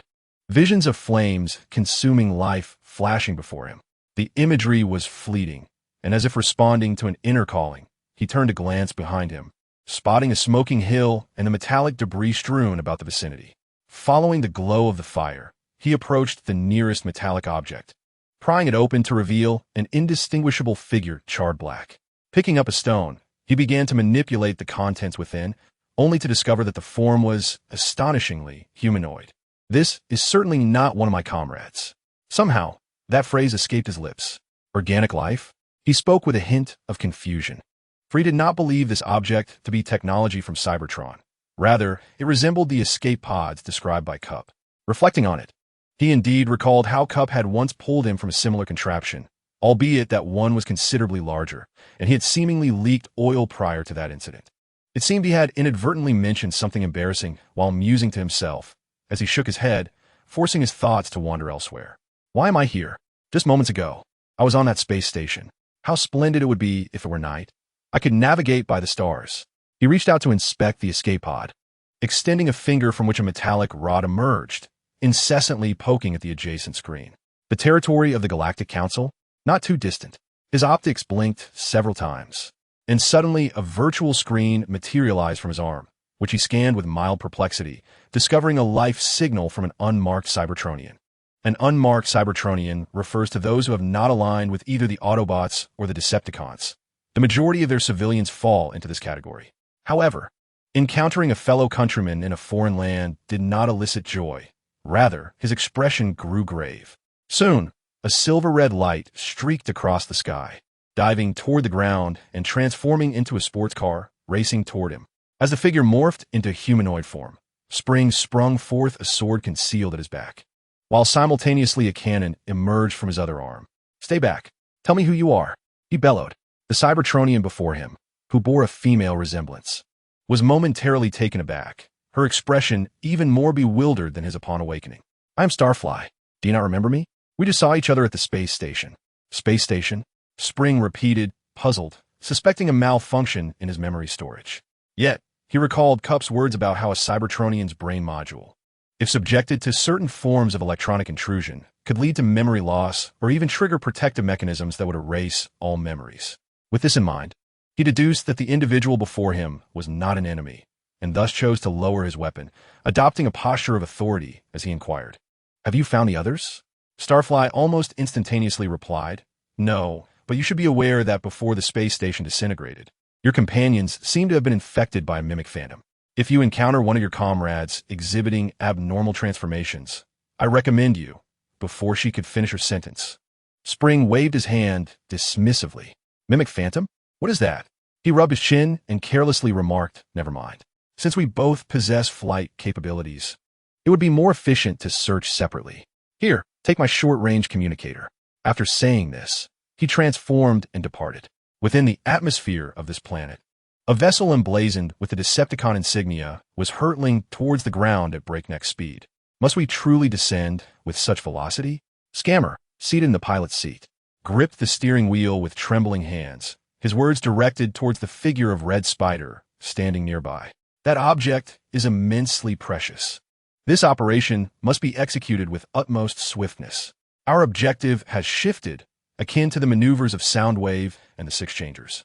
We merely need to replicate their actions in a rough imitation, without entangling ourselves too deeply with the Autobots. He struck a flamboyant pose as he spoke, extending his index finger towards the window. We are about to land. Tiger Force, Battle Chariot Squad, prepare yourselves. Prepare to embark on the search mission. With a resounding crash, their spacecraft scraped against the ground, carving a gaping chasm reminiscent of the depths of hell, flames erupting in its wake. Inside, as most were just beginning to shake off the disorientation, Red Spider had already seized a microphone, smiling as he issued commands. Leave the big train behind. The rest, aside from the tracker, remain aboard the vessel and adjust to the optimal ascent angle, awaiting our triumphant return after the mission is accomplished. Despite the discontent brewing within the ranks, they understood the significance of what Red Spider referred to. Among them, it was Attack who rose first, pulling the others towards the exit. Hurry, Scammer. Get up. This could be the pivotal factor in the future of our war. It is our singular opportunity for the Decepticons to rise again. As they advanced, Explosion could not help but lower his flight altitude, inquiring of Scammer what was truly afoot. He had discovered a Cybertronian surviving within the Galactic Council, a fellow who had lingered there for quite some time. If it were us, even merely lying on the ground, we would have surely perished from hunger by now. Thus, Red Spider, that incompetent, presumed they possessed a method for synthesizing energy. Over their squad channel, the voice of Whirl emerged, brimming with excitement. Yet, this seemed to hold a semblance of truth in days of yore. The precise methods of energy refinement were solely within the purview of the Autobots. Although our acquisition came later, I believe those intricate procedures were indeed devised by the organisms who invented the method for synthesizing energy cubes. If they were to experiment on that Cybertronian, repeated attempts could very well prove fatal. So, do you choose to believe him? A voice clamored loudly. Witnessing the most temperamental member of the team on the verge of voicing grievances, Attack swiftly interjected. Silence. I am a captain here. This matter is one to be taken with cautious belief. It may very well determine our eligibility to become combiners. Star raced nimbly into the cavern, where a golden object lay concealed, emanating a soothing blue light that was comforting to the Cybertronians. Her hand reached out to touch it, her gaze filled with hesitation. Yet, she suddenly transformed into a figure of fierce determination, her arm morphing into a weapon aimed at the cave's entrance. Well, it seems I have startled you. Jing Tian Lei sluggishly entered, and as he did, his gaze uncontrollably fixated on the object behind Xing Feiqi. It was the energy synthesizer. He could hardly believe that these organic beings possessed the capability to devise such a contraption. His admiration was tinged with a hint of jealousy. However, the words spoken by Xing Feiqi before him grew increasingly severe. The barrel of the gun abruptly shifted towards the synthesizer, instilling considerable fear in Jing Tianlei. Leave with all the mimetic phantoms. Red Spider. Otherwise, I shall blast it to oblivion. If the previous statement had frightened Jing Tianlei to the point where he could scarcely swallow his oil, this next utterance chilled his very spark. What? You have mistaken me for someone else. I concede that I bear a resemblance to him, but that is owing to my plastic surgery. My true name is Jing Tianlei. If you wish for the mimetic phantoms to depart, I possess no authority to command that, especially since this is my first encounter with these repugnant creatures. Hearing this left Xing Feiqi thoroughly perplexed, yet he redirected the gun's muzzle towards Jing Tianlei's chest. Then, can you assist me in locating Red Spider? He is surely searching for me, along with the energy synthesizer. Sensing the possibility of negotiation, Jing Tianlei eagerly nodded, disregarding his own image in his anxious response. Certainly, but could you enlighten me as to why you have chosen to encase yourself in such metallic armor? This question had already been posed by Red Spider in that nauseating tone. I have no desire to hear it again. Very well, madam. Tong Tian Shao hoisted the medic upon his shoulder, with Alien, Shuang Xian, and Shuang Zhuan trailing behind. There appeared to be a native village nearby. They may have developed sufficient intelligence. At that moment, a message from the road tyrant, standing atop the hill ahead, interrupted their thoughts. Excellent. Since this is the territory of the Galactic Council, they must have sent representatives to negotiate with the indigenous people here. At the very least, we can use this opportunity to find a vessel to return. Road Tyrant, continue scouting. The rest of you, are you feeling any better? Behind him, the team members responded. Alien shook his head. Shuang Xian remained silent, his expression grim, while Shuang Zhuan gritted his teeth, supporting his weakened brother to prevent him from collapsing. Shuang Xian's spark still aches. I can feel it. Fortunately, the medic was merely in a stasis state. As long as the spark did not diminish, he could be revived. Tong Tianxiao appropriately turned his head, offering Shuang Zhuan a gentle smile, which seemed to resonate with Shuang Xian, causing his body to relax slightly. Once we reach that village ahead and locate the spring, I will ensure your departure. He continued to console the crowd, fully aware that the Galactic Council would not instigate a war against the technologically superior Cybertron merely to eliminate them. Commander, the village, every organic being within it has ceased to show any signs of life. Residues of electronic stun weapons are present in several houses. It seems the Cybertronians are responsible. He reported. Suddenly, a message crackled through the communicator, causing his expression to darken. He sighed and responded helplessly. Forget about the collision probe. Perhaps it is no longer what it once was. He understood that there was a possibility that the Decepticons were responsible, but their intention was merely to provoke war, not to indulge in slaughter out of personal malice. Just then, the paramedic's consciousness abruptly activated, and the optical lens illuminated with brilliance. After casting a puzzled glance around, he promptly leaped down, ready to administer on-site medical attention to the spinning entity. Wonderful. You are awake. Behind a cluster of indigenous dwellings, 3 figures emanating a phosphorescent glow with red accents approached. Rom, we should proceed with a direct purification of this planet. As you have witnessed, the Galactic Council deployed their maximum firepower under constraints, yet failed to eradicate that monstrosity. You must hasten to recall the Star Chaser while there is still time. Their forms bore little distinction, yet the one referred to as Rom was markedly more streamlined than the others. But there is still hope. Livia, if we can eliminate the mimetic specter swiftly. Rom picked up a piece of charcoal from the ground and gazed into the depths of the cave, where the indigenous inhabitants were clad in heavy garments, rendering their race unrecognizable at first glance. They wore masks resembling gas masks, exhaling warm vapor as they breathed. I understand your perspective, but we have endured this situation far too many times. Must you not be more decisive? He implored. I only wish to prevent further civilian casualties. The Stellar Command cannot afford to lose more knights. A voice beside him interjected, placing a hand on his shoulder. In another corner of the planet, the collision probe traversed the desolate terrain. Not far from him were other indigenous beings, their appearance etched vividly in his memory, signifying that his consciousness remained alert. Just as he prepared to strike with his blade, their forms abruptly transformed. Their thick winter garb burst open, contorting into demon-like limbs. Once the cold-resistant lenses shattered, the leading creature extended its arms in a welcoming gesture, exclaiming loudly, "You have succeeded, a composite specimen more powerful than ever before." Perhaps we should have sought out this life form known as Cybertron much sooner. Fortunately, it is not too late, soldier. This shall mark a significant advancement for our race. Hearing this, the collision probe grinned widely, baring its jagged teeth as it let slip a biologically textured tongue, its visage twisted in a grotesque manner as it replied. I too find myself fortunate. You are born as experimental subjects, and the scientists of Cybertron would surely take pleasure in your existence. So do I. In the next moment, a fierce barrage erupted in this area. Gradually, amidst the howls of these monstrous beings, 2 distinct voices emerged from the mouth of the projectile. Please cease this. It is open for negotiation. There is no need for us to wage war. I had offered you a chance, yet you refuse to emerge. Since that is the case, remain hidden for eternity, or I shall stuff your kin into your very mouth. The latter voice resonated with immense fury and disdain, clearly expressing discontent with the current situation. Moreover, how does my slaughter of you equate to waging war? If you wish for me to halt, then have them all stand obediently, and you shall separate from me. I will cease only when I find satisfaction in my carnage. Chapter 39. The Countdown of Life's Demise. Part 2. Along the path, the projectile, or rather the disfigured remnants in its grasp, displayed a peculiar fascination as it dismantled them. I had presumed them to be mere organic beings. Losing interest, it casually discarded the fragments and lifted its gaze towards the approaching cloud of dust. At its origin were several Cybertronian-style battle vehicles. Who would have thought that the Decepticons would be the first to find me?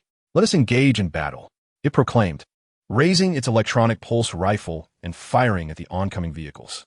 The blue-glowing projectiles struck the ground, startling the crew of the convoy, while the brutish figure eagerly inquired of the massive vehicle, "Can we eliminate him?" "Your request is granted. He is no longer a normal Cybertronian," replied a silent voice from the largest vehicle, soon followed by the sound of metal grinding. Once they transformed into humanoid forms, a purple mist was released from their bodies. "He resembles a behemoth," the marauder exclaimed. "He appears even more terrifying than in the photographs." Skyfire advance. In another corner of this planet, Red Spider lounged atop a hill, casually listening to the various communications that came through his device. "Well done, Thundercracker. We need not engage in combat." "Oh, and a triple changer at that." It seems the rationale of functionalism is increasingly untenable. He stood, twisting his metallic joints, his body in an active state, just as the convoy and Skyfire relayed their messages to him. "Shake off that individual. Do not engage in a skirmish. We shall return home shortly. Let the Autobots and those repugnant parasites fend for themselves." Two white streaks cut across the sky. At their terminus, Thundercracker sped through the cosmos, exchanging idle banter. "All right, I have more inquiries for you. Why do you dwell among organic civilizations? From your appearance, it seems you have been there since your youth."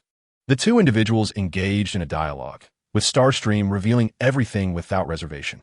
"Ever since I gained consciousness, I have remained here. As for the energy synthesizer, it was crafted by Rom at the behest of other scientists, after much pleading on his part. Upon learning of Rom's endeavors, Thunderclash could not help but develop an affinity for this unknown organic life form. It certainly sounded like a splendid organic companion. I perceive that for you. He resembles more of a guardian figure. How did you come to meet him? Do you harbor any desire to return to Cybertron?" "I believe that is where the true homeland of the Cybertronians lies, a place with delectable cuisine perfectly compatible with our forms, and medical provisions that far exceed what this impoverished locale can offer. If you miss them, you can always return during the holidays." Ultimately, Thunderclash could no longer restrain himself and bombarded Starstream with a barrage of questions, leaving her feeling rather fatigued. I learned from his colleagues that he was discovered aboard a Cybertronian vessel destroyed by the Galactic Council, where I was enveloped in a silvery essence, resembling a towering automaton. "Home, but I am not yet ready to part with them. If I return to Cybertron, could you assist in eliminating the mimic phantoms? It seems they cannot latch onto you." Upon hearing the claim of being immune to parasitism, Thunderclash immediately thought of the unique solar core installed within him. "Is that so?" "Regrettably, we do not possess the authority to enact the extermination of a species. The ruling class of Cybertron is intricately complex. Yet it is known that a faction of the most powerful organization resides here. We have come precisely for this reason." "You intend to eliminate them?" Starstream exclaimed. "No. To speak truthfully, I feel somewhat ashamed. Our mission is to incite war, forcing the mightiest faction to expend vast resources." Suddenly, while in mid-flight, she transformed and aimed her weapon directly at the energy synthesizer. "Perhaps I should not have placed my trust in you." On the ground, Thunderclash intervened to halt the convoy, stepping forward to attempt communication. "There is nothing to discuss with you. You shall perish here, never to return." As the captain, it was his duty to respond first, followed by the derisive remarks of his team. "Is that so? Should our mission fail, Optimus Prime will dispatch a more formidable force to hunt you down." Thunderclash's gaze took on an unusual air of scrutiny and menace. He understood that this was a critical moment for them. If he continued to adhere to the status quo, it would afford the Decepticons an opportunity, potentially allowing the events that transpired on Cybertron to spread throughout the universe. With this thought, he suddenly reached out, seizing attack and delivering a kick that sent Scammers sprawling to the ground. "Do not move," he commanded, stamping down and causing Scammer's chassis to spark with fury. In his grasp, an ion blaster had inexplicably materialized, its barrel as wide as a cacophonous head. Now I'm squarely at him. Should conflict ensue, I could, in an instant, eliminate at least two of you. Moreover, we are not alone. A voice bellowed from the dust. and the road bully emerged first, brandishing his weapon. Reveal to me the location of your spacecraft. Tong Xiangxiu seized the hand that was choking him, forcefully repositioning it before himself. You cannot slay me, Autobot. No, it is Optimus Prime's decree, forbidding the maltreatment or execution of defenseless captives. Quickly discard your weapons.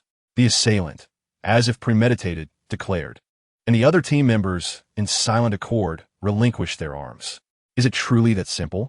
Tong Xiangxiu questioned, perplexed. Yet, in the next moment, amidst a shower of sparks, a raucous arm was severed, with Ellian standing firm, wielding an energy blade.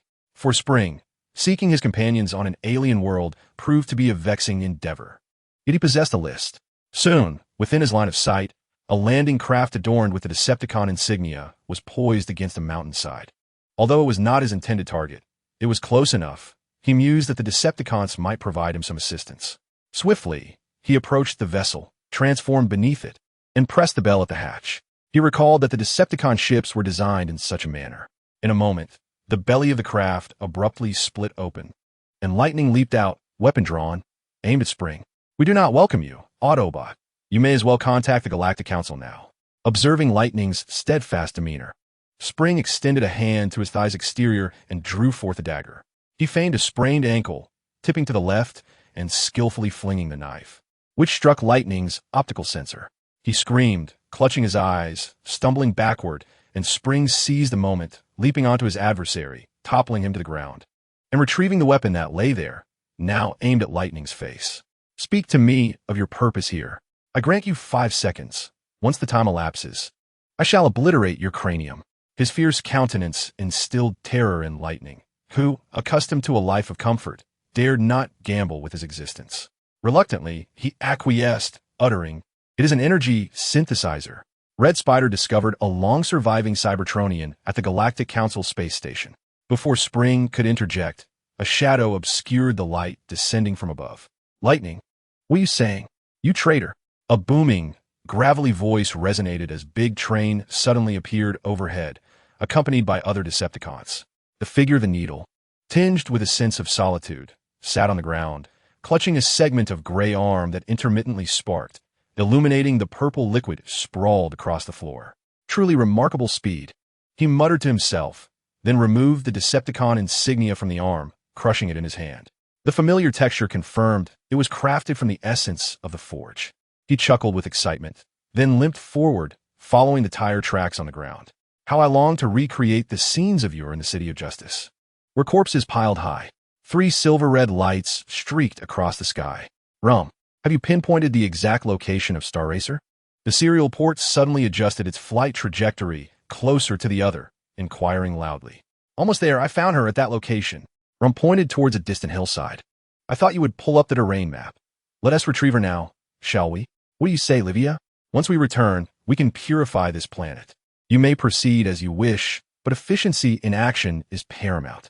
On the ground, Red Spider stepped forward, raising a hand with a smile, eager to explain. Yet, Star Racer merely turned the cannon towards him. Listen to me, no one will die. That thunderclap fellow suffers from severe mental illness, often rambling incoherently. After a few exchanges, he spirals into madness. Red Spider turned to point at the silent thunderclap, who could only lower his head in resignation, repeatedly acquiescing. Do you think I would still trust you? You personally led the destruction of the space station's engine, causing the deaths of many innocent souls in the void. Star Racer's tone was resolute. In response to Red Spider's words, she leaned closer to the energy synthesizer. But we did not destroy that engine. Someone reported it. The explosives we placed there were merely a means to negotiate, not to annihilate everyone present. Red Spider spoke earnestly, stepping forward with a humble demeanor, imploring the other. We are at odds with the corrupt Autobots. We require that energy synthesizer, and should you hand it over, you will become a hero of Cybertron. Countless Cybertronians oppressed by the Autobots will be saved, liberated, and granted the rights due to every citizen of Cybertron, all resting on your decision. I hope you consider it wisely. As for eliminating those parasitic phantoms, we possess a more practical solution, a compatible energy band that can thwart their parasitic traits. We should assist one another. At this juncture, Red Spider suddenly disarmed himself, casting his weapons to the ground, extending his hands before Star Racer. Can you make a swift decision? Sparks erupted from the gap in Red Spider's arms, where the neutron blaster had once been mounted. Her words truly resonated with him. Starfly, feeling a tremor in his hand as he grasped the energy synthesizer, prepared to stow away his weapon. As he was about to depart, streaks of crimson light illuminated the horizon. They were the Starlight Knights from the command center, accompanied by Rom. The sudden appearance caught the Red Spider off guard. Yet a peculiar glimmer flickered in his eyes. Raising his hand before him, he deftly deflected the incoming rays. Who are they? Red Spider deliberately refrained from inquiring toward Starfly, directing his question to the nearby thunderous roar. The scene caused Starfly's spark to quiver. It reminded him of that fateful day when the space station was on the brink of collapse. The adversaries had targeted him first, despite their unfamiliarity with the Starlight Knights, until a springing force had sent them tumbling to the ground, both sides grappling as they fell from the space station. Stop!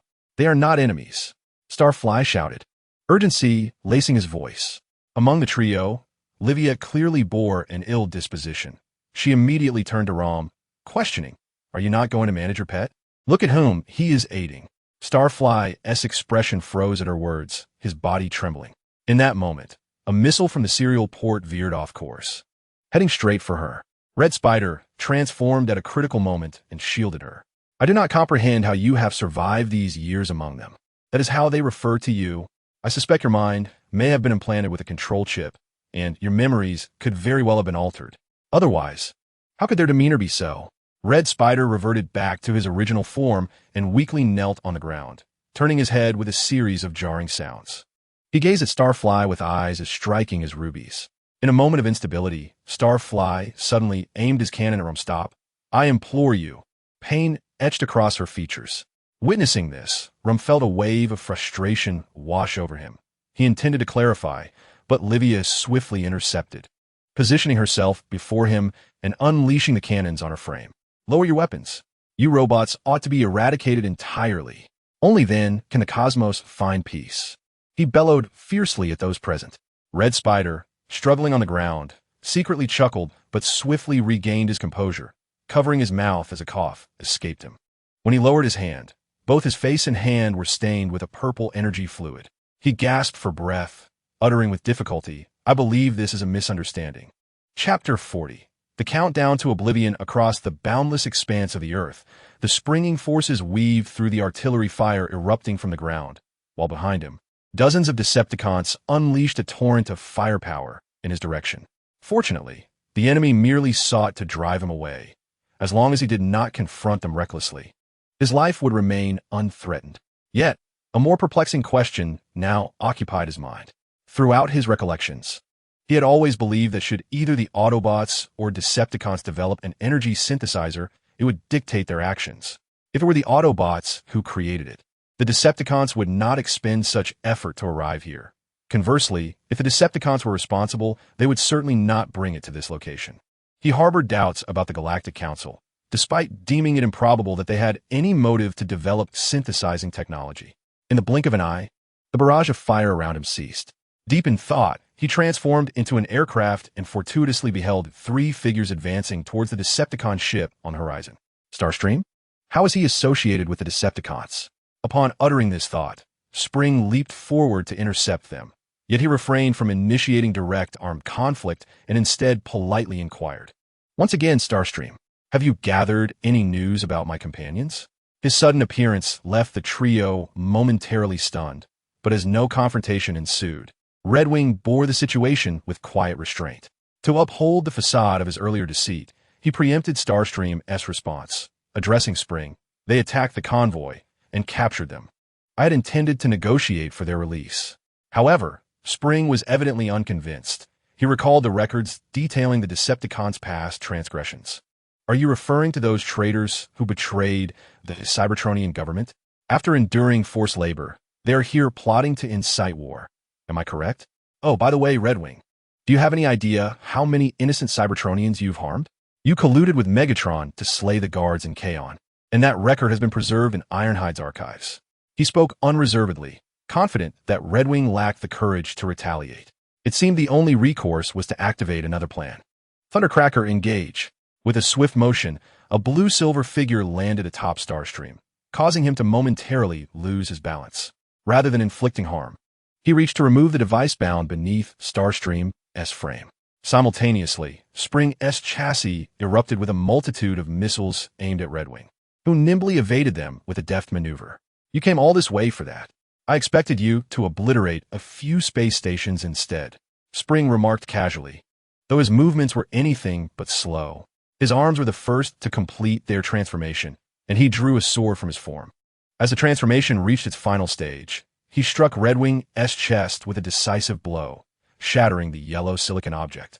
Just as he prepared to transform again for enhanced aerial speed, he suddenly found himself in an unexpected predicament, with one's own feet firmly suspended in the air. Enveloped by a swirling cerulean mist, a sudden leap was made towards the astonished Thunderclash, who was unable to resist due to his grasp on the apparatus. Witnessing this, Red Spider, somewhat irked, pressed his communicator and bellowed into it. "Flying Tiger Squad, come to our aid. We have more pressing matters at hand. Disregard the armored convoy. We can always return to rescue them." Without delay, he transformed and dove downward, pursuing the two individuals ahead. Amidst the cloud of dust they stirred upon landing, Spring was perched atop Thunderclash, swiftly seizing the golden device and casting it aside. "I demand an explanation for this situation. According to the Cybertronian Peace Act, I now possess the authority and obligation to arrest you," he declared with righteous indignation. Just as he prepared to turn his attention back to Red Spider, he was met with a punch to the face. "But you lack recording equipment, for the Autobots would never permit a suicide squad to be fitted with such devices." Optimus Prime's black gauntlet, Red Spider howled, seizing Spring's leg and spinning him around before flinging him away. "Why did I let my mind rust and disassemble the neon ray? I merely needed to weaken it a little more," he exclaimed in anger, retrieving two rods from his back, previously detached weaponry from his arms. "Let me show you the plans we have devised over these 300 millennia to confront you. This is merely the tip of the iceberg." Nonchalantly discarding one of the rods, Red Spider inserted his finger into the other neon ray, unleashing a beam of violet light that struck Spring's chest, igniting a fierce shower of sparks. "Report to Executor Optimus. I have successfully detected Spring's life signal. He appears to be engaged in a struggle with the Decepticons." The medic raised a virtual screen on his arm before Optimus, who immediately issued a command. "Place all captives here. Thunder Rescue Team, transform and proceed," he shouted, but his gaze faltered upon Alien, his expression turning unfamiliar. He could not comprehend how the subordinate he had once promoted had devolved into this state. Upon arriving at their destination, they found that the Flying Tiger Squad had already arrived, utilizing their formidable firepower to pin Starburst and Spring against a mountainside, rendering them immobile. How could they be so reckless? What is this thing that drives them to such madness? Spring leaned against the hillside, intermittently covered by drifting sand, feeling vexed as he glanced at Starburst, whose expression was one of resignation. The energy synthesizer, they seem to understand its purpose. Yet I cannot fathom why they are so fervent. She turned to look at Spring, only to find him gazing intently at the energy synthesizer on the ground. "Do you understand?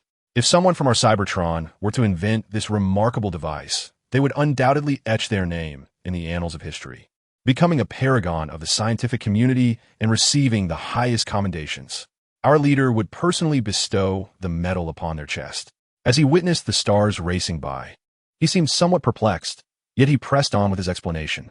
"The true value of this invention lies not in the device itself, but in its schematics. If we were to destroy it now, perhaps we could divert the Decepticons' attention.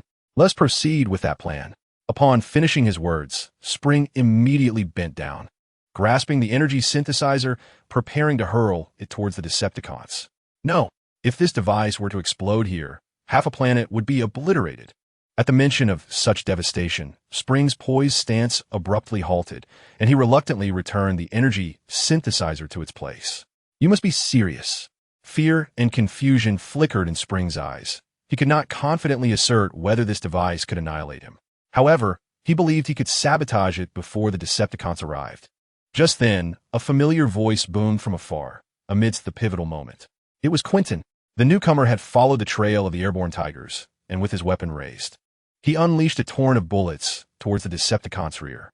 The airborne tigers were momentarily caught off guard. Robbery, who had already lost an arm, was struck in the leg, collapsing instantly. Witnessing one of his team incapacitated, Master Auto swiftly seized a blockade beside him and commanded the entire team. Blockade, Brash, you two hold him off with me. Strike, adjust Robbery's position so that his remaining arm can fire at those fiends. As they redirected their aim, Quentin leaped, covering considerable distance in a single bound, arriving before them and opening fire. You are courting death, Brash bellowed, pulling the trigger first, but each bullet that struck the adversary merely produced white marks and sparks.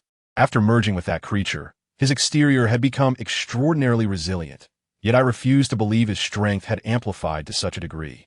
Everyone fired at his feet, which stood upon the sandy terrain. In a crucial moment, Master Auto dashed forward, his massive form drawing Quentin's fire, as he removed the grenades from his person and hurled them into the fray. At the instant the spherical object left his hands, he shouted with exhilaration. For the perfect Decepticon, brilliant sparks erupted, and the intense heat caused the ground beneath Quentin to undergo a transformation. It melted and ensnared his legs, preventing him from exerting his full power. He could only watch helplessly as his body slowly sank. You had better pray for the cooling of this contraption to be rather gradual. Otherwise, my first action upon emergence will be to wrench your hand from its socket and thrust it into your igniter. The collision needle spoke in a gravelly tone, his weapon seemingly having undergone some transformation, imbued with a texture akin to his own corporeal form. Thus, he resigned himself to the situation, propping himself up on his elbow to avoid becoming entirely ensnared, thereby allowing himself to serve as a stationary artillery platform. It has been ages since I experienced such a sensation, ever since I discovered that I could still be wounded. Meanwhile, the Crimson Spider and the Thunderous Strike charged forward, brandishing their weapons, engaging the two individuals hidden behind the mountainside. Amidst the tumult, the Crimson Spider reached out, attempting to grasp the energy synthesizer. Yet this distraction diverted his attention from his adversary, rendering him unable to unleash his full potential against Star Racer. His scarlet eyes flickered, and he relinquished the energy synthesizer, transforming to escape Star Racer's grasp, akin to a spring launched forth. Thunderous Strike, retrieve that device for me. Upon receiving the command, his eyes glimmered, and he lunged toward the energy synthesizer, lifting it in preparation for his transformation to depart. However, Star Racer and Spring had forcefully yanked the Crimson Spider down from the sky, the sound of his descent resonating beside him. Just a few steps away from reaching my shoulder, Thunderous Strike mused, drawing from his past experiences. Shortly thereafter, he took flight with the energy synthesizer, only to be pierced through the wing by an unexpectedly materialized longsword. A stream of violet liquid accompanied by dense smoke cascaded into the mist-laden sky.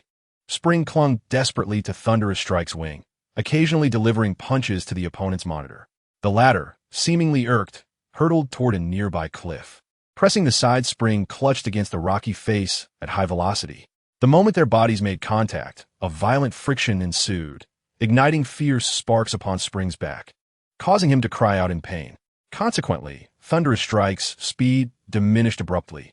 As he gauged the necessity for a controlled descent, he adjusted his position, opting not to transform, but instead using the still reeling Spring as a cushion. This decision was made both for his own protection and to safeguard the mission's ultimate objective. Boom! As the recently risen smoke dissipated, Thunderous Strike gingerly touched his injured back, the pain eliciting a grimace. Reluctantly, he resolved to search Spring's form for urgently needed medical supplies. Just as his hand brushed against Spring's body, the latter unexpectedly sprung to his feet, seizing Thunderous Strike by the throat and delivering a swift punch to his face. I cannot allow you to depart with that device.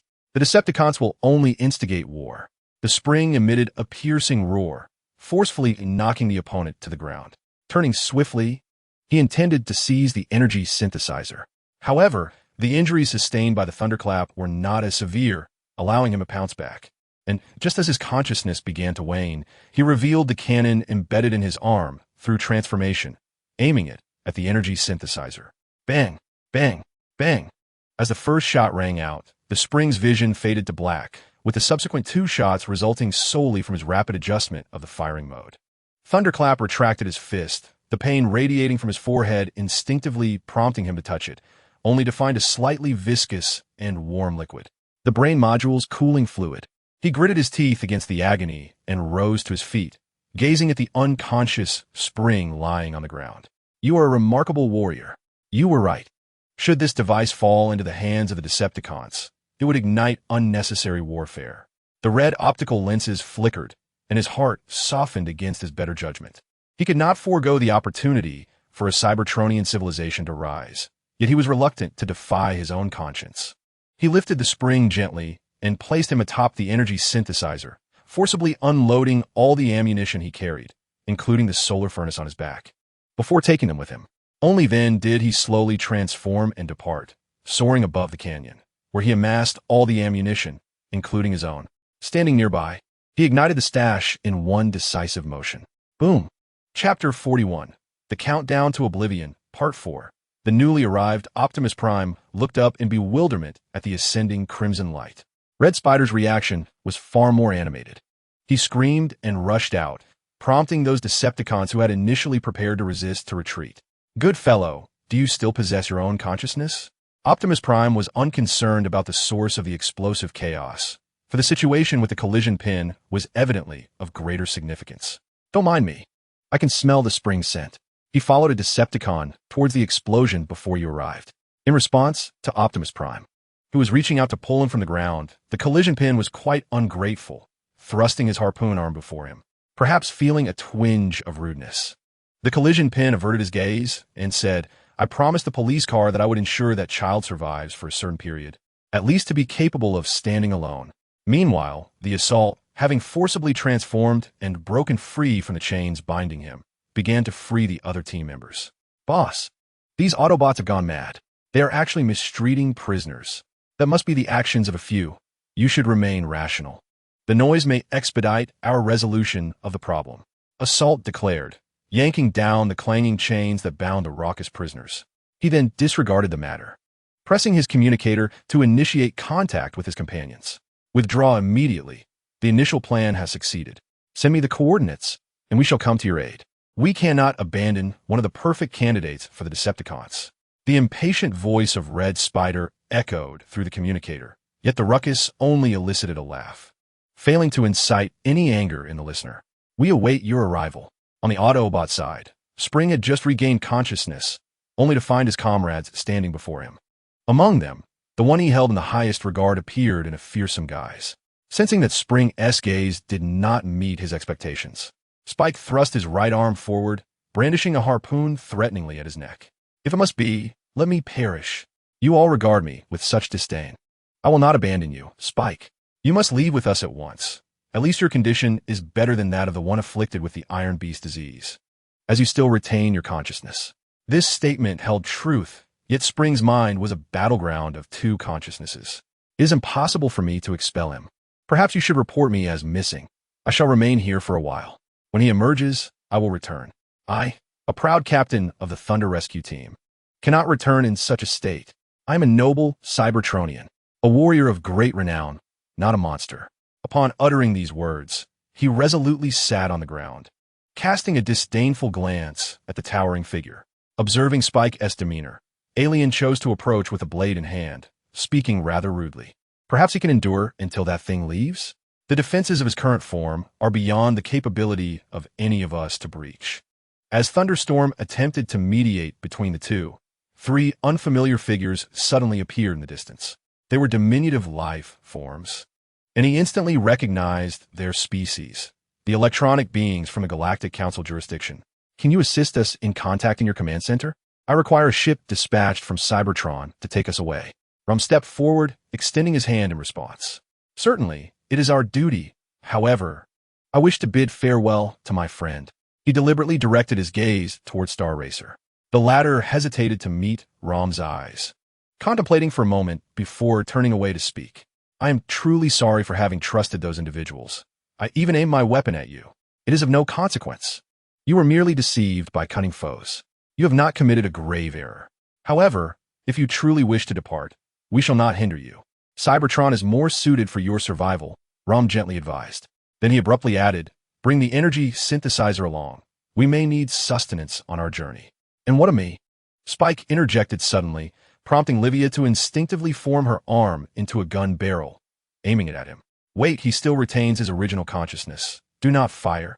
The serial communicator hastily pressed down on the opponent's firearm and earnestly implored. We have dealt with such entities for countless millennia. Perhaps we can uncover a solution to all our dilemmas through him.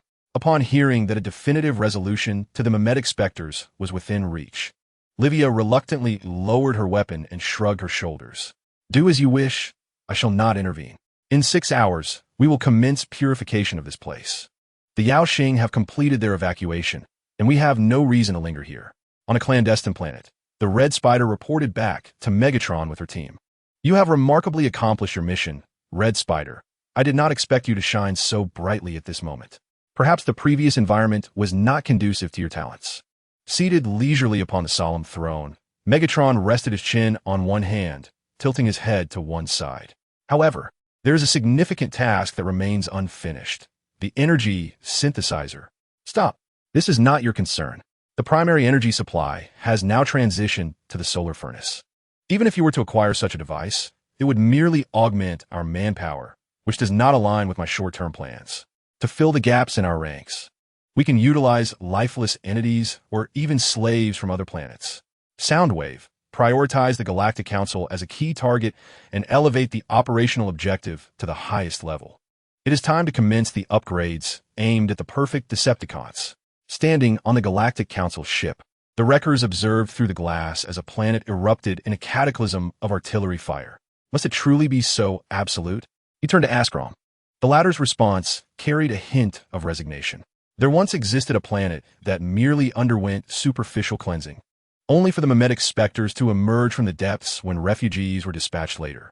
Henceforth, the Yao Xing command will incinerate heavily infected planets, shattering them to the point where even the core disintegrates. Ha!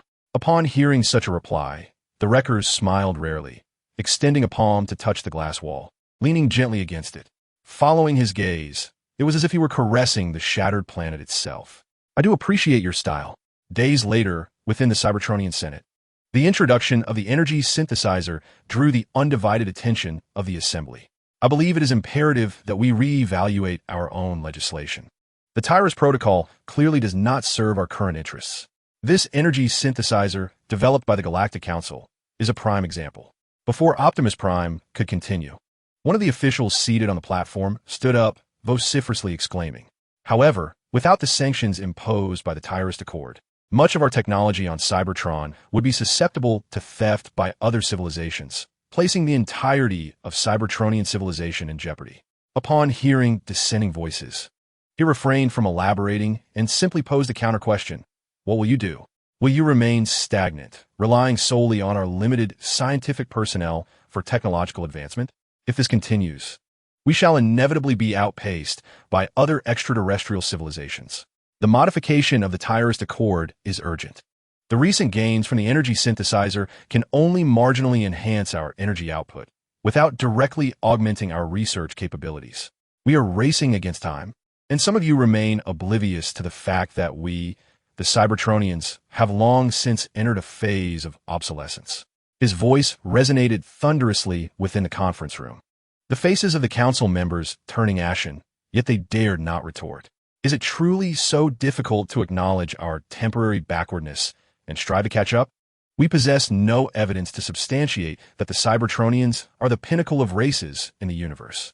They have only just realized that this individual before them exhibits gentleness solely towards comrades, while enemies perceive only an unending abyss of coldness. The external world is fraught with uncertainty and ambiguity. We must discern the tracks of others' progress, for we may need to confront a multitude of races in the future. We require allies. More critically, we need strength. This is the fundamental issue at hand. The development of Cybertron hinges upon two essentials: organic metallic resources and energy.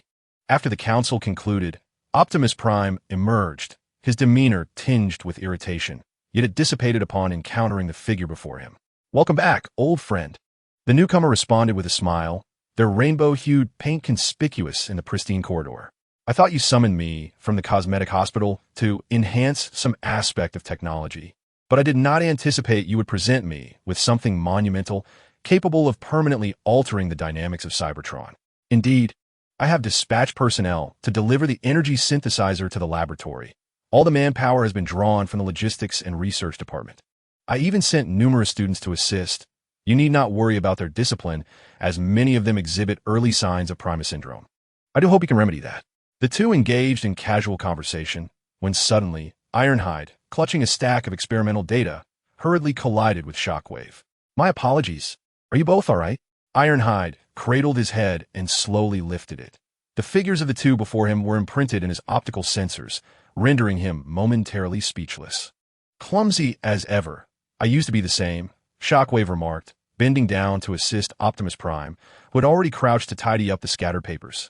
Soon, Iron Fist anticipated that he would part ways with them, yet they all seamlessly gravitated toward a singular direction. Jack raised his gaze toward the ajar door and promptly approached, taking the documents from Iron Fist's grasp. Look at you. It has been nearly 100,000 years since I last saw you, my delightful metallic fist. Jack seemed to assert this sentiment with utmost sincerity, and, still unsatisfied, he playfully pinched Iron Fist's cheek. However, the lower half of Iron Fist's face was concealed beneath a metallic mask, rendering the action akin to him merely scratching at the visor. At that moment, Jack was astonished to notice a familiar figure beside Iron Fist. As for Optimus Prime, he departed the instant he watched Shockwave enter. Wow, what a rare visitor. I had thought that ever since you assisted us in calibrating the space bridge, you would no longer engage in scientific endeavors. Jack exhibited immense enthusiasm toward this friend, even carelessly placing the items in his hands onto the laboratory table.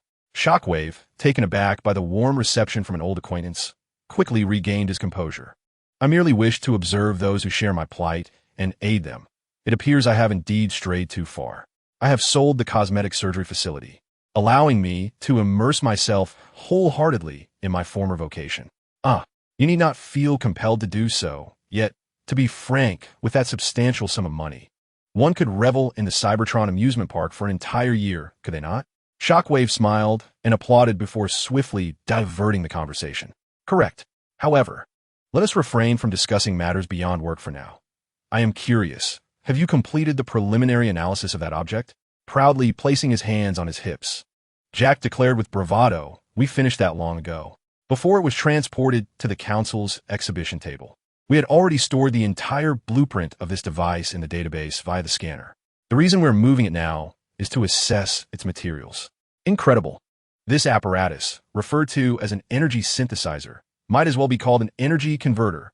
Oh, was there a misunderstanding in the intelligence? Shockwave inquired, astonished. Jack activated the display screen, pointing to the various structures as he began to elucidate. The essence of this energy synthesizer lies in its ability to decompose certain radiation and subsequently reassemble it. This process consumes a significant amount of electricity, ultimately combining it into the energy we require in optimal proportions. In summary, the true nature of this device should be classified as an energy converter. However, its design surpasses any energy converter we have previously constructed, effortlessly executing filtration, decomposition, storage, and reassembly. Its only drawback is its excessive power consumption, but I assure you, give me a little time, and I will eliminate this flaw. Jack proudly thumped his chest, igniting Shockwave's intrigue. He immediately stepped forward to inquire further. What solution have you conceived? The solar furnace. On the outskirts of the Iron Fortress government, a group of unsteady Cybertronians, clutching containers of lubricant, stumbled along, a scene that rendered the small sphere, preparing for a mission, somewhat impatient. However, upon noticing the purple insignia upon their forms, he felt a sense of relief and simply waved to the guards, signaling them not to resort to violence. He then turned away, sighing wearily. Shockwave had returned, but the charger had perished. The harbinger of doom. Did you not consider returning to gather with your companions? If you come any later, we shall all be buried beneath the shadows of time. He gazed vacantly at the star-studded sky. Meanwhile, within a warehouse of the Iron Fortress, a metallic crate, large enough to accommodate a Cybertronian, suddenly burst open, and a Cybertronian donned with a Decepticon mask crawled out. A rather challenging task awaits. I hope to return in time for the picnic. Chapter 42. New Crystal City aboard the interstellar warship, traversing the depths of the cosmos, sat an incongruous figure whose immense form and fierce visage perpetually incited panic among those nearby. even with their most trusted cosmic knights standing guard around the clock. The aura emanating from that metallic body sent shivers down their spines. In the control room of the spaceship, Rum anxiously addressed the virtual screen. He may have been infected, yet he remained a normal Cybertronian, retaining his consciousness while suppressing the mimetic phantoms. I cannot agree to abandon it in the void of space halfway through our journey. Such an act would be profoundly irresponsible. We, the Star Knights, bear the duty of safeguarding the life of the universe. Yet, it is a warrior, a robot whose very foundational logic is inscribed with the essence of slaughter. Do you recall what transpired the last time we escorted such a machine? We consented to your adoption of a Cybertronian because it has been oblivious to its own kind from the outset.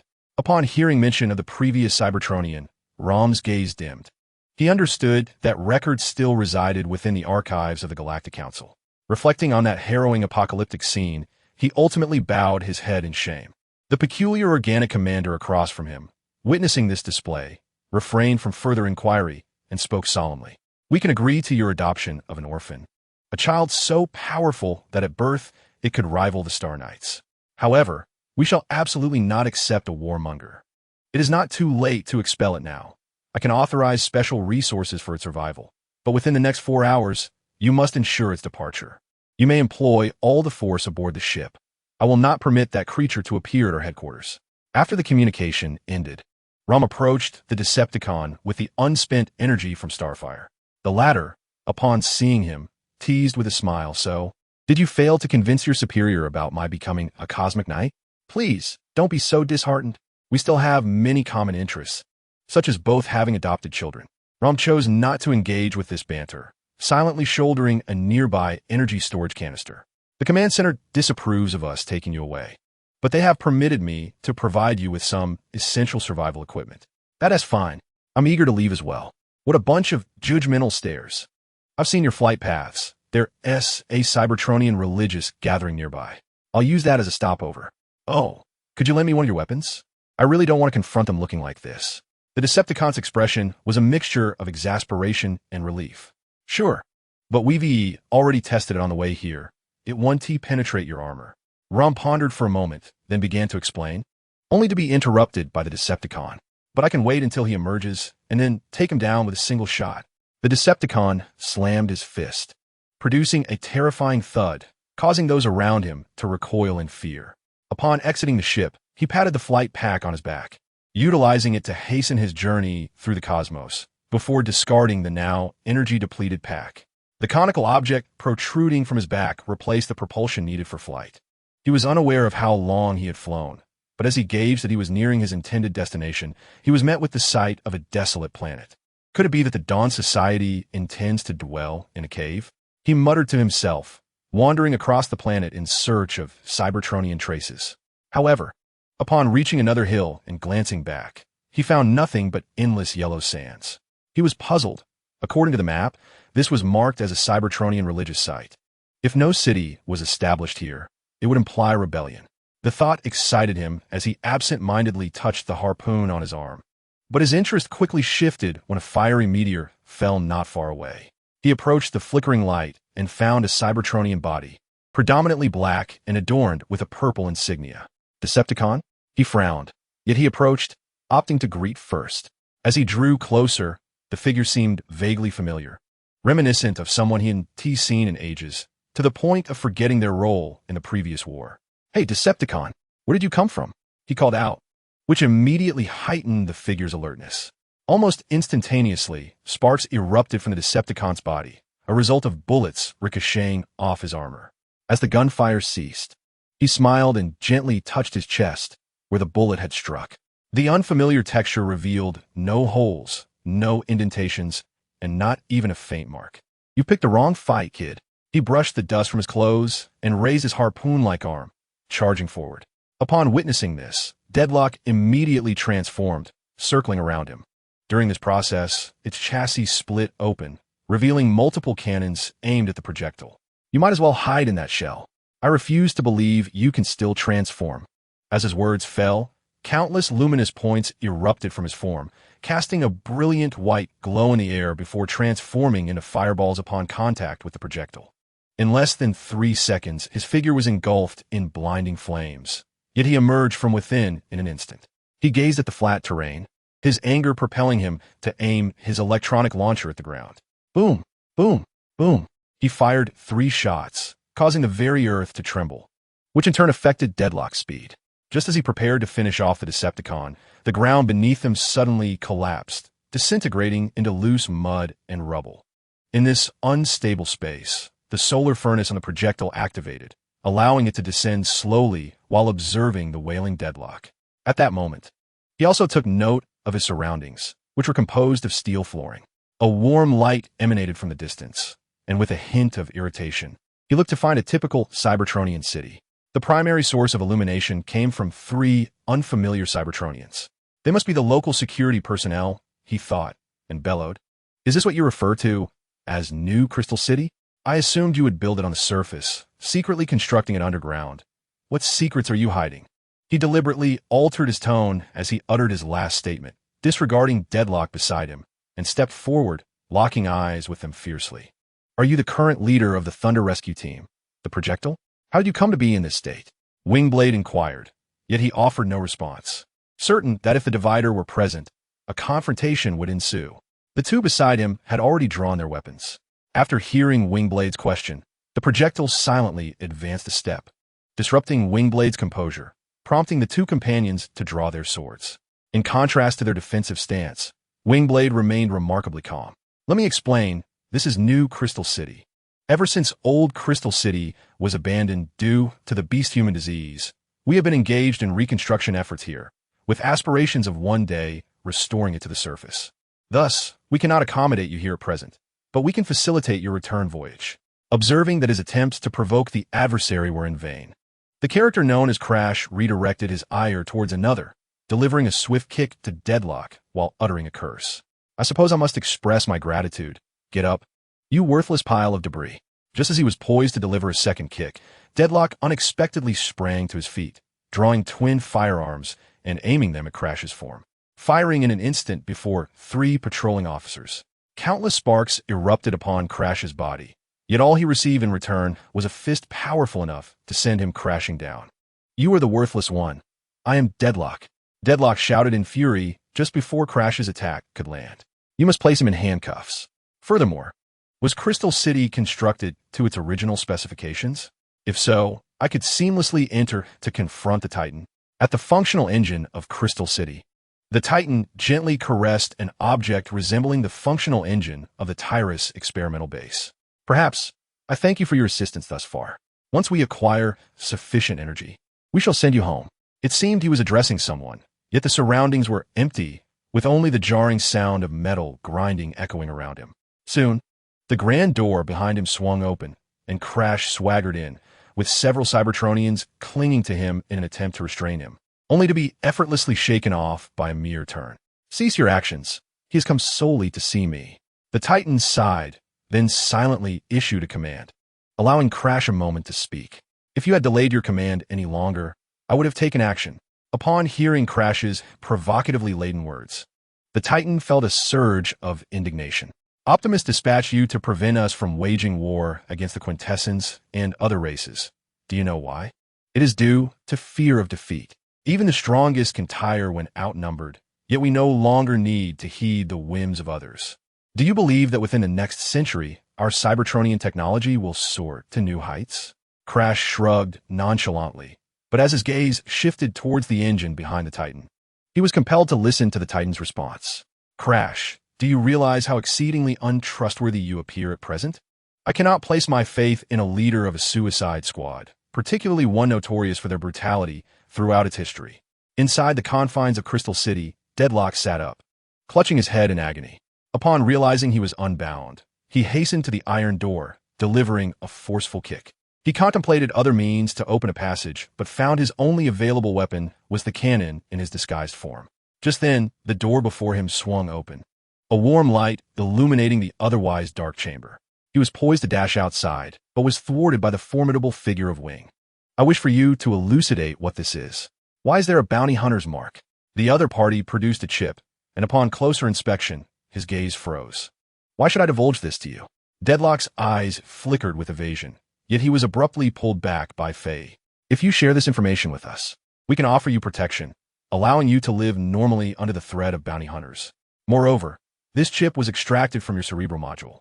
It is likely that you have engaged in combat with others, who have also met their demise at your hands. Your bounty must be substantial. Upon hearing this, he clenched his fists and lunged at Faye, believing that in this confined space, the opponent could not possibly evade him. Yet suddenly the other's body shifted, adopting an unexpected stance, slipping through the gap between him and the door and delivering a powerful blow to his back. This caused him to lose his balance and collapse onto the ground. As the opponent began to rise, Faye stood tall and spoke slowly. I have heard that 300,000 years ago, a traitorous Decepticon arrived at the Galactic Council, where the inhabitants despised him, resorting to violence and insults. In his fury, he annihilated the entire planet.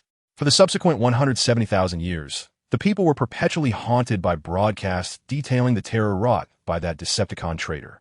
It is said that there were actually 2 traitors 300,000 years ago, and the other implanted a virus in my head, subsequently vanishing without a trace. Now, after your disappearance of over 100,000 years, you reappear here, and our leader demands an explanation. This is an accident, Deadlock shouted defiantly. But then, as if struck by a thought, he quickly added, arriving in your territory was an accident. Let me continue in accordance with what you just said. Over the following 100,000 years, my activity frequency diminished as I was occupied by the Titan of Ironhide. That individual has completely lost his sanity. Do you understand? He has even violated the Terracite Accord. After listening to Deadlock's explanation, Faye did not pursue the matter of the Titan, but instead fixed a steady gaze upon Deadlock and said plainly, however, we cannot locate him, and yet you are here. The charges against you are sufficient to warrant a death sentence or life imprisonment. Chapter 43. Technology. Leaked days later, the two arrived at the training room. Deadlock, with a stoic expression, launched an attack at Faye, but each time was deftly evaded, with precise strikes targeting his most vulnerable points, ultimately knocking him down. This time, Deadlock finally collapsed onto the ground in exhaustion. No more. This is sheer torment. Observing the other's demeanor, Faye stepped forward, his expression grave as he admonished.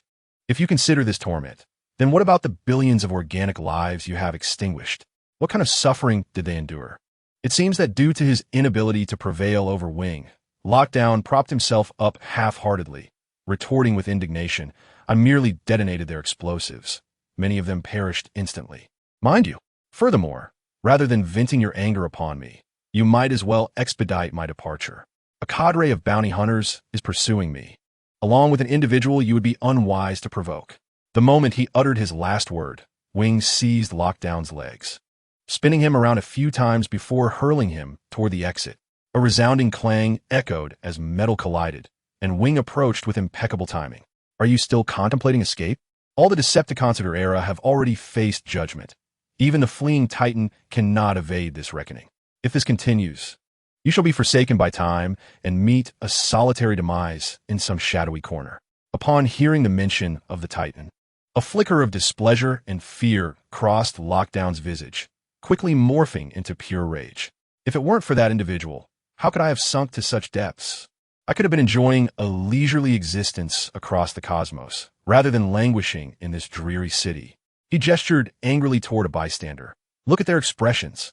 Even in the Decepticon city I once inhabited, the faces of its denizens were not so grim, as if I owed them a debt. He continued, his ire palpable. A typical poker face. When I arrived, I scarcely saw a soul smiling in this city. I suspect you aren't genuine Cybertronian citizens. I recall you were an Autobot once. What became of that vibrant red emblem? At the provocative words, Wing's fists instinctively clenched, yet he struggled to relax them. They are all survivors of the old Crystal City. We merely follow the Prime here. What? So this is... Lockdown's expression shifted to one of surprise.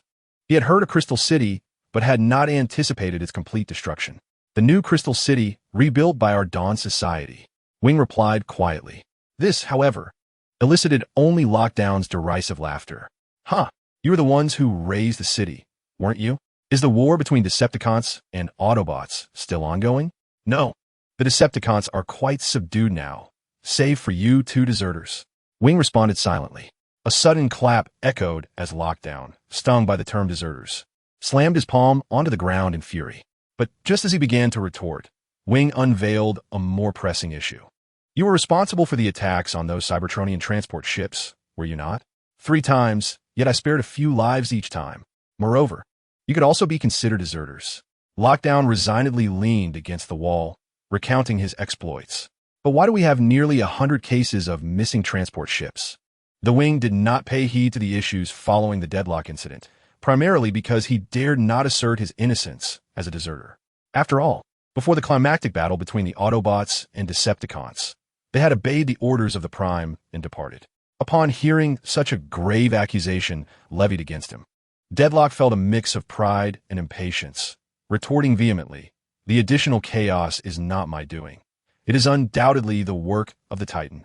A significant portion of this turmoil, I assure you, stems from him. He has utilized the Cybertronian metal extracted from our kin to augment the Iron Dragon and has captured more than one individual. You must hasten to alert them. Let Optimus send a Titan our way." The moment Titans were mentioned, Wing's expression shifted to one of solemnity. "That's impossible. At most, we can borrow a combiner, as stipulated by regulations. Then we might as well await our doom. I have already warned your leader. He chose to ignore my counsel, as did you, leaving me imprisoned here to accompany you to your demise." His tone grew increasingly frantic as he spoke. Faced with Deadlock's ire, Wing calmly replied, "Some matters are confidential. I cannot disclose them. However, if your claims hold true, we can attempt to capture the Titan here. May fortune favor us, lest we be reduced to cinders." Meanwhile, on Cybertron, under Optimus's watchful gaze, the team led by Steel Cable cautiously entered the space bridge. In the blink of an eye, they found themselves standing in the Times Square of Crystal City. "Precision bombing," Iron Shard boasted, patting his chest before seizing the body of Dart and playfully rubbing his fist atop the latter's head. Observing the lively demeanor of his comrades warmed Steel Cable's heart. Yet he quickly straightened, adopting a serious demeanor. "Enough of the frivolity. We have business to attend to. Capture everyone except for the Titan, if necessary. We may need to employ our combining abilities." Mud's demeanor was more amiable than the others. From the moment they teleported, he stood quietly beside Steel Cable, though his thoughts were far from innocent. Why not combine from the outset? With the power of the Demon King, we could easily vanquish all but the combiners among the Cybertronians. Even the Titans? Dart, having just extricated himself from Iron Shard's embrace, asked skeptically. Just as they were on the verge of debate, the Prime led the members of the Dawn Society to their presence. "Unexpectedly, it is you who have been dispatched." Optimus's expression was somewhat peculiar, yet Steel Cable found it entirely reasonable, for in that fleeting moment within the lightship, the fearful gazes of those surrounding the Demon King were unmistakable. "Perhaps our past actions have been too cruel," Steel Cable pondered internally, then promptly saluted Optimus. "The captain of the Demon King reporting for duty. Thank you for your assistance. With you here, I feel reassured. Commander, where is the target?" "Suspected enemies of the Titans." With a sharp clap of his hands, Iron Shard did not express joy. Rather, his countenance bore an unusual strangeness, mirrored by the expressions of the surrounding Shura Titans. "Rest assured, I do not require you to confront the Sock Giant first. We merely need someone to help us restrain the threats beyond the Sock Giant." "Well, you have come to the right place. The Shura Titans can effortlessly handle all foes save for the Titans themselves." Within the highest-spec laboratory of Cybertron, Jack, cradling an instrument smaller than his own torso, placed it upon the experimental table. "So, shall we initiate it in this manner?" Iron Fist leaned over the table, striving to discern every detail upon its surface. Witnessing Jack's excitement, Shockwave also rubbed his hands in anticipation. Its output speed may not rival that of a conventional solar furnace, yet it excels in producing the energy we depend upon for survival. The experiment commenced, the 6th test. As the words left his lips, Jack pressed the button on the remote control. The silver device on the table began to emit a low hum, a sight that left Iron Fist feeling somewhat uneasy. He distinctly recalled that prior tests had not elicited this response. Just as Jack was poised to press the stop button, a surge of blue liquid erupted from the nozzle above, splattering directly onto Iron Fist's face. In that fleeting moment, he was momentarily stunned, before hastily touching his face and shouting, "Quick, get something to wipe it off, wipe it off," in stark contrast to Iron Fist's panic. Shockwave merely extended his index finger to lightly trace a line across Iron Fist's face before bringing it to his mouth. Though devoid of a tongue, the suction device within his oral cavity efficiently transported the substance down his throat. According to my internal diagnostics, this is energy we can utilize, and it is remarkably pure. Withdrawing his finger, he instinctively wiped it on his body, leaving Jack and Iron Fist momentarily dumbfounded. "Why are you all staring at me like that? You look a bit strange." Iron Fist's tone was tinged with trepidation. He wished to follow Shockwave's lead, yet with his mask affixed to his face. He could only resort to a cloth to clean himself. "Let us not linger on trivial matters. Let us hurry and report this to Optimus Prime. I envision a future where we might construct an energy swimming pool." With that, he promptly lifted the now deactivated instrument from the table and exited the laboratory, followed closely by the two others. At the entrance, the dual-faced individual's gaze flickered momentarily before he turned and re-entered the laboratory, retrieving an information disk from his person. He then connected it to the laboratory's computer, downloading the blueprints and parameters stored within into the disk. Having completed all these tasks, he detached the information disk and departed, simultaneously erasing the download history. He pressed the communicator to report to Ironhide. "Commander, I feel somewhat unwell. I believe I require medical attention. Could you dispatch someone to temporarily substitute for me? Hurry. Do not overexert yourself, soldier." "I will send someone immediately," came Ironhide's concerned voice through the communicator. Unbeknownst to him, the double agent on the other end had been up to something. At that moment, he had reached a storage room within Iron Fortress and slowly proclaimed, "Until we are united as one." Upon uttering those 6 words, a deep voice emerged from the shadows of the room. "Well done, double agent." The figure stepped into the light, bearing the insignia of the Autobots. "Long time no see, Tarn." The double agent exchanged pleasantries, extending the information disk toward him. "Excellent. I initially thought I would receive something lesser. I had not anticipated such a significant haul." He accepted the disk and concealed it within a part of his body, then departed the storage room alongside the double agent, parting ways at a crossroads. The performance must be complete, the double agent muttered to himself, though his voice was so faint that no one nearby could discern it, not even the faintest buzz. Meanwhile, Tarn, upon exiting the government building, meandered through the streets, eventually arriving at a sewer outlet. He swiftly removed the cover and leaped inside, subsequently discarding the Autobot insignia from his person. A flash of light enveloped him as his appearance reverted to Tarn, rather than resembling the Autobot of similar stature. After resealing the cover, he rapidly transformed, preparing for the next phase of his plan, to locate his contact. In the dim, damp corridor, his treads traversed over putrid objects, and he even heard a faint cry of pain emanating from beneath him during his journey. He paid no mind. The beggars lingering in the Iron Fortress's sewer would be of no concern, even in death. Soon, a light appeared before him, followed by the emergence of surrounding pipes. He could sense a group of Autobot soldiers activating their searchlights, creating a chaotic scene in the sewer. This puzzled him, yet he halted, understanding that the Autobots' response time to discover the data theft and issue a capture order could not possibly be so swift. Adhering to the principle of the innocent will clear themselves, he promptly transformed into humanoid form and approached the light source. Before he could take more than a few steps, the light before him intensified, blinding him momentarily, forcing him to turn his head away. From the source of that blinding light, a serious voice called out, "Halt, Decepticon! I require you to provide some information, as well as an explanation for your presence here. My electronic key has fallen into the refuse pipeline, and I wish to keep this matter discreet. After addressing your inquiries, may I leave immediately?" Tan feigned annoyance, and at that moment, the light source before him dimmed slightly. He turned to glance back and discovered that the figure was none other than a police vehicle. "Are you familiar with a Decepticon known as Tarantulas?" "Yes, but according to our local rumors, he seems to have settled in Carlin. If you seek him, this is not the place to come." He feigned innocence, as if he were merely a passerby, which in truth he was.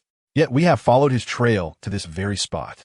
Since you are unaware, I require you to elucidate another matter. Speak quickly. I cannot linger here for long." "A careless Decepticon has lost his electronic key in the sewer. This is indeed quite an embarrassing predicament, and I must ascend promptly. I do not wish to be ridiculed." "Very well. I shall pose one final question." As he spoke, the police vehicle pressed a hand to its forehead, seemingly adjusting its communicator. What is your true purpose for being here?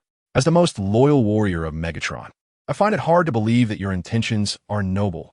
You would do well to accompany us, or we shall be compelled to terminate you under the pretext of resisting arrest. Chapter 44. Another Titan in a sewer that ought to have merely ticked. The air was now thick with the cacophony of gunfire, the once quiet pipeline illuminated by flashes of light as bullets shattered the walls. Why did they not send in some smaller units? Ton expressed his frustration as he traversed the corridor. In the next instant, a flare struck the energy debris beside him, igniting an explosion. Although he sustained no harm, the blinding light forced him to raise his hand to shield his optics from needing further calibration.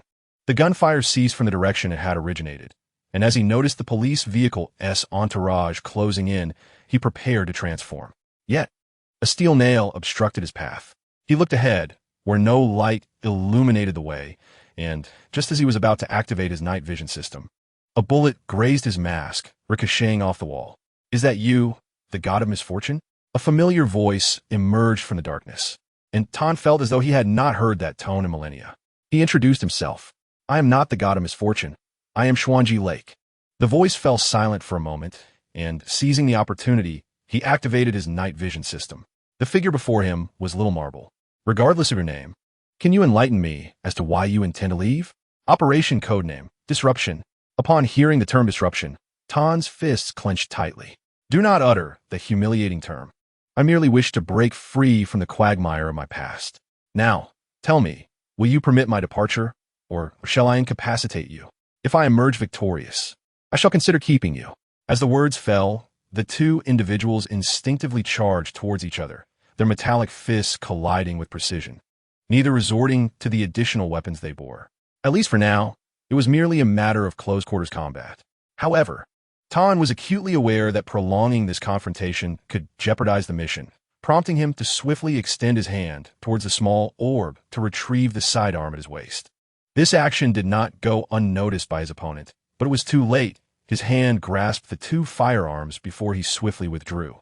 After executing this maneuver, he retreated a few steps and raised his right arm, brandishing the dual-barreled fusion cannon, feigning intimidation as he spoke. "For the sake of old times, you still have time to evade. That is impossible. Do you not realize? The charger has perished, and I refuse to lose another friend. But I am your enemy now. You are fully aware of this," he replied coldly, as the violet-tinged muzzle emitted a radiant glow, following a cacophony of explosions and the sound of metal grinding. A purple-black tank rolled over the small orb's body, continuing its journey through the conduit. Meanwhile, aboard a moving Titan-class warship in the cosmos, the figure known as Misty Shadow had just inserted an information disk into the universal port of the display screen when, in the blink of an eye, the disk was ejected, accompanied by a deafening roar. "I warned you to refrain from such petty antics. Were it not for the constraints of this setting, you would have long since met your demise. According to our cooperative agreement, we have fulfilled all modifications outlined therein. Yet you continue to delay the delivery of the space conditioning technology, leaving me no choice but to take matters into my own hands." He shouted in frustration at the surrounding walls, but suddenly, the ambient lighting shifted from a stark white to a dark crimson hue. "Cooperative agreement? Did I ever assure you of that? Perhaps I did, but that does not obligate me to grant you this technology. What will you do if I refuse? Megatron has become a coward. The Decepticon Empire is a shadow of its former self from 300 millennia ago. How many vessels do you have remaining that are capable of traversing the cosmos? Tell me, I grant you permission to fire a few shots first." "Ha ha ha. What is the matter? Aren't you the self-proclaimed most reckless warrior of the Decepticons?" Misty Shadow clenched his fists, yet ultimately found himself alongside the other Decepticons, awaiting the next course of this vessel. During the voyage, confinement was the most leisurely of experiences. He extended his right hand, the scythe gliding through the air in an elaborate flourish before the onlookers. "I thought you had recruited a Titan. Who would have imagined it was a Titan that had taken you captive? Is there anything more ludicrous beneath the heavens?" With that, he turned to the assembled individuals, extending his index finger to point at them one by one. "Your commission has gone up in smoke. There is no cash aboard this ship, unless we can manage a safe descent." Upon hearing that his commission could not be processed here, the formerly closed gaze turned icy, and, in his agitation, He carved a deep gash into the ground with his gleaming scythe. His attention shifted back to Crystal City, where Deadlock collapsed in agony. The pain compelled him to rise once more, yet a powerful blow from the towering figure before him rendered him unable to stand. Who would have thought that even we would not flee in the face of adversity? Despite the multitude of companions at your side, you still chose to betray them. Iron Shard leaned down, casting a grim look at him. After observing Deadlock's condition for a moment, he departed alongside the companion known as Mud. As they traversed the path, Mud glanced back at Deadlock, his expression betraying a hint of unease. Yet he understood Iron Shard's nature. It was clear that this was not merely a single act of violence. We should not treat him in such a manner, even if he has committed unforgivable acts in the past. Under the rule of Optimus Prime, it would be more prudent to hand him over to the courts. He continued to speak empty pleasantries, secretly hoping for a perfect response from Iron Shard, though he was acutely aware of the improbability of such an outcome. However, before that, I believe we could collect the bounty on him. He is, after all, a target for many bounty hunters. His reward would suffice for half our retirement fund. Trust me, once we deliver him to the Bounty Association, we can live comfortably on Cybertron. Steel Cable would undoubtedly agree. Iron Shard passionately urged, his face alight with longing, which tugged at Mud's conscience. Listen to me. Let us persuade them together. Once this mission is complete, we can retire immediately. In the conference room, the Titan observed the virtual template before him, frowning. He had never truly encountered a Titan. Thus, he was unaware of their true strength. However, based on the available information, the combined might of the combat icons would be insufficient to confront him. Even with an average number, they would not suffice. According to existing data, the Titan's suppressive power over the combined forms equated to the dominance of a combined Autobot over an ordinary Cybertronian. He could not guarantee that the newly rebuilt Crystal City possessed adequate defenses against the Titan. How beneficial it would be to have a city speaker present, he exclaimed suddenly, promptly pressing the communicator on the table. Is this the leader of Ziliangwen? I request that you dispatch a city speaker. I'm the Titan of the Dawn Society. ZZZZ. Before he could finish his sentence, a crackling noise emanated from the communicator. Interference? The Titan looked at the device in confusion. However, in the next moment, a deafening roar of shattering earth reverberated through the room. The sound did not originate from directly above them, but from the speakers installed in the conference room. If a battle were to erupt anywhere on this planet, it would be broadcasted directly in this very chamber. Following that, the individuals in the conference room would only need to investigate the source of the sound. However, for them, the source of the sound was no longer of any consequence. Fei, inform everyone at the airport to prepare for evacuation, and have the Huabang assist me in temporarily fortifying our defenses, ready to confront the Titan of Sac at any moment. Without waiting for Fei to inquire further, the Titan abruptly ended the communication and transformed into a fighter jet, racing down the corridor until he reached the city's energy supply hub. In a vast chamber, or rather, what could be described as a capped mine, countless transparent tubes extended from the pit's bottom, filled with flowing lavender energy liquid, which would ultimately feed into the entire city supply system. This must prove useful. With you included, we should be able to withstand the Titan of Sac, he thought, as he ventured deeper into the mine. The light before him gradually dimmed until a giant emerged within his line of sight. On the desolate surface of this planet, an immense creature loomed. It possessed 6 legs that appeared exceedingly slender in relation to its massive form, slowly sinking into the earth, then rising again, its roots adjusting angles to navigate the terrain with ease. Whether it was fatigue or irritation with the barren land, its colossal tail suddenly lifted, resembling that of Scorpion. Then, from what should have been a venomous stinger, a beam of crimson light erupted, striking the earth before him. The red light gradually extended to the horizon, carving a chasm reminiscent of an abyss. Are we to merely watch it squander the energy we've brought? A Decepticon sentry anxiously glanced at the Shadow Wand. The latter, despite harboring great fury, restrained his expression, offering only a glance to the team member to remain calm and bide their time. We can only hope that after wreaking havoc on that city, it will grant us the technology for the space bridge. Hearing their conversation, the Decepticon turned his gaze toward them, filled with intrigue. Pray? I shall not pray. Soon, as the Titan of Sac extended its colossal pincers toward the earth, a distant light gradually captured its attention. A civilian transport ship from Cybertron, still of the old design, attempting to flee? Not a chance. It swiftly raised the cannon on its tail, aiming at the source of the light, and a red beam pierced through a white glow. Under the sun's illumination, the white point transformed into a fireball, plummeting toward the ground, soon followed by other white lights. Live targets. The Titan of Sac bellowed with excitement, entirely oblivious to the multiple white lights ascending behind it. Should we alert it? The Decepticon, holding a display screen, whispered to the Shadow Wand. Once it engages with those Autobots, we shall take our leave with our possessions. The shadowy figure of the Misty Wraith seized the remote control from his opponent's grasp, deftly maneuvering it to guide the reconnaissance drone back into the colossal form of the Titan. I have no inclination to assist others in vanquishing their foes, he declared, before turning on his heel and transforming to retreat into a distant corner, where he remained in silent contemplation.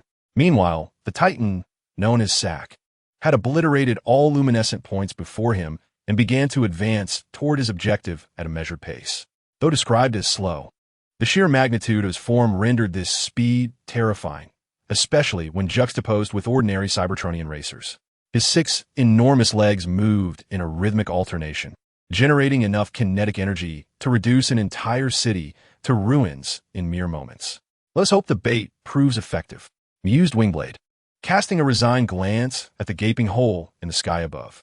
Yet, in the aftermath of several earth-shaking rumbles, a massive purple claw emerged through the aperture, gently probing and effortlessly crushing a newly erected artillery platform into fragments. Everyone, remain vigilant and return to your posts. A thunderous roar echoed as another section of the sky ruptured, allowing yet another enormous stinger to intrude, aimlessly surveying the devastated cityscape. In less than 10 seconds, multiple skyscrapers collapsed with a resounding crash, and nearly 20% of their painstakingly constructed defenses had been rendered scrap metal. Is this what it means to face a Titan? Wingblade exclaimed in astonishment, while Deadlock, straining to maintain his composure beside him, scoffed. Can you fathom why I chose to flee? A Titan is akin to an entire Cybertronian fleet. Its scale is beyond comprehension, even for those who have witnessed it firsthand. In light of this, it may be prudent for you to seek refuge, lest he ravage this place entirely. Initially, I believed that merely appearing would suffice for him to seize me and depart. But now, having laid eyes upon this city, the possibility of survivors remaining, as you once suggested, is uncertain. As Deadlock spoke, the city's camouflage ceiling succumbed to the Titan's immense weight, shattering instantaneously. A cascade of steel and earth rained down, enveloping the entire surface of the metropolis. Before them lay the Titan, sprawled in the heart of the city, having crushed countless buildings upon his descent. The air was thick with lamentation, as not a soul remained unscathed. This is a catastrophe, Steel Cable remarked, his grim observation followed by a decisive wave of his hand, directing the Shura Goliaths toward the spacecraft at the airport. Am I to depart in such a manner? Ironshard questioned, bewildered. No, we merely await our moment. What Optimus Prime and Megatron have accomplished, we too can achieve without courting death. In stark contrast, the Titan did not persist in his path of destruction. Rather, the components of his form began to shift, rotate, contract, and fold, an unmistakable sign of Cybertronian life transforming. Just as Wingblade's expression turned ashen, the scene unfolded before them. Beside him, Deadlock suddenly exclaimed, "What else are you hiding?" Following the direction of the gaze, he turned to look. In another part of the city, a colossal hand was parting the earth under construction, followed by another. It seemed this gigantic being was attempting to create a space for itself to ascend, aiming to reach the battlefield above.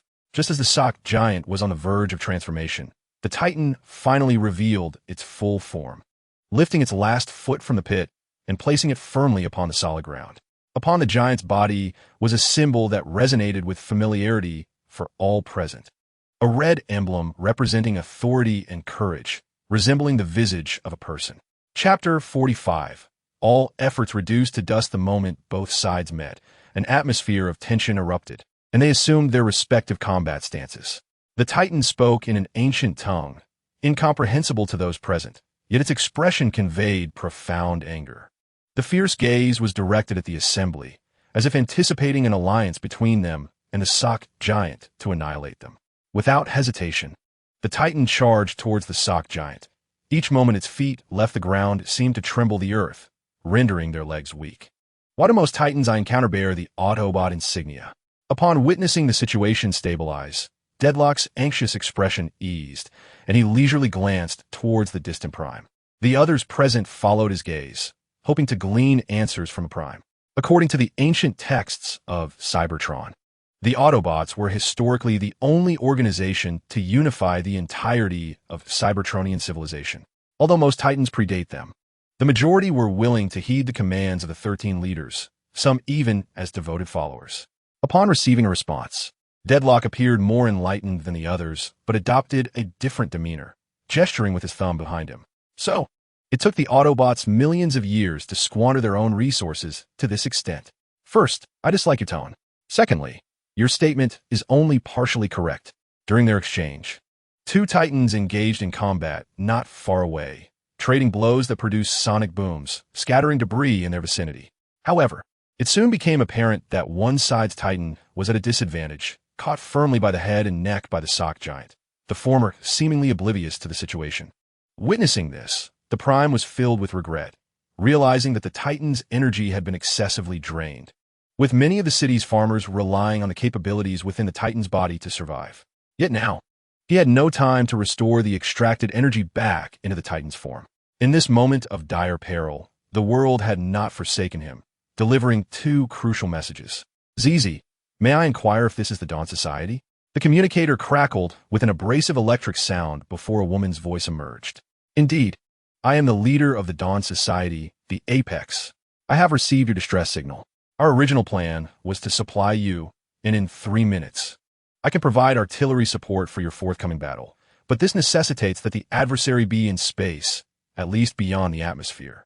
A deafening explosion abruptly interrupted their conversation, causing the Apex to look up. The colossal sock had released its grip, now reaching for its lower back, where a ship shrouded in black smoke was lodged. He recognized it as their vessel, likely the result of suicide assault, as it would be far easier to sabotage a Titan from within than from the outside. His eyes flickered, and after hastily concluding the communication, he declared, "Very well, I shall elevate the entire city at my utmost speed." What? Do you intend to raise this already ravaged city? Was it not your intention from the outset to keep it concealed here? The Apex did not contest Deadlock's assertion. Instead, he gazed at the desolate cityscape and resolutely replied, "You are correct. Peace shall ultimately illuminate the world. Wingblade, follow me down. Do you recall the separation point at the city's base? You head to the main control room while I seek the thruster console. On the front lines." The sock had temporarily faltered due to its injury, having been toppled by the Titan Autobot during their struggle. Yet, a stroke of fortune had befallen it. Prior to this, it had extricated the ship, though it noticed no Cybertronian corpses within the cockpit, a matter of grave concern. Its trepidation was justified. At its waist, the harpoon had ensnared the wall with its right arm, while its other hand clutched a grotesque giant. I never anticipated witnessing your fusion once more. And in such a place, Harpoon's eyes sparkled with intrigue as he regarded Shura King, whose fearsome visage bore an incongruent expression of confusion. But is this not our first encounter? Our inaugural fusion on the battlefield? Did we not meet in the old Crystal City? Harpoon echoed his bewilderment. I have no recollection. I was stationed on guard duty at Simia. Upon hearing Shura King's remark, Harpoon could not suppress a roll of his eyes. Splendid. Optimus Prime has sent a mentally challenged combined Autobot to the Apex. Who knows what else he has forgotten? Do you recall your mission objectives? Just as the two were embroiled in their debate, two unexpected figures approached them. Care to consider collaboration? A venture that could fulfill our respective goals. The Shadow Staff entered, weapon in hand, accompanied by the visibly displeased figure of Lockdown. Today's fortune was remarkably splendid. I never anticipated placing my hopes in your hands. The colossal form of the Shura King crashed to the ground once more, its terrifying weight causing the balance of the surrounding sock giants to falter yet again. This peculiar sensation ignited his fury, compelling him to issue commands akin to those of the Decepticons dwelling within his very being. Eliminate them. Otherwise, once I have dealt with this Titan, you shall be next. His voice resonated not from his mouth, but rather broadcast throughout his body's internal speakers. Now, to be so brazen seems rather tardy, does it not? Perhaps we may not possess the strength to resist the defensive systems within your body. But what if we were to combine forces with a Transformer-esque gestalt? The Shadow Staff positioned himself before the display screen, inserting an information disc before seating himself. The task of leading is now entrusted to you.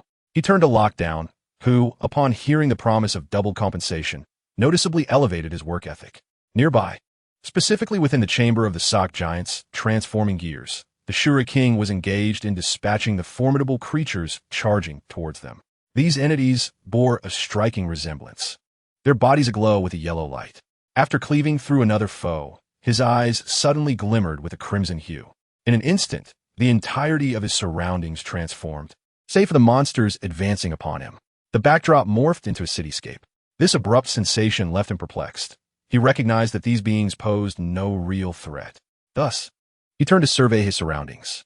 A sense of familiarity washed over him, akin to an experience once lived or the awakening from a long slumber after being recharged. His gaze fell upon a massive meteor radiating a yellow light, which seemed to have shattered a grand structure, perhaps a tower.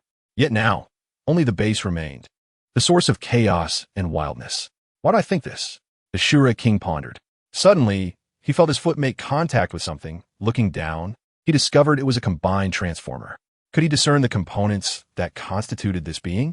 Following the torso, he uttered a name, Hotspot.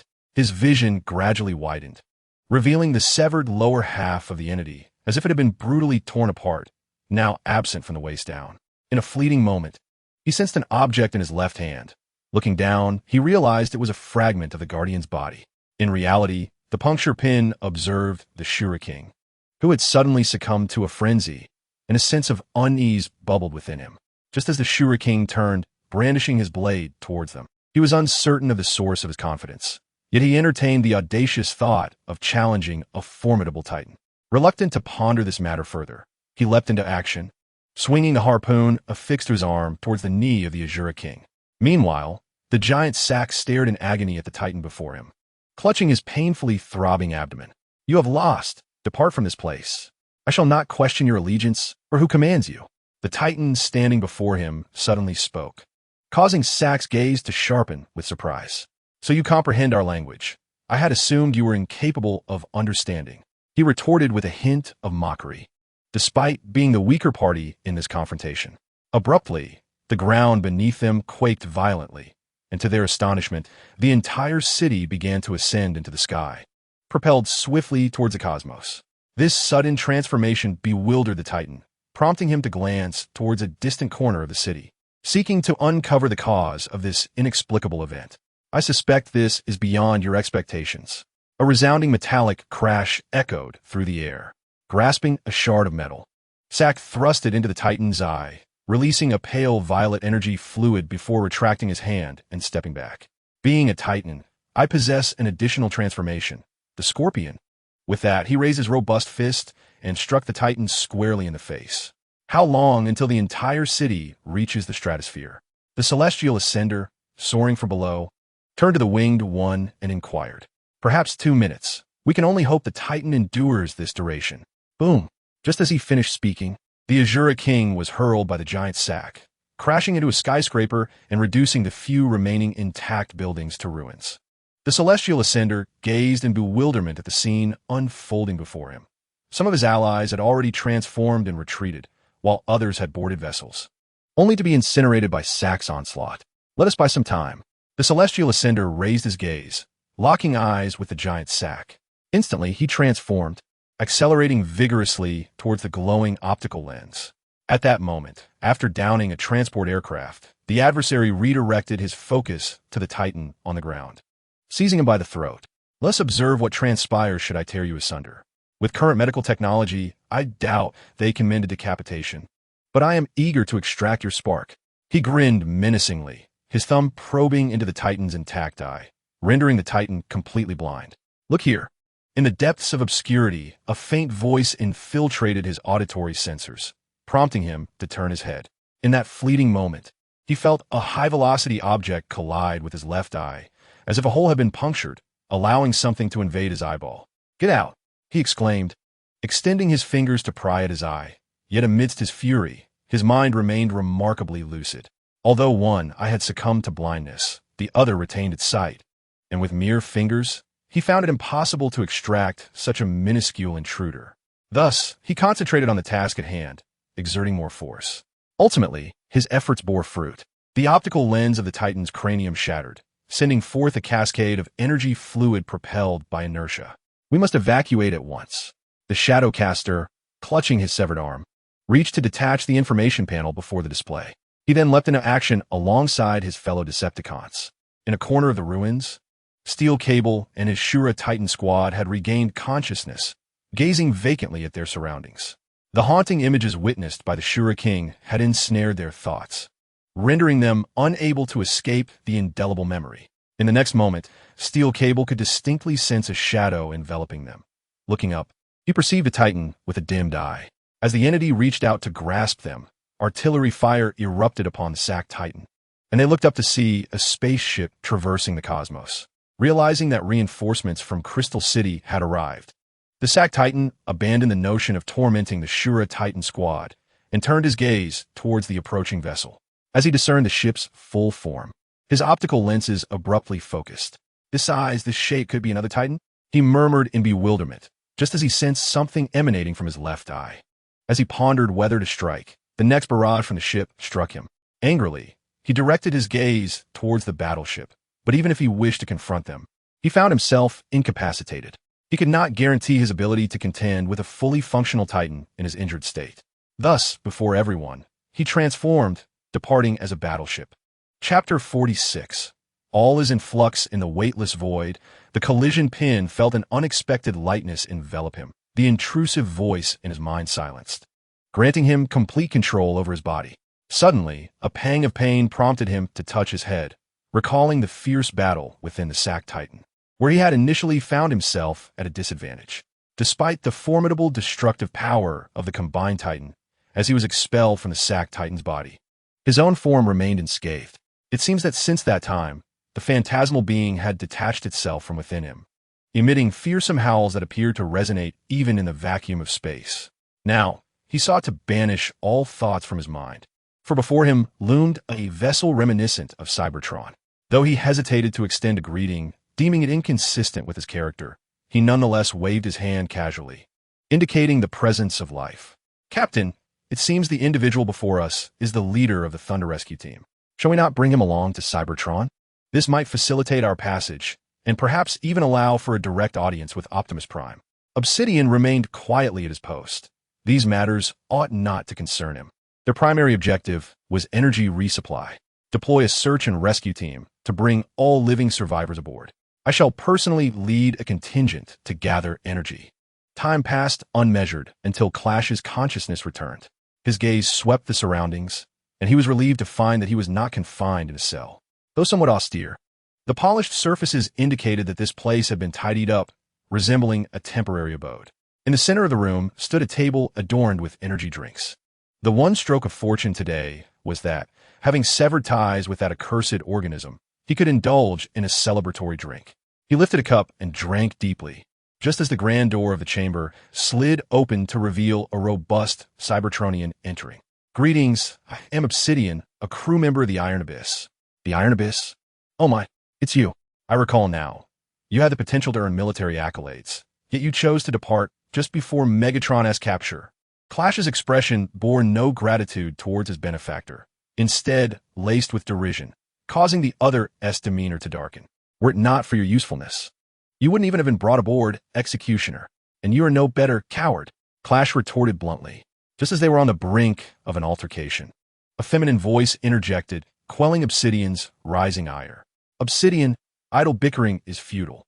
Might you enlighten us about your circumstances? For instance, how did you arrive here?" Clash smirked defiantly, raising his right arm. "I can, but I have heard you never speak falsehoods. Is that true?" "Indeed, we once swore an oath. It is a matter of faith," Obsidian affirmed. The mention of faith ignited Clash's curiosity, prompting him to pursue this line of inquiry. "Faith? Who do you follow? The primordial one, or some leader? Whom do you worship? Pray, enlighten me." Perhaps it was the nature of life as a mercenary that had rendered his speech peculiar, startling the Cybertronian poised to enter. "No comment." Obsidian, seal his mouth or close the door, Let him remain confined within. After all, we have already provided him with sufficient energy supplies to sustain his return to Cybertron. As soon as the words left his lips, Obsidian instinctively took a step back. Just before the colliding pin could pounce, the metallic door sealed shut with precision. Alita, alongside Obsidian, traversed the corridor towards the control room. The sound of the colliding pin battering against the door echoed behind them, a symphony of metallic clashes resonating throughout the area. They harbored no concerns about the possibility of a breach. The ceiling had been fortified with welded steel plates, and all the harpoons and detachable weaponry were securely stored away in their repository. In the Decepticon base, or rather a vast engine room connected to their warehouse for the convenience of the engineers, Tarn leisurely dusted himself off before turning to regard the colossal object resembling a solar furnace assembly engine before him. Is this truly sufficient? With our utmost power supply system, must we additionally affix a larger metallic cap? Upon hearing Tarn's skepticism, Hook chuckled and replied, "This is no ordinary metallic cap, Tarn. It is, strictly speaking, a converter. You know, in the past, I never envisioned such a flawless technological synergy." He descended along the scaffolding, producing an information panel from his arm for Tarn to examine. The infinite energy-producing solar furnace, though our scale is modest, the moment it connects to the converter, simulations indicate it could entirely meet our previous military consumption, and still afford us the capacity for further experiments. Does this not imply that our next objective must be that target planet? Tarn's gaze did not fully focus on the information panel. Rather, his thoughts had already drifted towards the equipment of that solar furnace factory. At that moment, a voice rich with magnetism and authority resonated. Indeed, we must arrive there before Optimus Prime, taking the lead to utilize the equipment for solar furnace production. Or perhaps, under the guise of stealth, we can seize it while they remain oblivious. The two turned towards the source of the voice, where Megatron was flanked by 5 Titans and 5 members of the Constructicons, who exchanged a fleeting glance with Hook before charging at one another. Amidst the clamor of metal colliding, one green giant rose from the ground, bracing himself with his hands. He rubbed his palms together with excitement, eagerly surveying the unfinished equipment within the warehouse. This feels splendid. However, I suspect that the Constructicons are mere researchers and not combatants. Their offensive capabilities may not rival those of the other combiners. Hercules donned a somewhat dejected expression, while Megatron offered a reassuring smile in response to the reality. It matters not. I have never regarded the Diggercons as frontline combatants. I would rather see you assume the responsibilities of a perfect Decepticon. As a spark, learn diverse vocational skills to adeptly navigate emergencies, or perhaps play a more pivotal role in your respective positions. After encouraging Hercules and the others present, Megatron extended his right hand, pointing towards the various experimental materials stored in the warehouse. Now, Diggercons, let us construct the space bridge according to the blueprint. We must swiftly procure the solar furnace production equipment before the Autobots can react. Victory belongs to the Decepticons, and we shall distribute it among all inorganic life forms across the universe. Now is the time to wield our strength in defense of our freedom and dignity. Remember the role we initially played in history. We shall remain there forever, unchanging, until the emergence of a new generation of Decepticons.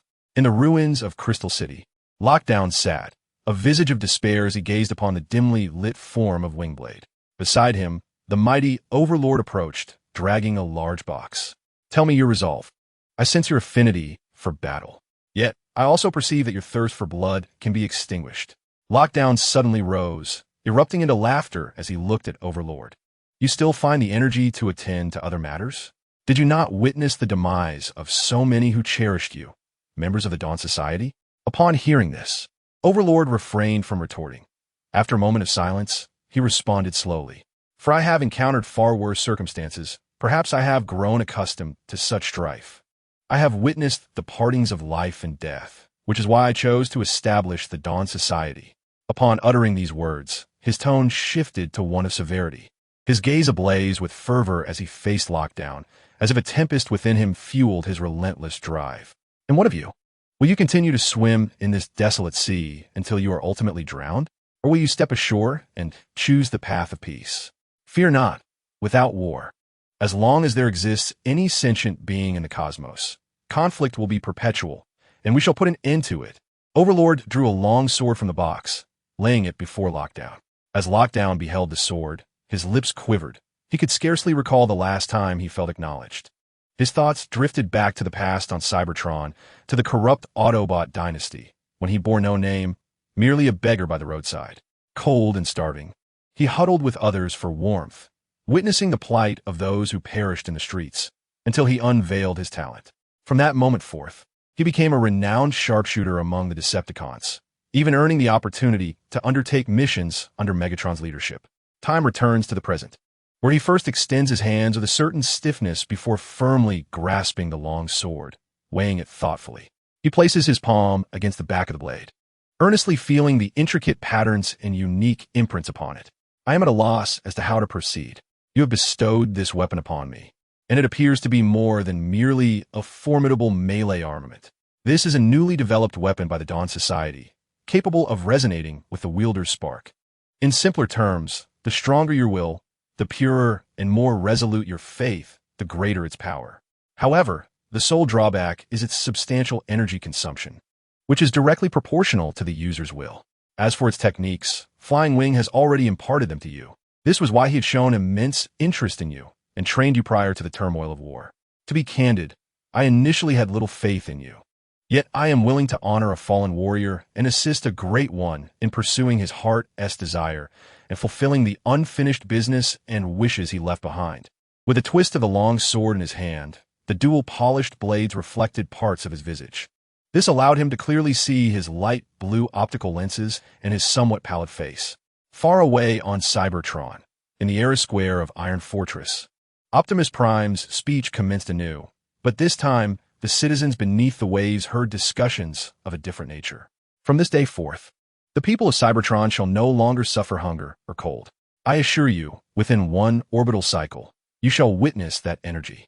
And within 3 orbital cycles, Cybertron will usher in its golden age, with your vast energy serving as the foundation for our resources, enabling our technology, livelihood, healthcare, and indeed everything to flourish. As he concluded this segment, a reporter approached from the audience, raising his microphone high. An assistant diligently aimed a high-resolution camera at Optimus Prime's face. May I inquire about the infinite energy you mentioned? What foundation does it rest upon?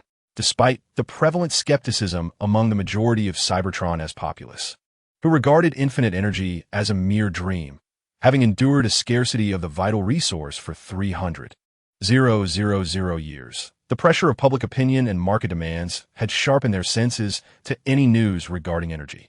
Yet, this time, their expressions bore a lighter demeanor, infused with hope for the future. For in the 300,000 years since Optimus Prime and the Autobots vanquished the Decepticons, the entire Cybertron had relied on a form of alternative energy. According to calculations and revelations from civilian organizations, this energy consumption was staggering. As all the streetlights across Cybertron remained lit 24 hours a day, regardless of the time, their world had become brilliantly illuminated, and now they felt poised to witness the rise of a new era. It is a converter, a relic left behind by races from other universes, capable of transforming the materials produced by our solar furnace technology into energy. This process only exacerbates the consumption of energy generated by the solar furnace and does not produce any toxins harmful to the Cybertronians or even certain organic life forms in the cosmos. Upon hearing such a detailed explanation, the journalist widened his optical lens, celebrating amid the cheers of the surrounding crowd. However, at that moment, a burst of flames shattered their enthusiasm, and metallic fragments of energy liquid splattered across the ground.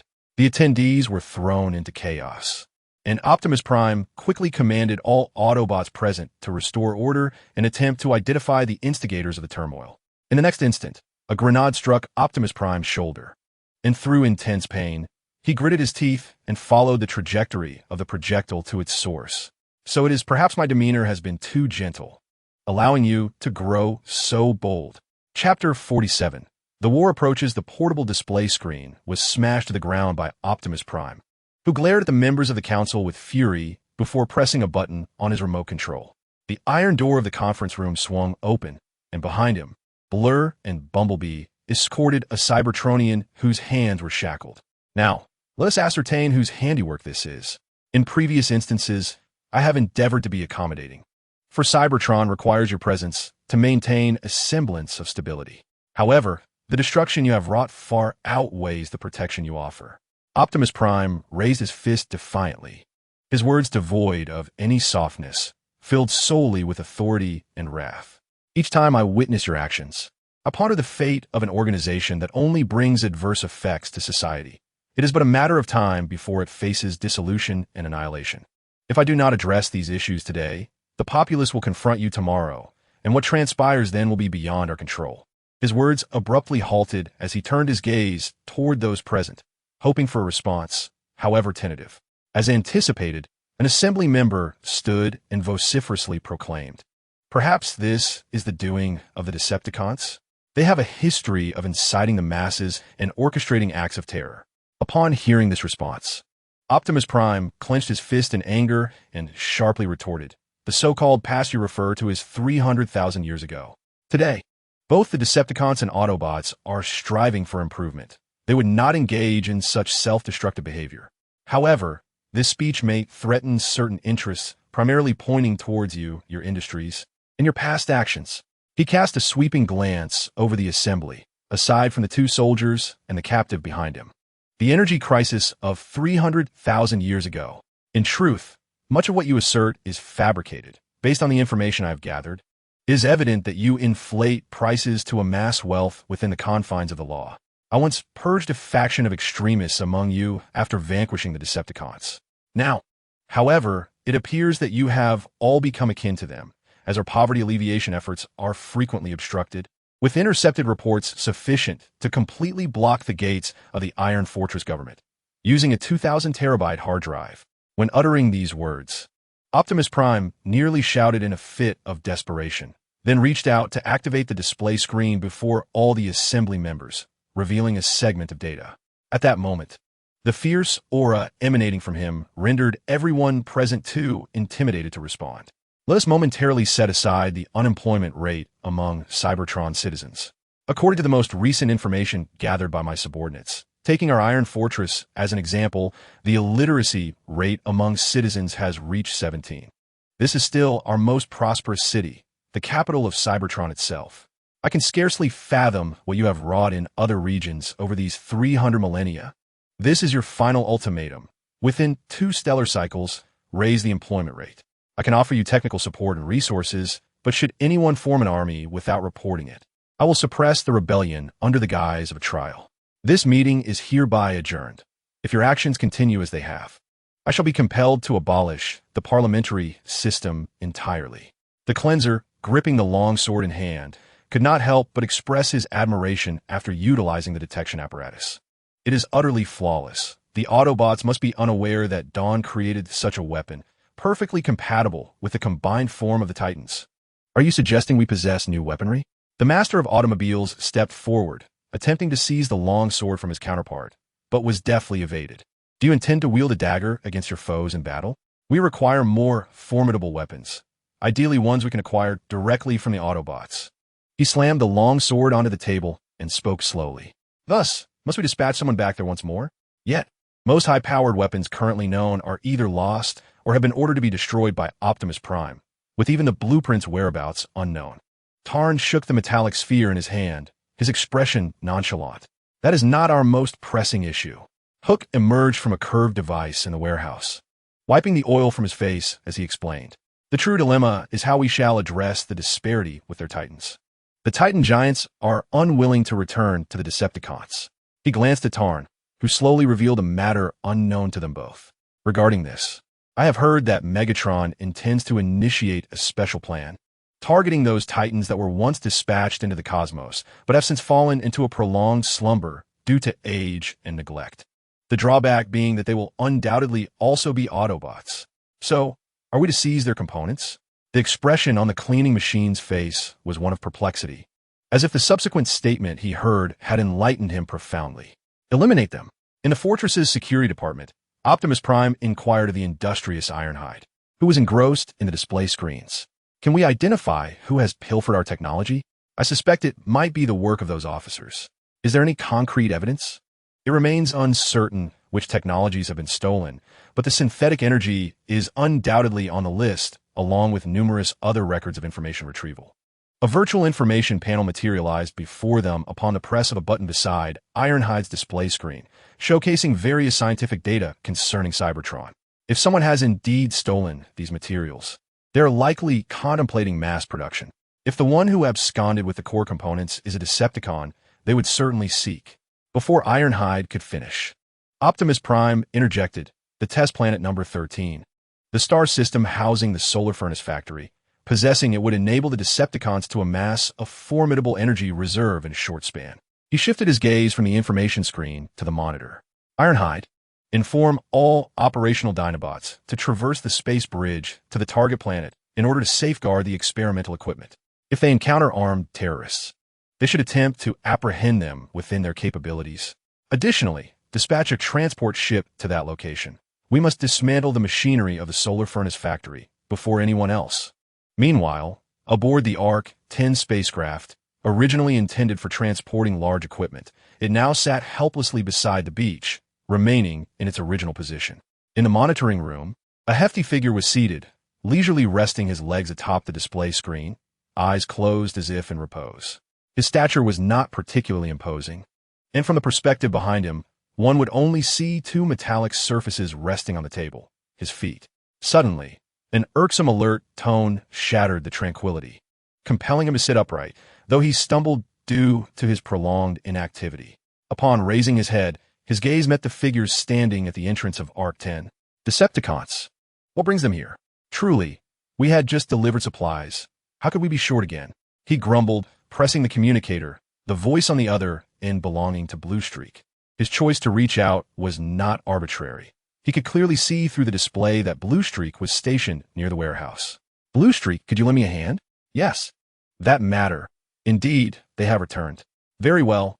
At worst, when we return to Cybertron, I'll treat you to some vintage motor oil.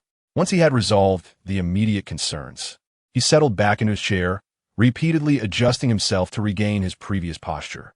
Yet he remained unaware that at this very moment, the Decepticons had stealthily drawn their weapons at the entrance. Blue Thunder raised the energy canister he held aloft.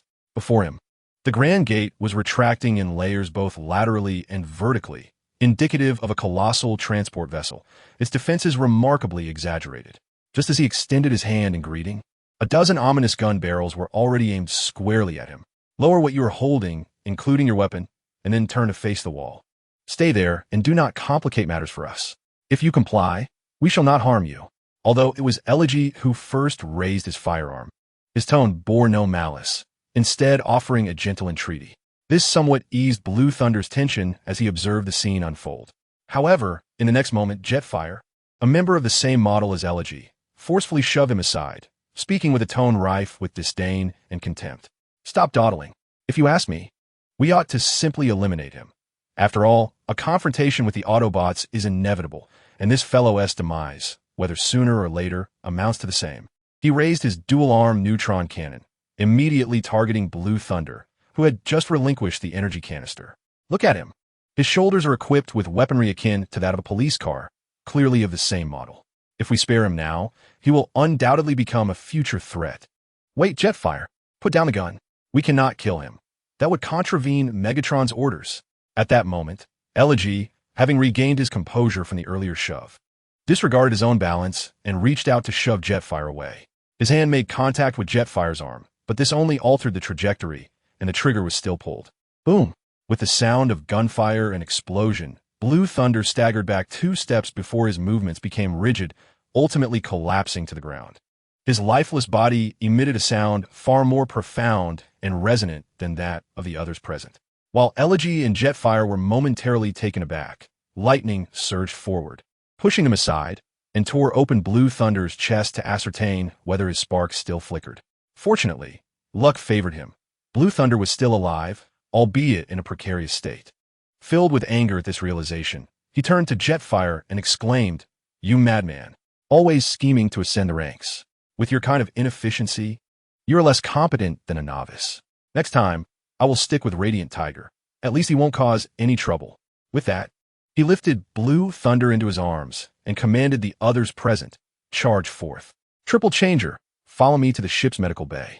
The rest of you, continue executing Megatron's orders. Optimus Prime stood before the gathered warriors, delivering an impassioned address. Not far from them lay the space bridge, a formidable creation housed within the body of the mighty Megatron. Among the crowd, there was no sign of the likes of Shura King, Flying Guardian, or the Kamikaze Squad, for they had already traversed the space bridge to the Titan base on Experiment Star number 13. Optimus extended his arms before him, raising his chin to amplify his voice, striving to ensure every individual present could hear him. Esteemed warriors who have assembled here, you are likely aware of the purpose behind Ironhide's call to bring you here. We are to embark on a mission of rapid pace. The level of danger remains uncertain. The adversaries we may face could be extreme factions of Cybertronians. Should you choose to partake in this endeavor, you must be prepared for the possibility of death. If you are unwilling to accept this risk, you may depart now.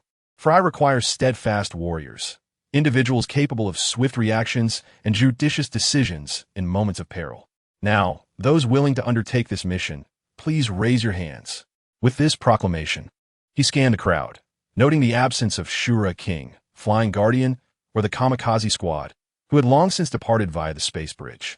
As he concluded his statement, a multitude of hands shot up, followed by a chorus of voices chanting, "Until we are united.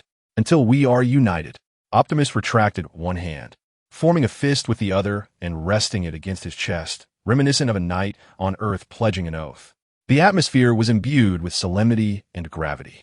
At that moment on Experiment Star number 13, the alarm blared as the Decepticons traversed the arid desert, a desolate region where life was scarce. "Big guy, do you know how much longer it will take to reach our target?" rumbled the inquisitive voice of Thundercracker, who looked up at Hercules, who turned with a gentle smile before his expression grew serious. It appeared that the Autobots had clandestinely relocated remnants of the factory, presumably to prevent other races from pilfering the solar furnace technology. Continuing the search using the coordinates we had gathered would likely be futile. He articulated his thoughts clearly, ensuring his voice resonated for all to hear. It was at that moment that Thundercracker suddenly tapped his head. "Wait a moment, I need to take this communication from Soundwave. Oh, we are not far from the designated location in our plan, and we have yet to locate the object. All right, we are on our way." Their exchange was swift, lasting scarcely a minute. Thundercracker cheerfully removed the communicator from his helmet and raised it before Hercules. Soundwave and the others have secured Arc No. 10 and are currently sifting through the communication data there, endeavoring to ascertain the location of the factory. Hercules nodded slightly. This was indeed the only good news of the day. Who was speaking? Furrowing his brow in confusion, Hercules glanced at the assembled Decepticons. However, the voice in his memory did not align with any of those present. "Stop searching. I am right here," a fierce voice declared, and in the next moment, 3 colossal hands emerged from the earth, followed by the rest of their formidable bodies. Before the Decepticons could react, Hercules was seized and lifted off the ground, suspended in midair, and ultimately, under the immense force, he was disassembled, morphing into 6 green Decepticons that fell to the ground. All Decepticons cast down their weapons and were commanded to follow us to the prison. Those who resisted would be executed on the spot. Among the 3 giants, the most fearsome one roared first, his voice laced with menace and madness. Yet, in the next instant, gunfire erupted, and the Decepticons, gripped by fear, retaliated while attempting to flee. Before them lay several torn bodies scattered on the ground. At that moment, the Demon King had already grasped the head of one Decepticon.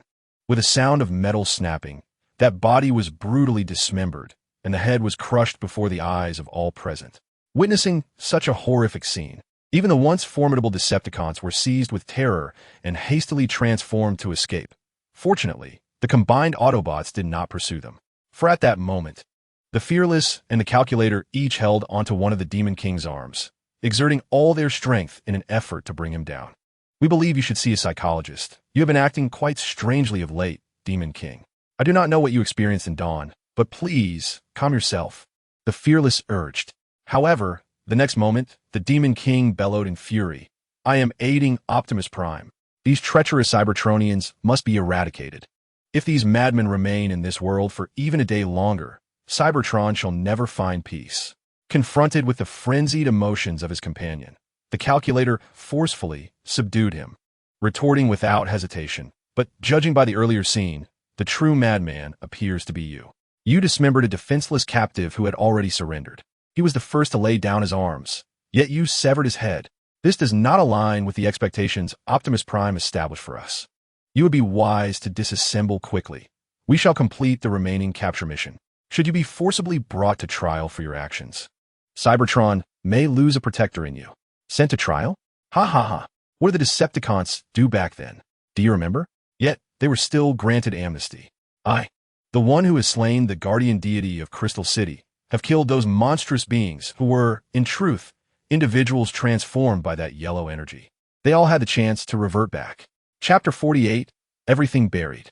Team 6, I demand your current coordinates and an account of your experiences. Soundwave stood in the control room of Arc 10, persistently attempting to establish contact with the Decepticons who had just gone dark. Ultimately, all he received were mere crackles, followed by a cacophony imbued with fear. The Autobots utilized an illegal combination of their formidable forms. Some of our comrades were even torn apart by them. Stay calm, Rumble. I will now transmit the coordinates of my investigation site to you. Attempt to reach out to others, urging them to decide whether to execute the mission or return to the ship for rest. We cannot afford to lose too many personnel, as this would exacerbate the challenges of the upcoming tasks. Very well, I shall try. I was still able to connect with a few individuals earlier, but I estimate there are no more than 14. The Autobots' combined form is utterly deranged. As he spoke, his demeanor shifted slightly, and his words seemed to lament the recent calamity. We had clearly laid down our arms, yet they ruthlessly slaughtered our transport, far away, in a subterranean arena on Cybertron. This space was now repurposed as a conference room. The original center of the arena had been supplanted by a column, upon which stood an individual elevated on an additional platform.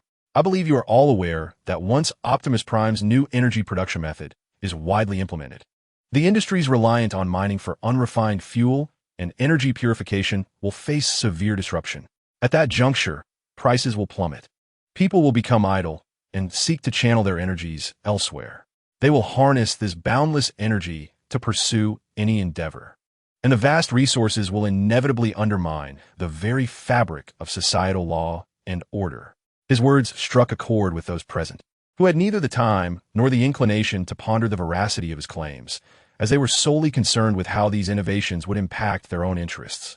At that moment, an individual in attendance suddenly rose, raising their arms and proclaiming, "Synthetic energy must be regulated.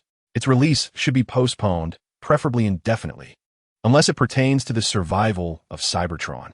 "Oh, you would make an excellent parliamentarian," Red Spider exclaimed dramatically.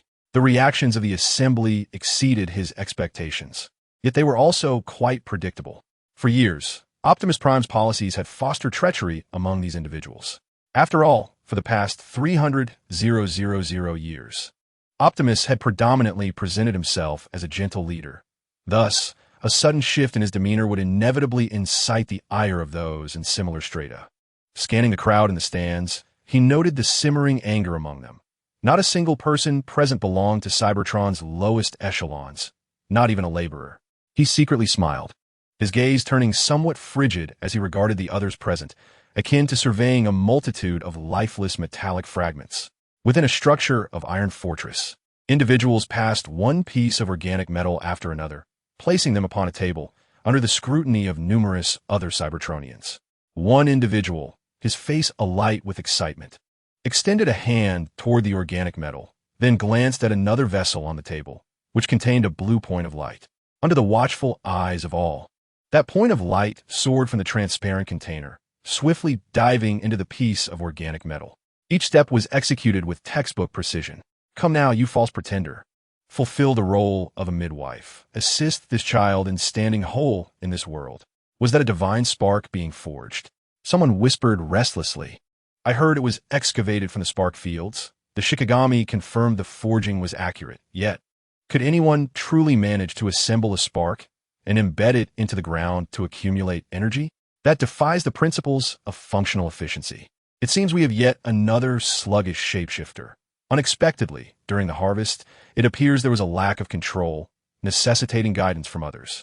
Some expressed relief, reflecting on recent events. "His fortune is rather remarkable," encountering one of our finest, and all he needs to do is wait patiently. The lighthouse is indeed a secure position. Even as other roles face the brunt of economic turmoil or war, we are assured of generous compensation. Yet, this secure position is not without its risks.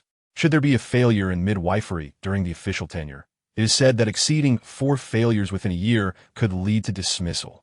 How could one possibly have such unfortunate luck?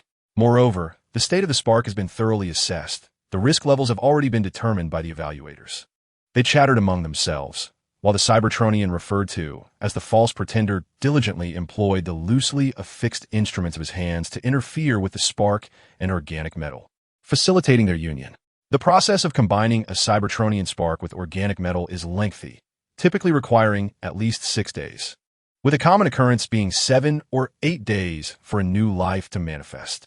The cold construct, however, is an exception. They need not merge with other organic metals, but merely be placed into a new body, reminiscent of the birth of a Renlai. Yet, as the fortunate owner of a rare green spark, he still possesses the capacity to reconstitute a body. Time elapsed, and the onlookers gradually dispersed or began their own assessments, extracting organic metals to acclimate to the newly born sparks. "Focus, Iron Star," he urged, directing his attention to the organic metal rather than the spark.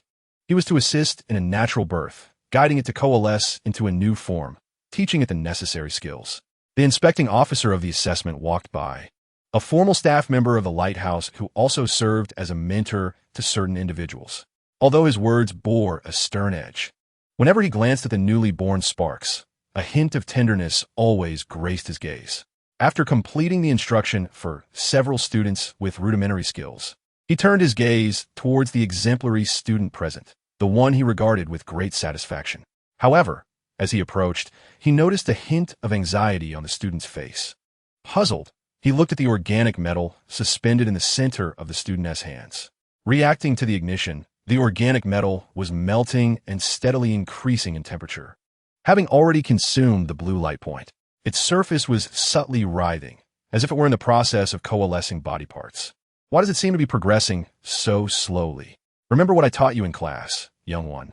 You could attempt to condense a brain module or a transformation gear for the new life. These are fundamental to Cybertronian existence, and there is no need to wait for its form to resemble that of a humanoid before guiding it. His tone was not overly harsh as he mentored the student, despite the sluggish pace of a new life in the birthing process. It was as if he possessed an innate understanding of all that transpired here, as if he foresaw the outcomes. One aspect aids in transmitting consciousness signals to control the entire body and maintain normal life functions, while the other assists us in adapting to our environment. The secondary brain, the transformation gear. Everyone, pay attention. Do not turn your heads. Focus on the task at hand. After a while, his gaze swept back to the life the student was guiding, only to find it was now a cooling piece of metal. The student's expression was one of guilt, hands frozen in place, their optical lenses trembling, seemingly unable to grasp the reality before them. I was so close. I was just about to reach that step. I could condense the brain module in a moment. Do not despair, young one. This is merely our first test. The entity you hold is one I deliberately selected, and even I find it challenging to manage during the process. The fault lies not with you. You should embrace the challenge of pushing your limits. He gently reassured, for reality, as he articulated, mirrored the experiences of mentors in past years who tested their students. They often assigned particularly challenging ignition tasks to those with exceptional talent, allowing them to attempt the more complex formations. This had almost become an unwritten rule among mentors. However, it was evident that the student could not accept this. Their hands began to tremble, and, in a panic, they set down the ignition seed that was merging with the organic metal and turned to grasp their mentor's hand urgently, pleading, "Is there still hope for that child? I can forfeit the credit for this test. Let me use something else to save it." That is impossible. If the ignition seed undergoing fusion is forcibly separated, it will only hasten its extinguishment.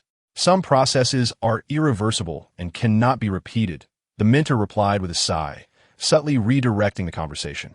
Your condition seems off. You should visit the medical room. The young rebel, in a state of despair, stepped out of the door.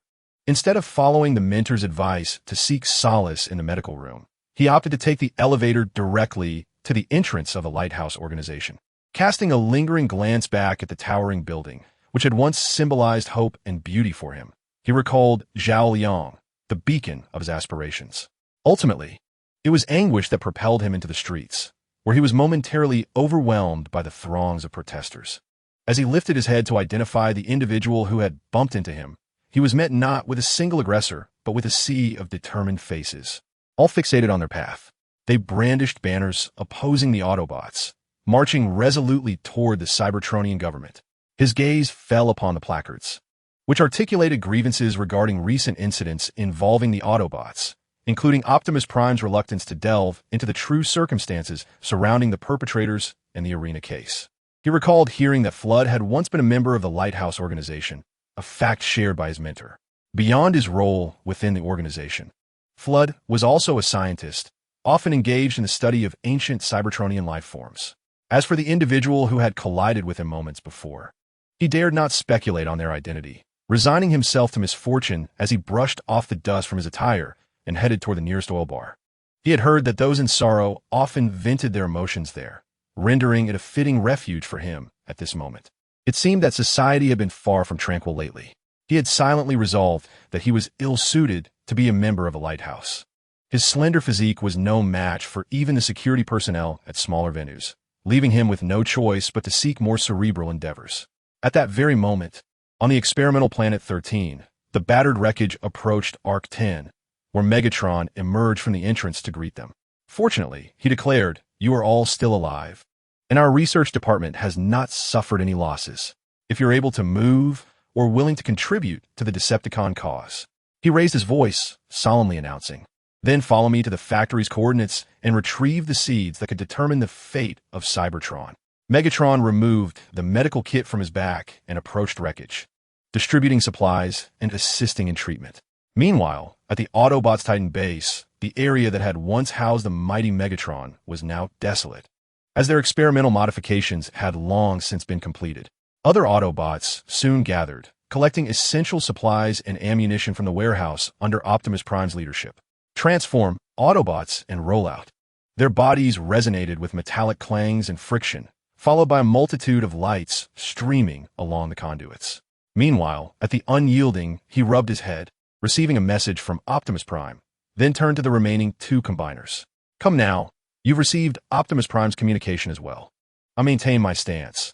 The Decepticons must be eradicated, every last one of them. And, among us, someone must undertake this task." The Shura King bellowed, then grasped the long sword on the ground and sheathed it behind him. Beside him, the Calculator, amidst the chaotic consciousness of the combined Transformers, stood as the sole rational being. "Given your work ethic and the assistance you have provided for this operation, all members of the Kamikaze team have concurred with your proposal." The Calculator emitted a mechanical tone devoid of emotion, to which the Shura King responded with a hearty laugh. "Then let us remain here and await their arrival. Those cowardly Decepticons surely do not realize that we are stationed on their inevitable path." Observing his partner's bold demeanor, the Shura King, feeling somewhat vexed, remarked, "I believe we ought to reposition ourselves. They cannot fall into the same trap twice. Our best option next time would be to defend near the factory." Just as he covered his face, the Shura King suddenly prodded him, speaking in a deep voice, "I think they are approaching. Look over there." He pointed to another mountain peak, where countless lights flickered and surged. At that moment, the Calculator's face was illuminated by firelight, sparks ignited by bullets striking their targets. "Fear not. Their overall combat capability does not match ours," the Calculator exclaimed, exhilarated, as numerous cannons emerged from his body. "But they have 4 combined Transformers," the Shura King reminded him. Chapter 49. Battle until dawn. Amidst the symphony of cannon fire, the individuals strive to embody their roles, exerting themselves to the utmost until the very last moment. "Can we not simply eliminate those ruffians? Our machines have been reinforced." The Shura King extended his massive hand, swiftly seizing a Decepticon and hurling it to the ground. The terrifying impact sent dust and debris swirling into the air, rendering the victim momentarily unable to rise. Upon hearing the Shura King's inquiry, the Calculator, entangled with the assassin and Rainbringer, executed a flying kick that sent one adversary crashing to the ground, followed by a punch aimed at the Rainbringer's optical lens. Finally, seizing a moment to breathe, he responded through his communicator. Optimus Prime has sent me a message. They are expected to arrive in just 4 minutes.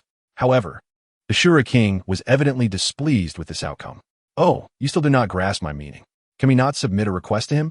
At the very least, allow us to eliminate the enemy under just circumstances. Is he truly considering granting clemency to these scoundrels? Upon concluding, he furiously grasped the delirium and flung it far away, before engaging in a fierce struggle with the charging Chaos Leopard. Look at these fiends. Their numbers are growing. Once they reach a certain scale, we are finished. Among the Transformers on this planet, we are the only combined ones. We must conserve our strength or make a full-scale breakout. The valiant warrior blatantly disregarded the request of the Shura King, remaining steadfast in his position, unleashing a barrage from the cannonry that emerged from his form. However, not a single bullet struck the diminutive Transformers. Instead, they were all directed towards the airborne Tiger. As a warrior of the Autobots, we bear the responsibility of executing the tasks assigned by our leader. Behind them, within the pipes of a solar furnace factory, a figure was impatiently crouched.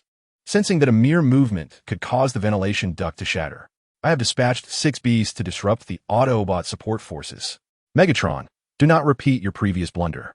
This time, you face only a cadre of ordinary guards.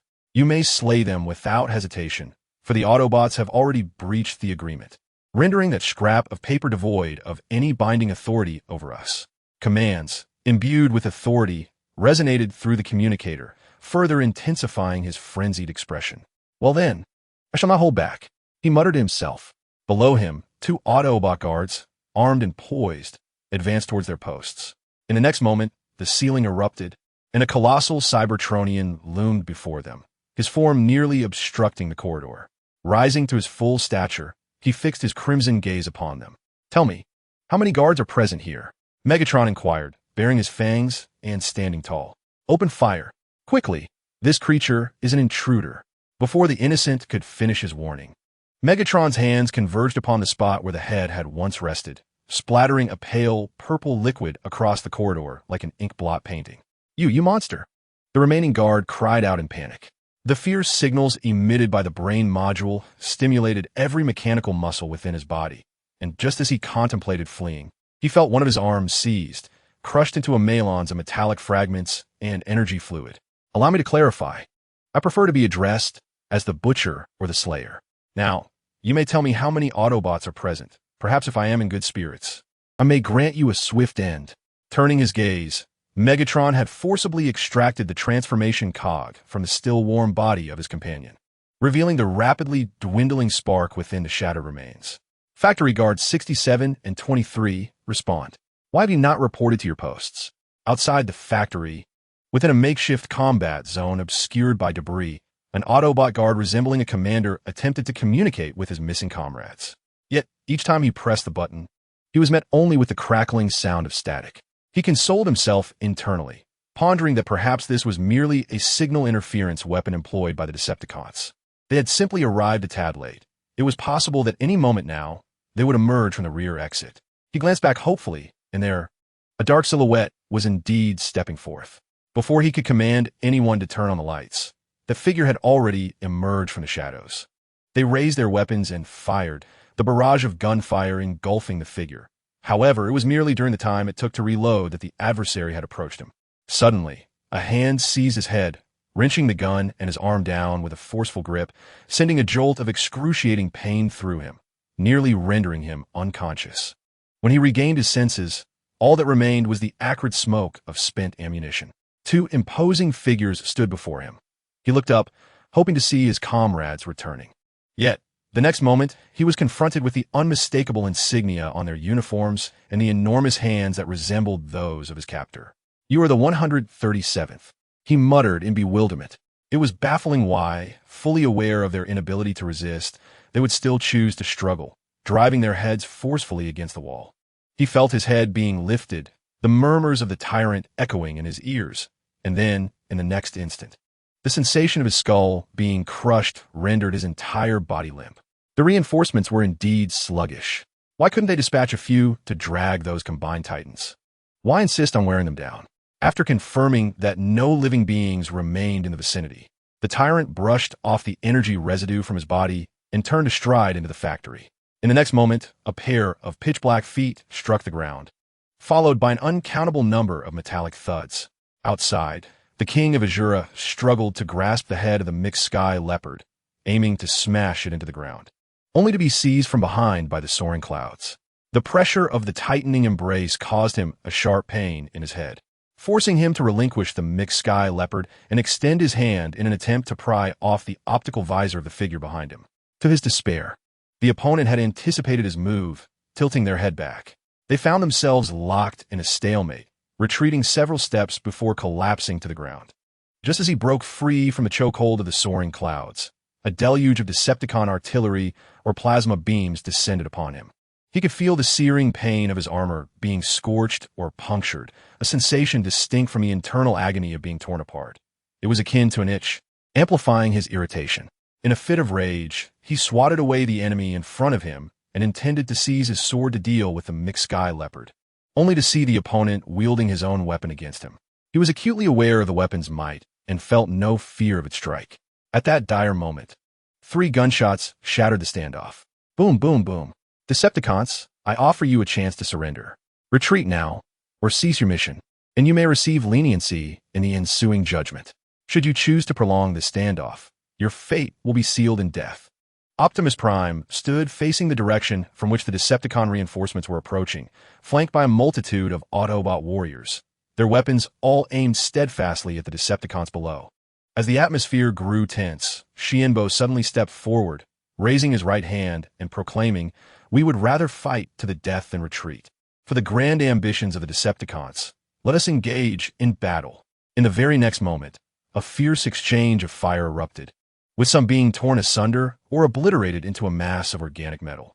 The conflict escalated ferociously, with the Autobots' initial assault catching the Decepticons off guard, resulting in significant losses before they could mount a counterattack. As the stakes of the battle plummeted, the pressure on the 3 combining Autobots intensified, for they faced 5 formidable adversaries of similar stature: Skyfire, Thunderclash, Cloudraker, Rainmaker, and the fearsome Shura King, each a paragon of the Decepticon elite, now pressed the Autobots into a precarious position, with the odds stacked against them. The loss of Shura King's weapon during the fray left Skyfire wielding a banner, which he swung fiercely, striking the Computron in the chest and unleashing a spark of shattered energy. As the blade withdrew, the once laser cannon-formed torso of Computron erupted, releasing a torrent of energy that splashed across Skyfire's visage, obscuring his vision. Instinctively, he attempted to strike again, only to have his sword arm seized, a sharp pain coursing through him as his fragmented consciousness splintered into 5, his form collapsing to the ground. 3 against 4. Our odds have improved. Shura King retrieved his sword from the earth, pointing it menacingly at Cloudraker. Undeterred, Cloudraker lunged forward, even as the blade pierced his right flank.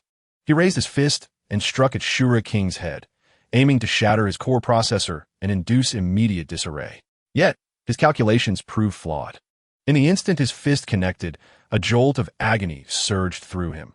He realized with horror that Shura King had clamped his jaws around Cloudraker's fist. Most Cybertronians are born without sharp fangs, and among the known combiners, none possess such a trait. Even Skyfire was taken aback by the sight. As a warrior forged in the crucible of the arena, he was most accustomed to adapting swiftly, employing every technique he had ever witnessed in battle. Thus, after merely casting a glance, he extended another fist, intending to strike. "Release me, rebels. Your days of prosperity are numbered." A furious roar accompanied by a plasma energy bullet pierced the air, the pain and the source of the sound compelling him to turn his head. Before him stood Optimus Prime, who, at that moment, brandished a weapon single-handedly, scrutinizing him alongside the Decepticons. Anyone daring to approach would find themselves severed by the axe extending from his left arm within mere seconds, swiftly dispatched to the ground. "I have no time for your child's play." Optimus Prime shouted with palpable irritation, then pulled the trigger. Instantly, he felt a darkness envelop his right eye. The optical lens, which should have withstood a rocket's impact, was shattered by that seemingly insignificant ion blaster. The outermost layer of the lens was obliterated, followed by the inner layers, culminating in the destruction of the spherical monitor within. Soon, the excruciating agony from his ruptured eyeball coursed through his consciousness, prompting him to instinctively cover the dim eye socket with his hand, while he fought on like a beast. He reached out in an attempt to grasp Optimus Prime, but having lost one eye, his aim faltered. He watched helplessly as his adversary leapt onto his arm, one hand wielding a gun while the other brandished an energy axe. Amidst the crackling sparks, he rose unsteadily, forcing his opponent to leap down. Transforming, he charged toward another Decepticon, a combiner. "Come here. I will annihilate you and smear your spark on the ground for your Autobots to witness." He pursued furiously, just as he intended to crush his foe beneath his foot. Two rockets unexpectedly soared into his path, detonating violently against his knee. He felt the metallic shards embed themselves in his leg. Yet the primal instinct honed from years of missions on distant planets propelled him to continue his relentless pursuit. He did not perceive the Decepticons as at a disadvantage. From the corner of his eye, he witnessed their merciless tactics, ruthlessly tearing apart Autobots with alarming frequency. It seemed Megatron's words rang true. Autobots had grown exceedingly complacent over the span of 300,000 years. If conditions were favorable, they could easily topple the entire Cybertronian government and establish their own reign in a brief period. Within the solar furnace factory at that moment, countless black components adorned with the Decepticon insignia were being meticulously dismantled and loaded into transport vehicles, awaiting the command to mobilize. Why aren't they manufacturing here directly? He mused. Surely, they could employ other devices to create an atmosphere akin to Jupiter and simulate gravity. Ton received a display screen from a transport soldier, then turned to Megatron, inquiring. Such an endeavor would be futile. The Autobots would prefer to relocate it to a nearby system of Cybertron before reactivating it. However, we are different. Megatron shook his head and pointed his finger at a piece of data displayed on the screen. What Starscream? His insatiable thirst for power has always surpassed that of all the Decepticons. Let him be. He invariably sabotages his own attempts at seizing authority. I require such a jester to alleviate the tension of my oppressed nerves. Chapter 50. The Flames Ignite. What a rocket launcher. Direct it towards that fool's head. The battle axe surged forward, seizing a Decepticon, and pressed the cannon of his chest against the adversary. With a thunderous explosion, the metallic form erupted, scattering into a myriad of shattered components. Having accomplished this, he turned his gaze once more to the onslaught against Computron by Rainmaker and Menacer. This caliber of combat was beyond his capacity to engage. Both Autobots and Decepticons had arrived in haste, armed with weaponry capable of inflicting significant damage upon a combined form. Such weaponry existed solely aboard warships, not in their hands, unless they could concentrate fire upon the adversary's vulnerable points. Those Autobots who had already vanquished the nearby Decepticons had congregated in the chaos, directing their fire towards Menacer's knees, striving to incapacitate him. Now fire, he bellowed, immediately aligning every cannon upon his body towards the coordinates he had previously marked. The barrage of cannon fire descended like a drumming rain, despite some deviations. The majority struck Menacer and Rainmaker, also affecting Computron nearby. Yet, with a swift maneuver, a haze of azure mist enveloped him, reducing the impact of most of the incoming projectiles by half, rendering them incapable of inflicting any substantial harm. As he surveyed the scene before him, he noticed Menacer struggling to maintain his balance and swiftly delivered a kick. However, in the next moment, as Menacer toppled, both Skyfire and Mirage immediately abandoned their current targets, prioritizing the strongest combined form on the battlefield. Though undeniably the mightiest here, he merely had a marginal advantage in equipment. A skilled fighter in single combat, he would soon find himself at a disadvantage against overwhelming numbers. He activated the 5 transformation gears within his body at maximum speed, pushing them to their limits, manifesting in the immediate emergence of cannons from every part of his frame. Recklessly, he unleashed a barrage at the highest frequency, an act not typical of him. Yet for the sake of today's victory, he was willing to embrace madness. Skyfire, face ablaze with fire, instinctively shielded his visage while reaching out towards him, while Mirage, undeterred by the overbearing cannon fire, utilized his battered form to deliver a powerful slap. Although the actual damage inflicted upon Computron was minimal, it momentarily disrupted his line of sight. In the following moment, he, along with 3 other Decepticons, combined their might as a colossal entity, forcefully grasping the limbs of the Calculator King, attempting to disassemble him against his will. They exerted tremendous effort, the joints of their adversary creaking under immense strain. And in the next instant, the rain demon belatedly perceived a cannon barrel aimed squarely at his face. He gasped, intending to cry out and release his grip. Yet a fleeting thought crossed his mind. What if he was just a fraction of strength away from victory? Resolutely, he concentrated all his energy into that singular effort. However, in the next heartbeat, a laser beam, no thicker than a manhole cover, rained incessantly upon his visage, allowing him to distinctly feel the metallic coating on his face vaporizing in that moment. Then came the gradual overheating, the outer shell beginning to fracture. To protect the head of the combined entity from a violent impact, the material on his face was of the 6th-tier assassin caliber. Nonetheless, even this was merely a facade, as a neutron star core was nothing but a hard metal plate without gravity. The intense electronic shock continuously stimulated the visor, causing it to detach in a short span of time, and after the outermost shell was blasted away, flames and black smoke erupted from his face, rendering him powerless as he collapsed to the ground. His massive form was shattered into fragments, becoming members of the Dragon Head Squad. The hungry dragon weakly turned to glimpse the Calculator King, now freed, engaging in a fierce struggle, seizing the face of the blending leopard and pulling it toward his chest. The laser cannon mounted on his right flank also targeted the soaring clouds, and with another deafening blast, the Azura King and the Fearless One hastily extricated themselves from the entanglement of other Decepticons, each finding a combined entity grappling with the Tomb King to join the fray. The tide of advantage began to shift in their favor. Alas, before he could rise from the ground, a distant barrage pierced through his chest, leaving him in despair as he touched the hollow cavity of his torso, the residual warmth from the missiles lingering on either side, an unexpected occurrence. A projectile surpassing his reaction time. Soon, like the previous Decepticon combined entity, he too fell, though he did not disassemble, within the consciousness of the kamikaze squad. They could distinctly sense that the machine gun's ignition had encountered a malfunction.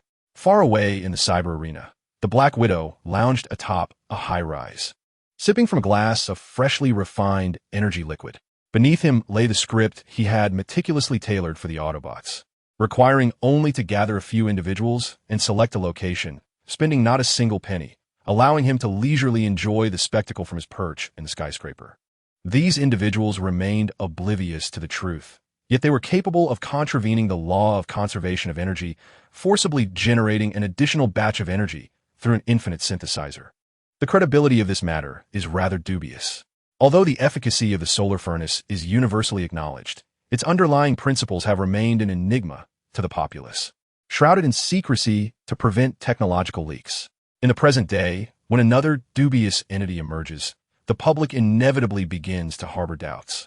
When intertwined with various grievances, regardless of their duration, they are bound to feel deceived by the government. The impetus for rebellion has been stirred jointly by both Megatron and Optimus Prime. The former due to past transgressions, and the latter, motivated by a sense of justice, has provided encouragement. He has recklessly immersed himself in this turmoil, transforming it into a potent cocktail of chaos, which the police car is first to sample. Casually grasping the bottle, he hurls it towards the towering building across. Below, the police car, accompanied by the Autobot defenders stationed at Baton, begins to erect barricades, raising the metallic walls that were originally crafted as wartime fortifications. The police car had not anticipated their utility in this moment. However, this did not hinder him from leaping down from the wall, positioning himself before the marching crowd. He promptly disarmed himself, casting aside his weapons. Feigning patience, he spoke slowly, saluting with a formal military gesture. I understand you have numerous inquiries, and, at this moment, you may voice them to me.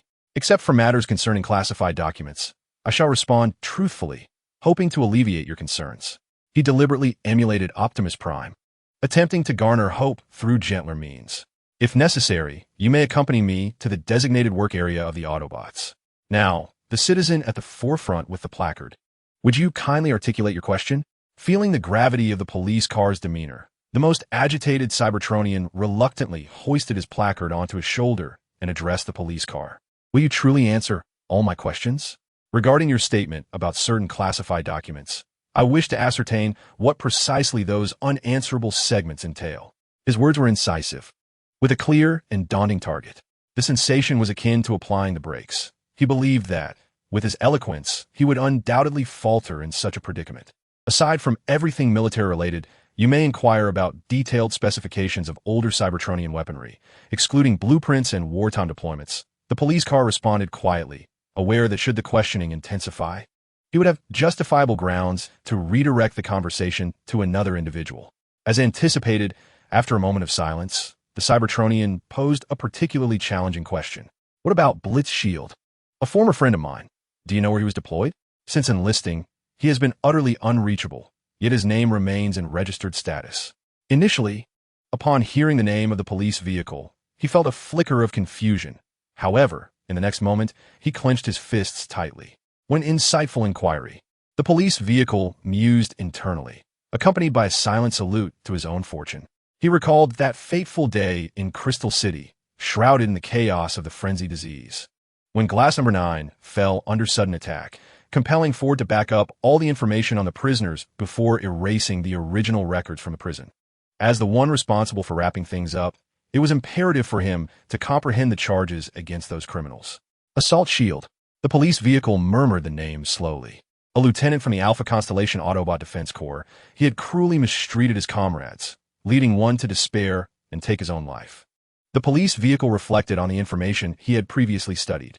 Naturally, he could not voice this thought. Instead, he merely shook his head lightly and turned to Brake, inquiring, "Could you assist me in investigating this soldier?" He gestured to the citizen. "Please step to my left. I must address others' questions before investigating the details of Assault Shield." Although he spoke of an investigation, the police vehicle understood that there were only two possible outcomes. He certainly would not disclose that information publicly. However, if he were to reveal the crimes committed by the soldier, it might not necessarily lead to the Decepticons' targeting of the civilian populace. Before long, after he had responded to the next citizen's query, a battle vehicle swiftly arrived at his side. Brake transformed into his humanoid form and presented him with a separate display screen. This is the current status of Assault Shield. He is still undergoing military labor reform. The military tribunal's ruling was predicated on his rage-induced slaughter of numerous prisoners of war, though these individuals had instigated terror attacks within the bounds of Cybertron, resulting in a relatively lenient sentence. It was estimated that he would complete his sentence in approximately 600 years and return to a normal life. The words on the screen read by Brake, no matter how earnestly he scrutinized them, did not prevent the previous Cybertronian citizen from rushing up, nearly pressing his face against the display to read. Upon scanning the final line, the citizen, still in disbelief, seized the screen and declared with a smile, "It appears he has changed for the better. The military has refined his edges without erasing them." The police vehicle cast an appreciative glance at Brake, then courteously beckoned the next Cybertronian citizen to step forward. Throughout this process, many individuals exchanged glances and departed, seemingly dissuaded by their initial intent to engage, fearing they might be questioned themselves. Yet, they did not constitute the majority, at least not on Cybertron. The line before the police vehicle continued to grow, with new faces consistently joining the lengthy queue. This development soothed the police vehicle's inner turmoil. He felt that if he could persevere in answering questions, he could at least delay until Optimus Prime arrived. He held that confidence, but should he be afforded the opportunity to leave, he would undoubtedly choose the swiftest route to conclude this farce. In the next moment, a familiar figure appeared before him, adorned in hues of red and blue, with a pair of unfurled wings at his back. Those cunning scarlet eyes glimmered with mischief. Who else could it be but the Red Spider? The police car scrutinized the figure before him.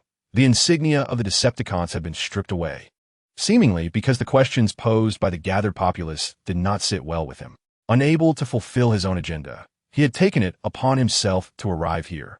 The police car mused, and thus began to inquire. Red Spider, a citizen of Cybertron, also a Decepticon. He promptly identified the individual, modulating his voice just enough for the few Cybertronians behind him to overhear. Indeed, his words sent ripples through the crowd, stirring whispers among the onlookers. However, they soon realized that this figure had not been part of the parade earlier. "Pose your inquiries, and I shall endeavor to respond," he declared. Why were the Decepticons condemned to serve in labor camps, with Megatron as the instigator, marking a historic first? Upon hearing this question, which Optimus Prime had elucidated countless times, the police car began to doubt the integrity of his circuits. This was to grant a second chance to those Cybertronians who had erred, allowing capable citizens the opportunity to atone and restore the value they had once destroyed on Cybertron. He articulated this explanation fluently, clearly having repeated it on numerous occasions. In response to this standard answer, the Red Spider smiled and produced a display screen from his person. Upon pressing a button, he projected an image onto the wall behind the police car. "And I shall not hold back. I wish to inquire about the energy crisis 300,000 years ago. Was it merely a rumor disseminated by corrupt Autobot senators for their own gain, or did such a crisis genuinely occur? Furthermore, what has become of those corrupt senators? Have they received their just punishments? Or, like the Decepticons, are they still seeking atonement somewhere in the cosmos? How long will it take to rectify the damage and losses they indirectly inflicted upon Cybertron?" This is perhaps the question the gathered crowd yearns most to know, as well as the answer. Chapter 51, The Rising Sun, Part 1. The police car fell silent, marking a rare display of emotion before the public in 300,000 years. His chest heaved, a significant process of expansion and contraction akin to the flicker of a flame. Once his state returned to its normalcy, he delivered a proclamation that resonated loudly enough for all on the street to hear. With a grave demeanor, the police car stated, during the Protectobots era, or rather, under that tyrant, he was merely a puppet of the Council. Prior to Optimus Prime's overthrow of their terrifying rule, they wielded the Star Crusher, a weapon capable of siphoning the energy from Cybertronians, unleashing a massacre in Nine, also referred to as the Energon fusion cannon, though its name has been entirely altered in this narrative. Despite the impending tyranny of the celestial selection being soon overthrown by the forces led by Optimus Prime, it is evident that the mere potential for the Council to reinstate such weaponry indicates that the energy crisis at that time was indeed palpable, though the circumstances leading to it may not have been. Nonetheless, all individuals involved in the political scope of the previous Council have been subjected to scrutiny and judgment. He spoke slowly, enunciating each word with clarity for all present. "I assumed you were well-versed in these matters, given your participation in the campaign against the Guardians. You were indeed one of them." Suddenly, he extended his arm, pointing directly at the Red Spider before him, whose expression shifted to one of astonishment, momentarily laced with anger. Just as he prepared to further complicate the situation, a gunshot erupted from the horizon, causing the Red Spider to collapse onto his right arm in agony. The area he clutched ablaze with light and smoke. He raised his head, casting a fierce glance at the police vehicle, then followed the trajectory of the bullet to a distant skyscraper. There stood a figure cloaked in deep blue, the intensity of his pain indicating that the weapon was not custom-made, capable of circulation even beyond the black market, yet wielded with remarkable precision. "Ah, police vehicle. I trust you can identify if that is one of your own?"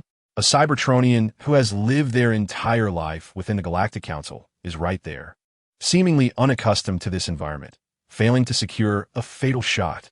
Upon uttering these words, the Red Spider immediately rose to his feet, pointing his index finger towards the direction of his gaze.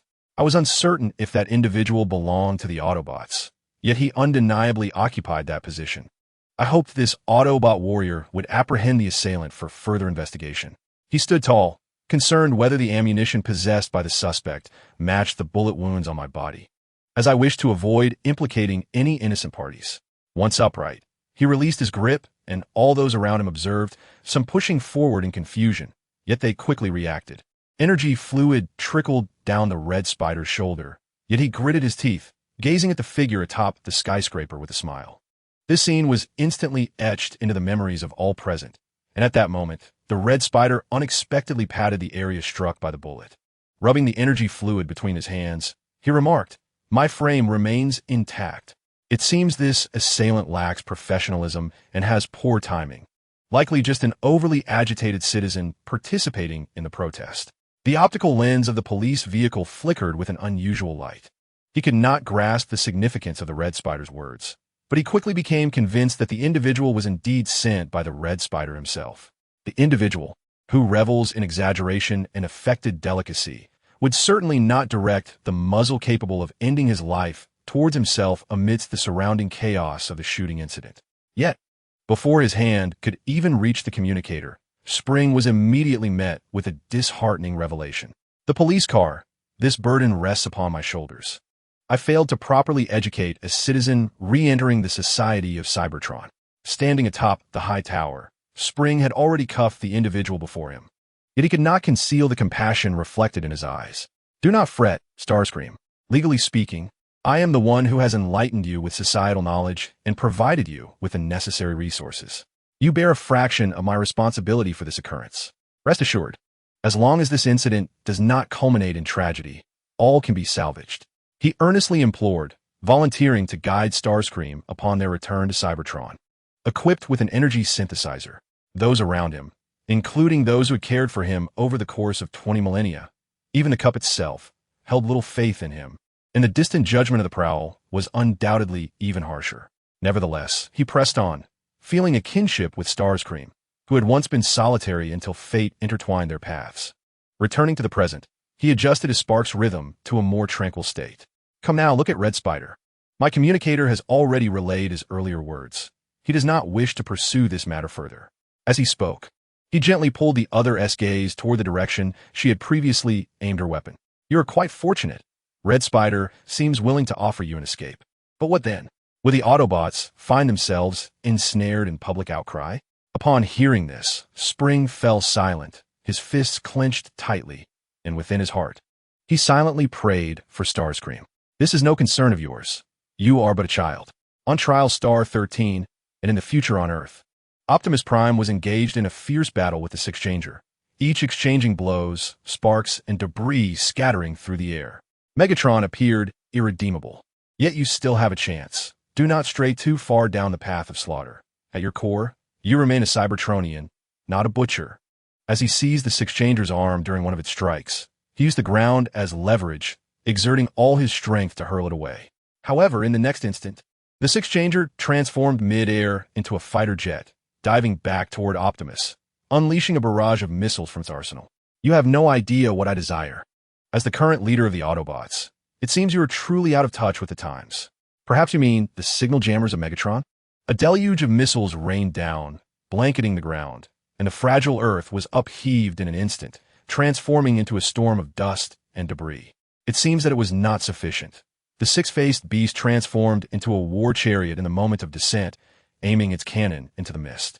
Yet, before it could fire, a figure radiating a faint crimson light sprang forth, brandishing a metallic shard and casting it into the barrel of the six-faced beast's secondary cannon. Perhaps it was lodged too tightly, or the six-faced beast had delayed its firing, for the barrel erupted just as the remaining missiles were expelled from the chamber. The pain compelled it to transform once more, morphing into a colossal wolf with wings, akin to Optimus Prime, charging forward. Your intelligence operatives may have provided you with abundant information, yet you have committed the gravest error of all, hubris. You dare to believe that such a form could engage in a protracted battle with me, who is encased in a shell forged from the core of a neutron star. It howled, opening its maw, while from the base of its long wings, a lengthy cannon emerged, originally part of its chariot form. You ought to reflect on this. What you perceive as technological advancement is merely the integration of existing technologies without the foundation of solar energy, aggressively amalgamating the rare materials found throughout the cosmos. Optimus Prime adeptly flipped in the air, despite lacking any installed thrusters, accomplishing the feat nonetheless. In less than 1/100th of a second after his maneuver, the six-faced beast squeezed the trigger, redirecting its thrusters to continue charging at Optimus Prime. Too slow.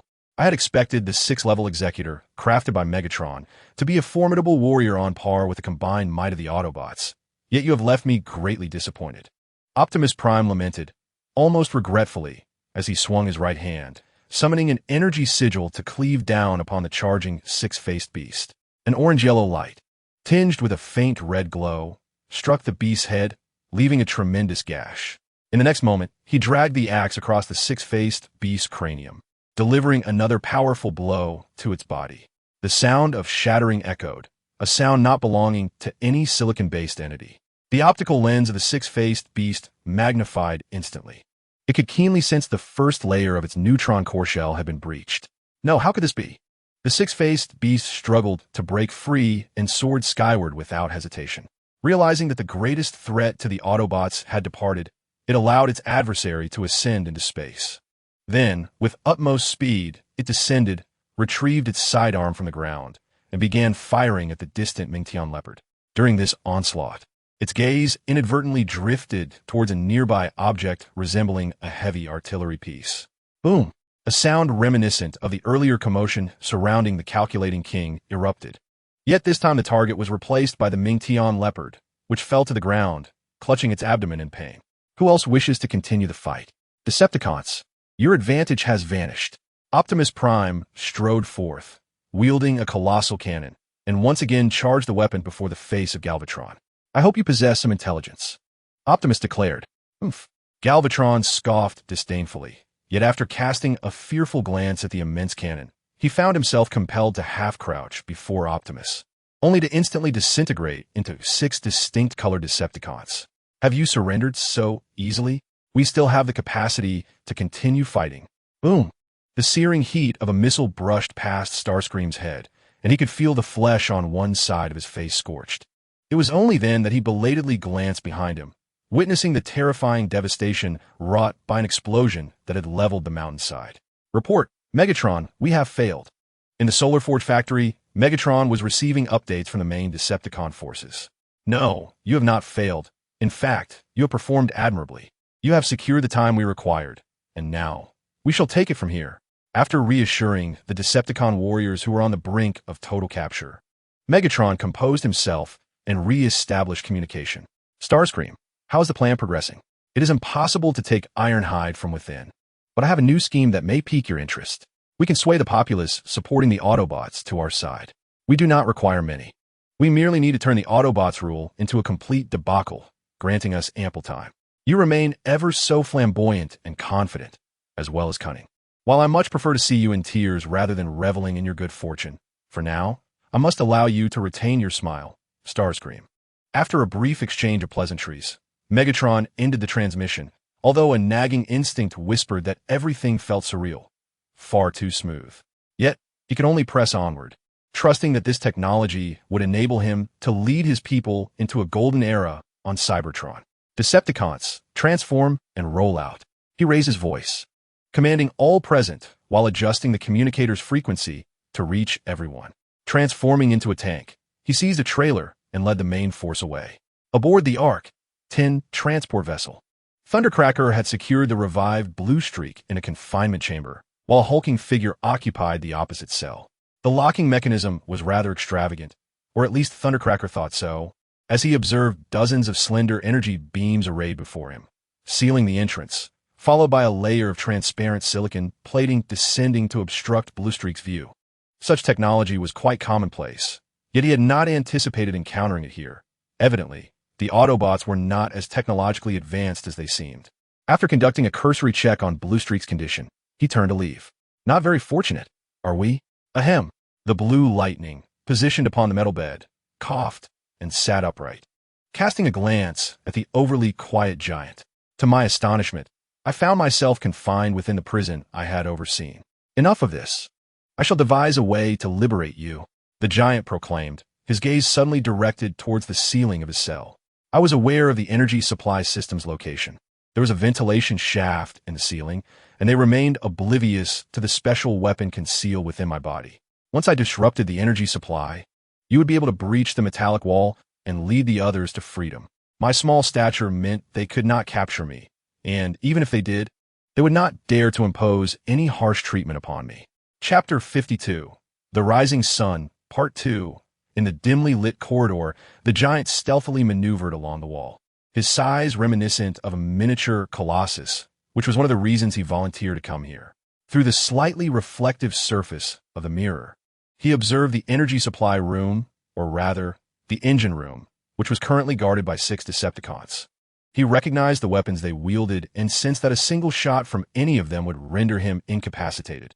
However, this did not preclude the possibility of opportunity. He opened his abdomen, where a special modification from his enlistment allowed him to conceal emergency items. Presently, he retrieved a charge grenade. Next, he seized the fire extinguisher he had taken from the emergency cabinet in the corridor, assumed an aiming stance, and instantly rolled toward the opposite end of the corridor. In that moment, as the Decepticons remained unaware, he pulled the trigger, releasing a jet of specially formulated low-temperature gas designed for Cybertronians, which sprayed directly onto one Decepticon's face. A resounding pop echoed as the gas coated them entirely. Is this fellow merely toying with us? How can there still be one unapprehended? I haven't yet achieved anything in this mission, grumbled the Decepticon whose face was obscured by a white mist. He seized his weapon and dashed down the corridor, only to be restrained by the others. We ought to report this to Soundwave. The engine room is of paramount importance. Should any part of the energy supply be severed, we would face a lengthy reconnection as the Autobots utilize specially designated fuses. Oh, spare me. Inform Soundwave and let him claim our credit. When did you become so cowardly? Lamented Lament, determined to capture the perpetrator before his very eyes.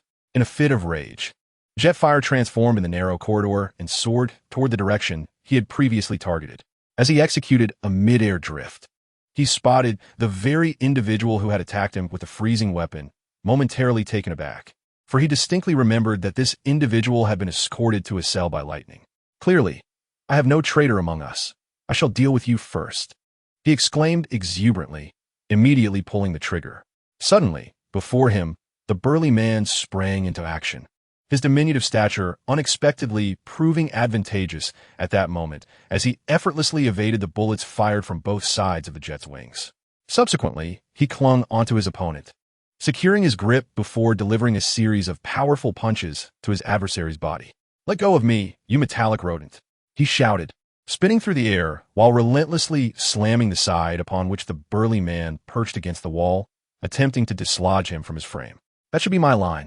In an instant, the man's right hand morphed into a drill, which he thrust into the metallic surface before him. The rapidly spinning metal penetrated the jet's exterior within seconds. As the shell that sustained his existence shattered, the transformation gears of the jet seemed to sense the disturbance, compelling the aircraft to revert to its original form in an instant. He then struck the ground with a fist, trembling as he stood, directing a gaze filled with hatred at the burly man, who was now raising his freeze gun once more. "Oof. You think you could defeat me with that feeble weapon lacking any impact?" The jet scoffed, reaching out to grasp the man. However, his face was soon obscured by a burst of white substance, rendering him disoriented like a headless fly as he collided with the spot where the burly man had just been, now utterly vacant. Meanwhile, the burly man had taken refuge behind a corridor, the commotion having attracted the remaining guards. He smiled, clutching a charged hand grenade.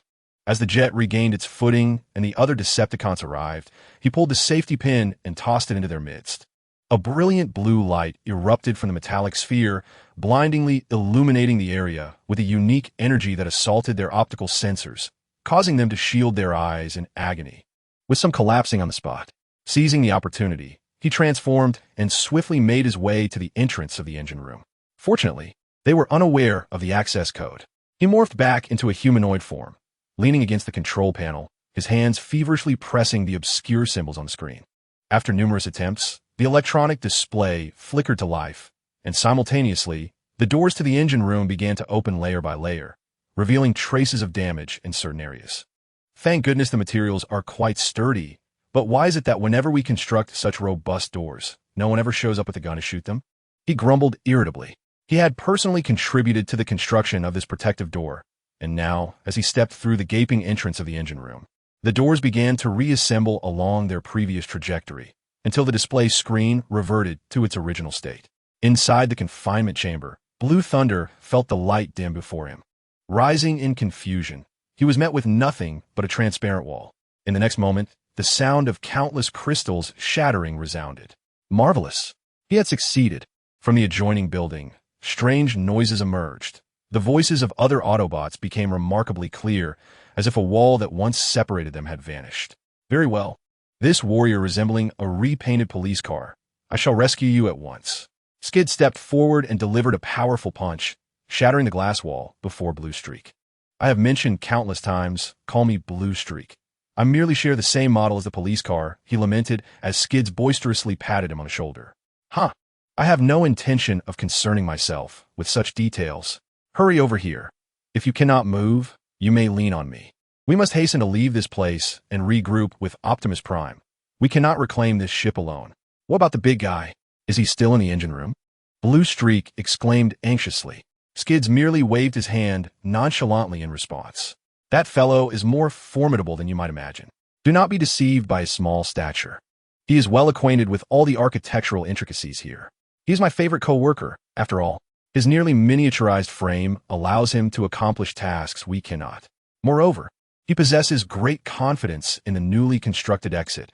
As long as we can secure reinforcements swiftly, we shall prevail. Meanwhile, Optimus Prime was assisting the weakened Autobot leader, ushering him into a sturdier room. Bumblebee, secure the door. I must lead the remaining combiners in a surprise assault on the Decepticons. Upon hearing the term surprise attack, Bumblebee's expression turned tense, and he quickly cautioned, but many among us are injured. We may still be at a disadvantage against the Decepticons. They should have summoned all members except for the Vengeance. Our objective is not to vanquish the Decepticons in one fell swoop. We merely need to buy time. A remote harassment will suffice, or at least let our bullets reach them. Furthermore, the Decepticons no longer possess combiners, giving us a significant advantage in launching an offensive. However, as Bumblebee opened his mouth, seemingly to speak further, he was silenced by Optimus Prime's hand. Let us refrain from discussing this for now. We must initiate a campaign. Before that, I need to contact the police car station on Cybertron to ascertain the arrival of our reinforcements. In space, on the satellite orbiting Earth, Sixshot anxiously searched, and suddenly his expression brightened. Taking 2 steps forward, he swept aside the dust from the meteorite crater, revealing a buried purple object. At least it is better than nothing. This serves as insurance. If I can secure a batch of solar furnaces in advance, it would not be so critical if the remaining ones are seized by the Decepticons. However, his expression soon turned sour, as these tasks were typically handled by other Decepticons. He had spent a considerable amount of time actively engaged at the forefront. At present, engaging in these matters leaves him feeling somewhat constrained. However, before he could proceed further, a communication from the horizon interrupted his ongoing tasks. The call requested, "Is this the 6th Order Executor, Six-Faced Beast?" The voice was one he recognized well. To the Six-Faced Beast, this voice belonged to Sarath. "You, Sarath, are you seeking me at this moment? I presume you wish to discuss something unsavory, yet significant." His gaze hardened, yet in the next instant, the tone of the caller shifted. "Would you care to join me? We could usurp the position of leader for Megatron and declare ourselves sovereign. The current state of Cybertron is tumultuous. The Autobots are embroiled in public scandal, and Starscream is undergoing a transformation. Unsurprisingly, he may plunge Cybertron into chaos. Fortunately, I possess his past mission records. If your claims hold merit, it certainly sounds enticing. Have you reached out to the Fallen?" Six-Faced Beast neither declined nor accepted, but instead began inquiring about another 6th Order Executor. "That lunatic? He is unworthy. You were rebuffed by him?" Six-Faced Beast teased. Upon hearing Six-Faced Beast mention the Fallen again, Sarath's voice became tinged with fury. "The soldiers I command are few. A significant portion has been squandered by the Fallen, even including the Destroyer." Before he could finish, Six-Faced Beast interrupted with a clap, creating a noise that cut through Sarath's grievances. "Stop, stop, stop. Are you referring to the Armored Warrior? I believe he was taken by Megatron. I think I saw them during the recent battle. You know, they may have already been captured by the Autobots." "What? That incompetent coward Megatron. How could he do this?"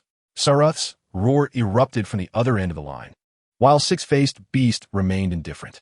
"I shall reconsider your proposal, provided your soldiers include 1 or 2 loyal combat icons. You see, when you lack sufficient leverage, gamblers will never place their bets with you." He fluently articulated his final words and then terminated the communication. On the other end, Sarath crushed the communicator in a fit of rage. At that moment, a concerned voice interjected, "Commander, you appear quite distressed. Would you like me to fetch you an energon beverage?" The sincerity on Howlong's face was palpable. Sarath instantly recalled this individual, a warrior of unwavering loyalty, whom he had promoted to the rank of Decepticon captain. Due to his evident fidelity, Sarath frequently dispatched him to lead his squad on missions, including the management of energy waste. As he reflected on this, his optics brightened, and he smiled, gesturing for Howlong to approach. "Lord Salus, do you have any urgent matters to delegate to your subordinates?" The sincerity gleaming in Howlong's eyes filled Salus with immense satisfaction. As Howlong approached, Salus directly inquired, "What is the nature of your relationship with your team?" "Speak truthfully." "Exceedingly well, akin to brothers forged by the divine," Howlong confidently responded. "Ha ha ha. I am indeed fortunate. The primordial celestial master has not forsaken me. How long? Now tell me. I recall you and your team comprise exactly 6 members, and there have been no losses, correct? Upon hearing the term losses, the tyrant dragon's expression turned slightly tense, yet he respectfully saluted, saying, "Indeed, Lord Salus. Should any of my teammates sustain injuries, I shall promptly escort them to the medical bay for treatment." After thoroughly confirming the situation, Salus excitedly rose to his feet and clapped Howlong on the shoulder, exclaiming, "Excellent. Your answers suffice. As for the energy drinks, forget about them for now. First, assist me in contacting the reprisal. I believe they have the artificial combinatorial puzzle there, correct? I want you and your team to board with me. Every single one of you." Far across the horizon, aboard the reprisal, Thunderclap sat before a replica combinatorial puzzle. Resembling a reactor, his ruby optical lenses fixated on the peculiar, flickering light emanating from it. He was jolted back to reality only when he felt a slap on his shoulder. "We are on the brink of forging a new history. Are you not excited? An empire of Decepticons." He took a seat beside Thunderclap and produced 2 bottles of energy drinks, offering one to him. "Do you remember why we enlisted with the Decepticons?" Thunderclap accepted the drink and eagerly opened it. "I recall that it was Red Spider who approached us, offering us an identity to live normally on Cybertron, free from the fear of being captured for experimentation. Yet, to this day, I remain uncertain of his true intentions, transforming our appearances to mirror his, despite the fact that we are true brothers." Thunderclap smiled, seemingly dismissing the significance of their altered appearances. He then noticed that Thunderclap had ceased speaking. His gaze fixated on the energy pool below, the lake reflecting their forms. In that moment, they appeared as a particular model of aerial construction from Cybertron, rather than 2 divine beasts sharing the same visage, yet uniquely distinct from all others. Chapter 53, The Rising Sun, Part 3, Before the Gates of Arc Number 10. Megatron impatiently pressed the communicator on his arm. "Soundwave, what on earth is happening? Why has this door not yet been opened?" A captive Autobot had previously infiltrated the engine room, and after providing cover for the escape of other Autobots, he severed all energy supplies aboard the vessel. "I am currently devising a method to reconnect them." Soundwave, taking a brief respite from his tasks, responded while positioned behind the gate of Arc 10, dismantling a panel prepared for repairs, extracting circuits to commence the reconnection process. Outside, upon receiving this information, Megatron's expression darkened considerably. Yet he could only inquire in a low voice, "How long do you anticipate it will take to open this door before us?" "It's uncertain," Soundwave replied. "We do not possess weaponry sufficient to breach the protective door. Unless we begin manual assembly immediately, the effectiveness remains in question and could potentially jeopardize the engine, leading to an explosion within the transport vessel." As he half-embedded himself within the wall, a sudden spark erupted from his hands, which he swiftly extinguished. "Leader, perhaps Soundwave could relay the most vulnerable point of the ship's defenses to us. We could create an alternative entry and fortify our position there." Upon hearing Tarna's suggestion, Megatron nodded in satisfaction, yet promptly countered after a moment of praise. "Your proposal is commendable, enabling you to avoid stagnation in critical situations. However, if that is all there is to it, I fear it may prove ineffective. The Autobots are far more familiar with their vessel, and their intelligence regarding its defensive armaments surpasses ours. We should consider ourselves fortunate that our stay here need not be prolonged." Megatron advanced, caressing the opposing door, then suddenly raised his fist and struck it with great force. Bang! His fist rebounded, leaving merely a faint white mark, as though a few grains of sand had adhered to the surface. "Wait, behind us, an enemy attack. The Autobots are upon us." Tarn abruptly turned to look behind him, drawn by a sudden explosion. Megatron, darkly chuckling twice, turned to face Optimus Prime, who stood atop the opposite hill, the weapon he wielded evoking a sense of eerie familiarity. "I anticipated that this phase of the plan might falter, but I did not foresee that the likes of Six Shot would fall to him in such a state." He glared fiercely at Optimus Prime, who raised his weapon and unleashed a blinding red beam towards their transport vehicle. "Megatron, it is indeed you who has acquired the technology for synthetic energy, and not another." The sudden attack, coupled with its targeted direction, left the Decepticons feeling distinctly uneasy. These processing machines could not withstand such intense external impact, and they lacked the resources for extensive repairs. Yet Megatron remained remarkably composed, smiling as he spoke. Old friend, is it not a tad late to realize that our thought communications have been severed? Then, raising his right arm, they both had already trained their barrels on each other. Just as the trigger was about to be pulled, Ton lunged at Megatron, while Optimus Prime had already squeezed the trigger, unleashing a black metal projectile enveloped in crimson plasma, which hurtled directly towards the great door behind them. Boom! With a resounding blast, shockwaves anxiously surged forth from within, and his gaze instantly locked onto Optimus Prime, who was reloading his weapon. Fortunately, I instructed the six-change beast to carry only 7 rounds. Optimus, how many do you have left? The latter tossed the gun aside to the war hammer and commanded, transform, Autobots, fire. After issuing the command to all personnel, Optimus immediately transformed and charged straight into the Decepticon ranks, loudly cursing. Not a round too few, just enough to squash you, Metal Mosquito. The other Decepticons, positioned between them, attempted to intervene, but before one could fire a few shots, the vehicle enveloped in azure light barreled into him, sending him flying. Several more Decepticons met the same fate. Though some managed to fire, their bullets merely deflected off their adversaries. How much more of your Autobots' undisclosed technology are you secretly employing beyond the agreements we signed? A full 300,000 years, aside from the 40,000 years spent repairing Cybertron. When unlimited energy reaches a sufficient scale, Cybertron will be revived to the level of ancient Cybertronians. Optimus barreled towards him, utilizing his magnetic wheels to gain speed. At a critical moment, Megatron shook off Tom beside him, bending his knees slightly. As Optimus was about to collide with him, he leaped up and grasped the latter's chassis, clinging tightly. However, Optimus's reflexes were far swifter. After executing a drift, he crashed into Arc 10 and then drifted again, seemingly attempting to dislodge Megatron in this manner. Just as he was about to release his grip and prepare to fire, Optimus suddenly transformed, using inertia to land a precise kick onto Megatron. This knocked him directly against the wall. Fortunately for him, Optimus slowed down, allowing the surrounding Decepticons to surge forward. However, only those who had not engaged with the Autobots approached. Most had been too far away during the previous obstruction. Yet, in their pursuit to capture the opposing leader, they willingly forsook the honor of vanquishing the Autobots, for that was far rarer than any Medal of Valor.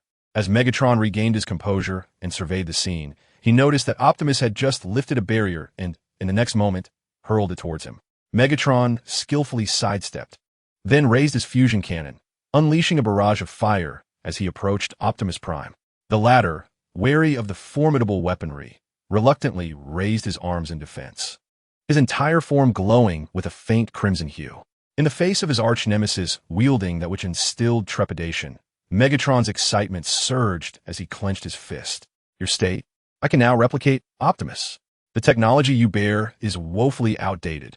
His body radiated a dark violet light, transforming into a fleeting shadow, mirroring Optimus's own movement.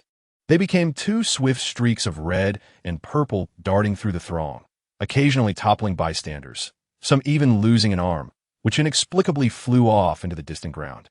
Everyone retreat. Do not let their battle distract you. Our primary objective is to fend off the onslaught of the Autobot forces, Ton commanded urgently. Yet it was too late. He could only observe the silhouettes weaving through the crowd, sensing that the red figure, Optimus, was not engaging Megatron head-on. Instead, in their tumultuous dance, he compelled Megatron to follow his lead while simultaneously striving to eliminate other Decepticon warriors. The Decepticons stared blankly at their hands, overwhelmed by a sense of helplessness akin to their earlier encounters with the Autobot government. Now is not the time for hesitation, one exclaimed, raising his weapon to retaliate against distant Autobots, beckoning a few formidable Decepticons to accompany him. Meanwhile, in their fierce clash, Optimus and Megatron were not merely fighting. They were exchanging rapid-fire dialogue that eluded the comprehension of ordinary beings. For heaven's sake, protecting those organic forms is more vital than the future of Cybertron.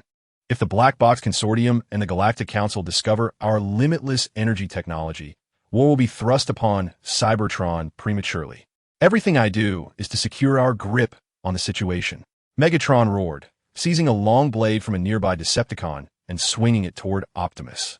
Control over the war's tide. This conflict initiated by you. Are you not poised to become a tyrant on Cybertron, ready to oppress innocent organic life forms?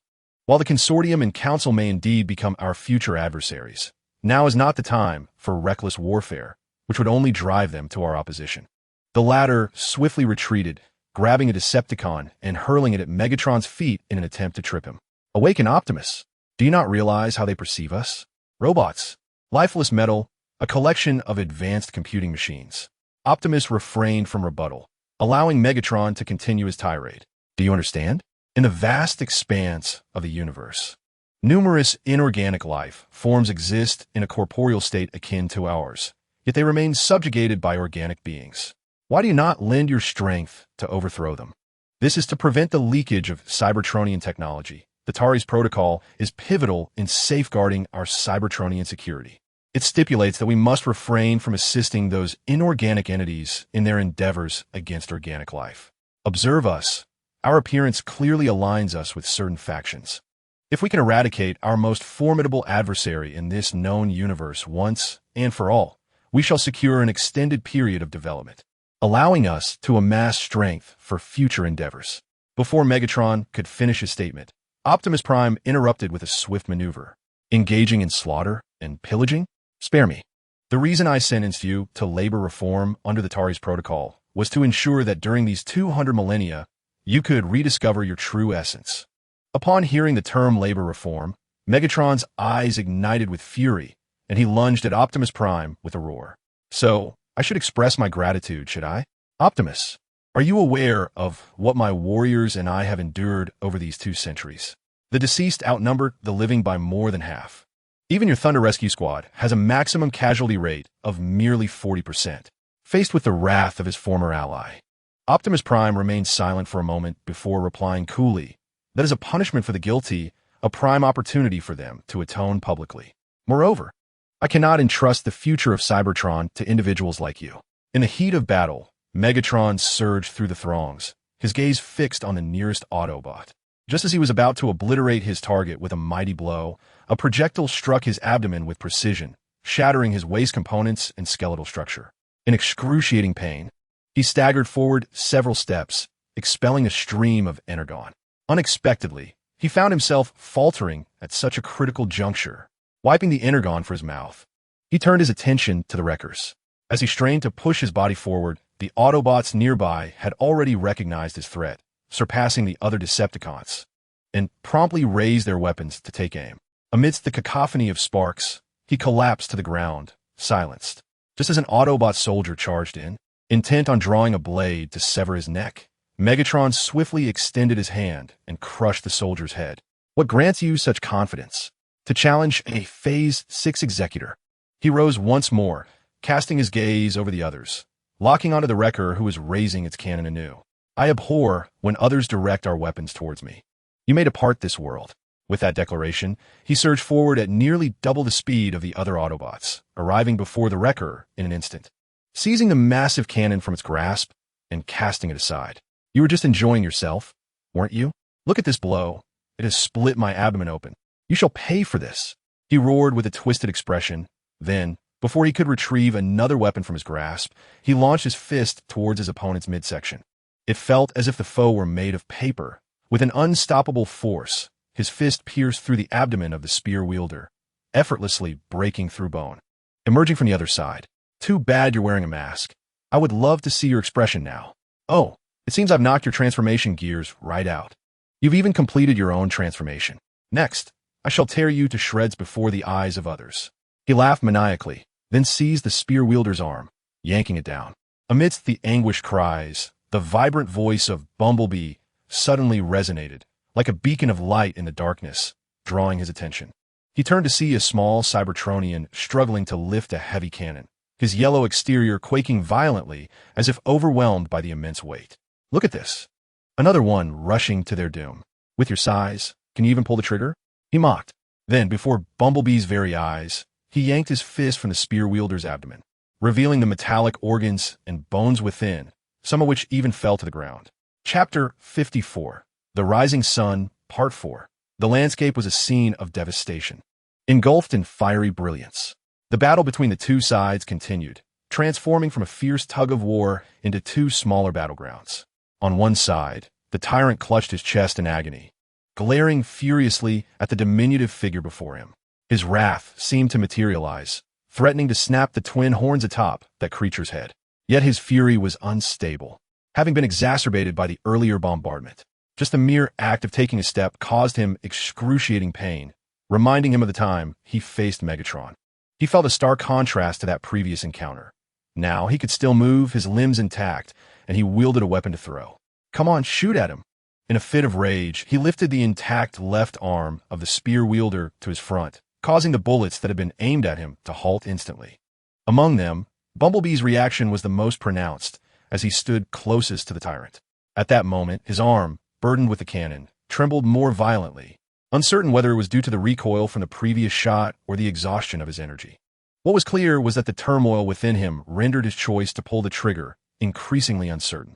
At a critical juncture, Iron Skin shattered the deadlock by hurling a flashbang, propelling himself forward just as it was on the verge of detonation. Drawing upon his recent memories, he accurately struck down his comrade's other arm, liberating him from the tyrant's grasp. He then hoisted the injured soldier onto his shoulder and executed a roll to evade the arm flung by the tyrant, subsequently depositing the wounded man safely. "We require heavy artillery. Damn it. Why is it that when we most need gas canisters, the usage protocols are perpetually unapproved?" As he instinctively reached for the buckle at his waist, Iron Skin could not help but unleash a furious roar. With no other choice, he seized the colossal cannon from the hands of Bumblebee. "Step back. One more blast, and your skeleton will shatter. Do you understand, Bumblebee?"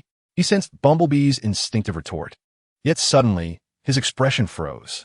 Iron Skin, however, paid little heed, as he hefted the massive cannon onto his shoulder, a round that typically required charging to fire unexpectedly discharged. Indeed, he had pulled the trigger, yet it was an instinctive act. Disregarding the cause, the tyrant's outstretched hand was obliterated. A fortunate turn of events that had preemptively curtailed the tyrant's speed. Just as he prepared to recharge his weapon, an unforeseen event transpired. The ragged monstrosity stomped heavily on the ground, utilizing the recoil to leap directly toward him. The speed was astonishing, though not surpassing his reflexes.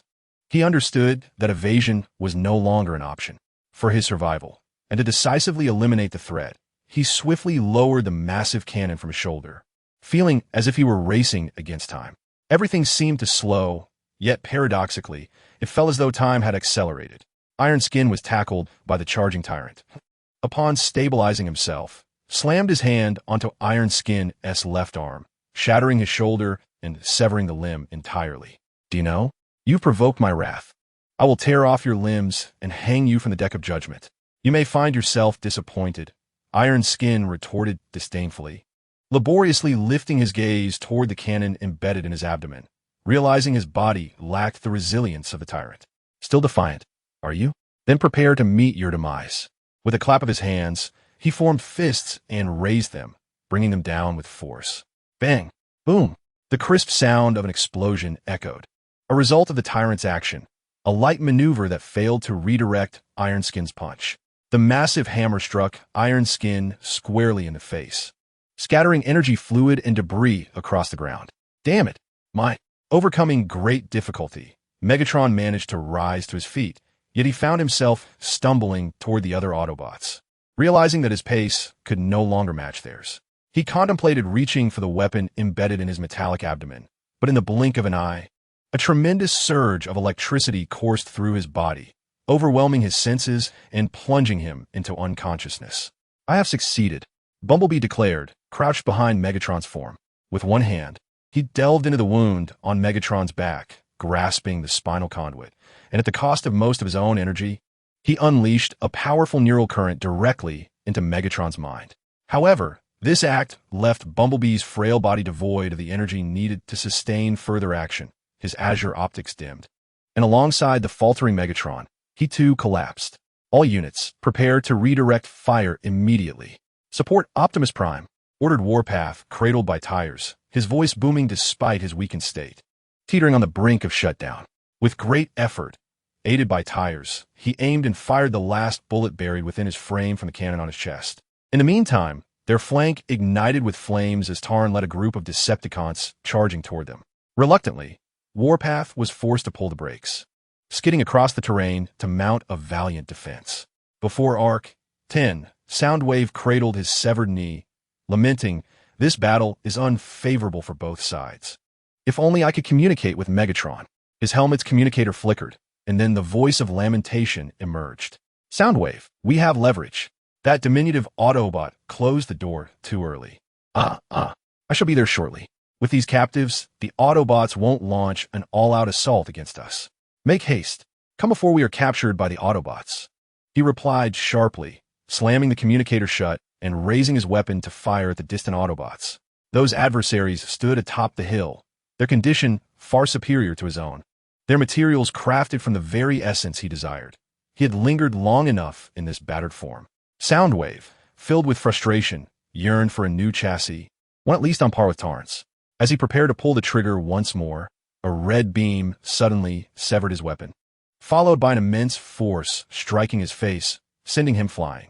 Struggling to rise, he noted that the two beams of light before him were slowing, visibly reverting to their initial state.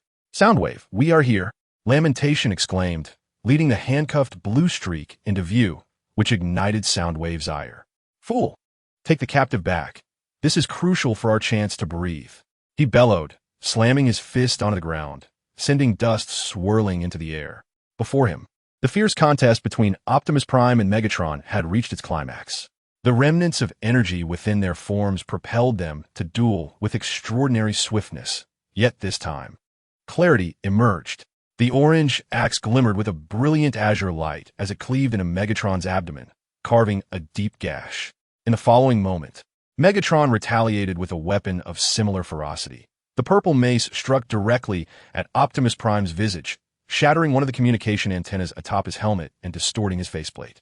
After exchanging devastating blows in their accelerated state, they swiftly distanced themselves, each assuming a defensive posture. "What say you, old friend? Shall we continue? This path leads us to no favorable outcome." Megatron's impatience surfaced. He had always envisioned a covert acquisition of the solar furnaces rather than a direct confrontation with the Autobots. So you are aware, Megatron. I had thought you would persist down the tyrant's path, but I was mistaken. You are merely a coward at heart," Optimus Prime retorted.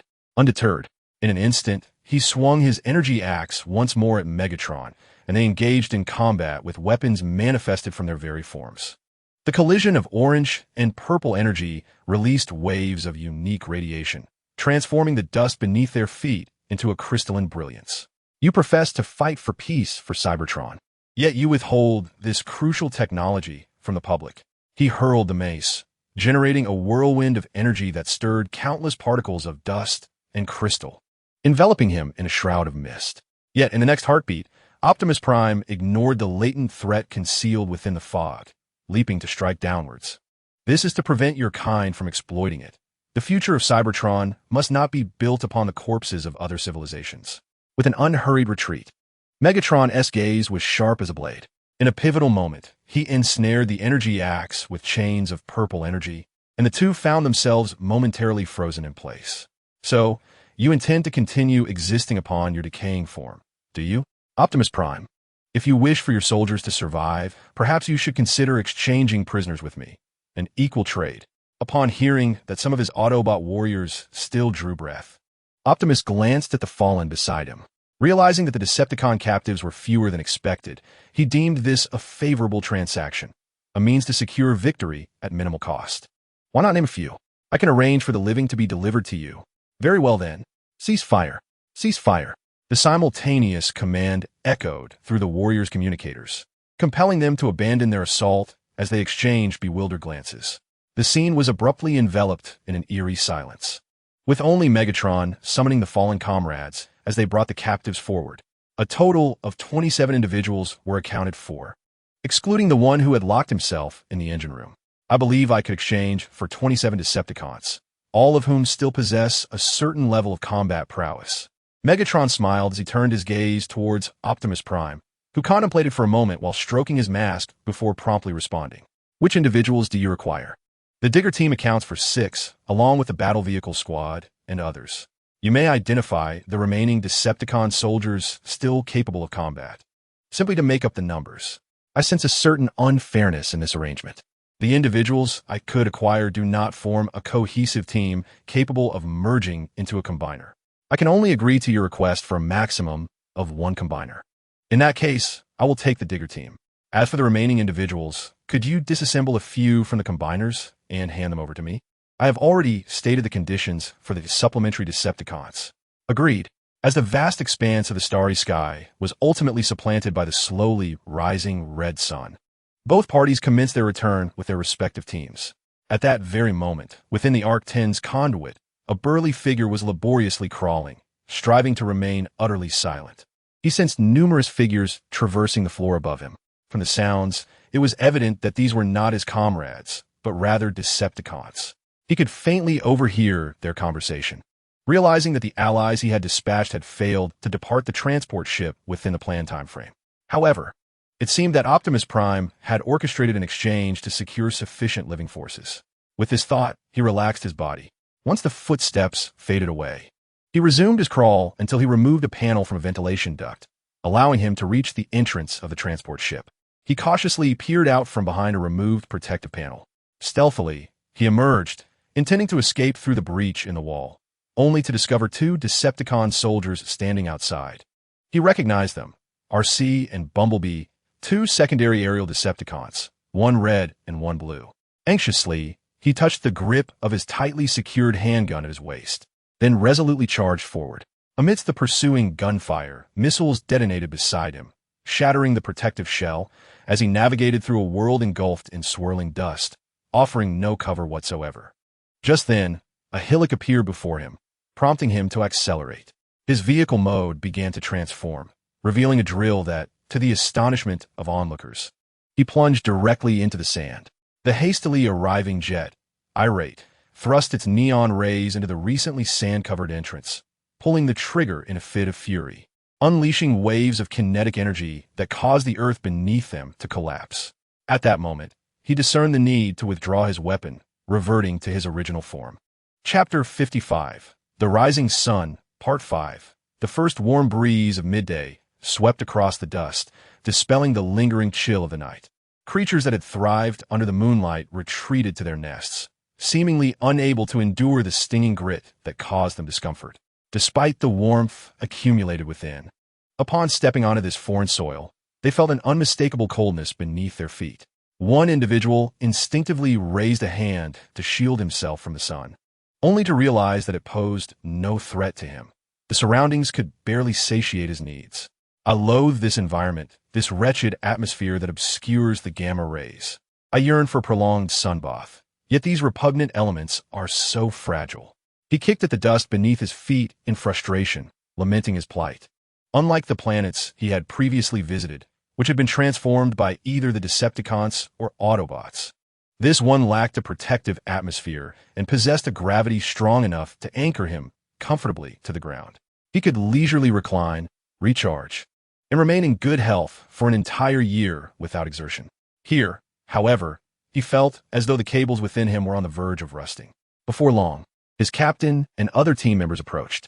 Dinobot, I know you dislike this place, and so do we. Lord Saris has tasked us with obtaining one of the highest technologies buried by the Autobots on this planet within a short time frame, said his captain, with hands on his hips and left fist raised, standing prominently before the others. Despite the captain's stern command, Dinobot was lost in his own thoughts, a blissful smile adorning his face. This task must be quite challenging, right? After we complete it, can we take a vacation? Upon hearing this familiar inquiry, the other team members, along with the captain, couldn't help but burst into laughter, with the Ankylosaurus being the first to respond. Ha, you think just like I do. Then we should hasten our preparations. We have pinpointed Megatron's location, and soon Lord Saris will personally escort us there. No sooner had he spoken than a silver and blue Decepticon descended from the spacecraft, his robust physique clearly marking him as a member of the aerial class of Cybertronians. Upon recognizing the newcomer, the 6 Decepticon warriors swiftly positioned themselves at attention, paying military respect. Excellent. You are all loyal warriors. Please proceed to gather the remaining combatants aboard the ship. Following their superior's command, they rushed into the spacecraft, and shortly thereafter, nearly 60 Decepticons emerged, standing in formation before Saris. Despite the contented smile adorning his face, his esteem for the 6 Decepticon warriors was rather low. If given the choice, he would prefer to command the more elite team under his leadership, the Stunticons. However, this was not the moment for lamentation, nor was his position permitted such indulgence. He promptly led the remaining members toward the signal sent by Megatron. Within the confines of Titan Base, in a particular research room, Steeljaw entered with the 3 other team members. Inside, Blaster was engrossed in examining a series of local biological models displayed on the screen. "I never expected you'd have the leisure to create specimens. I thought you despised such things," Steeljaw remarked as he approached a table against the wall, lifting a primitive-looking specimen with curiosity. In response to the inquiry, Blaster quickly clarified, "I did not create these. I merely received authorization to access this room. These are the works of sensory and biological researchers. They appear to be remnants of some organic entities, possibly even older than us. Still, we should promptly complete the task assigned by Optimus Prime. He has mentioned that Cybertron will engage with other civilizations in the future, and we ought to select some suitable second or third forms from other planets." Steeljaw paid little mind to the ownership of the room, his thoughts entirely consumed by the task at hand. However, the next moment, upon seeing the objects on the display, he felt an overwhelming sense of disbelief. "I have never encountered these life forms on this planet. Are they extinct or extraterrestrial? They exude a considerable sense of power. Perhaps their muscular structure could serve as a reference for modifications. I believe we could directly adopt these as our new forms. In the ancient times of this planet, they were the apex predators. The biological blueprint shaped by natural selection could be deemed the most perfect." Upon hearing Blaster's suggestion, Steeljaw rarely stroked his chin in contemplation.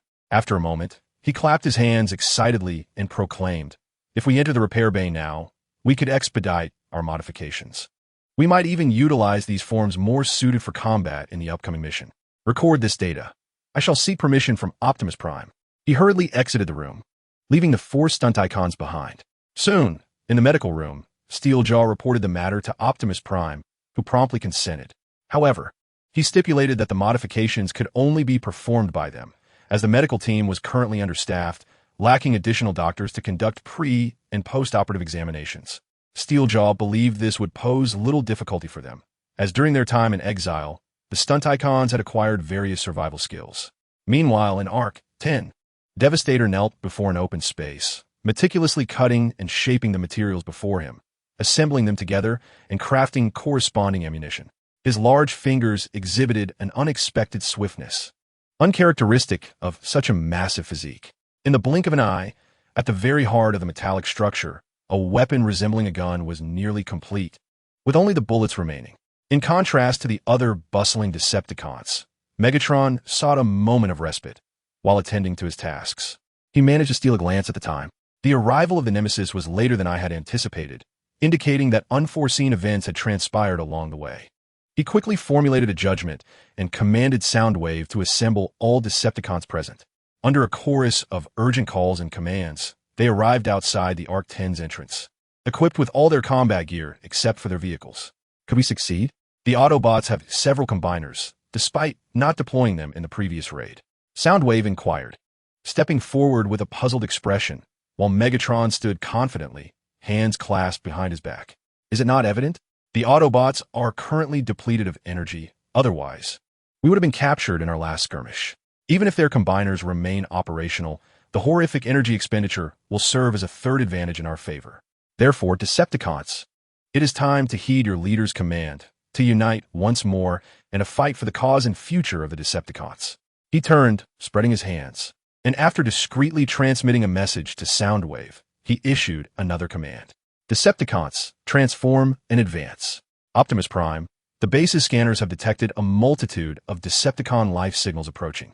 It appears they intend to launch an attack against us." Ironhide, dragging his battered form, approached. Compared to his previous state after the battle, he had merely reattached an arm, and movement proved somewhat laborious. Upon hearing this, Optimus Prime, standing at the medical bay's entrance, immediately activated the base's alarm. He called upon all Autobots capable of fighting to assemble in the hall.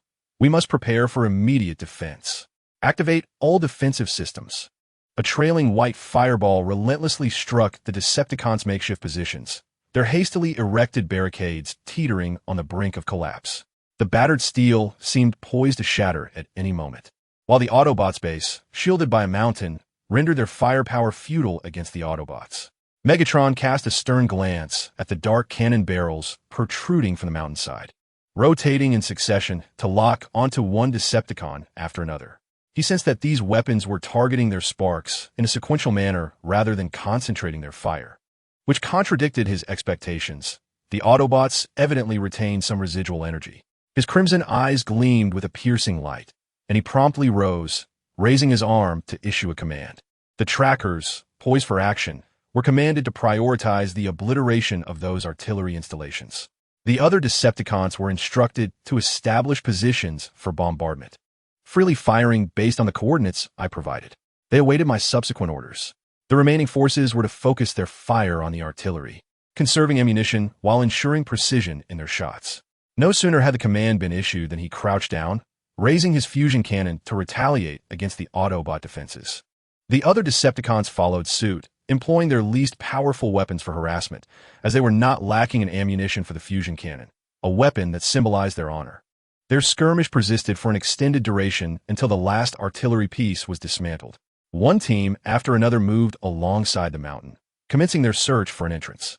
However, Longhaul grew increasingly impatient. The engineering hammer mounted on his arms had already cracked the ground beneath him. Yet, no traces of Cybertronian constructs emerged. He contemplated striking the mountain directly with his hammer, but feared that such an action might unleash a cascade of rocks, potentially burying them alive and leaving them vulnerable to an Autobot ambush. Lord Megatron, I believe this is rather time-consuming. We could simply wait until the infinite energy technology is fully operational before retrieving them, or until our reinforcements arrive. Longhaul nervously rubbed his hands, his gaze towards the mountains tinged with apprehension. He understood the Autobots' combined strength and their capacity for decisive action, as those warriors were indeed reckless enough to employ their energy with lethal precision. Longhaul, your perception of the situation is somewhat clouded. It is highly probable that both our reinforcements are entangled with one another. This is a crucial moment. We must play our cards wisely. Currently, the combined might of the Constructicons represents our primary combat force. The 6 Constructicons can only serve as a more flexible substitute, as the resources they consume far exceed those of the more efficient combined forms. A disdainful expression crossed Megatron's face, for the investment in these 3-6 Constructicons was significantly greater than the maintenance costs for the combined forms over the past few days. To compare a warrior formed from a few laborious soldiers to one who has undergone countless enhancements to achieve merely half the efficacy is absurd. He had the authority to decide on such matters. Evidently, the more chaotic combined forms were the superior choice. Look at Devastator. He is in tatters. And even the 6 Constructicons, including Blackout, suffered losses, with one being slain by an Autobot squad. Without the combined forms, we cannot hope to survive the impending brief confrontation with the Autobots. Before his words could fully resonate, a thick plume of smoke billowed from behind, wreaking havoc throughout the forest.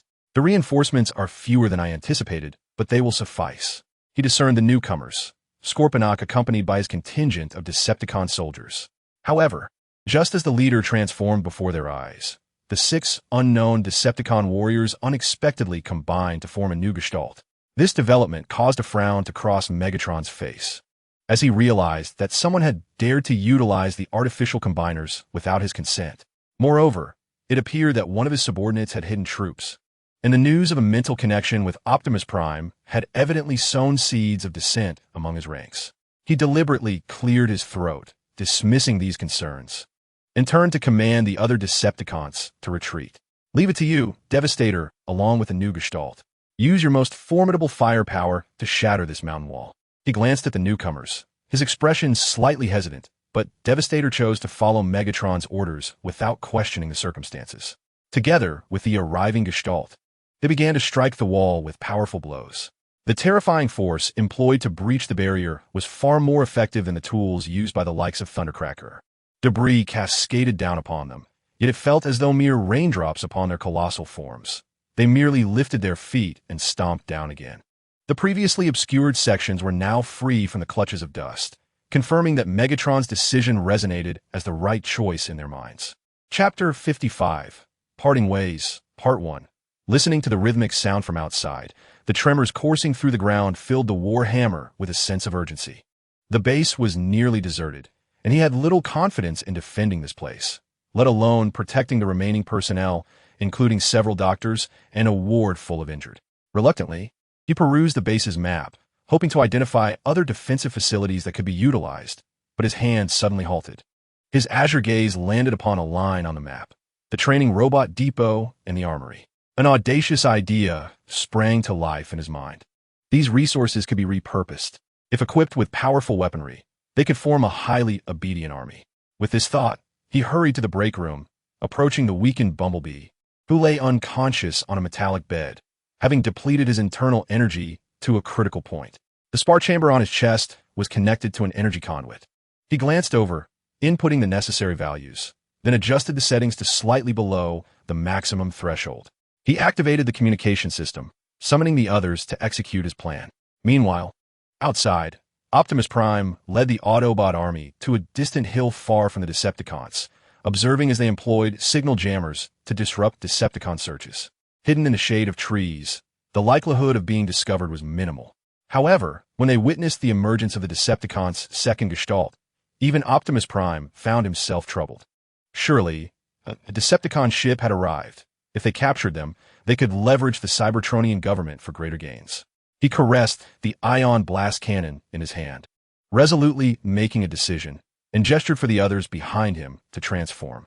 We must endeavor to dismantle them one by one, at least until our reinforcements arrive, or until we can obliterate those experimental machines.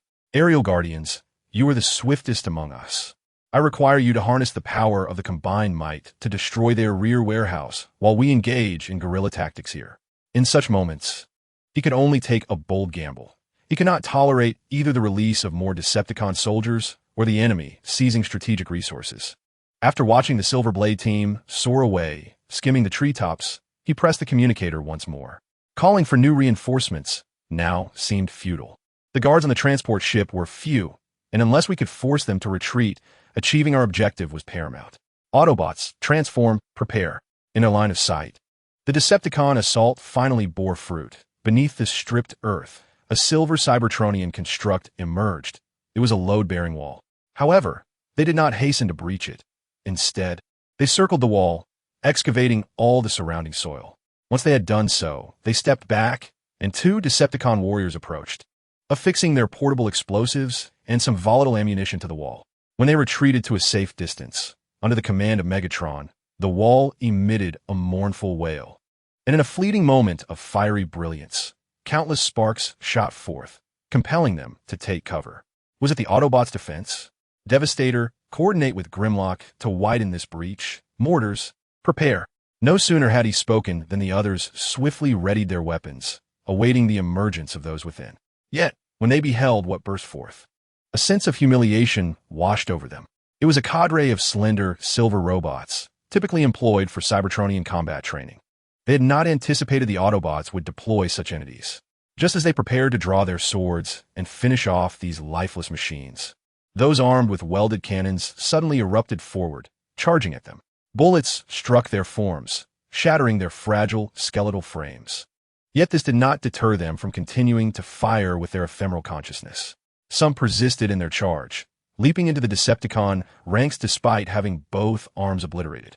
Upon spotting a nearby foe, one advanced with a chaotic gait, crashing into the enemy, only to have its shell torn open, cables ripped from within. The assailant, exhilarated, extracted an energy cell and secured it to his waist, carefully detaching the weaponry from the adversary's arms to wield for himself. Others who had completed their tasks shared the same fervor, reveling in this seemingly fortuitous bounty that had fallen from the heavens.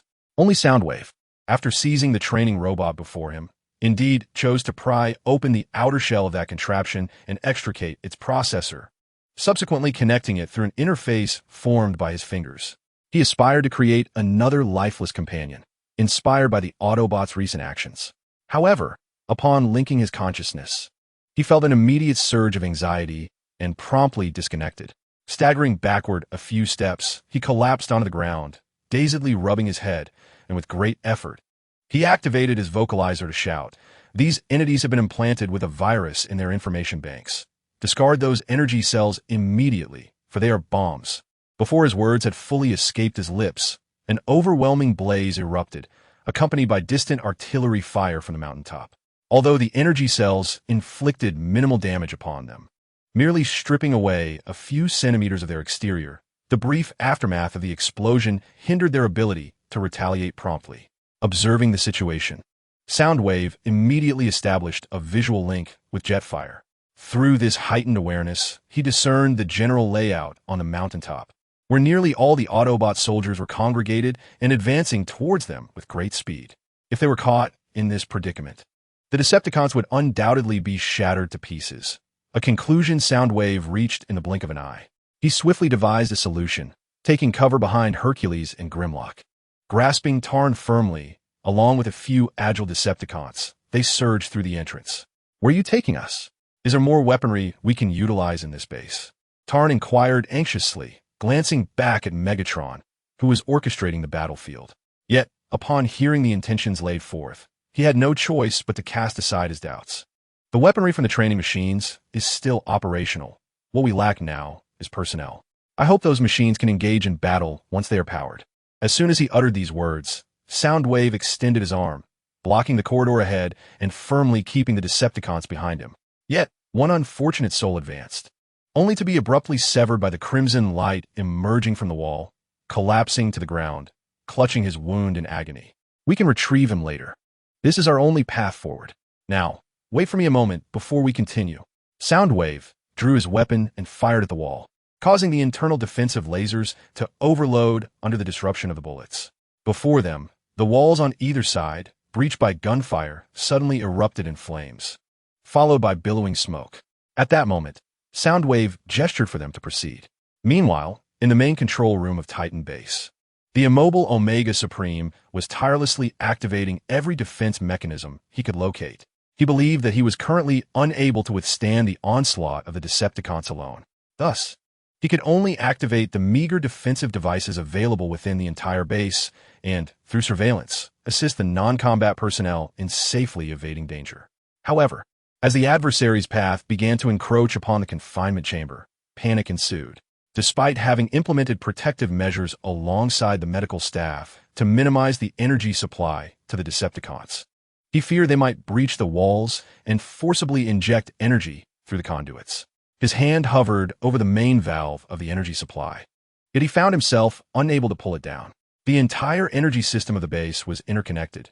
Severing power to merely one room would allow others to remain operational, potentially leading the Decepticons to the injured in the medical bay. Conversely, cutting off the supply entirely would be tantamount to condemning his comrades to death. Without a moment's hesitation, he promptly severed the energy systems of the confinement chamber and all adjacent rooms.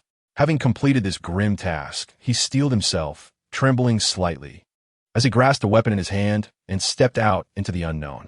In another chamber within the base, the energy system had been cut off, forcing the charging system to halt. Inside 5 of the transformation pods affixed to the walls, a series of thuds echoed, as if the occupants sensed that no one was immediately available to assist them. In the next moment, they exerted brute force to shatter the pod doors, sequentially seizing the weapons placed upon the table before venturing out. This chamber bore no resemblance to the confinement apparatus of Arc 10. Instead, the cells were secured with iron plates forcibly affixed, stabilized by the continuous influx of energy and magnetic devices firmly anchoring them to the door frames. Now, with the energy supply severed, Tan felt as though he had hit the jackpot and charged forward, relentlessly striking the door with his weapon. It was only when he noticed the components loosening that he coordinated with others to pry the door open. In the dimly lit space devoid of illumination, dozens of dark red eyes flickered. When the roadblock activated its lighting system, it revealed the occupants sprawled lifelessly upon the ground. Approaching, he attempted to lift one of them, only to discover the individual's weight was astonishing, their energy supply teetering on the brink of life and death. Astonished, Soundwave activated the maintenance conduits within the wall, extracting an energy pipe to enter, precisely targeting a Decepticon and injecting the residual energy into the frail body. It was astonishing to witness such an act performed by an Autobot. Ton busied himself alongside Soundwave. Yet they soon realized that the energy supply within the wall had abruptly run dry. They were compelled to methodically knock and investigate. Just as a beam of sunset red light struck Soundwave's arm, causing its exterior shell to explode, revealing the metallic skeleton beneath. "Come here," shouted the man, his voice resonating with authority. "If you all wish to survive, you better drop your weapons and obediently walk into the cell. Otherwise, I shall shatter the energy conduits here. I know precisely which pipes are charged with energy. Test me if you dare." Upon hearing this commanding voice, the blockade felt a twinge of panic. However, when he realized that the one firing was a man with a severed arm, his fear dissipated, replaced by bravado as he raised his dual guns in mockery. "Look at you. Can you still accurately hit the energy pipe? Go on, use your chest-mounted water gun and blast us to bits." Despite his derisive words, his hands moved quicker than his tongue. He was the first to pull the trigger, sending a bullet hurtling forth. The standard handgun bullet struck the joint of the combatant's leg, shattering the metallic joint that could no longer support his weight. Yet, pride compelled him to resist falling. Instead, he leaned against the wall and aimed to fire back. In the midst of the exchange of gunfire, only the waves of sound echoed in furious complaint. "You fool. If his bullets hit the energy pipe on the ground, we are finished. We need these fellows to move. Why not just extract the energy from them instead? Look, he can still move," the blockade unabashedly proposed. In the next moment, he transformed and charged forward, targeting the weapon in his opponent's grasp. Even the battle-hardened combatant hesitated, momentarily taken aback by the audacity. But soon, he relinquished his weapon, seized the rushing vehicle, and, leveraging its momentum, pushed off the wall, awkwardly pivoting on one leg before hurling it towards Ton. When faced with the incoming teammate, he chose not to accept the burden. Instead, he sidestepped and shielded the energy conduit, re-aiming his weapon. Just as he pressed the trigger, an enemy bullet preempted him, striking the combatant in the chest, setting him ablaze and sending him crashing to the ground. Turning to see the perpetrator, Scammer sheepishly scratched his head, then calmly remarked, "This time, I'll give you a 50% discount. No tricks here." However, before he could finish his sentence, Assault approached and smacked him on the head. "Enough of that. We need to hurry and find others with energy. Or perhaps we can directly siphon it from him." Scammer's fierce gaze fell upon the combatant lying on the ground, clinging to life, but in the next moment, he was pulled away by Assault towards another entrance. "Focus on your task. He's already drawn the attention of other Autobots who will surely come to thwart us. If we have to protect the burden, we will be completely surrounded here. Hurry. Lend me a hand." Chapter 56, Diverging Paths, Part 2. As bullets struck his face, the searing pain finally jolted the combatant into full consciousness. He yearned to rise immediately, yet all he beheld was a storm of flying bullets, dozens of colorful beams darting through the cramped corridor, some grazing the walls and leaving deep crimson gashes in their wake. He pondered who was defending against the Decepticons. A slight turn of his head revealed Bumblebee, Bulkhead, and the mighty Grimlocks stationed in another corridor, taking turns to hoist their shields, providing cover for their comrades while unleashing a barrage of fire upon the Decepticons. Unfortunately, he lay on the ground, positioned perilously close to the enemy, uncertain of his chances of surviving should he attempt to crawl away. Just then, Bulkhead, hidden behind cover, peered through his optics at the battle-worn Wreck-Gar, who seemed to twitch slightly. This sparked a surge of excitement within him, for it indicated that they could potentially rescue another ally, but they needed to advance. As time slipped away, the Decepticons were on the verge of unleashing their full might and recharging their forces. In a moment of desperation, he slapped Bulkhead's thigh. "Look, it's Wreck-Gar. He is still moving." The rugged visage of Bulkhead tilted down, following the direction of the finger pointing toward the battered Wreck-Gar, who lay exposed in the middle of their corridor. "Are you referring to him? As long as he remains safe and still, we can save him." Bulkhead appeared indifferent to the peril of his comrade, swiftly turning back to the fray, weapon in hand. Behind him, Bulkhead hesitated, glancing at his own hands before tightly gripping a firearm and pressing it against the wall. But what if the Decepticons discover him? If they take him hostage, they'll have more time to transport their prisoners. Despite his comrade's warnings, Bulkhead, rarely patient, whispered, "I understand, but this is not the right moment. The more burdens the Decepticons carry, the easier our fight will become. We have a better grasp of the opportunities than you." His agitation was palpable, and the unfolding events compelled him to steel himself and charge forward with his team. Laserbeak, Sawtooth, cover us. Thunder and confusion blocked the path. The mechanical voice, devoid of emotion, echoed, momentarily startling Bulkhead. In the next instant, he raised his shield and surged ahead. In his line of sight, two beams of light descended from above, accompanied by a torrential downpour of bullets, striking precisely above his shield. Advancing further, Thunder and Confusion lifted their engineering hammers, striking against the walls, coordinating with Laserbeak to shatter the ceiling. This area had no second floor, which meant that once the load-bearing walls were compromised, the weapons of the Cybertronians would suffice to bring it crashing down. He comprehended that should the Decepticons succeed, it would grant them ample time to relocate their burdens while utilizing energy to revive more soldiers. Faced with this predicament, he deemed it prudent to raise his shield and wield his battle spear, believing it to be the swiftest and most judicious course of action. As anticipated, in the moment following their departure, the steel cables were poised to erect the protective barrier. The metallic ceiling promptly descended, collapsing under the immense weight of the earth above, flooding the corridor and obstructing their path entirely. In stark contrast to the fury of the Autobots, the assault exhibited a far more optimistic demeanor. He nonchalantly lowered his firearm and, limping, approached the deceiver to issue commands. Excellent. Now we merely need to escort these individuals to safety. Deceiver, you take hold of the carriage. My injuries have not yet healed, and I can manage to drag only one person at most. The deceiver attempted to counter his orders, but in the next instant, Ton forcefully knocked him to the ground, deftly seizing the tow cable relayed by Soundwave. Externally, the distance between the two factions had reached a level conducive to initiating a close-quarters combat. However, the torrential rain of bullets and the ion storms compelled them to seek refuge within the trenches, engaging in the deadly tempest with their weapons.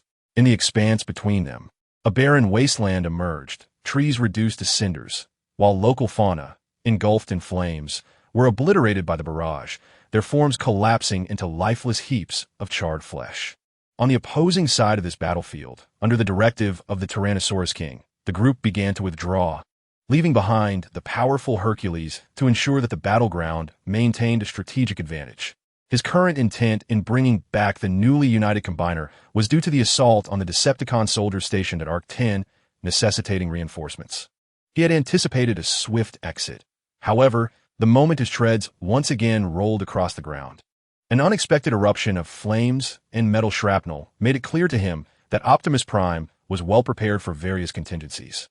As he transformed from a damaged tank back into humanoid form, a hail of golden bullets was unleashed towards them. Instinctively raising his arm to shield himself, he was startled to observe the projectiles veering sharply towards his head, forcing him to absorb the impact with his hand. The sensation of bullets wedged in his joints was excruciating, yet, in comparison, the ordinary soldiers he had been tasked with escorting now lay motionless on the ground. Their singular, grim commonality was that their heads had all erupted, including their cerebral modules, reminiscent of a weapon recently prohibited for use against Autobots. The so-called lockhead bullets, purportedly developed by automotive researchers, had emerged in the past 300 millennia. This was not the time for such musings. Megatron promptly raised his hand to command the Tyrannosaurus King to scour the forest. Yet in the next heartbeat, it was as if someone within the woods had unleashed a shotgun, igniting those bullets as countless gleaming golden particles erupted from the trees, aimed directly at the Tyrannosaurus King's head. Fortunately, as a combined giant, his body had been fortified in various aspects, and the sensation of bullets embedding into his face felt akin to being bitten by a metal-eating worm, which then nestled within him and fell asleep. Just liberated from fear, he swung his arms to sweep aside the trees before him, sending green leaves swirling through the air as a cannon muzzle gleaming with a yellow light emerged. A bullet struck his eye, inflicting excruciating pain, and in the next moment, the figure concealed in the woods stepped forth. Optimus Prime strode with steady determination, disregarding the presence of the Dinosaur King, and aimed his weapon directly at Megatron. You appear more anxious than I had anticipated. It seems the influence of external forces has escalated to a frightening degree, rendering even you incapable of discerning the current situation, he questioned vehemently before pulling the trigger. Is this your choice, Megatron? Tell me, how long have you been plotting this? 50,000 years, or 300,000. Megatron scoffed, brushing off the dust from his attire with an air of indifference. You should heed what the cup has to say. It warns against charging alone into the forefront of battle. Yet, you persist in forgetting that your bravery may one day lead to your own demise. Let us discuss that later. If I can fight for the cause of Cybertron until my last breath, what does death matter? You remain as obstinate as ever. Megatron raised his morning star. You shall forever be a prisoner, lost in your own delusions. Optimus Prime instinctively activated his energy axe, but in the next instant, the Dinosaur King seized him, lifting him aloft. I will kill you, he bellowed, his monstrous jaws gaping wide, preparing to strike Optimus with a mighty blow. It seems you will never comprehend why I have forsaken certain ancient technologies. Their flaws are far greater than you can imagine. For whom do you truly work? At these words, the Dinosaur King's gaze flickered, and Megatron, realizing the peril, hurried forward to intervene. To his astonishment, a silver and blue Decepticon emerged from the forest. Starscream waved his hand, directing it toward the Dinosaur King, and a cruel smile crept across his face. He is loyal to me. Unfortunately, I do not have the habit of resolving others' enemies, even if they are common foes. Dinosaur team, let us return. Leave them here to fend for themselves. As the Dinosaur King hesitated to lower Optimus, in the next moment, he aimed his weapon directly at Starscream, seizing the opportunity before the latter could react, and swiftly pulled the trigger. A brilliant blue plasma erupted from Starscream's back, only to dissipate almost instantaneously. Witnessing this, the Dinosaur King cast aside all reservations, striking Optimus and sending him flying, before turning to confront Starscream and then fleeing. Behold, this is the omen. Your subordinate has betrayed you once more. Optimus Prime wiped the energy fluid from his face and, trembling, rose to his feet. I wouldn't mind if this duel became our final battle, or our last encounter. As the Tyrannosaurus King fled, Megatron did not issue a pursuit command through the communicator. Instead, he swung his mace and, in the next moment, engaged in a fierce struggle with Optimus Prime. Their clash resonated with the sound of their formidable metallic bodies colliding, sending larger fragments of metal cascading down, followed by dazzling sparks and a trickle of crimson fluid. The blade of an axe grazed Megatron's cheek, drawing forth a stream of energy. Throughout the duel, the two were locked in a relentless contest. Within the Titan base, Steel Cable strained to withstand the weight of the Earth pressing down on him, while beneath him, the battle spear pleaded in agony. Brother, you must leave alone. Capturing the Decepticons is paramount. Even if the Earth embeds itself within my spark, it poses no significant threat. You can excavate me later. Soon, a resolute voice emerged from Steel Cable, and his arms, propping up the iron plate, suddenly tore apart symmetrically and orderly. Do not speak of such things to me. I can no longer bear to witness innocent lives slipping away before my eyes. First my comrades, then the blameless civilians. Consider my way of unburdening my heart. And now, Steel Cable has arrived. Soundwave watched as the scattered Earth before him began to stir once more, quickly placing a hand on Seaton's shoulder to signal him to leave swiftly. In the next instant, a colossal force surged from beneath their feet, shaking their entire bodies as if an earthquake had struck. The soil before them dispersed, the tremors disrupting its balance, and then coalescing again. At the epicenter of this upheaval, Steel Cable had lifted the metallic ceiling anew, rotating it to secure it above.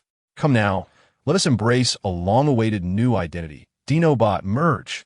Meanwhile, the Autobots and Decepticons engaged in combat outside suddenly felt a tremor from afar as clouds of dust cascaded down the mountainside, enveloping the Decepticons near the Titan base in a shroud of Earth.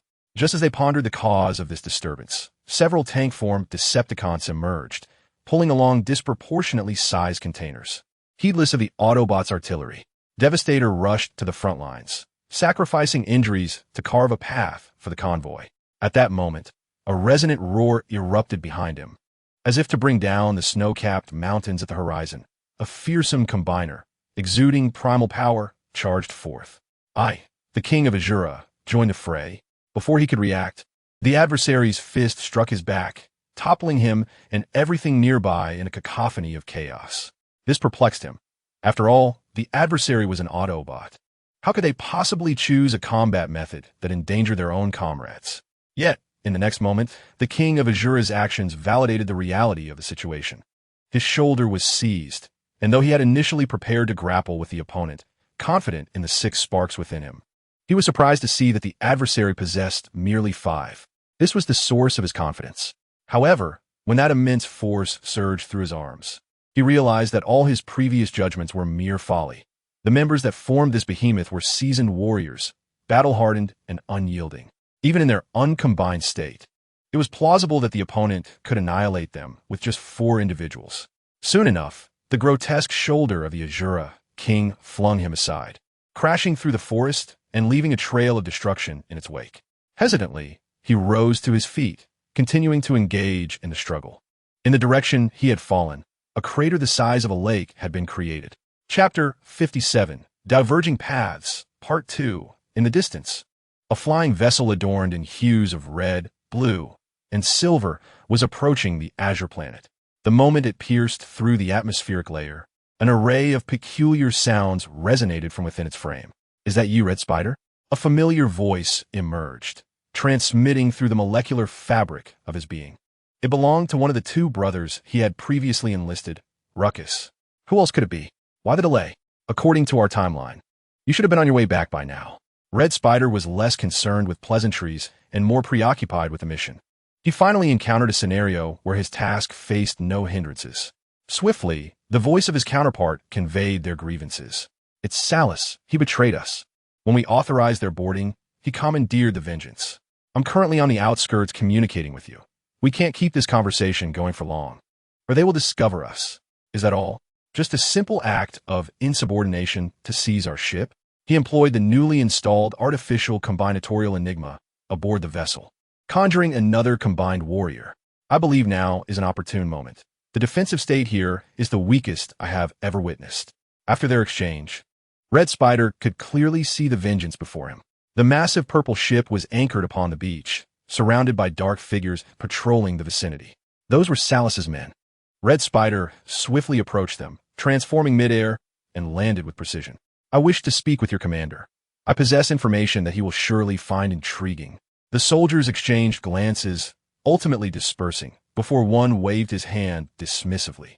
"Proceed, but our leader is currently in the repair bay.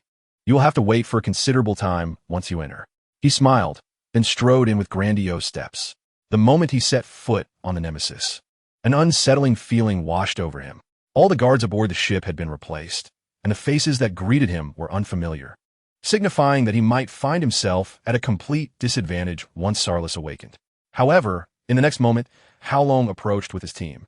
He gestured for his subordinates to leave, then led the Red Spider into another room. As they settled into their seats, Howlong straightforwardly inquired, "Are you here to pledge your allegiance to us? Why not abandon the inept Megatron and swear fealty to our valiant leader Sarlis? He can offer us far better treatment than Megatron, who merely drags everyone into unpaid conscription." Upon hearing this, Red Spider raised his metallic eyebrow and then spread his hands, replying, "I wish it were that simple. I have endured Megatron's leadership for over 300,000 years, and I have contemplated changing my allegiance. But can you assure me that Sarlis can provide what I desire? I want to negotiate directly with him to ascertain whether this potential leader can truly lead us to the glory of the Decepticons." Howlong slammed his hand on the table, then stood up and stepped forward to grasp Red Spider's hands. "I will take you to him. The rumor about Sarlis being injured is merely a fabrication to prevent us from facing Megatron's forces." He unlocked the door, and under his guidance, Red Spider traversed numerous corridors until they arrived at the control room of the Nemesis. At the position once occupied by Captain Megatron, Sarlis turned his chair with a commanding presence and rose powerfully. "Are you the Red Spider? I have heard you are a schemer. I am also the current air commander of the Decepticons, Captain Sarlis. Your rank is even inferior to Tarn's, yet you were forged as a Decepticon from the very beginning. A true masterpiece." Both men wore grim expressions and responded in unison. Howlong appeared ready to draw a weapon against Red Spider, but Sarlis waved his hand, signaling him to retreat. "Now we can converse. The remaining individuals here are my political affiliates.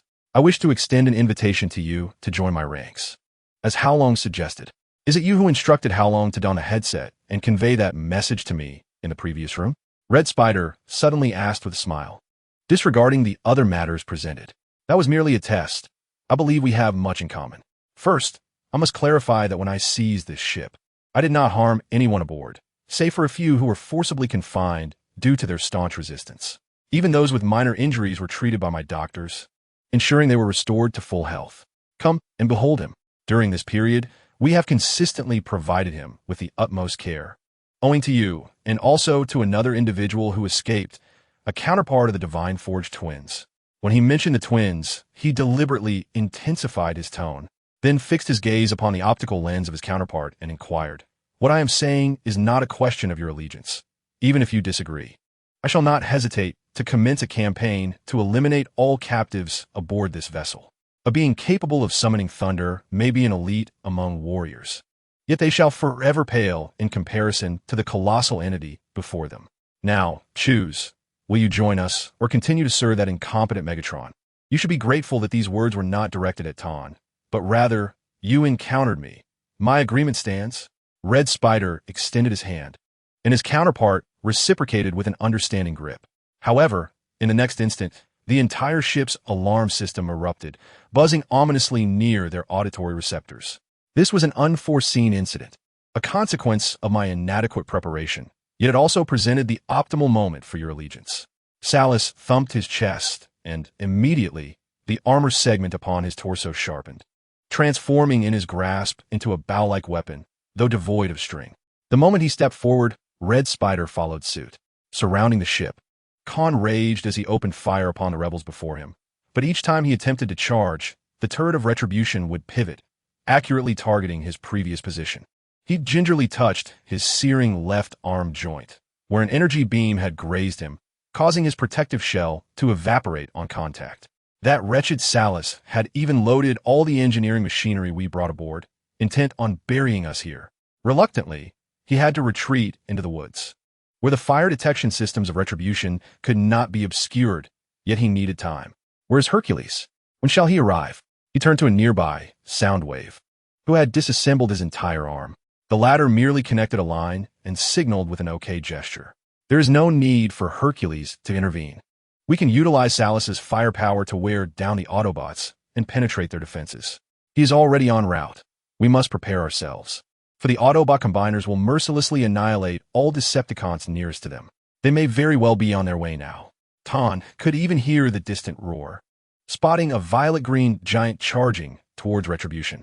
Following closely behind was another orange-yellow combiner, brandishing a massive blade, eager to strike down upon those before him.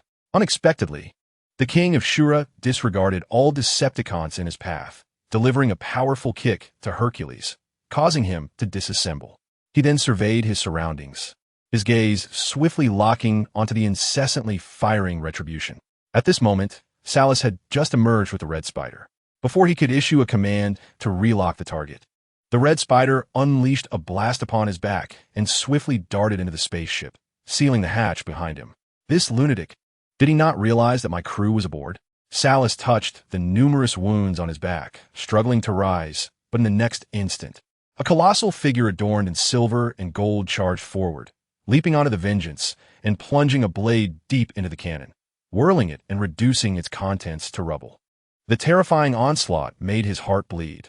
The adversary was dismantling the most precious vessel of the Decepticons, and he could not allow it to be ruined while it was in his possession. Elevate, lift the ship, and throw that scoundrel off. Do not concern yourself with me. I can manage.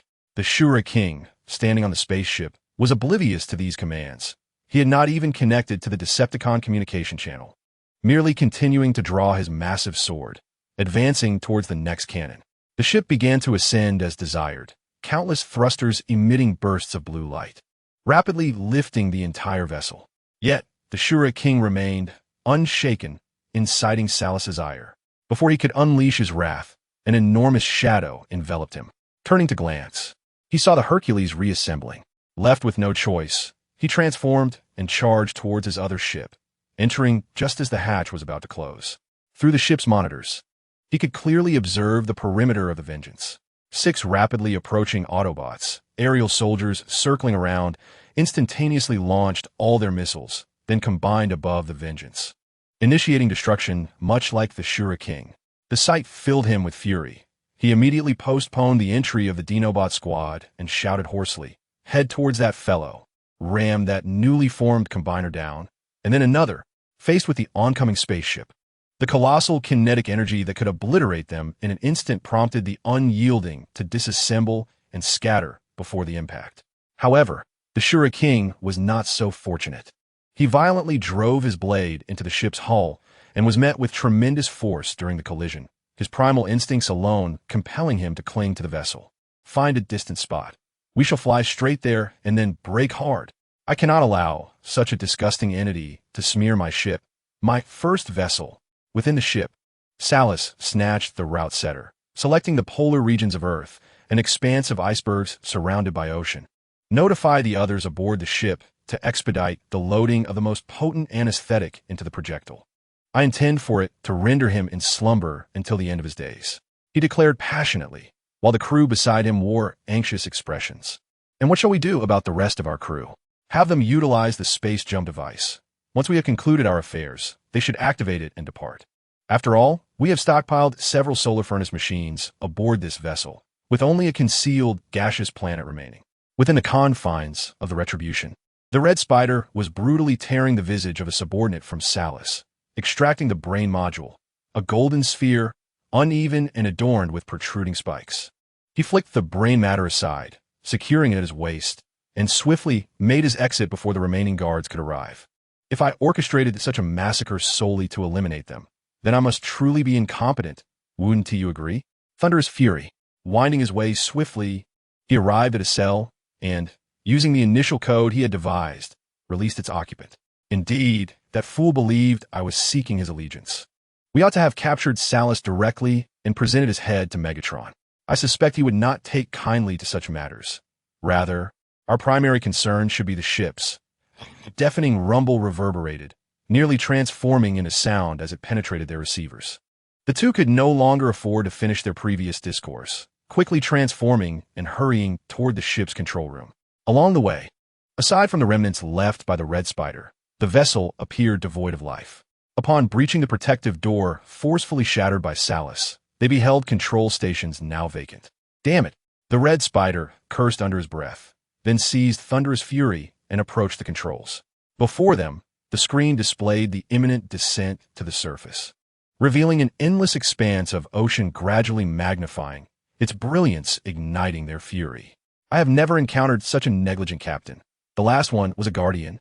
Outside, two colossal beings, one silver and one green, were locked in a fierce struggle, their cannon blast sending shockwaves that could pummel the beach into a pockmarked wasteland.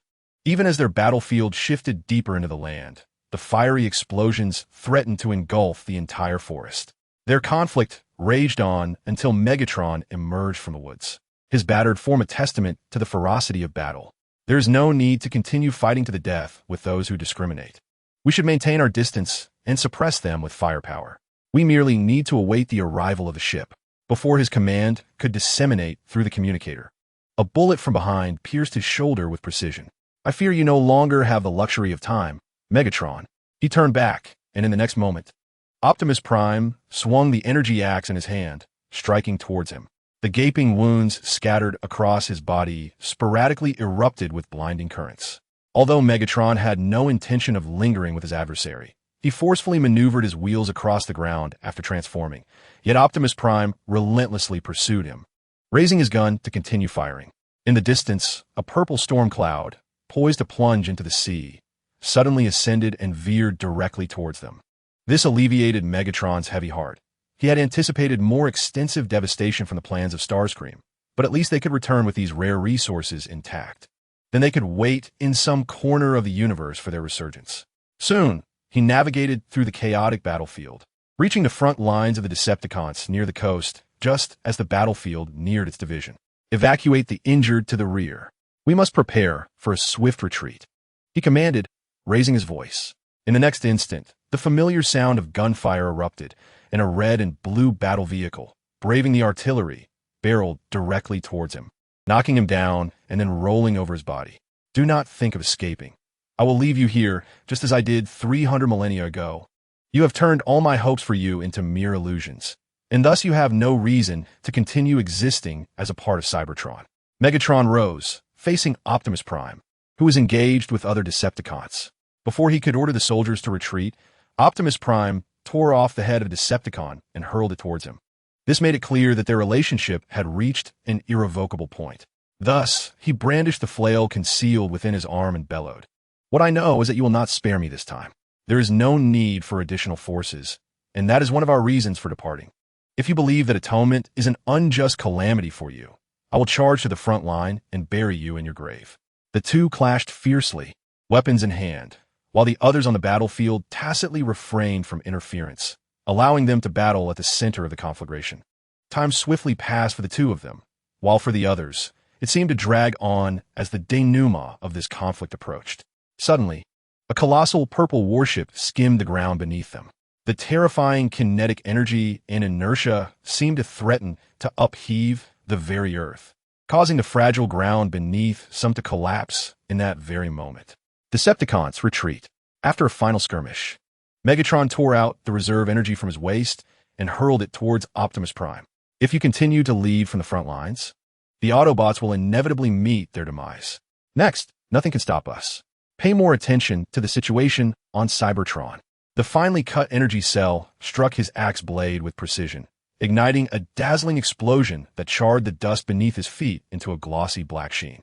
The fleeting moments left were insufficient for him to raise his weapon in retaliation, for Megatron had already boarded the vessel as the last to do so, observing him from afar before pressing the button to seal the hatch.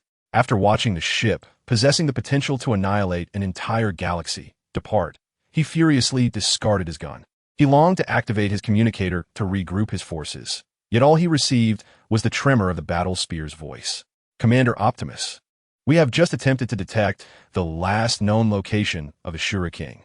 The orbital satellite's sensors indicate that their life signals have vanished." Chapter 58, The Sword That Cuts Through the Stars, Part 1. The myriad stars above have always evoked notions of hope or mystery for most beings, yet for Barrage, they transformed into an unreachable past. Once a crew member of Arc-1, he had boarded as a personal bodyguard under the leadership of Sentinel Prime, surrounded by experts from various fields. There, he witnessed the tragic separation of his Shatter siblings, while some crew members were obliterated by the Decepticon known as the Ruinous Lord, who had absconded with the ship's sole scientist.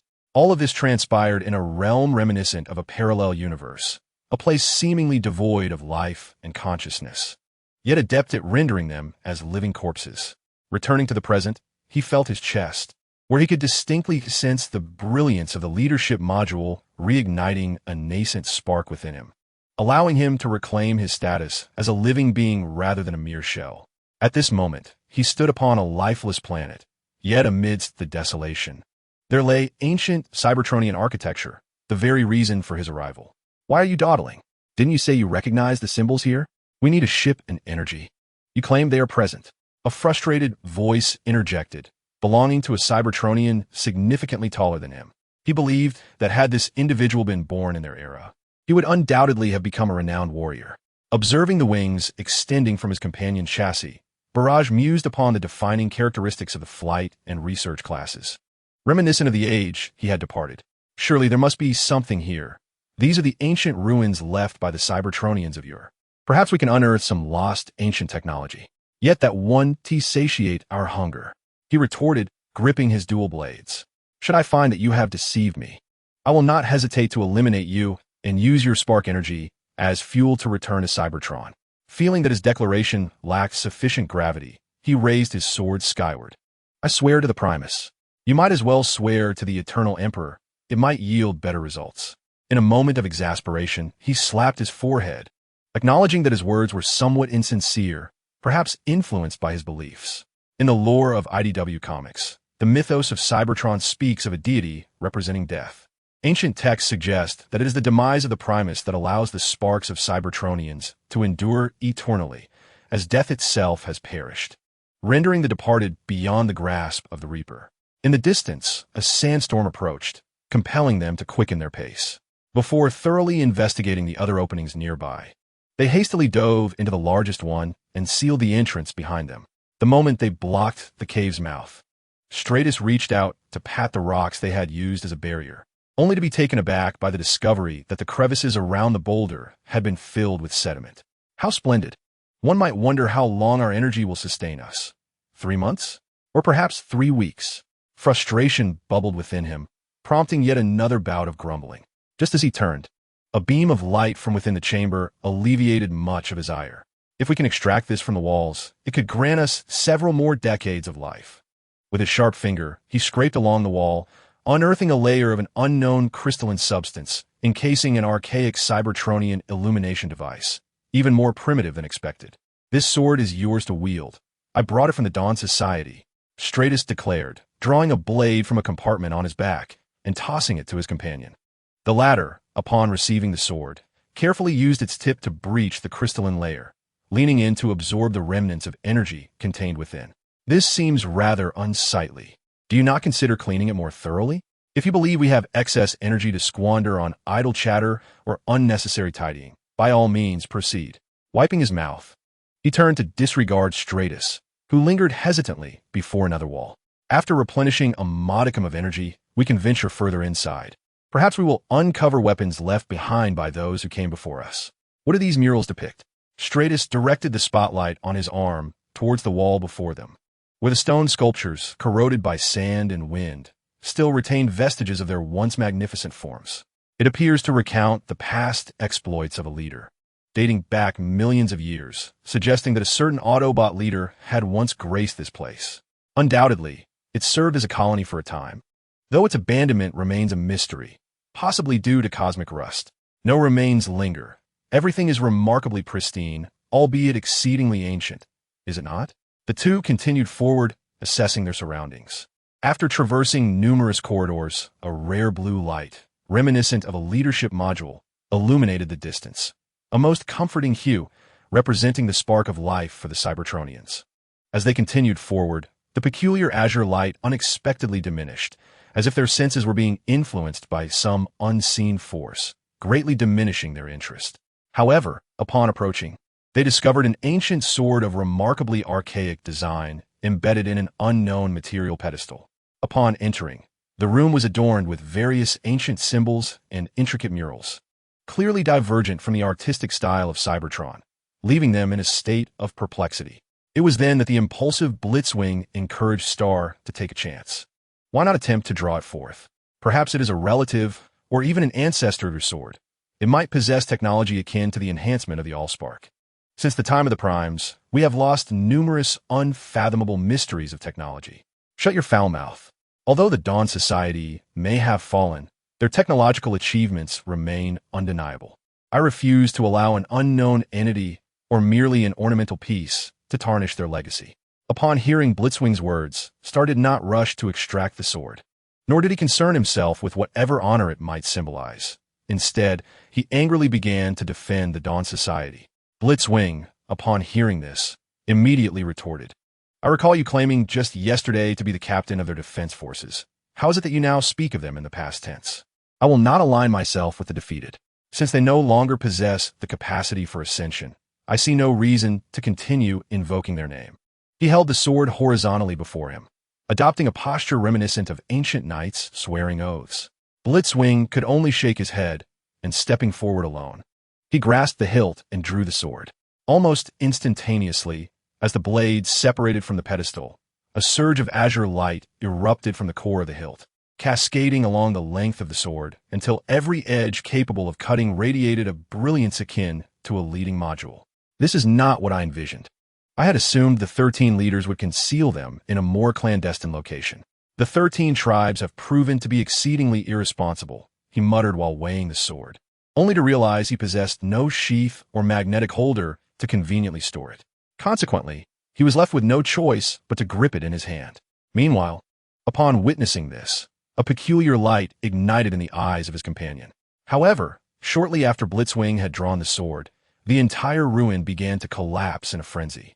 Everything in their line of sight shattered, burying them beneath the debris. In the orbit of this planet, a spaceship resembling the emblem of the Decepticons loomed, its vast warship comparable in size to one of Earth's renowned mountain ranges. Presently, it hovered here, mimicking the orbital trajectory of a satellite. Inside, there were merely 6 Decepticons, rendering the scene rather eerie, until a display screen before them suddenly illuminated with the image of a Decepticon's upper half. Meanwhile, an ancient melody belonging to Cybertron emanated from the projector across the room. At the moment the prelude began, a figure resembling a bust, adorned with a mask shaped like a Decepticon, courteously spoke. His voice seamlessly intertwined with the rhythm of the music, as though he were the very creator of this sublime orchestral piece, though in truth, he was unaware of its origin. Yet, this lack of knowledge did not hinder his performance. Esteemed gentlemen, given that your political stance has become perilously compromised due to your former leader, Starscream, we have no choice but to dispatch you to this planet alone. Lord Megatron requires you to conduct a search on this world, following the map we have provided.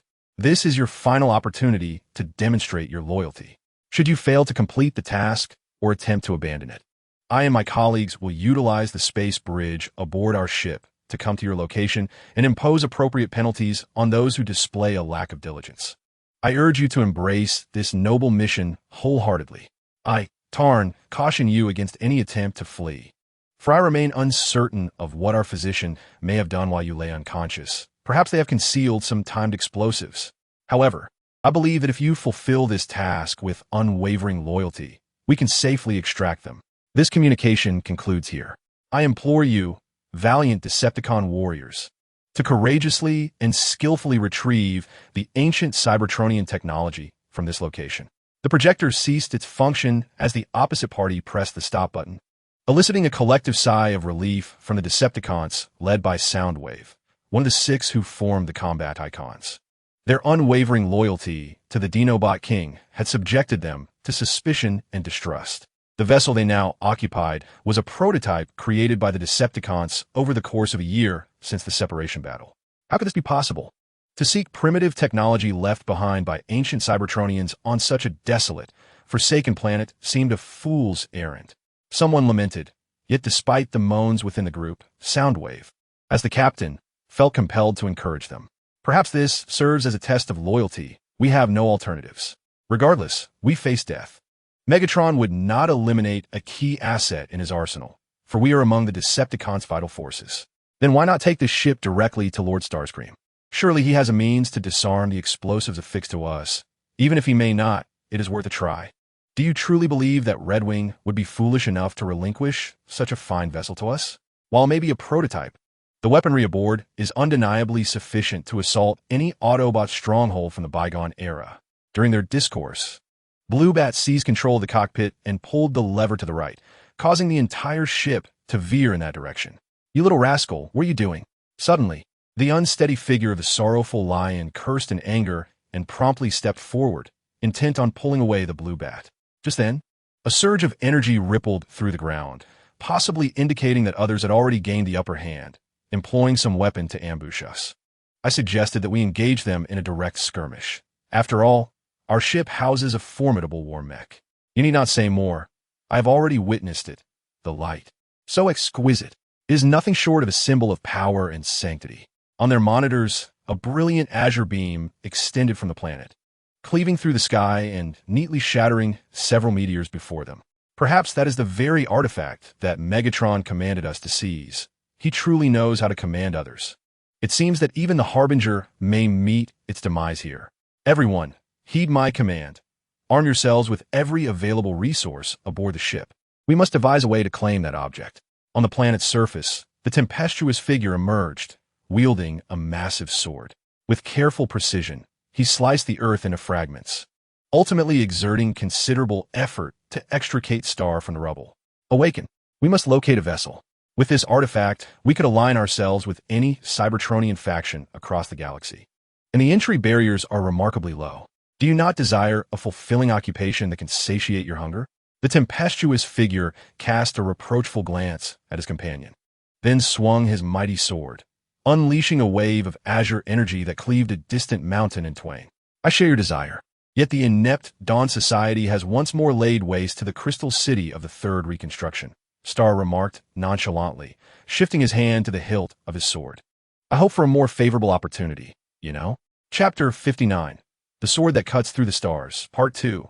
The ship descended to the ground, and from the hatch emerged 4 figures, 1 large and 3 small. The moment their feet touched the earth, the captain, the sorrowful zombie, cast an agitated gaze towards the blue bat encased in Cybertronian armor. Must you insist on operating that contraption? There are no pests to exterminate here, save for those two unknown life signals. Has anyone encountered them? I'm merely trying on for size. After all, they have lent us this vessel. As long as we don't blow it up, they won't team mind. I certainly do not wish to miss the opportunity to wield such advanced weaponry. Wouldn't you agree, Buffalo?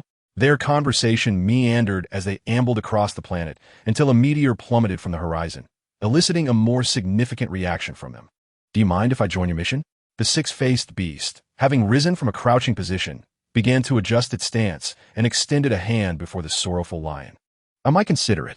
The matters previously discussed with your leader may be of interest to you, perhaps even more than you realize. At another location on this planet, Cyclonus and Starscream had long since departed from the site of the abandoned ruins they had previously unearthed. They arrived at a mountaintop where the trees had been reduced to ashes. The ground beneath their feet was littered with the remnants of charred vegetation, a testament to the existence of life on this planet not long ago, even suggesting the presence of an atmosphere. As they surveyed their surroundings, they found only countless shattered stones and an expanse of desolate land. Well, how many remnants do you think the ancient Cybertronians left behind here? Regardless, we can still fly. We can simply relocate to the next planet. Starscream cautiously trailed behind Cyclonus, his eyes occasionally darting toward the longsword in Cyclonus's grasp. I'm merely taking a gamble, Cyclonus replied nonchalantly, although I find it rather distasteful. He dusted himself off before slowly elaborating. However, if we can successfully locate the next ruin before our new energy runs out, we can resupply and extend our time in space. You must understand this. Upon hearing that it was merely a gamble, and considering there were two ancient Cybertronian ruins on this planet, Starscream's frustration boiled over. Yet this was a remote wasteland, and the energy they had recently extracted would only sustain them for a few more months. What reason would there be for Cybertronians to settle near such a small star system? Keep your voice down. Someone is approaching, Cyclonus warned, gesturing with his finger. He pointed toward the other side of the mountain. However, Starscream remained unconvinced and continued to express his agitation. See, we should just leave. Our scanners are already malfunctioning. Just as he was about to draw the weapon from his back, a tall shadow emerged atop the mountain they had just traversed. I heard someone mention being hungry. Wouldn't mind sharing a boat with us, would you? The imposing figure provided them with a sense of security, yet his gaze exuded a hint of danger, especially when six sleek, glossy Cybertronians emerged from behind him. They, along with the leader, bore the insignia of the Decepticons, instantly raising Starscream's alertness. He had heard of the series of riots and wars instigated by the Decepticons, who had once occupied at least 13 cities on Cybertron. Their rapid development allowed them to amass military power sufficient to conquer an entire planet within mere decades. The chronicles penned by the Primes contained such accounts, and Starscream maintained a degree of trust in the information that had remained unchanged for 300,000 years. I hear that after completing your military service, you were incorporated into the regular army, is that correct? Upon hearing this, the individuals behind the leader momentarily froze, but the next moment, they were captivated by the thunderous declaration of the leader. Indeed, standing before you at this moment is the captain of the Decepticon Special Forces Search and Rescue Team, Six Shot. Upon uttering these words, the Decepticons behind him nearly erupted with laughter. They had contemplated seizing the opportunity directly, yet they had not anticipated such a smooth operation that allowed them to exploit the information gap so effortlessly. Although some among them harbored lingering dissatisfaction, the imposing figure of the lion-like warrior patted his comrades on the shoulder and stepped forward to execute a formal Cybertronian salute. We are an elite unit specifically appointed by Megatron, a contingent separated during the period of penance. I trust that your prolonged absence from Cybertron has resulted in a significant information deficit. Rest assured, once you board our vessel, we shall ensure your safe passage back to Cybertron. Furthermore, I wish to inquire about a matter. Sir, from where did you procure that sword you possess? His courteous demeanor was indeed incongruous with the lion's usual attitude towards others. As he pondered this, he gestured towards the speedster and the sword he held. You may find it hard to believe, but this planet might be an unregistered Cybertronian colony, now utterly devastated. We crash-landed here and have encountered no other living beings. As for the sword, It was extracted from a relic. Listening intently, the six-faced beast was not idle. He discreetly activated his energy detector, which revealed that the sword emitted energy signals reminiscent of those he had sensed in the presence of Optimus Prime. Seizing the moment after his interlocutor finished speaking, he interjected, hoping to expedite the two individuals' boarding of the ship. Exactly so. Our detectors yield similar results. It is time to move on. A constantly advancing detector has transmitted your life signals to us. You may now accompany us. The speedster cast a glance at Star, who adjusted his instruments and gestured for him to follow. So, you are indeed a legitimate rescue team? The Cybertronian government has finally shown a semblance of conscience? Before boarding the vessel, which bore resemblance to the Decepticon insignia, the speedster remarked, then entered with Star's assistance. With a click, the hatch closed, and the six-faced beast clapped his hands, excitedly instructing the Lion's team to escort the two to the cleansing chamber and ultimately assist them with recharging, citing their prolonged isolation as a reason for their evident fatigue. Upon entering the cleansing area and seeing the equipment, Star promptly walked in, leaving the speedster outside, exchanging glances with the Buffalo and the Bat. In this somewhat awkward moment, the Bat stepped forward first, reaching for the speedster's sword. Come now, hand over the weapon. This artifact belongs to Cybertron and should be surrendered to the government, as mandated by the latest legal provisions. The speedster, however, was clearly unfazed by this demand. He tightened his grip on the sword, taking a step back and pointing its tip towards the individual before him. Wait a moment before I step inside. There are a few inquiries I wish to make. He cleared his throat, as though a gritty substance had infiltrated his vocal cords. Firstly, why is it that such a grand rescue vessel accommodates only the 7 of you? Secondly, throughout my journey, I have encountered nothing but lethal weapons and imposing combat machinery. Are you implying that the colossal humanoid armor is merely a provision dispatched to us for executing rescue missions in harsh environments?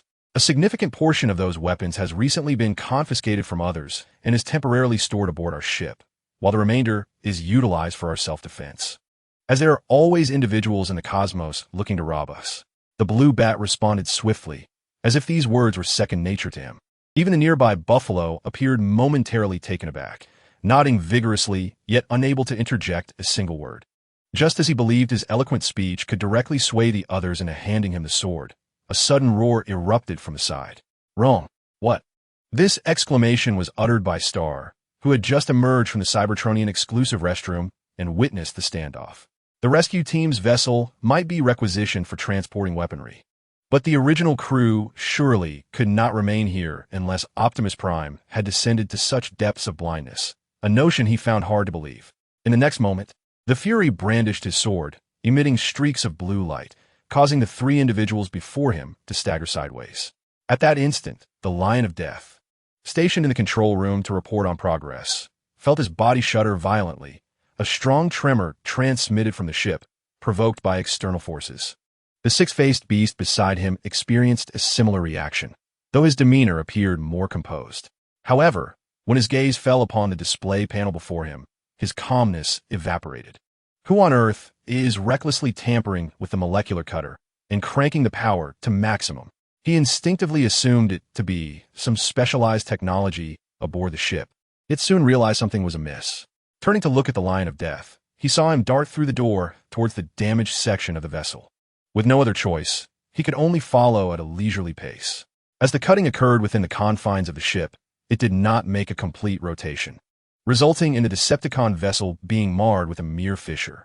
To humans, it appeared as a gaping abyss, as the entire ship, due to the pressure differential, had countless instruments violently expelled into the vacuum. Facing this chasm, the Fury had previously carved a narrow crack into the wall, gripping it firmly to ensure he would not be drawn into the void by the suction. This force surged rapidly and receded just as swiftly, for the airflow they had obtained from the planet had already been extracted. Among the 4 individuals, only Sheeta appeared somewhat rattled, unable to fathom that this relatively composed individual would resort to such weaponry aboard the vessel, slicing through half of the cabin with a single stroke. He glanced over at the 2 Decepticons who had already drawn their weapons, and everything became clear in his mind. Just as he prepared to draw his own blade to seize control of the ship, 2 missiles shot forth from deeper within the hull, soaring directly toward the frenzy. Despite his lingering weakness, he instinctively reacted, slashing at the missiles to shatter them, redirecting the potential explosions away from him. In this critical moment, he remained resolute, gripping the hilt of his sword tightly. Emerging from the depths of the hull was the six-faced beast, accompanied by the Lion of Death. The leader of the malevolent ensemble refrained from striking first, allowing the six-tier executor to charge ahead, seizing the opportunity while Frenzy had yet to recover, landing a punch that pierced through the latter's abdomen. If I were you, I would play the fool. Do you understand? The six-faced beast withdrew his hand and meticulously wiped the energy from his mask before attempting to seize Frenzy's sword. In response to this predicament, Frenzy trembled as he expelled a stream of energy liquid, summoning his remaining strength to slash, creating a wave of blue energy that cleaved the six-faced beast in two. The sheer magnitude of the force momentarily rendered the six-faced beast unresponsive, as he succumbed to the agony induced by the overwhelming energy. "You fool, Lion of Death, eliminate him." In his pain, he furiously commanded, yet this incited discontent among those nearby. "Regrettably, you lack the authority to command me, and I am well aware of the protocols." The individual standing behind him let out a menacing laugh before swinging his blade toward him. Clang!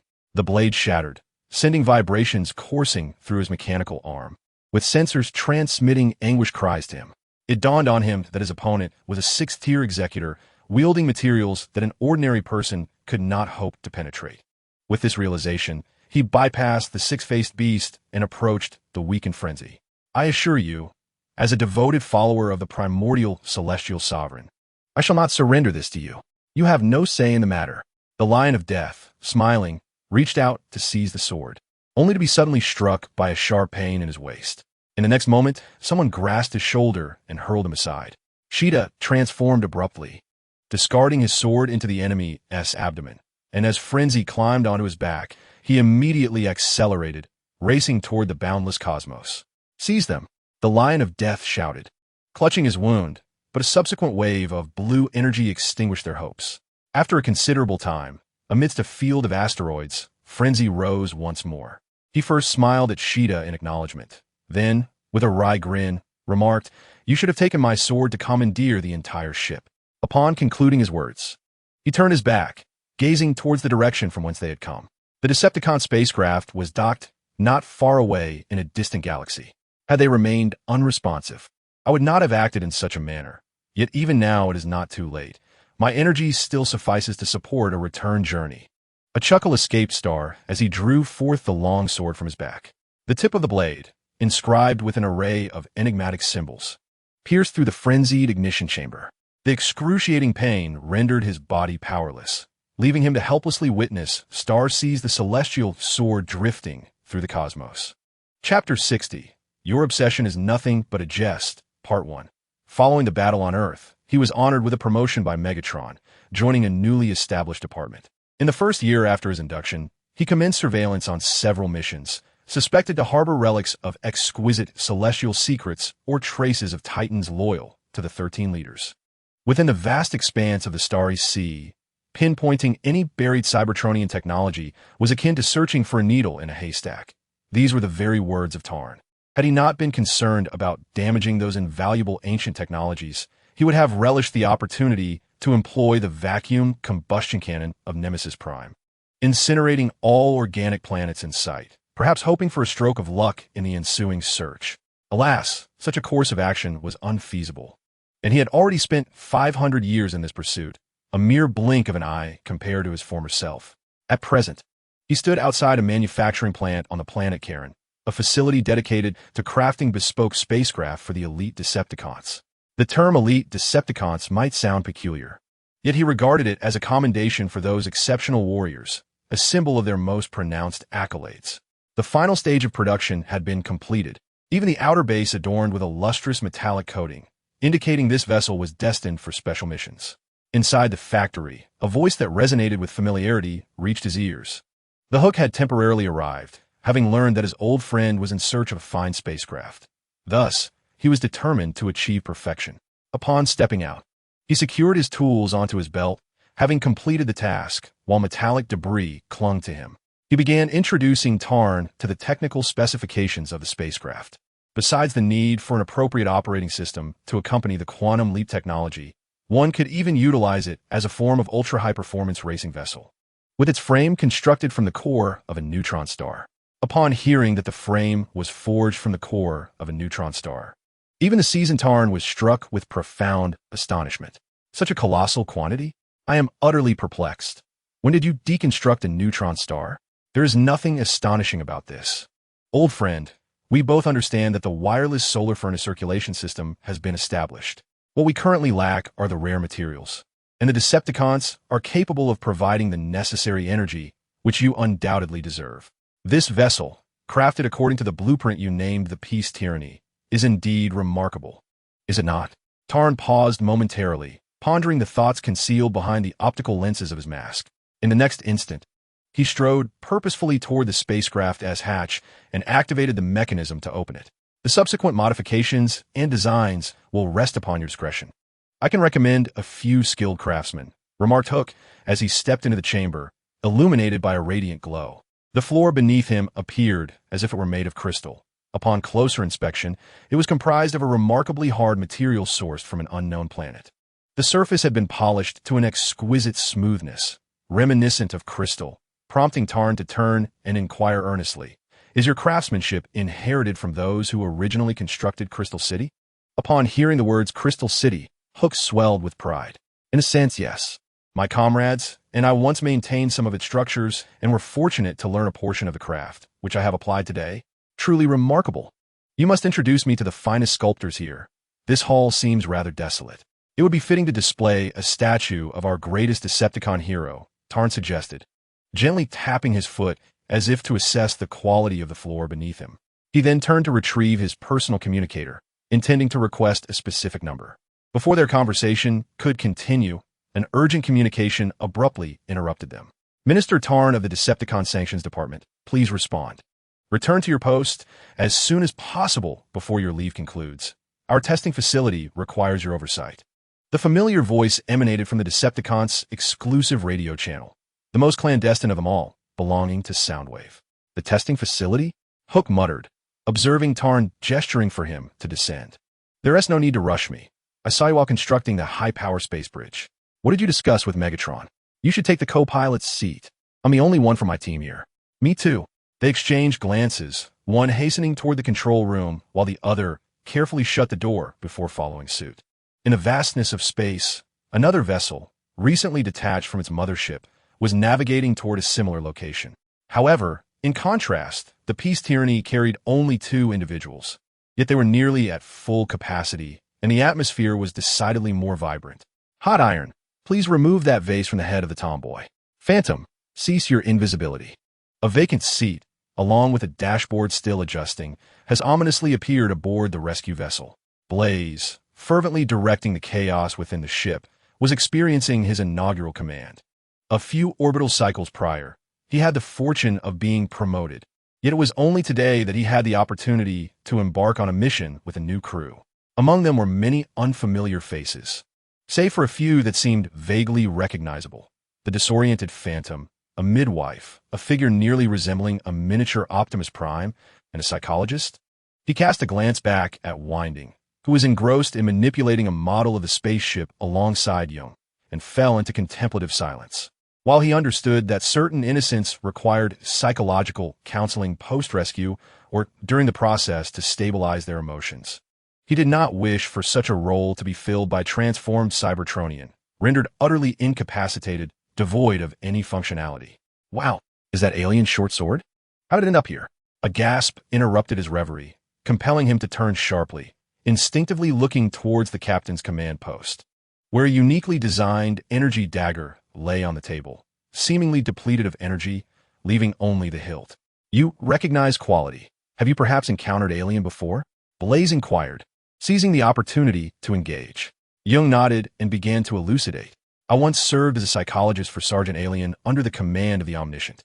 In truth, my primary vocation is this rather than that of a mere counselor." Upon hearing these words, Blaze's previously tense demeanor relaxed somewhat, prompting him to continue the conversation.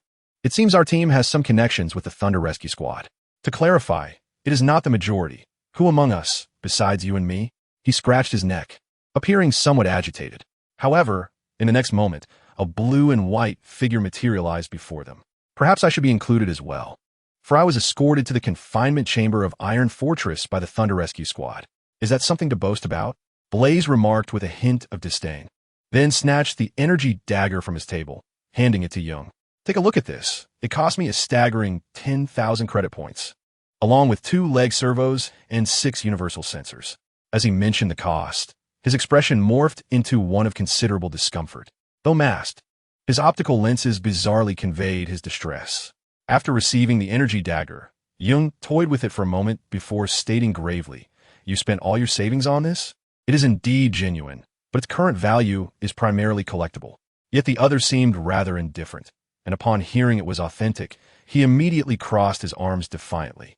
Upon hearing your affirmation of authenticity, I felt a wave of reassurance. This item was entrusted to me by a friend, with whom I made an agreement. Should I procure anything pertaining to the Thunder Rescue Team, I could exchange it for certain valuables.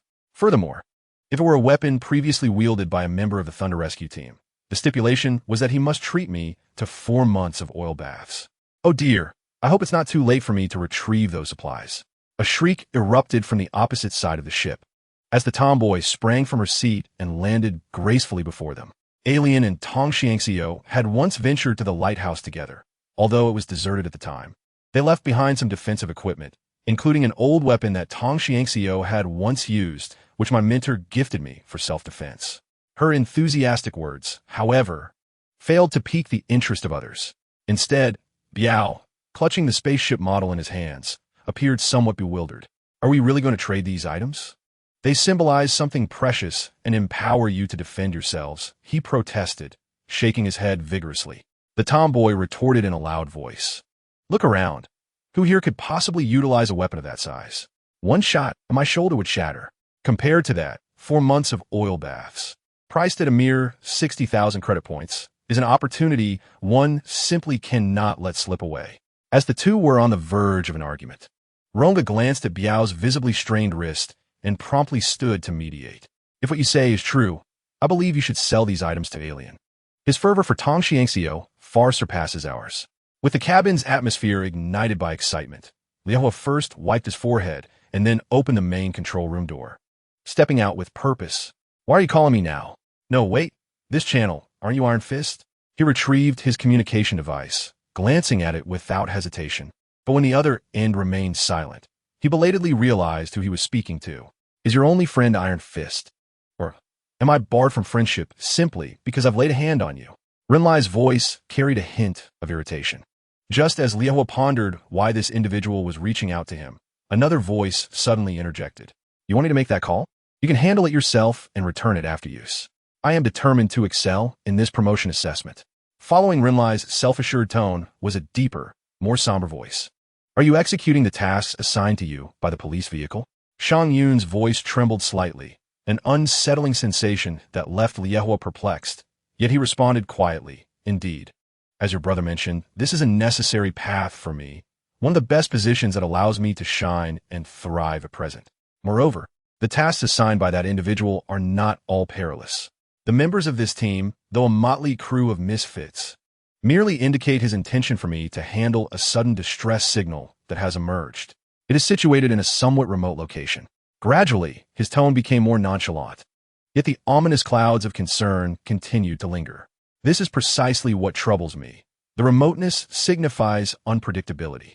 Ultimately, one could abandon this mission. There is no need to gamble one's life. Seemingly irked by the conversation, the fiery one pointed the receiver of the communicator directly at his visor. You are advising me to forfeit a precious opportunity for advancement. How could I possibly turn down such a chance? If I perform exceptionally, I might even encounter Optimus Prime in person, which is one of my lifelong aspirations, do you understand? That is why I have undergone modifications to my body. Well then, if there is nothing else, I shall terminate this call. Spring, could you assist me with some adjustments? No, I shall handle it myself. Switch the spacecraft from automatic to manual control, and show me the location of the planned space bridge. Upon ending the call, he returned to the captain's seat and began to make adjustments with his left hand. As their ship traversed a pale blue vortex, he felt an unfamiliar transformation coursing through him. After a moment of movement, he realized that the gravity generator had been disrupted. Curiously, he looked up to see two red spheres drawing ever closer. This is disastrous. Turn around, quickly. Emergency evasive maneuvers. He smacked his seat and pressed the alarm button, which activated a thunderous siren accompanied by flashing red lights, transforming the atmosphere within the cabin into one of seriousness. His crew hurriedly returned to their positions. How could this be? Prior to this, we had predicted that the two suns of this binary star system would not collide, at least not for several 100,000 years. It seems we have encountered ill fortune. The coordinates for the transmission must have been erroneous. Please remeasure them shortly. Seated in the captain's chair, the fiery one felt a twinge of anxiety, which would only subside once his ship had turned around. As his gaze drifted toward a planet situated close to the star, he was startled to see that the blue and yellow sphere was abruptly stripped of its surface white spots by a force emanating from between the twin stars. This indicated that the planet's atmosphere had begun to be ensnared by gravity. Furthermore, the moment the atmosphere was completely devastated would herald the countdown to the demise of all living beings residing upon it. Chapter 61. Your Obsession is Merely a Jest, Part 2. Once they had escaped the gravitational pull of the two red giants, the entire crew aboard the ship finally exhaled in relief. It is no exaggeration to say that the fiery one felt as though he had just witnessed the long-deceased Emperor of the End and the primordial Supreme Being. Could our mission objective be the planet that was just devoured? It appears to have been torn asunder by gravitational forces. I have saved the video, and we can simply return and report back. With trembling hands, I removed the device from the dashboard and pressed a button to send the video file to Blaze. Prior to your recording of these videos, I had already calibrated our position based on the galaxy's coordinates no less than 6 times. The distress signal we seek originated from another planet, which seemed to have been previously disrupted. Now, who does he think he is? Blaze slammed his hand on the table, and on the 3D projection of the star map before him, a red light flickered faintly, accompanied by a sphere far larger than all the other points of light. Engage the warp drive. Some fool has piloted the ship too close to a black hole. Far away, the Peace Tyranny landed on a rather rudimentary artificial satellite. And the moment the hatch opened, a throng of beings surged forward. Some bore the insignia of the Decepticons. Yet that was merely a fraction. The majority were bizarre, inorganic life forms, either resembling them or entirely different. Are you Captain Tarn? A seemingly elder alien bravely stepped forward amidst the crowd, his expression filled with reverence. That was my former rank, Tarn coldly retorted, pushing through the crowd toward the command room. The Hook, witnessing this, felt compelled to step in and smooth things over. What is happening? Do not worry. He is merely upset because the allotted time has been consumed. Indeed, that must be it. Lord Tarn must be exhausted. Someone in the crowd chimed in, and this sentiment spread throughout. At this point, the Hook felt reassured enough to follow. Do you not have anything to say to the lives you have saved? As he entered the hall, he hurried to Tarn's side, almost pressing his face against Tarn's head to speak, lowering his voice deliberately. Many of them are not Decepticons, nor do they stand a chance of becoming one. Do not forget, the most crucial criterion for joining the Decepticons is possessing a spark. At the very least, they must qualify as a normal Cybertronian species. Look at those beings. Some are so primitive that they lack even a spark. He spoke without reservation, as if harboring no fondness for those outside. I must attend to my duties. The funds for shipbuilding will be transferred to your account during my free time. The Hook sensed that Tarn's demeanor was rather excessively aloof. But before he could continue his entreaties, Tarn had already entered the command room. Wonderful. The head of security has finally arrived. Red Spider exclaimed, clapping his hands in celebration. In this modest command room, now filled to capacity, Tarn felt a sense of surprise. Among the crowd were numerous scientists and high-ranking officials for various fields. At the center of this assembly stood a silver-black figure, one hand resting on the table, a visage unmistakably reminiscent of Megatron. Forgive my ignorance. I had not anticipated the significance of this star system. He offered a polite military salute, and Megatron gestured for him to close the door before approaching. You need not blame yourself. Our plan was a spontaneous decision, necessitated by the alarming expansion of energy that requires a suitable rationale for its consumption. The venue and researchers are indispensable. Even if the investment does not yield proportional returns, it remains within our capacity to bear. He articulated his thoughts fluently, and, judging by the expressions of those around him, it was evident that this meeting was merely in its infancy. This star system lies exceedingly far from Cybertron, and any signal sent back would take at least 6 or 7 months, unless through quantum communication. As he spoke, he cast an appreciative glance at Soundwave, who was adorned with an array of communication devices, an individual modification, which he tacitly approved. In this environment, Soundwave could transmit communications, albeit excluding video and audio recordings. According to the latest intelligence we have acquired, it is indeed confirmed that the Autobots do not maintain a military presence in this star system. The only potential complications arise from the Cybertronian citizens who have migrated here. He circled a significant celestial body on the star map, surrounded by countless glowing points. Talon, this is the area you will be responsible for next. You must swiftly relocate those obstinate inhabitants, using the rationale of requisitioning land for development, and strive to prevent our information from leaking. For this, I believe you will need to temporarily remove your mask during this period. Can you accept that? Of course. Commander Megatron, Tan replied, exhilarated, and promptly removed his mask. On a desolate planet, Inferno struggled against the wind and sand before turning to signal his team to step forward. I believe you all wish to return home as soon as possible. Let us put in extra effort. Mirage, pass me the shield. We should not be far from our destination. The group, a formidable sight, disembarked from the ship and, braving the sandstorm, made their way towards a distant, dilapidated spacecraft. The captain at the forefront forcefully pushed aside the precarious metallic door, and the rusted steel plate, upon crashing to the ground, emitted a piercing screech of friction. As metal debris erupted from within, the shards grazed the air, prompting him to helplessly activate the camera. It seems this place has been abandoned for quite some time. By the way, does that distress signal have a date marked on it? If there were any, we would not have been dispatched here. However, we cannot entirely dismiss the possibility that others might still be alive. Young, activate the life detector. We merely need to take one more glance before we can depart.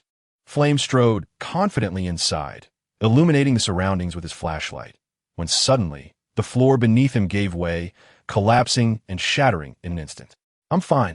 Flame shouted from the depths of the pit, where he found himself amidst a heap of inorganic waste, fragments of materials that represented the remnants of Cybertronian life forces. Throw me a rope. I need to climb back up. He wiped his hand against the wall, only to be taken aback by its astonishing smoothness. Almost simultaneously, a startled exclamation echoed from above. Wait, who are you? After a series of resounding, rhythmic footsteps, Flame realized that the cloaked figure must have escaped. The rope being lowered from above was slow, yet it did not hinder his ascent along the sleek wall. Just as he reached the top, an unexpected retching sound erupted from an unknown source, leaving him utterly mortified. In an attempt to dispel the awkwardness, he uttered a casual remark that only deepened the collective dread among the others. Someone must have meticulously arranged this place. We should explore a bit. Perhaps we will discover the remains of a disemboweled corpse. Upon hearing this, among the multitude of frightened faces, only Young remained composed. Stroking his chin as he asserted, "Are you suggesting that the crew here resorted to consuming each other's energy components to survive, and cruelly devoured all the ignition energy as well?" The detached demeanor of Young startled Flame, but recalling that Young had served as a psychologist for the Thunder Rescue team, he felt a sense of normalcy return. Young was knowledgeable, not a deviant. Yet, Flame wished to shield his team from fear's influence. So he diverted the conversation with a hasty comment. Perhaps, while we lack organic excretory openings, the basic Cybertronian cells, upon receiving excess metal, must meld it into a usable state or expel it through the surface transport tubes. Of course, this was merely an observation from watching horror films. Finding the cloaked figure was paramount. He didn't want him to create another hole. Seizing the moment, he clapped his thigh, scattering metallic debris everywhere, and, amidst the puzzled gazes of his companions, he led the charge deeper into the ship. Along the way, Clockwork inquired with some confusion, "By the way, where did you fall?" "I don't recall any Cybertronian ship hull being solid enough to this extent. It must at least be a storage area. Look at what I'm covered in. It was like a well down there. Quite disgusting. In this space, I'm in resembles a cylindrical chamber that was artificially excavated." After traversing the corridor for a considerable distance, they arrived at a more spacious chamber, distinctly different from the other sealed compartments they had encountered along the way, which seemed to have been deliberately left untouched. The room was shrouded in profound darkness, corroborating what Flame had suggested. The crew members may indeed have turned against one another, driven by an acute scarcity of resources. At the center of the room, they beheld a figure seated at a large round table.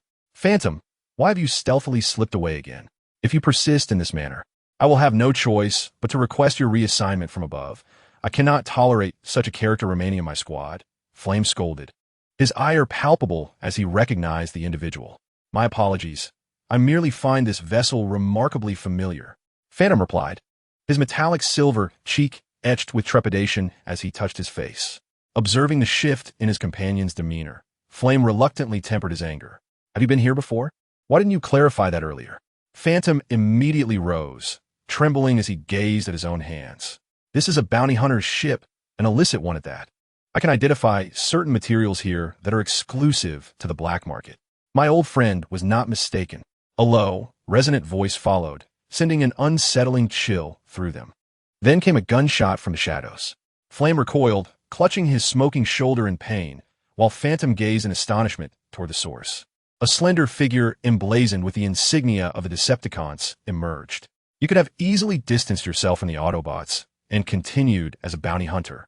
Why do you not strive for your own happiness? Confinement, somewhat bored, wiped his steel blade and pointed toward the clockwork, specifically indicating the camera affixed to the latter's head. If I possess your equipment, perhaps I could earn a little more. Bounty hunting is no simple task these days. Inflation has devastated everyone. While I no longer fret over mere survival, the climb remains steep and costly. He traced the scar on his face, where energy fluid still clung, unyielding. Just as he prepared to leap and strike at the clockwork, Phantom swiftly intervened, seizing his shoulder. Stop. They're my teammates, and I must ensure they leave alive. Confinement clicked his tongue dismissively and leaned in, saying, Oh, look who it is. The illustrious Death Phantom. Every time you vanish, you can precisely take your target, be it a living being or an emergency frozen spark. How have you fallen to such depths today? Has the spasm of your spark rendered your abilities null, relegating you to the most rudimentary tasks? As the most fundamental task was mentioned, Phantom suddenly roared in anger, forcefully pushing him away before drawing his sidearm and pointing it at Lockdown. Let us not dwell on that. I shall pose just one question. If this is indeed a trap, then kindly release us. Lockdown erupted into laughter, clutching his stomach as if he had heard the most amusing jest. After a considerable time, he finally ceased his mirth and gazed intently into Phantom's eyes, challenging him. I have no intention of complying. The higher-ups of the Decepticons have placed a staggering bounty on you. Your spark is of utmost interest due to your extraordinary abilities and immense experimental value. Not to mention you are not one of us. With a casual gesture, he spread his hands, his gaze assessing Phantom as if appraising a commodity. Of course, should you choose to ally with me and become a bounty hunter once more, I believe the Decepticons would welcome you with open arms. Upon uttering this, he abruptly extended his hand towards Phantom, palm up. Do you not yearn for a life among the elite? Ever since Optimus Prime led the charge to abolish the council system, you have been deprived of that experience. Chapter 62. Your obsession is nothing but a joke. Part 3. Making a choice is a formidable task. This was Phantom's sentiment as he hesitated, casting a glance at Lockdown before turning to meet the furious gaze of Inferno for a few moments. He knew that if he chose to leave with Lockdown at that moment, they could do him no harm. Yet, if he truly had no intention of changing, why would he wear the Autobot insignia upon his chest? I refuse. If your distress signal is merely a ploy for my spark, then let us engage. Come at me with all your weapons. He was not foolish enough to confront someone capable of vanishing into thin air alone, but a question lingered in his mind. Do you realize, ever since you tore apart the badge that signifies a bounty hunter? With keen interest, he tapped his shoulder, where a tag dangled from a chain. How do you compare to a comparatively feeble combiner? As his words echoed, the room was filled with a deafening tremor, as if someone were pounding against the ceiling. Enveloped in thick smoke, releasing a foul odor reminiscent of years, without cleaning that permeated their cognitive modules. The relentless pounding resonated within their sparks, awakening the primal instincts that still lingered in their forms. In that moment of urgency, Phantom was the first to react, shouting as he waved his arms. Quick, retreat. Otherwise, we shall perish here. Run. The group, upon hearing these words, turned and hastily fled down the corridor they had just come from. Behind them, the bounty hunter scoffed, dragging his scythe across the wall before promptly activating his communicator. Galvatron, the following content is now your responsibility. The blue and white figure you are about to see is what I require. I need his spark, thus he must remain alive. So please, handle him gently when the time comes. At the entrance of the spacecraft, Blaze stood with dual firearms pressed against the wall, watching his comrades depart one by one until Phantom approached him, only to be halted by Blaze's outstretched arm. I believe it is necessary to keep an eye on you. At least until we leave this planet, you should stay by my side. Then please step aside. We must first evade that, Phantom retorted. Startled, he gazed at Blaze, who had lifted him and slung him over his shoulder. The mask obscuring half of Blaze's face could not conceal the expression of distrust and simmering hatred in his eyes. This caught Phantom off guard, yet upon a closer inspection of Blaze's distinctive features, it seemed entirely reasonable. A patient of the primordial celestial syndrome with a fervent belief in Optimus Prime and in its advanced stages. Or rather, such an expression on a religious fanatic was quite expected. Resigned, he removed the missile launcher mounted on his shoulder and fired it towards the shadowy figure behind them. Prepare for emergency ejection, Blaze shouted before stepping onto the spacecraft, subsequently tossing Phantom aside and directing his gaze towards the menacing giant lurking behind. The creature appeared battered and torn. This was his immediate impression. For all the combined Transformers, he recalled, would not be in such a state unless they had endured multiple battles in dire circumstances. Could it be that the Decepticons possessed weaponry far more efficient than the combined Transformers? He could not help but murmur to himself before pressing the button to close the hatch. Suddenly, the ship's deck began to rise, elevating their feet along with their perspective, a sign of ascent. Just as the deck was about to seal them off from the ghastly visage of the Nemesis, a colossal hand reached in, grasping their vessel and shaking it with its terrifying weight, causing their craft to lose power and spiral downwards. Gazing at the thick smoke drifting diagonally towards the sky, lazily closed his eyes and yawned, then waved his hand to signal those behind him to follow. You lack the authority to command me, yet you continue to provoke the higher-ups in such a manner. How should I deal with you after this operation? The individual bore some resemblance to Megatron, yet he was not equipped with a fusion cannon. Instead, he wielded a pair of standard assault rifles. The outfit was so comically absurd that it elicited an uncontrollable laugh from Blaze, the crimson paint almost causing him to burst into laughter on the spot. To avoid an untimely chuckle leading to a blade from the figure before him, he jested, fine then, deduct a few more transformation gears, would you? And you shall never return them to me. Fortune favors the bold. Should luck be on your side, you might receive assistance, provided that the psychotherapists you seek possess adequate skills. The latter, with a pair of crimson optical lenses flashing, swiftly transformed into a war chariot, racing towards the spacecraft. Transformational gears. Each inhabitant of Cybertron can yield but one. Even clones are far more costly compared to the straightforward procurement of extracts from the fields. One must enlist aid for a daring endeavor. One wonders if the Shadow Wisp has located its target. Amidst a conflagration of ruins, the Harbinger of Doom tore apart the main control chamber before him, gazing at the vacant seat within, and unleashed a heart-wrenching roar. His gaze drawn upward to a figure floating in the air. The timid imposter covered her mouth in fear, her flight pack ensuring a safe distance from the monstrous entity before her. Yet, this precaution proved futile. The Harbinger casually hurled a piece of spacecraft debris, which, contrary to her expectations of its weight, soared through the air like a frisbee, spinning towards her. Instinctively, she sought to evade, increasing the thrust of her flight pack. However, the suddenness of the situation rendered her efforts ineffectual as the massive fragment crashed on her left leg, the force shattering it. One leg dangled limply, still attached to her body, while the other vanished amidst the chaos of impact. The flight pack, seemingly affected as well, spun in the air for a brief moment before plummeting to the ground. Dragging her broken form, she attempted to rise, only to find the Harbinger looming before her, his expression a furious mask as he brandished a support column. With a crash, before he could strike, she plunged an energy dagger, seemingly conjured from thin air, into his eye, causing him to writhe in agony, clutching his face. Seizing the moment, he adjusted his position and maneuvered his flight pack, dragging his heavy body away. Behind him, chaos continued to reign. The Inferno capitalized on the Harbinger's moment of vulnerability, leaping from behind and stuffing an electric grenade into the crevices of his form. Shortly thereafter, a piston mechanism, unrestrained by her knees, suddenly sprang forth at an opportune moment, sending her soaring into the air, gun drawn, aiming at the electric bomb. The grenade detonated with a violent burst of electricity, sending shock waves through the Harbinger, who clutched his shoulder blade in torment, howling in despair. Even as the intense charge lingered, the energy dagger in his eye erupted, leaving him irrevocably blind in one eye. Yet amidst this turmoil, he sensed the presence of a diminutive, invisible assailant who had brushed against him.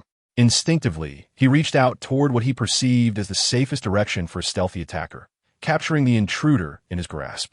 Immediately, he discerned a blue and white figure slowly materializing in his grasp. "Are you the Phantom? Your appearance diverges vastly from our expectations."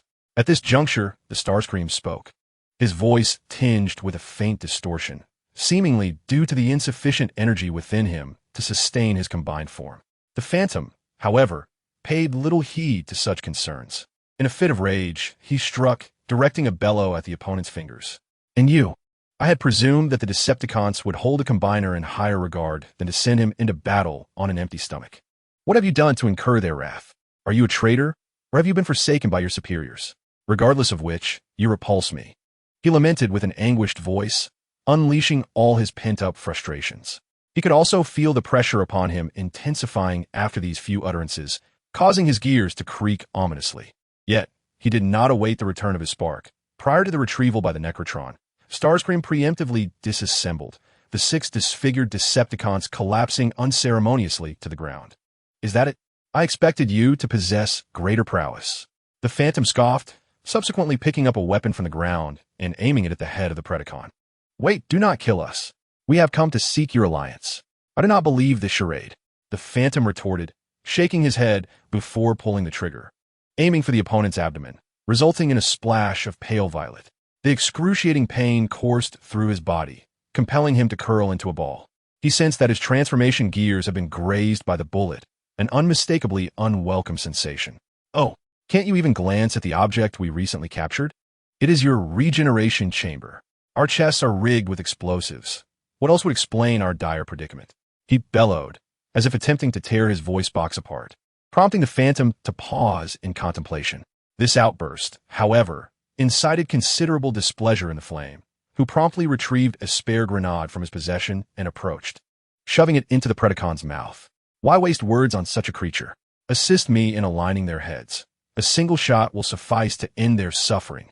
Upon hearing those chilling words, the Predacon was taken aback, causing a torrent of oil to cascade from his head, pooling beneath him.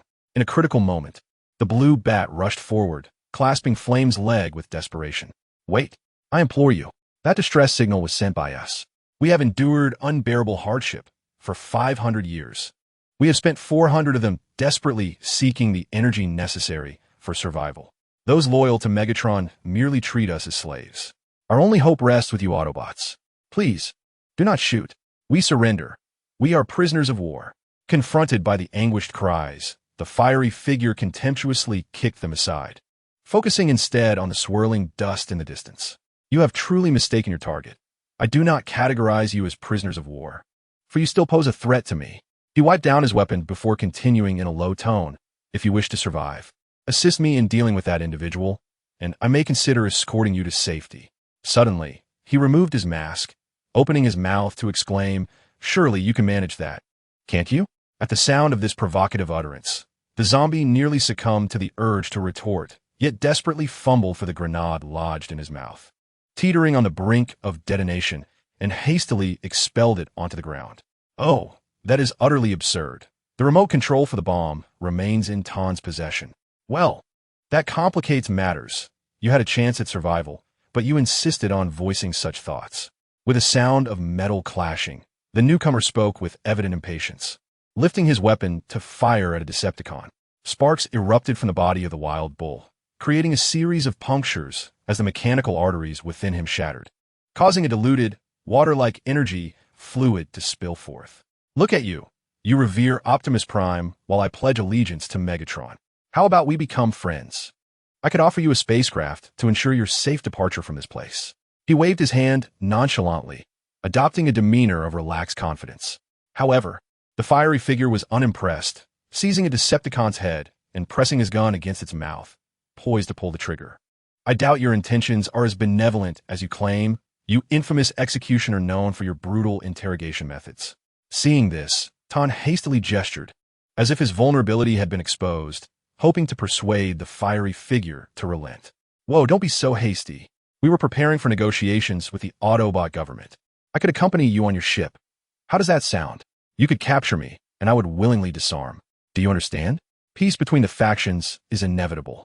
It is a shared goal of both leaders, he declared, discarding his weapon. You're talking nonsense. The fiery figure retorted angrily, raising his gun to aim directly at Ton, who was saluting in a French manner. You actually just put down your weapon? He questioned, a flicker of realization crossing his face. He stepped forward briskly, leaning toward the receiver while asking, Good fellow, you wouldn't happen to be one of us, would you? Rest assured, we can exchange a few shots. I perused your dossier, and many details were classified. Now, I see there is good reason for that. He gazed at the person before him with a hint of concern, only to be met with a response laced with sarcasm. I'm afraid I, too, am at a loss regarding your inquiry. Not just the searing flames, but others around them also succumbed to their anguish, clutching their heads before collapsing. This chaos erupted the moment Ton spoke. They all felt their inner fire ignite, causing excruciating pain and, inexplicably, signs of diminishing vitality without warning. Amidst a gathering of pain enthusiasts, Ton chuckled, then squatted directly before the flames, beckoning with a flick of his finger. I delight in silencing with sound. I must express my gratitude to you for granting me sufficient time to adjust the frequency of my vocal apparatus to resonate with the essence of all your flames. You truly are a fool. Chapter 63. Your obsession is nothing but a farce. Part 4. Ton observed with amusement the throng's writhing in agony, when suddenly, he shuddered as a realization struck him. It seems a few have been left behind on this vessel. He turned to glance at the rescue ship engulfed in flames, unable to suppress a laugh. Come now, shall I rid you of the wretches inside? Or perhaps I could hand you my weapon, so you might extract that nearly charred individual. Surely, you could manage that. He uttered the cruelest words in the most courteous tone, prompting a nearby, fallen lion to curse under his breath, only to have Ton's foot pin his palm to the ground. Just as he was about to speak again, the fierce flames seized a weapon from the ground and fired at the grenade lying there, the intense discharge immediately jolting Ton's body. The nerve conduction faltered, causing him to lose his footing and tumble to the ground. Quick, shut off all sound receivers, he shouted with difficulty, then continued to fire in Ton's direction. But the latter evaded with a swift roll. Do you not appreciate my voice? Then allow me to introduce you to something else. He dashed past the weapon aimed at him, extending his hands to grasp the shoulder joint of the flames, accompanied by the sharp sound of metal fracturing as the arm was flung away, leaving the ambushing phantom stunned. At another wreckage site of the crashed ship, Ronga struggled to rise, barely able to see the fierce battle unfolding among others. The next moment, a sinister voice echoed in his receiver. Where do you think you're going? The side swept through, leaving deep gashes in his adversary's body as the disrupted mechanical arteries spewed forth a torrent of energy fluid. After this, he retracted the scythe, calmly observing the dying struggles of Ronga. Would you prefer a swift end? Then kindly detach your brain module. Faced with the taunt, Ronga hesitantly touched the wound that had vanished without his notice. Now only remnants of energy fluid remained, bearing witness to the reality of recent events. Regardless of the circumstances, he found himself capable of resistance, and thus turned around, shouting in fury, I believe that severing your head would be the solution. Upon witnessing his opponent's restored state, even the seasoned bounty hunter was momentarily taken aback. Surely, this could not be the result of mere superhuman abilities. Could it be? Before he could finish his thought, Jung's fist came crashing down. Go ask the Emperor of the Dead in the realm of the deceased. I shall send you there. Ton's battle raged on, though it resembled more a one-sided massacre, as he effortlessly pummeled the 6 or 7 remaining Cybertronians before him. After capturing Mirage once more and executing a shoulder throw that rendered him powerless, he then seized Inferno by the neck. Stop. We can surrender. I can offer my spark. The sight of such desperation left Mirage aghast. Summoning all his strength, he attempted to rise, but could only manage to sit up with great difficulty. His energy soon depleted for any further actions. Hearing this, Ton cast a look of praise at Mirage before discarding him carelessly. Had you said this sooner, I could have achieved my quota, and you would spend a millennium as captives, living better than these wretches. During their exchange, not far off, the confinement had begun to drag a clockwork, extracted from the ship, its scythe resting heavily upon Jung's shoulder as it was brought before them. Keep an eye on these individuals. I shall retrieve the ship. I hope this is the last time this week. At the final moment, before being escorted to the vessel, Inferno turned to glare at Mirage with hatred, while the latter averted his gaze, unwilling to meet his eyes. He had maintained that posture since the beginning, much to Inferno's chagrin, who felt an urge to confront him. The confinement's ship appeared quite antiquated, suggesting it had traversed the cosmos for an extended duration, possibly due to malfunctioning sensors. Nonetheless, while the collective consciousness of others faded, Jung kept his optical glasses aglow. When an oddly rhythmic footstep echoed from the corridor, he realized his opportunity had arrived. I never imagined a bounty hunter would fear retribution. He looked up at the newcomer, his tone laced with mockery. Yet, these words seemed to have little effect on the figure before him. Consider it an act of redemption, ideally a pardon. You must be a descendant of the primordial celestial, possessing the rumored ability of regeneration. You are so certain that I am his descendant and not the original? Jung countered, refraining from accepting the answer proposed, instead posing a new question. This rendered the confinement momentarily speechless, as he cautiously scanned his surroundings, ensuring no one else was awake before he finally spoke. His voice slow and deliberate. Your appearance bears little resemblance to that of a statue. Any ordinary Cybertronian would recognize this. I have visited the ancient capital of the Autobots, Nyan. Furthermore, if you were to mingle among a group of miners, I would never surmise that your connection to Primus is any stronger than that of the others. The probability of a spark spasm enabling regeneration is exceedingly low, if not entirely non-existent, as it differs fundamentally from other superpowers. A fact that the Decepticon scientists have thoroughly investigated. Have you spoken at length merely to have me acknowledge your identity as a scion of Primus, the creator of all Transformers, the one whose bloodline is most closely entwined with his? Jung's words left the stasis field contemplating for an extended period. But given the urgency of the moment, he could only nod in response. My minimum demand is the liberation of both myself and my companions. Inferno and Mirage must be freed from their bindings. It seems Jung's request was somewhat excessive, inciting the bounty hunter to roar in anger. You have no authority to command me, even if you were a messenger of Primus. The atmosphere in the room plummeted to frigid silence at his proclamation. In a state of utter helplessness, Jung could only manipulate the transformation gears within his body, along with the spark, to function forcibly. Why not take a look at my chest? The mechanisms that are capable of producing something. You may test it, bury it within a metal shell, and see if it can grow into a new Cybertronian. It is connected to my spark. You may dismantle it, but the cost will be that it will cease to function. These words instantly enlightened the stasis field, drawing his attention to Jung's concave chest. He cautiously extended his hand inside, feeling a crystalline object protruding. Seizing it, he examined it closely, pondering. I had thought you merely a decorative piece without function. If I can unravel the mystery of this object, I believe it could create a sixth-tier killer among the combiners. At this juncture, the stasis field hesitated momentarily, but ultimately severed the metallic chains binding Jung. Once liberated, he promptly rose and grasped the other's shoulders, urgently inquiring, "What is your mission here?" "You have inquired of the wrong person. I am merely a bounty hunter. However, I have heard whispers of their experiments with weapons that can disrupt stellar navigation. They intend to use such devices as pest control, capturing and manufacturing metal mines. That is all I can divulge. I find it hard to believe that the Decepticons would engineer such a deranged weapon. They are contemplating manipulating energy on such a grand scale." Suddenly, a deafening explosion resonated, causing both to recoil instinctively. They sensed that the sound did not originate from an explosion within the spacecraft. Driven by confusion, they exchanged glances before scanning the surroundings, eventually fixing their gaze upon the display screen aboard the ship. The scene depicted was that of the small galaxy they had just traversed, where a world, once illuminated solely by a single star, was suddenly graced by a larger sun, bathing the entire region in brilliant light. As he gazed at the planets gradually altering in hue, Rongu was rendered speechless, his mouth agape in astonishment, yearning to speak, yet the words faltered on his lips. Next, You are to assume the role of captain for this mission, executing a distant rescue operation. Do you accept? His once hazy consciousness sharpened abruptly, as if awakening from a dream, granting Lai Hua a sense of comfort. Upon opening his eyes, the scene reverted to moments before his mission, when he had reported to the police car following his previous assignment. Why wouldn't I accept?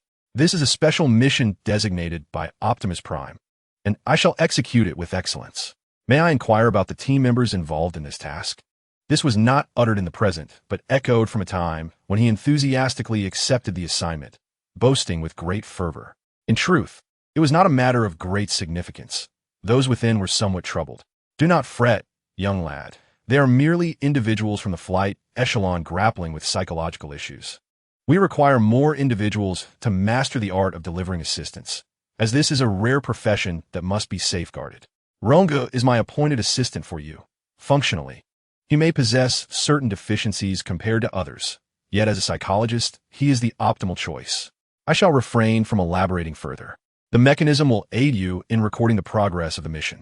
Phantom, this individual raises suspicions. He may be affiliated with the Decepticons, and I need your assistance in investigating this matter. This is an urgent communicator. In his recollections, Lai Hua grasped the device and promptly concealed it within the space that emerged from his transformed arm. At this juncture, his memories ceased, followed by the sudden illumination of his azure optical lenses, accompanied by his fierce internal struggle. Remarkably, he attempted to bind his own chains with his lone arm and forcefully tore them asunder. After accomplishing this, he turned to survey his surroundings, only to find that Ronguin Phantom had vanished, further agitating his spirit. Was he indeed a traitor? Yet, this behavior seemed incongruous, no? This individual had ambushed Optimus Prime, and anyone capable of such an act would likely be entangled with corrupt powers, even if not directly aligned with the Decepticons. He pondered deeply, his gaze inadvertently falling upon his severed arm. In a man-made satellite, the radiation here was immensely potent. Any organic life form that entered would find its genes disintegrated by the energy, reducing it to nothing more than a putrid mass. This fate awaited even the most evolved organic species, having existed for millions of years. This location, constructed by the Decepticons, functioned as an energy planet. Each opening and closing of the space bridge siphoned vast amounts of energy, transmitting nearly liquefied energy through the air to the other side. This method of energy transmission is exceedingly advantageous for the Decepticons. The gaseous energy permeating the air can be directly absorbed by the Cybertronians. This conclusion stems from the experiments conducted by tarantulas, who, along with other Decepticon scientists, share this belief. At this moment, he stands before a regeneration chamber, within which lies the formidable Six-Shot, a sixth-tier operative of the Decepticons. His severed body has been reattached, and he converses with tarantulas, albeit in a somewhat disjointed manner. Speaking of which, are you truly certain that fellow is deceased? I mean, you pilfered a corpse from the morgue of a vehicle and inserted another spark within, thereby creating our new warrior. But does this adhere to our regulations? You even subjected him to the enhancement protocols of a sixth-tier assassin. Despite the firmness in his tone, Six-Shot, reclining in the medical pod, exudes none of the lethal aura one would expect, appearing rather as an ordinary patient. He anticipated a slower response from tarantulas, yet the latter replied promptly, "If you were unwilling, how could you possibly teach him the expansion of his camouflage form? You always divulge the answers prematurely. Can't you engage in a bit more conversation with me? Ever since my return, Megatron has been incessantly advancing my upgrade to the next phase of a sixth-tier assassin. I ponder, with my current physical capabilities, is further enhancement truly necessary? What I require are weapons." He articulated this with a hint of impatience, yet was soon startled by a low murmur from beyond the door. "But aren't you a weapon yourself? Every individual comprising Cybertronian civilization is... Haha, what is this attire? Why not don a square-faced Autobot mask?" The two within the medical chamber erupted into laughter. At this moment, Tarn had not altered the paint on his exterior.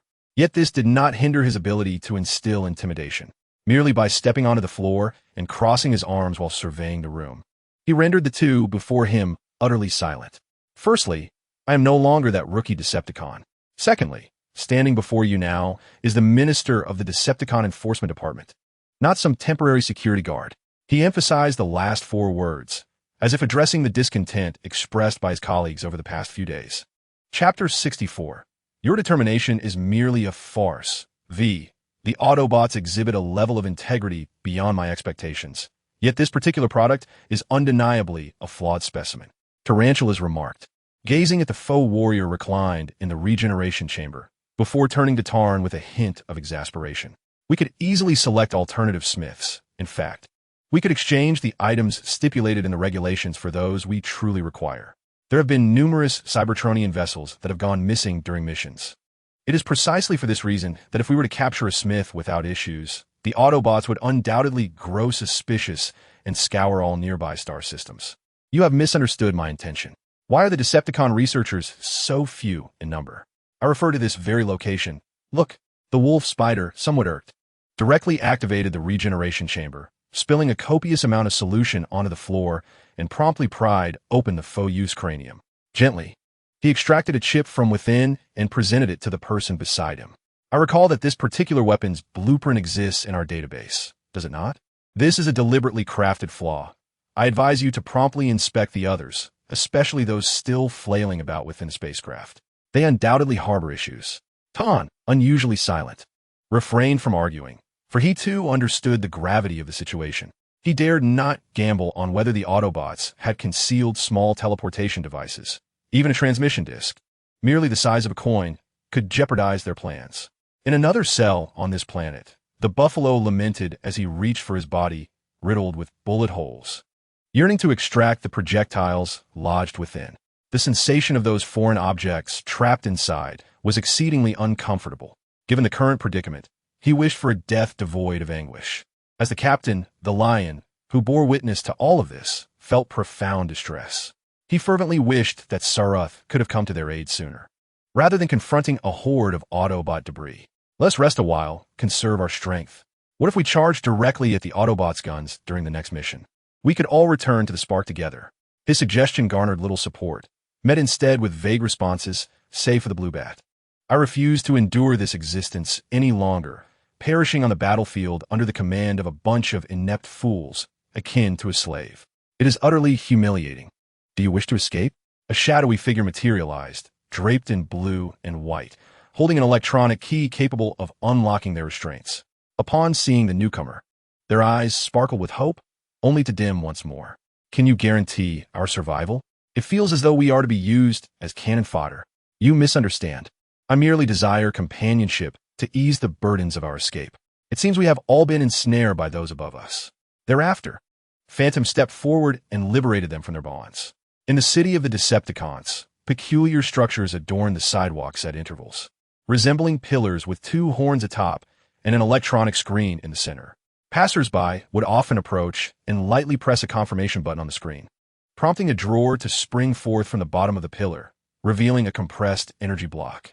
Hiding in the shadows, Fire observed everything keenly.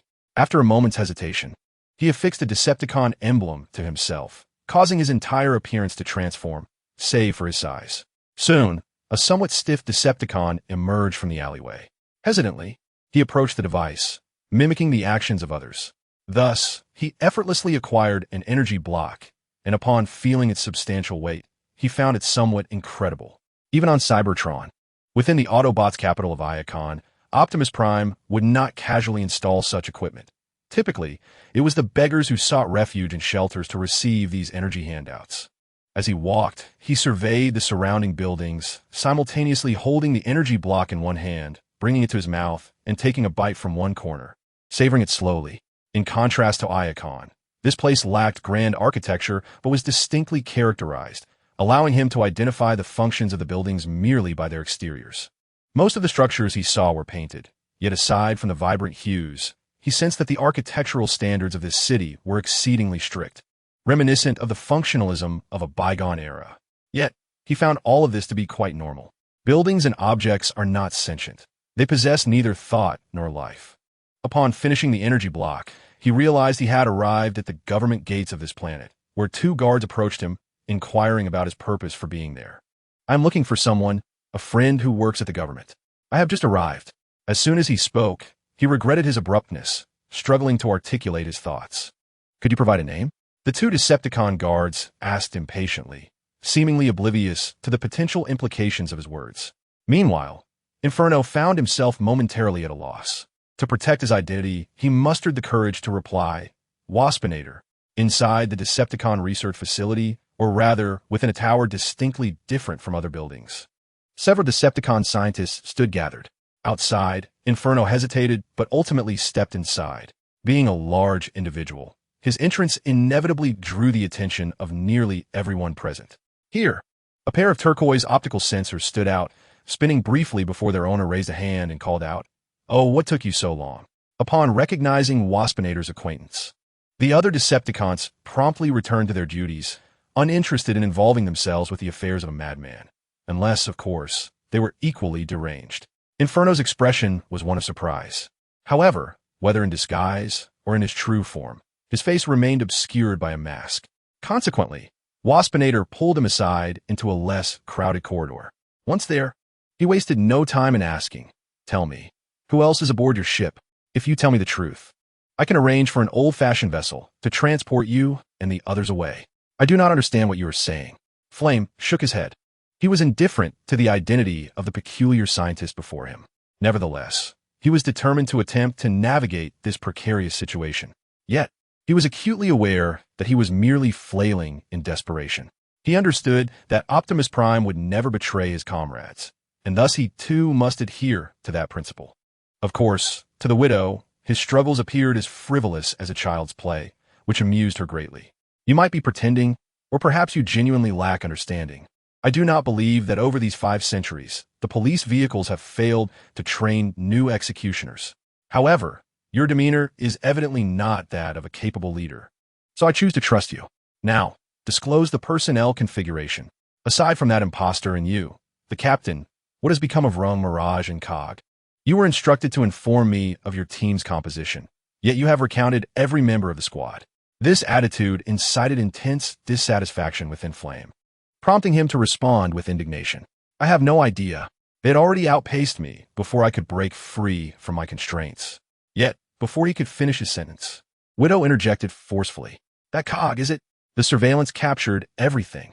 This remark tightened Flame's fist instinctively. He longed to strike that ghastly face before him, but restrained himself. He sensed that the Decepticons seemed indifferent to the fate of their Autobot captives, or perhaps they simply did not care about the information they possessed. Resolute, he returned the conversation to the previous subject. "If I were to tell you how long that spacecraft would take to return us to Cybertron, based on standard travel speed, I could secure for you the best vessel available, which would take between 10 weeks to 6 months. Would you accept that?" "If I had a choice," Flame murmured, "I would certainly refuse." Outside the towering edifice, Cog concealed himself on the balcony of a residential building, awkwardly pushing open a gap in a metal box to allow his overhead surveillance device to capture the unfolding scenes. This was indeed a perilous task. It felt as though the police vehicles were intent on ensuring our demise. Unable to contain himself, he pushed the panel aside and emerged, only to feel a hand clapping on his shoulder from behind. "Have you located Flame?" Mirage inquired, puzzled, as 6 battered Decepticons stood behind him. Yet they appeared somewhat rejuvenated compared to before. "Not yet, but I have a nagging feeling they have already entered ahead of us. Should we attempt to contact him?" "That is unnecessary. We cannot risk exposure in doing so. Now, to the landing pad. We must endeavor to escape.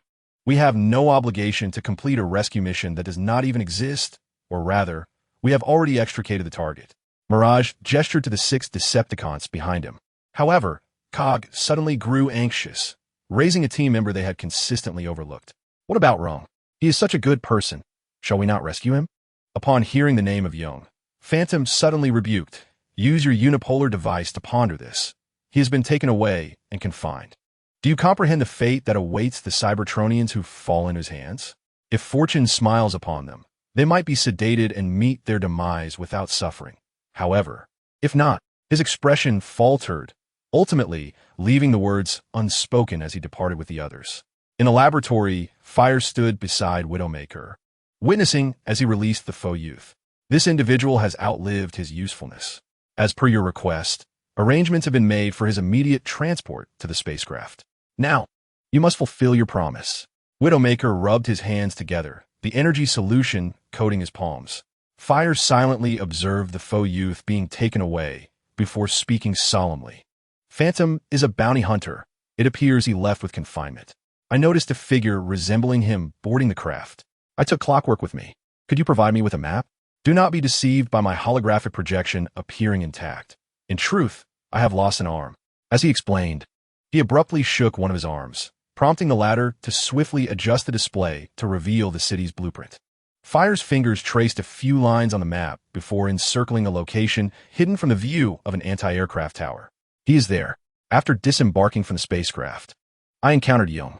I instructed him to retrieve the incapacitated Clockwork, and if my calculations are correct, he should be arriving soon. He cast a glance at Widowmaker's expression, noticing the intense focus of the latter, which allowed the ember within his chest to finally relax. This sensation persisted until Widowmaker turned his head, his gaze suddenly icy. Your deceit mirrors that of Ostaro's, a young soul who met an untimely end. I shall ensure your death, striving to make it less agonizing. Fire was oblivious to who Ostaro's was, yet he was certain that Widowmaker was poised to end his life. The creature suddenly morphed into a colossal monstrosity, several limbs extending towards him menacingly. I refused to perish in such a manner. I vowed alongside Iron Fist that my death would be accompanied by the brilliance of 5,000 tons of explosives, shielding my comrades and allowing my life to culminate in a glorious finale. As he spoke, the armor of his chest automatically opened, followed by the hatch of the fire chamber, revealing the azure ember within. I wonder what kind of destructive light my life as fire can unleash upon this planet. Yet I am certain it can create a magnificent display of fireworks throughout the cosmos. During their exchange, Widowmaker's blade pierced through his body. However, in that moment, he fired his weapon, shattering the steel plate on the wall and exposing the energy-conducting hoses within. Alas, I could not provide cover for their successful retreat. Everyone, let us leave our fates to chance until. He exerted every ounce of his strength to break free from the control of the wolf spider, then swiftly turned and rushed towards the energy conduit, directing the barrel of his gun straight at it. The bullet pierced through the semi-transparent tubes. It did not trigger an explosion. Instead, a noxious energy liquid splashed all over them. The wolf spider, seemingly accustomed to such occurrences, leisurely advanced, as if the individual before him could no longer stir the waters. All the energy within this city had been processed prior to use, typically filtered to eliminate inert substances. What he had just witnessed was an incombustible energy liquid. No, the firebrand's eyes betrayed a moment of despair. But he quickly regained his composure and thrust the gun directly into his own spark. He bore the agony of having his spark pierced, unleashing a potent explosion that engulfed the entire laboratory as his life ebbed away. In the instant the flames dissipated, the wolf spider impatiently began to brush off the metallic debris clinging to him. Suddenly, he sensed something amiss in his own body, realizing that a gear in his arm had sustained severe damage from the blast. On an aging spacecraft traversing the cosmos, the automaton, known as the Clockwork, feeling somewhat ashamed, removed the camera from atop his head. Beside him were mere phantoms and the 6 Decepticons, yet the presence of the noble Optimus was conspicuously absent. Abruptly, the communicator aboard the ship illuminated, emitting a voice that was both authoritative and gentle. "Is that you, Predacon?" Chapter 65. Departure on a neutral planet that had undergone Cybertronian modifications. Optimus waved farewell to the departing ship. Only after the bounty hunter's vessel vanished from his sight did he direct his gaze towards the surrounding structures. So slow, he mused. Where exactly is this? Why do these buildings appear so antiquated? Filled with curiosity, he ventured into the town, which he perceived as a Cybertronian-style refugee camp. The inhabitants exhibited peculiar appearances, particularly in their body proportions and facial features, reminiscent of a tomboyish demeanor. As he walked further, he was astonished to encounter beggars, notably not directed towards any shelter, which starkly contradicted the conduct expected of Autobots. The Decepticons could not possibly exhibit such negligence with Cybertronian modifications. Suddenly, several individuals adorned with automotive insignias approached him, manifesting the issues that had loomed ominously since his arrival. "Unregistered personnel, step back. State your name. Who are you, and how did you arrive here?" A woman's voice rang out, distinct from the modified tones of the tomboys. It seemed innate, leaving Optimus taken aback, as he had long believed that all female Cybertronians had perished. The sudden inquiry left him in considerable perplexity. Soon, he discerned that this might be a rather remote Autobot base. I am Jung, a psychologist. He intended to elaborate on the matter of confinement, but was abruptly reminded of the latest decree issued by Tyrus, compelling him to amend his statement. I arrived here aboard a passerby's spacecraft. He mentioned that this is the nearest Autobot outpost, capable of assisting me in returning to Cybertron. Upon uttering these words, the 6 red and green Cybertronians before him erupted in laughter. The leader, though not particularly tall, exuded an immediate sense of pressure upon speaking. Huh, do you think I would believe such a tale? Flame, apprehend him. Look at his physique. He is likely just another thief who has wandered in from who knows where. What? On what grounds do you accuse me of being a thief at first glance? Jung retorted. Psychological inference suggests you are eager to prove yourself. Am I correct? This is a common occurrence within the Autobot government, striving to impress your esteemed leader. Seemingly struck by the accuracy of his observation, the individual's expression shifted to one of rage. Just as she produced a restraining device to subdue him, a massive sword was thrust before her. This one is with me. Make a fine assistant for transporting goods. The voice was distinctly masculine, a stark contrast in this predominantly female settlement, especially with the large wings adorning his robust frame. The enraged leader glared at Star, but ultimately had no choice but to retreat with her team. Thank you for extricating me from that situation, but such tactics are rather excessive, are they not? Star's expression was one of mild surprise, followed by an irritable inquiry. What can you possibly do? A psychologist, Jung replied quietly. Yet, it was clear that Star was not satisfied with this response. Oh, why did the primordial deity send such an individual to accompany me? Can you pilot a ship? I am a member of a temporary rescue team of Autobots. I can operate a spacecraft to a degree, but my piloting skills are limited to civilian standards. That is acceptable. Come with me for the next few days. I require a driver. There is another friend in a similar predicament. The outburst master remarked, casting a disgruntled look at the 2 individuals entering from outside. While you were out gallivanting, those local authorities rummaged through my belongings. Star waved dismissively and proceeded to introduce Jung, albeit without mentioning his name. As long as our most crucial possessions remain untouched, we are fine, for they are our ticket into the Autobots. He gestured towards Jung. Look, we have a guide here. Seemingly already displeased with Star, the outburst master immediately shouted in anger. Why should I exchange the ancient Cybertronian technology one possess? When did I ever express a desire to join the Autobots? Since my arrival here, it has been nothing but your coercive force compelling me to act against my will. I fail to comprehend. That sword alone is sufficient to earn you the attention of Optimus Prime. What more could you possibly desire? Upon hearing these words, Star's demeanor shifted instantly, shedding the remnants of politeness he had previously exhibited before the Arbiter. Listen, he is indeed a leader, chosen by the primordial celestial with a leadership module. Yet what I hold is merely a weapon devoid of intrinsic value, far inferior to that which you possess. Do you understand? I am contemplating whether to seize it outright.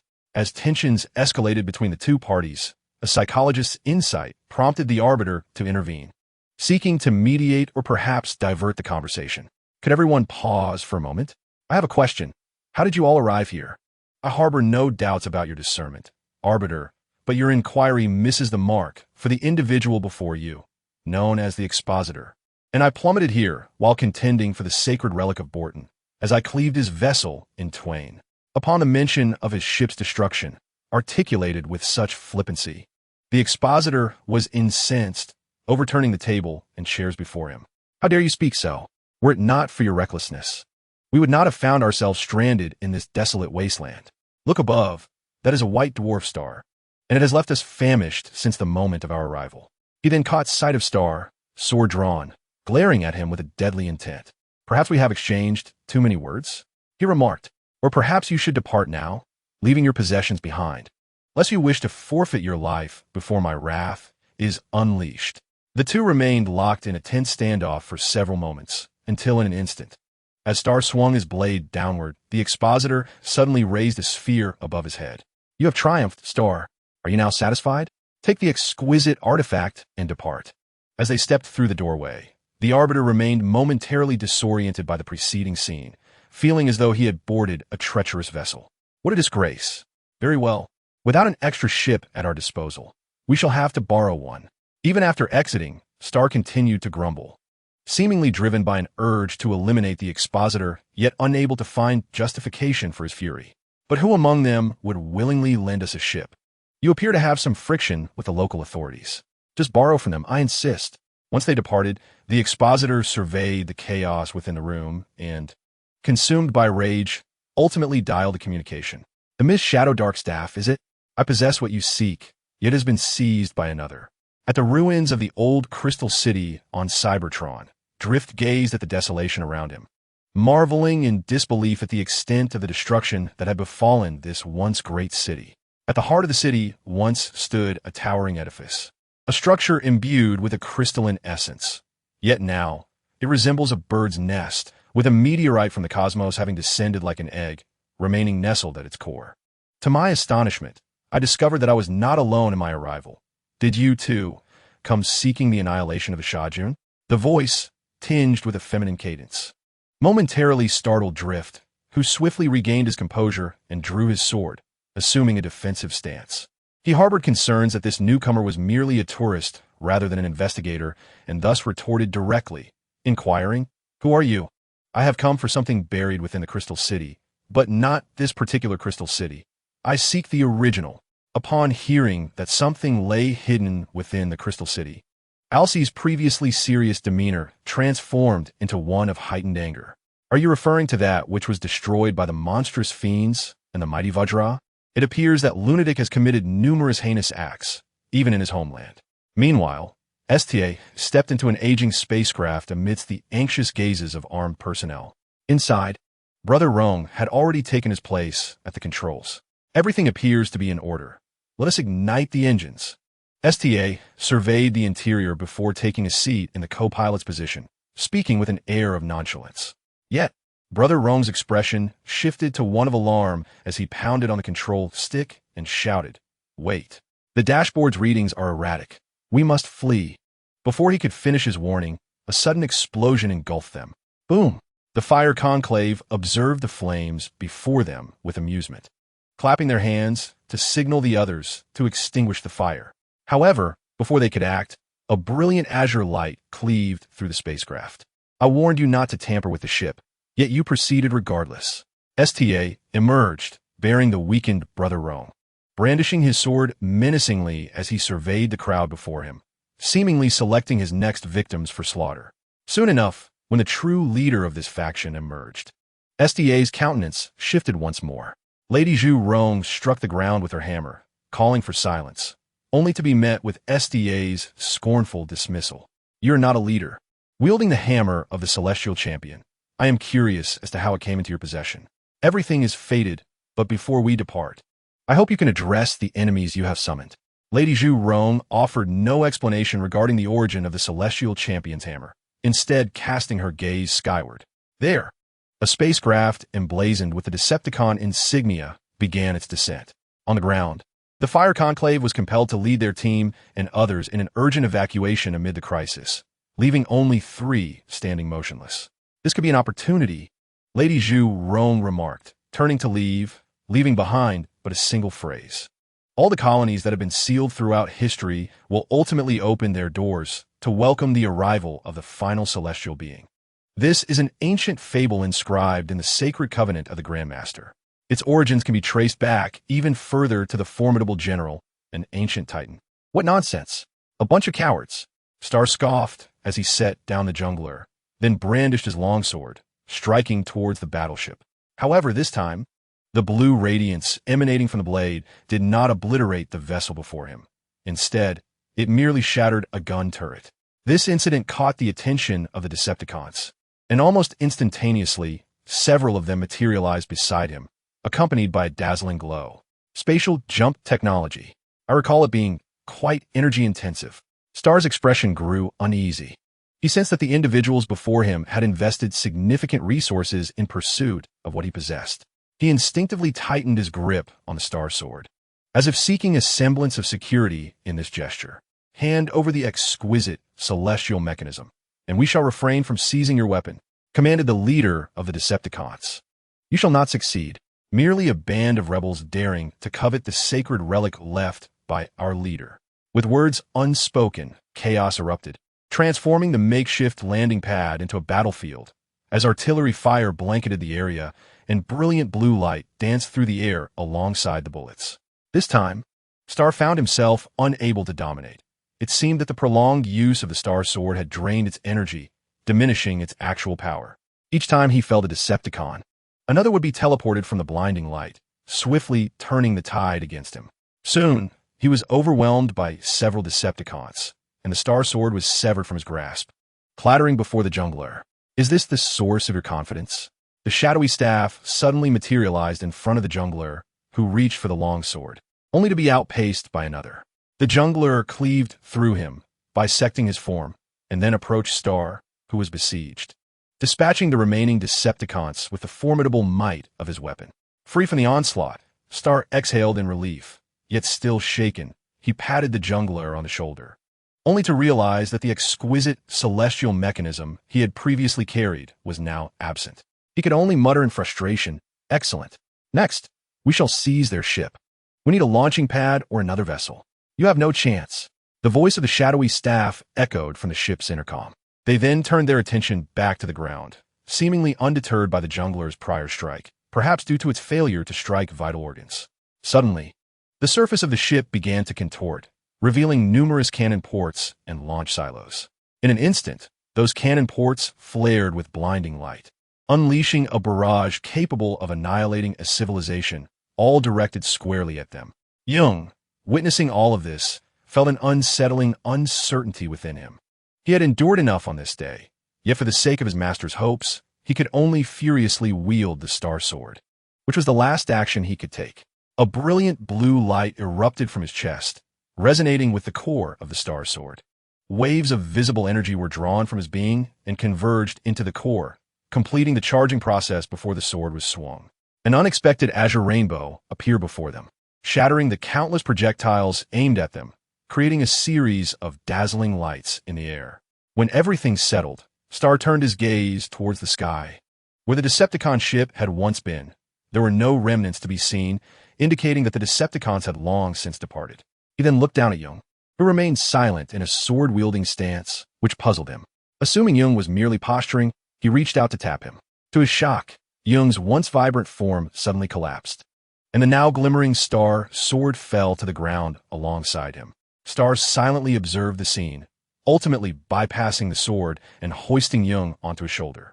After a brief exchange with the local doctors, he could only helplessly gaze at the lifeless stranger. A week later, Star stood before the gravestone and withdrew a long sword from his possession, one he had brought from the Dawn Society, and buried it alongside Jung. "I can only spare you one sword.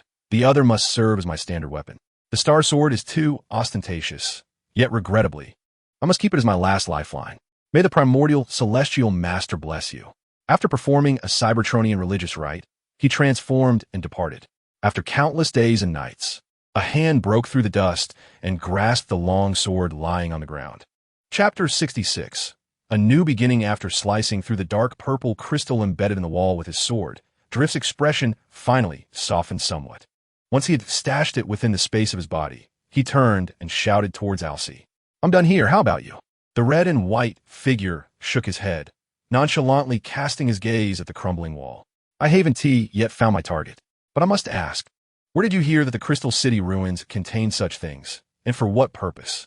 Drift, having landed, pointed at the wall he had just been leaning against. "I need this for a friend-esque treatment. It's a form of primitive energy that requires further refinement. Ugh, I'll need to find a familiar face to assist." As if struck by a thought, he clicked his tongue in frustration and ultimately shifted his gaze towards the distance, which lay in the direction of the Iron Fortress. Upon witnessing Drift's reaction, Alcy pondered for a moment before breaking into a wide smile. "Observing your constant evasion of governmental personnel, one might speculate that you are a fugitive, am I correct? I have committed acts that are unforgivable, rendering me quite vulnerable in this current predicament. The Autobots and Decepticons would certainly not accept me, yet I yearn to bring this turmoil to an end. The only path to resolution lies in my surrender to the Autobots. However, I must first fulfill the tasks at hand." Drift waved his hand dismissively, seemingly reluctant for the conversation to continue, before transforming and departing, leaving RC standing amidst the ruins. The Decepticons?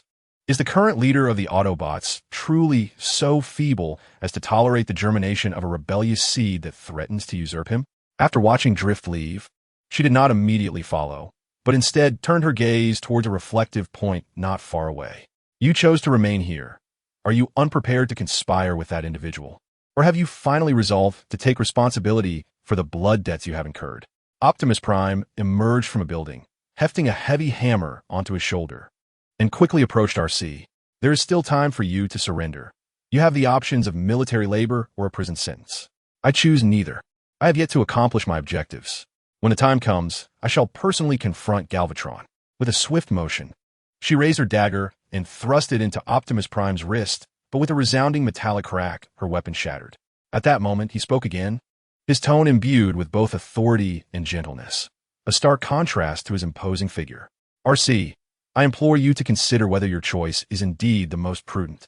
Galvatron is merely a deranged scientist trapped in the past, and there is no need for you to sacrifice your life in prison or succumb on the battlefield to eliminate him. I cannot believe you possess the capability to confront him and his abhorrent creations. You have already failed to quell the rebellion, which diminishes my confidence in entrusting you with this decision. He struck the ground forcefully with the hammer's long handle, issuing a final ultimatum. I wish no harm upon anyone, but if forced, I shall resort to using force to apprehend you. Upon finishing his statement, he brought the heavy hammer crashing down beside RC, unleashing a surge of intense electricity that formed spherical bolts of lightning in the air, radiating outward to engulf every area around them. Under such a dense barrage, RC had no means of escape. The moment the first spherical lightning bolt struck her, her body jolted and swayed, ultimately succumbing to unconsciousness amid the relentless energy onslaught. After binding RC, Optimus Prime activated his communicator. Police, please inform Shockwave to hasten his arrival here to personally eliminate the failures of his experiments. Remember, he must fulfill our agreement. In a suburban area outside Iron Fortress City, a seemingly ordinary and somewhat dilapidated abandoned house stood. Drift entered, clutching a crystal. The interior was sparsely furnished, featuring merely 4 tables adorned with syringes and various obscure, antiquated instruments, along with a solitary bed. Upon this bed lay a figure resembling a Cybertronian capable of transforming into an aircraft. Yet, his eyes remained dim, devoid of life. It was then that an unnerving voice pierced the silence from outside the door. I never anticipated you would possess the audacity to go this far for another. I assumed you would perish out there. Shockwave, wielding a toolkit, stepped inside and upon discovering the lifeless body of Fun, seized the crystal from Drift's grasp. He surveyed the room's arrangements, then, with a hint of resignation, scratched his head. Let me take charge for now. There should be an energy reserve in this room, correct? To be clear, the likelihood of success with the procedure is quite low. Reviving a deceased individual is an exceedingly challenging endeavor. The technology one possesses remains experimental, dating back to a project from 300 millennia ago. Do you comprehend my meaning? He and Drift locked eyes, ultimately awaiting the latter's response. Indeed, since I sought you out, I am assured that your prospects here are the most promising. With that, the operation commenced. This body has been dead for 5 centuries. In Nimea, this location was once merely a scientific space station for Autobots, now transformed into a planet. Optimus Prime's subordinates possessed myriad methods to construct this celestial body, whether through the conversion of raw materials or by amalgamating various space stations via advanced technology. They had successfully established a mobile experimental base. You should lower the power of your vocalizers. I fear your excitement upon witnessing the forthcoming events may lead to exuberant exclamations. Thunderstrike guided the candidates through the corridors, leading them to their destination. Though few accompanied him, one individual bore a particularly subtle yet distinct characteristic. Runlai languidly stretched, only to be playfully tapped on the head by Shang Yun, nearly causing his balance sensor to falter. What is the fuss? It's not as if we're in a grand setting. We're merely here to assist in the experiment. We might just pass through and leave. Unlike his brother's lethargy, Shang Yun was quite invested in the matter. Do you still hold that belief? Our father specifically dispatched us too, along with other possessors of the green sparks. This invitation to observe the experiment was evidently extended due to our physical prowess. We shall undoubtedly participate. You are quite correct. Perceptive warrior, Thunderstrike replied, as he placed his hand upon the keypad. Allow me to introduce you to Energy Warrior technology, a groundbreaking initiative born from the fusion of the techniques of the Stealth Warriors and the Leader Warriors.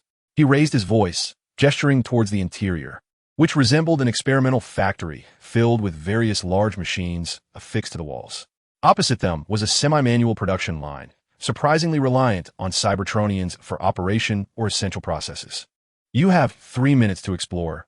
After that, we will conduct compatibility assessments and tailor the most suitable modification direction for you. By the way, aside from certain experimental weapons, you may freely interact with the items in this room, as long as you do not misfire. After allowing the newcomers to indulge their curiosity, Thunderstrike finally articulated their unspoken thoughts. However, as someone approached one of the machines, a flurry of questions ensued, with Renlai unable to resist climbing on top. Wait, how do you expect us to don such a massive mech? There is hardly any space for our limbs, he complained, pointing at a machine that closely resembled his own coloration, which had drawn him in initially, yet the outcome was unexpectedly disconcerting. That's the modification direction I mentioned, which requires inputting a new form into your transformation gears and altering certain body parts. High compression components must be added, along with an integrated spatial transporter. Before Thunderstrike could finish his explanation, someone interjected with enthusiasm. And an energy generator, right? One capable of infinite power production. The speaker was Shang Yun, who gazed towards a golden object in the corner of the lab. Before they could proceed to the next phase, alarms throughout their entire base erupted, accompanied by blinding red lights and an ear-piercing siren that reverberated through the area. Then, 10 seconds later, it abruptly ceased. At this moment, Thunderstrike's expression turned anxious.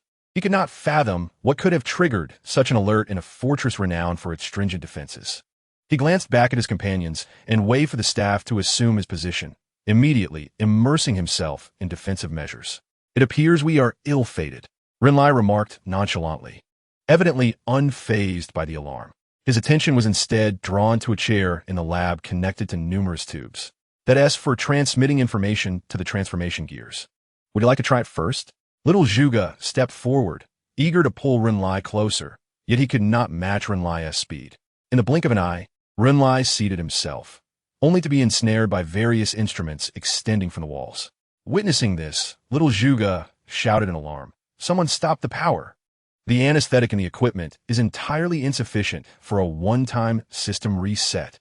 In the external realm, a spacecraft emblazoned with the Decepticon insignia was unleashing cannon fire upon their planet. Thunderflash's expression was tinged with embarrassment, for the adversary possessed but a single warship, which, under any circumstances over the past 5 centuries, should not have posed a significant threat. Yet therein lay the crux of the predicament. The Decepticons had effortlessly obliterated their defensive positions stationed within the asteroid belt with merely one vessel. He cast a glance at the virtual battlefield display, then lifted his gaze once more. The enemy ship had begun to transform, evoking an ominous rumor that the Crystal City had been annihilated by a Decepticon Titan. An inexplicable fear gripped him, yet he remained composed, turning to issue commands. Quickly, summon the nearest Titan for defense. Maximize all weaponry power and employ full-force munitions. We cannot allow them to seize our precious technology. No sooner had he spoken than a shell struck their command center, shattering all equipment within, along with several Autobot squad commanders. From the direction of the incoming shell, a Titan with dimmed eyes began to descend slowly towards the ground. On Cybertron, Shockwave, after placing the last surgical instrument back into his case, turned to depart, only to be intercepted by Drift. Observing the situation, he could not help but jest. Once, it was you who chose to leave and betrayed your comrades in arms. The Decepticon brothers, now you obstruct me. What is your purpose? Deadlock. At the mention of that familiar name, Drift fell silent for a prolonged moment, yet ultimately lowered his arms and spoke in a subdued tone. 5 centuries have passed. In comparison to 300,000 years, it is but the blink of an eye. In that time, I have come to realize how misguided my past choices were. Now, I wish to amend them. Upon hearing the desire for change, Shockwave nearly succumbed to laughter, astonished that this once-feared marksman of the Autobots now appeared so despondent, even contemplating joining their ranks, perhaps in pursuit of redemption. You wish to join the Autobots? First, you must atone for your own blood debts. They will not compromise their principles for you, not even Optimus Prime. for there are those who have already betrayed him before you. He extended a hand to pat Drift's shoulder in encouragement, then departed without looking back. Drift turned to gaze at his retreating figure until a gradually warming hand reached out from behind him. Are you deadlocked? On the planet Moria, Runlai struggled against uncontrollable spasms, laboriously rising to his feet, supported by others as he approached the mech he had previously selected. Little Zhuge, somewhat helpless, assisted him onto the machine, confident that no mishaps would occur. Otherwise, he would not have invited these formidable new warriors for testing today. Though this approach may seem somewhat radical, the information processing that occurs upon system integration should theoretically obscure the phantom pains lingering in your body. Of course, there remains a possibility that you may experience additional discomfort. Listening to the comforting words of his counterpart, Runlai could not help but scoff, for he had been regaled with numerous tales of valor throughout history, many of which he had diligently researched in the library. What does this amount to? I have heard that my father, before apprehending Megatron for the first time, underwent a perilous transformation and, relying on the formidable capabilities of his new body, vanquished the original Decepticons. Yet, it was only through the leadership module that he clung to life. Shang Yun interjected, casting a worried glance at his brother. He could not comprehend why his counterpart was so fixated on acquiring immense power, but in the next moment, Runlai's determination awakened him to clarity. I have inhabited that very form, the first vessel in which my spark was placed, thus my senses were enhanced. Yet this also rendered me exceedingly uncomfortable in these less capable bodies. Presently, I have the opportunity to attain comfort, especially since the circumstances now differ greatly from before. However, I do not wish to rely on the leadership module for survival. My green spark is sufficient to endure these trials. Now initiate the system. Assist me in establishing the connection with him. Little Zhuge, I am prepared. Chapter 67. The storm reawakens. After undergoing 2 consecutive transformations, Runlai experienced an unprecedented sensation. He gazed at his elevated hands. The emptiness that had long resided within him was finally replenished, and with that, he took his first step. Arm me with weapons. I am ready to engage in battle. His voice resonated with even greater clarity than before. To the onlookers, it was apparent that following a series of transformations, he had integrated into the mecha and suddenly became mobile. Wait, the suit you're currently wearing is merely a prototype. The chest and head lack additional armor defenses. Little Zhuge attempted to dissuade him, but Runlai effortlessly leaped over him, retrieved several weapons from the wall, and crouched as he exited through the passage. Well, at least he did not erect a wall behind us like the Indomitable. At that moment, the censor, bearing a colossal cannon, approached, contemplating the indentations on the floor. Meanwhile, outside, Thunder struggled to rise from the ground, sensing that his life support system had malfunctioned, as if his spark were being interfered with, which left him somewhat perplexed. However, he had no time to dwell on it. He raised his gaze towards the city, where a purple-green titan wreaked havoc upon everything in its path. Clearly, he had lost only his eyesight, not his detection radar. Faced with this predicament, he found himself with no alternative. Sirens blared. Assist me in evacuating the research personnel, ensuring their safe departure. I shall buy you time. Then, he heard an unusual sound emanating from afar. A giant adorned in red and blue approached. However, in terms of stature, he realized that even dozens more would stand no chance against that titan. What can you accomplish here? Thunderstrike inquired, his tone tinged with irritation. Yet he quickly found solace. As it stands, your power is second only to the combined might of the Titans. You should first retrieve those crucial experimental devices. We must mitigate our losses. You have no opportunity left. The confinement unit emerged, followed by the assembling Hercules. On a desolate planet, a wisp of black smoke was drawn skyward, originating from a battered Decepticon warship. Shadowstaff, dragging his damaged half-body from the regeneration pod, was assisted by other soldiers as he made his way to the engine room. He gazed upon the energy generator, marred by cracks, and, after a moment of hesitation, he commanded his men to install explosives nearby, adjusting the output to maximum capacity. Are you certain about this? This ship could very well be rendered inoperable. A guard cautioned, only to be met with Shadowstaff's fierce glare. We may be captured, but if we relinquish such vital technology to the organics, we shall be the eternal villains of Cybertron, creating an invincible foe for our descendants. He coughed weakly, and as he raised his gaze, flames engulfed his vision.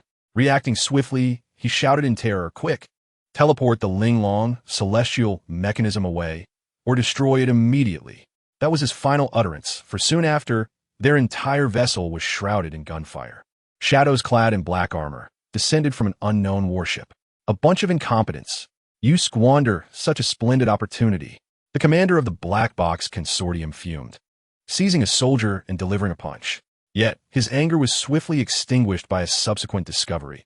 A soldier had unearthed a golden sphere beside the fallen Decepticon, adorned with a leadership module and crystalline blue material, reminiscent of a projection device. "Wait, Commander, there's something here," the soldier shouted, raising the sphere above his head, only to have it snatched by the commander. "Attempt to tow this ship away or dismantle all essential technology within. We must act swiftly."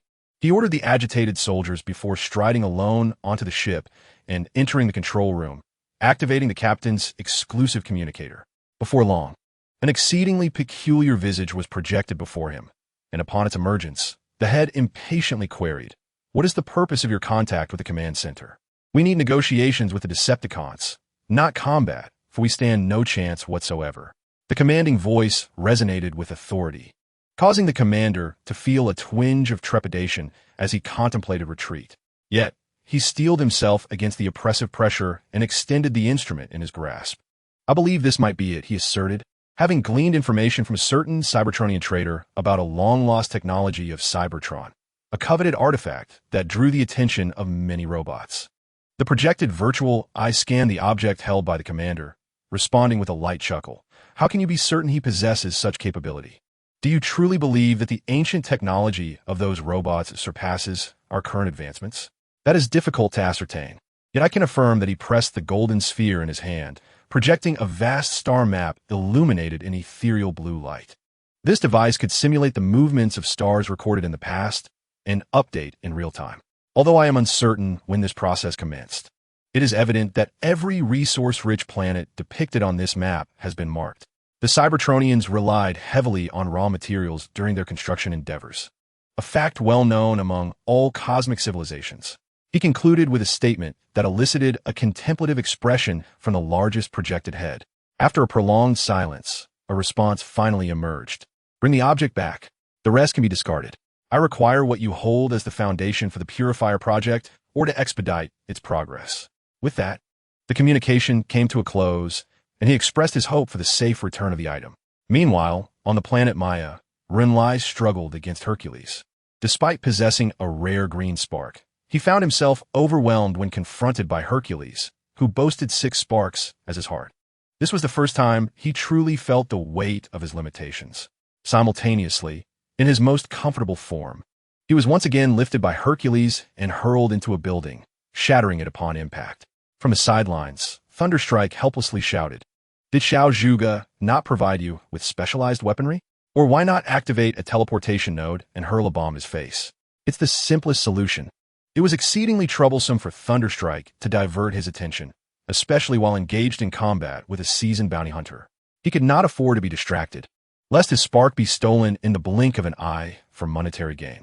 "Your suggestion sounds simple, yet the additional computational power offered by this body does not allow me to establish a spatial node in an unfamiliar location." "Oh wait, perhaps I could." Renlai seemed to have an epiphany, turning abruptly to face the oncoming Hercules. He then raised his legs and delivered a powerful kick to Hercules' chest. With a resonant metallic clash, Hercules was unexpectedly sent reeling backward, though he quickly regained his composure. Simultaneously, Renlai stood tall, directing all remaining weaponry at Hercules. Following this, he feigned ferocity and shouted with bravado, "Why not take a glance at your own chest? Or ponder where that piece of armor has vanished to? I wish to test it. If I were to fire there, would you perish? This trick is futile against me, Autobot." With a disdainful expression, Devastator attempted to brush the dust from his chest, only to find his hand met with emptiness. A wave of dread washed over him as he looked down to discover that a significant portion of the components forming his chest had mysteriously disappeared, leaving the fusion core exposed. "That is your flaw. Now, succumb to me." Suddenly, Renlai let out a ghostly scream and opened fire, startling Devastator. In a moment of caution, he shielded his chest with both arms, maintaining this defensive posture as he charged forward like a speeding locomotive.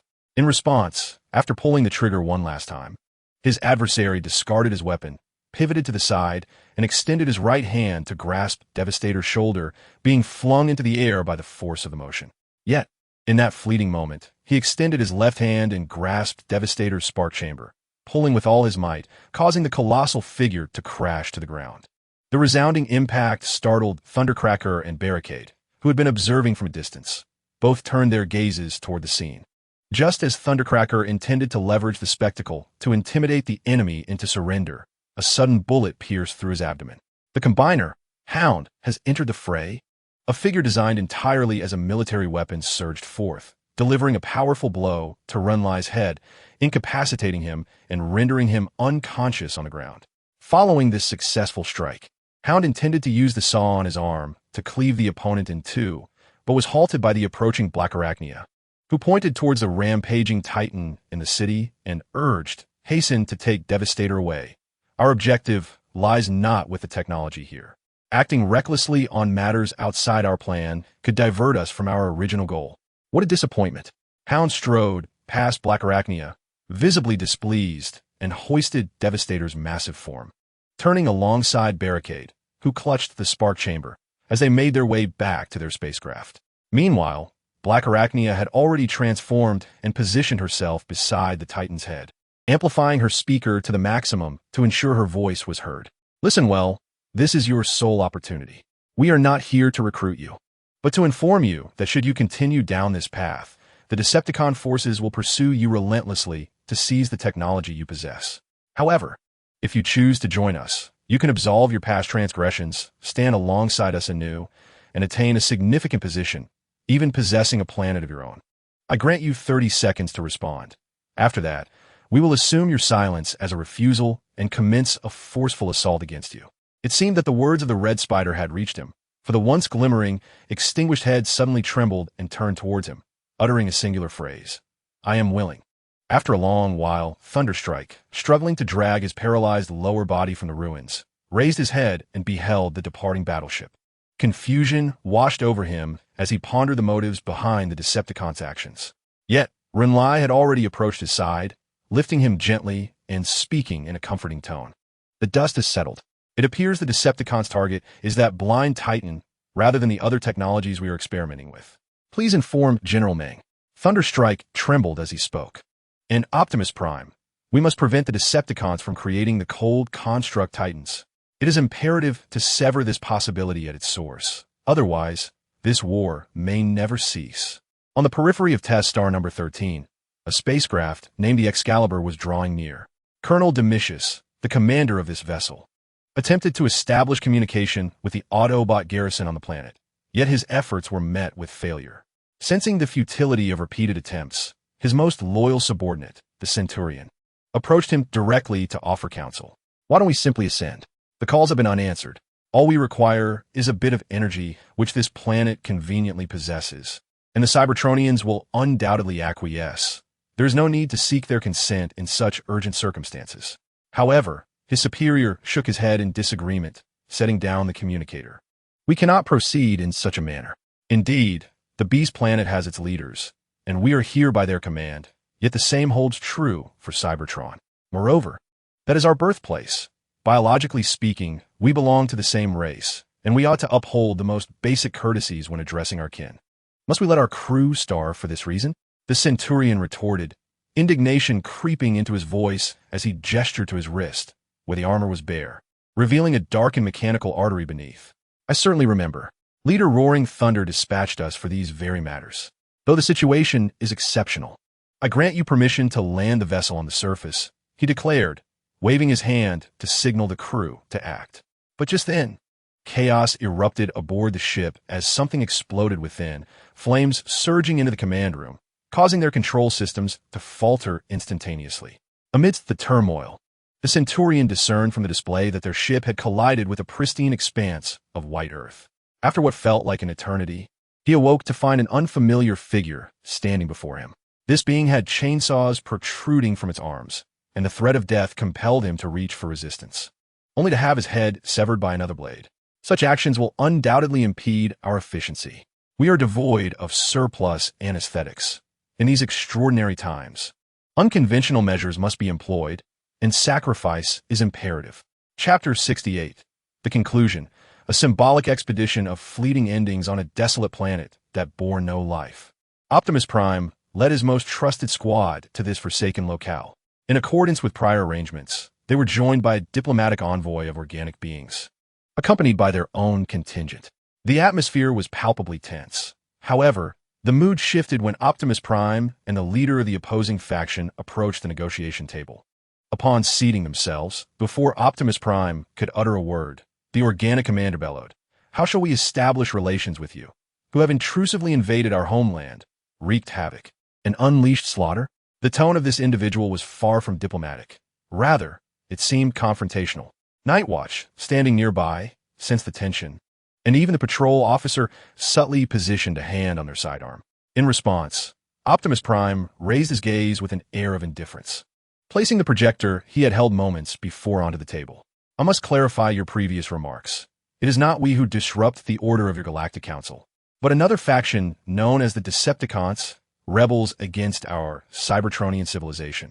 Our purpose in establishing relations is to unite all races willing to fight for this cause." "Is that so? I find it curious that a civilization as advanced as yours would harbor dissenters. I have heard tales of your infinite energy production technology. Yet a band of rebels has escaped your grasp and even managed to grow in numbers. I wonder if this aligns with your strategic intentions." If the prior inquiries were devoid of any intent for diplomacy, it was evident that even Optimus Prime found it necessary to momentarily cast aside his customary courtesy and benevolence. He slammed his fist upon the table, shattering the metallic surface crafted from an unknown material. "Mind your words.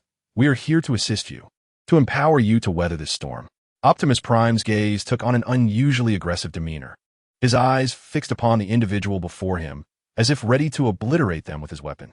Yet, this very attitude, perhaps a result of past leniency, allowed the individual to continue their tirade. "Then why not share that technology with us? That way, we could contend with them ourselves. Or is it that you lack the confidence to overcome them, perhaps viewing us merely as free labor? Am I correct?" Hearing such words, Optimus Prime clenched his fists tightly and bellowed, "This is your stance? This marks the 7th instance within this orbital cycle, a new trap, is it not?" He reached forth, seizing the individual by the head, and with a swift motion, crushed it.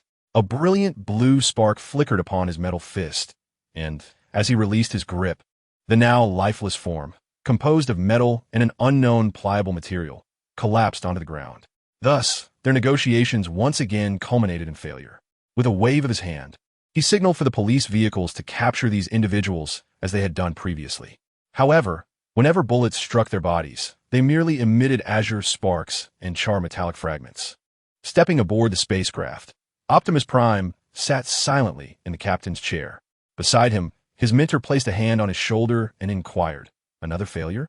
When confronting those disinterested in pursuing peace, it is futile to engage them in calm discourse. At this juncture, one must contemplate their intentions, which are undoubtedly purposeful. Optimus adjusted the audio receiver on his head before responding, "I understand, but the reasons I contemplate lack substantial grounding. If the Galactic Council truly possesses the capability to thwart the Decepticon assault independently, why have they yet to take action? Why do they continue to respond to us with such an attitude?" He expressed this uncertainty and, after his crew returned, reluctantly set off once more, enveloped in confusion. Before departing, he glanced back at the planet they had just left, where another battleship was launching, its battered hull emblazoned with the emblem of an automobile. "I had thought he would never awaken again," he mused. "At least we have gained something from this endeavor and shall not return empty-handed." Bumblebee clung to the window, observing the scene, before pulling down a metal door to shield himself. On their return journey, an urgent distress signal reached the control panel before the captain's seat, compelling Optimus to lift his head to respond. "Is this Optimus Prime, the leader?" "Those organic beings. They have created a monster and are requesting assistance. We need aid as swiftly as possible." The communication abruptly cut off, causing his hand, which had been reaching for the control panel, to freeze momentarily before clenching into a fist uncontrollably. The message had originated from a planet undergoing Cybertronian transformation, which had just been devastated in such a brief span of time. as he prepared to press the communicator to call the nearest garrison on Cybertron. A series of communication alarms erupted on his control panel like mushrooms after rain. Recognizing the gravity of the situation, he reluctantly pushed the lever beside his seat and commanded the police vehicles, "Engage the triple quantum jump drive. I need to assemble the troops." In Times Square of Iron Fortress, Optimus found himself there once again, unable to recall how long it had been since his last visit. Suddenly, a purple warship descended from the sky, the Decepticons' harbinger. A cerulean vortex materialized before him, from which Megatron emerged. "Have you come merely to hear our mockery?" After shattering the relations between Cybertron and other races, Optimus glared furiously at the figure before him, yet refrained from striking, allowing Megatron to take his place at the lectern he had just occupied. Upon opening his mouth, he did not incite the masses to charge alongside him. Rather, he preemptively broached the subject of his past transgressions, albeit rather cursorily. "I concede that I have erred many times in the past, the majority of which occurred approximately 300 millennia ago. As for your assertion regarding the deterioration of relations with other races, I beg to differ. I have merely endeavored to eradicate all threats to Cybertron," he stated. Not long after he had spoken, Optimus Prime swiftly pointed at his chest in rebuttal. "Is this the outcome of your actions? If you possess any semblance of conscience, you ought to leave at once. The world we have built is being ravaged, and you are the cause. Do you understand?" Megatron let out a soft sigh, then spread his arms wide before suddenly gesturing towards the sky. "So here I am. Am I not? I have returned with my army to stand alongside you once more, even though the last time I was but a prisoner at your behest." After a considerable time, at a vast circular structure outside Cybertron, Hot Rod was summoned by Optimus Prime to a secluded chamber. There, Optimus retrieved the leadership module from his chest and forcibly placed it into Hot Rod's hands. "This may seem rather hasty, but I believe you are deserving of it," Optimus declared, turning to leave. Yet he was unexpectedly halted by Hot Rod. The moment Hot Rod's hands made contact with the sacred artifact of Cybertron, his gaze trembled, and he hastily sought to return it. "I cannot accept this. You must be jesting. Right now, the only ones capable of standing in this position are you and me, and I am even less than a mere cup. Do not be alarmed, Hot Rod. I merely require someone to temporarily assume this role. It may be akin to the last time. I am simply off to address a more significant threat, and you are the only viable candidate I could find." He placed a reassuring hand on Hot Rod's shoulder to calm his frayed nerves before turning and exiting through the coded door. Hot Rod wished to pursue him immediately, but upon grasping the leadership module in his hands, he hesitated and ultimately pressed it to his chest before stepping out. Outside, a multitude had gathered, specifically the Autobots and Decepticons, orderly entering the warship before it ascended into the cosmos. Optimus Prime made his way toward the largest vessel, and as he witnessed this scene, he yearned to chase after them, only to be restrained by Cup, who grasped his shoulder. "Rushing in will only create further chaos. It is best you remain here for now. Do you not see that I'm still standing here? Strictly speaking, it is we." Cup gestured behind him, and Hot Rod's gaze followed suit. On the observation platform, the Autobots' chief judge, Tyrus, observed the proceedings, flanked by members of the 13 and numerous Autobots prosecutors. "Though our actions may be somewhat abrupt, has our past not been similar?" Listening to the words of the Cup, Hotshot lowered his head in a state of anxiety. He struggled to articulate his acceptance of the leadership module, knowing he had already missed the opportune moment to return it. The ship that Optimus Prime approached had already ascended, and suddenly, a cerulean vortex began to glow in the center of the massive metallic circular structure, expanding to a size akin to that of a dwarf planet. One by one, the ships passed through it, leaving him helplessly standing still. He understood that even if he boarded the fastest ship to Cybertron right now, he would be unable to catch up. Optimus still had time, but did he? After a year of relentless warfare on the front lines, Cybertron began to seek a new leader's representative.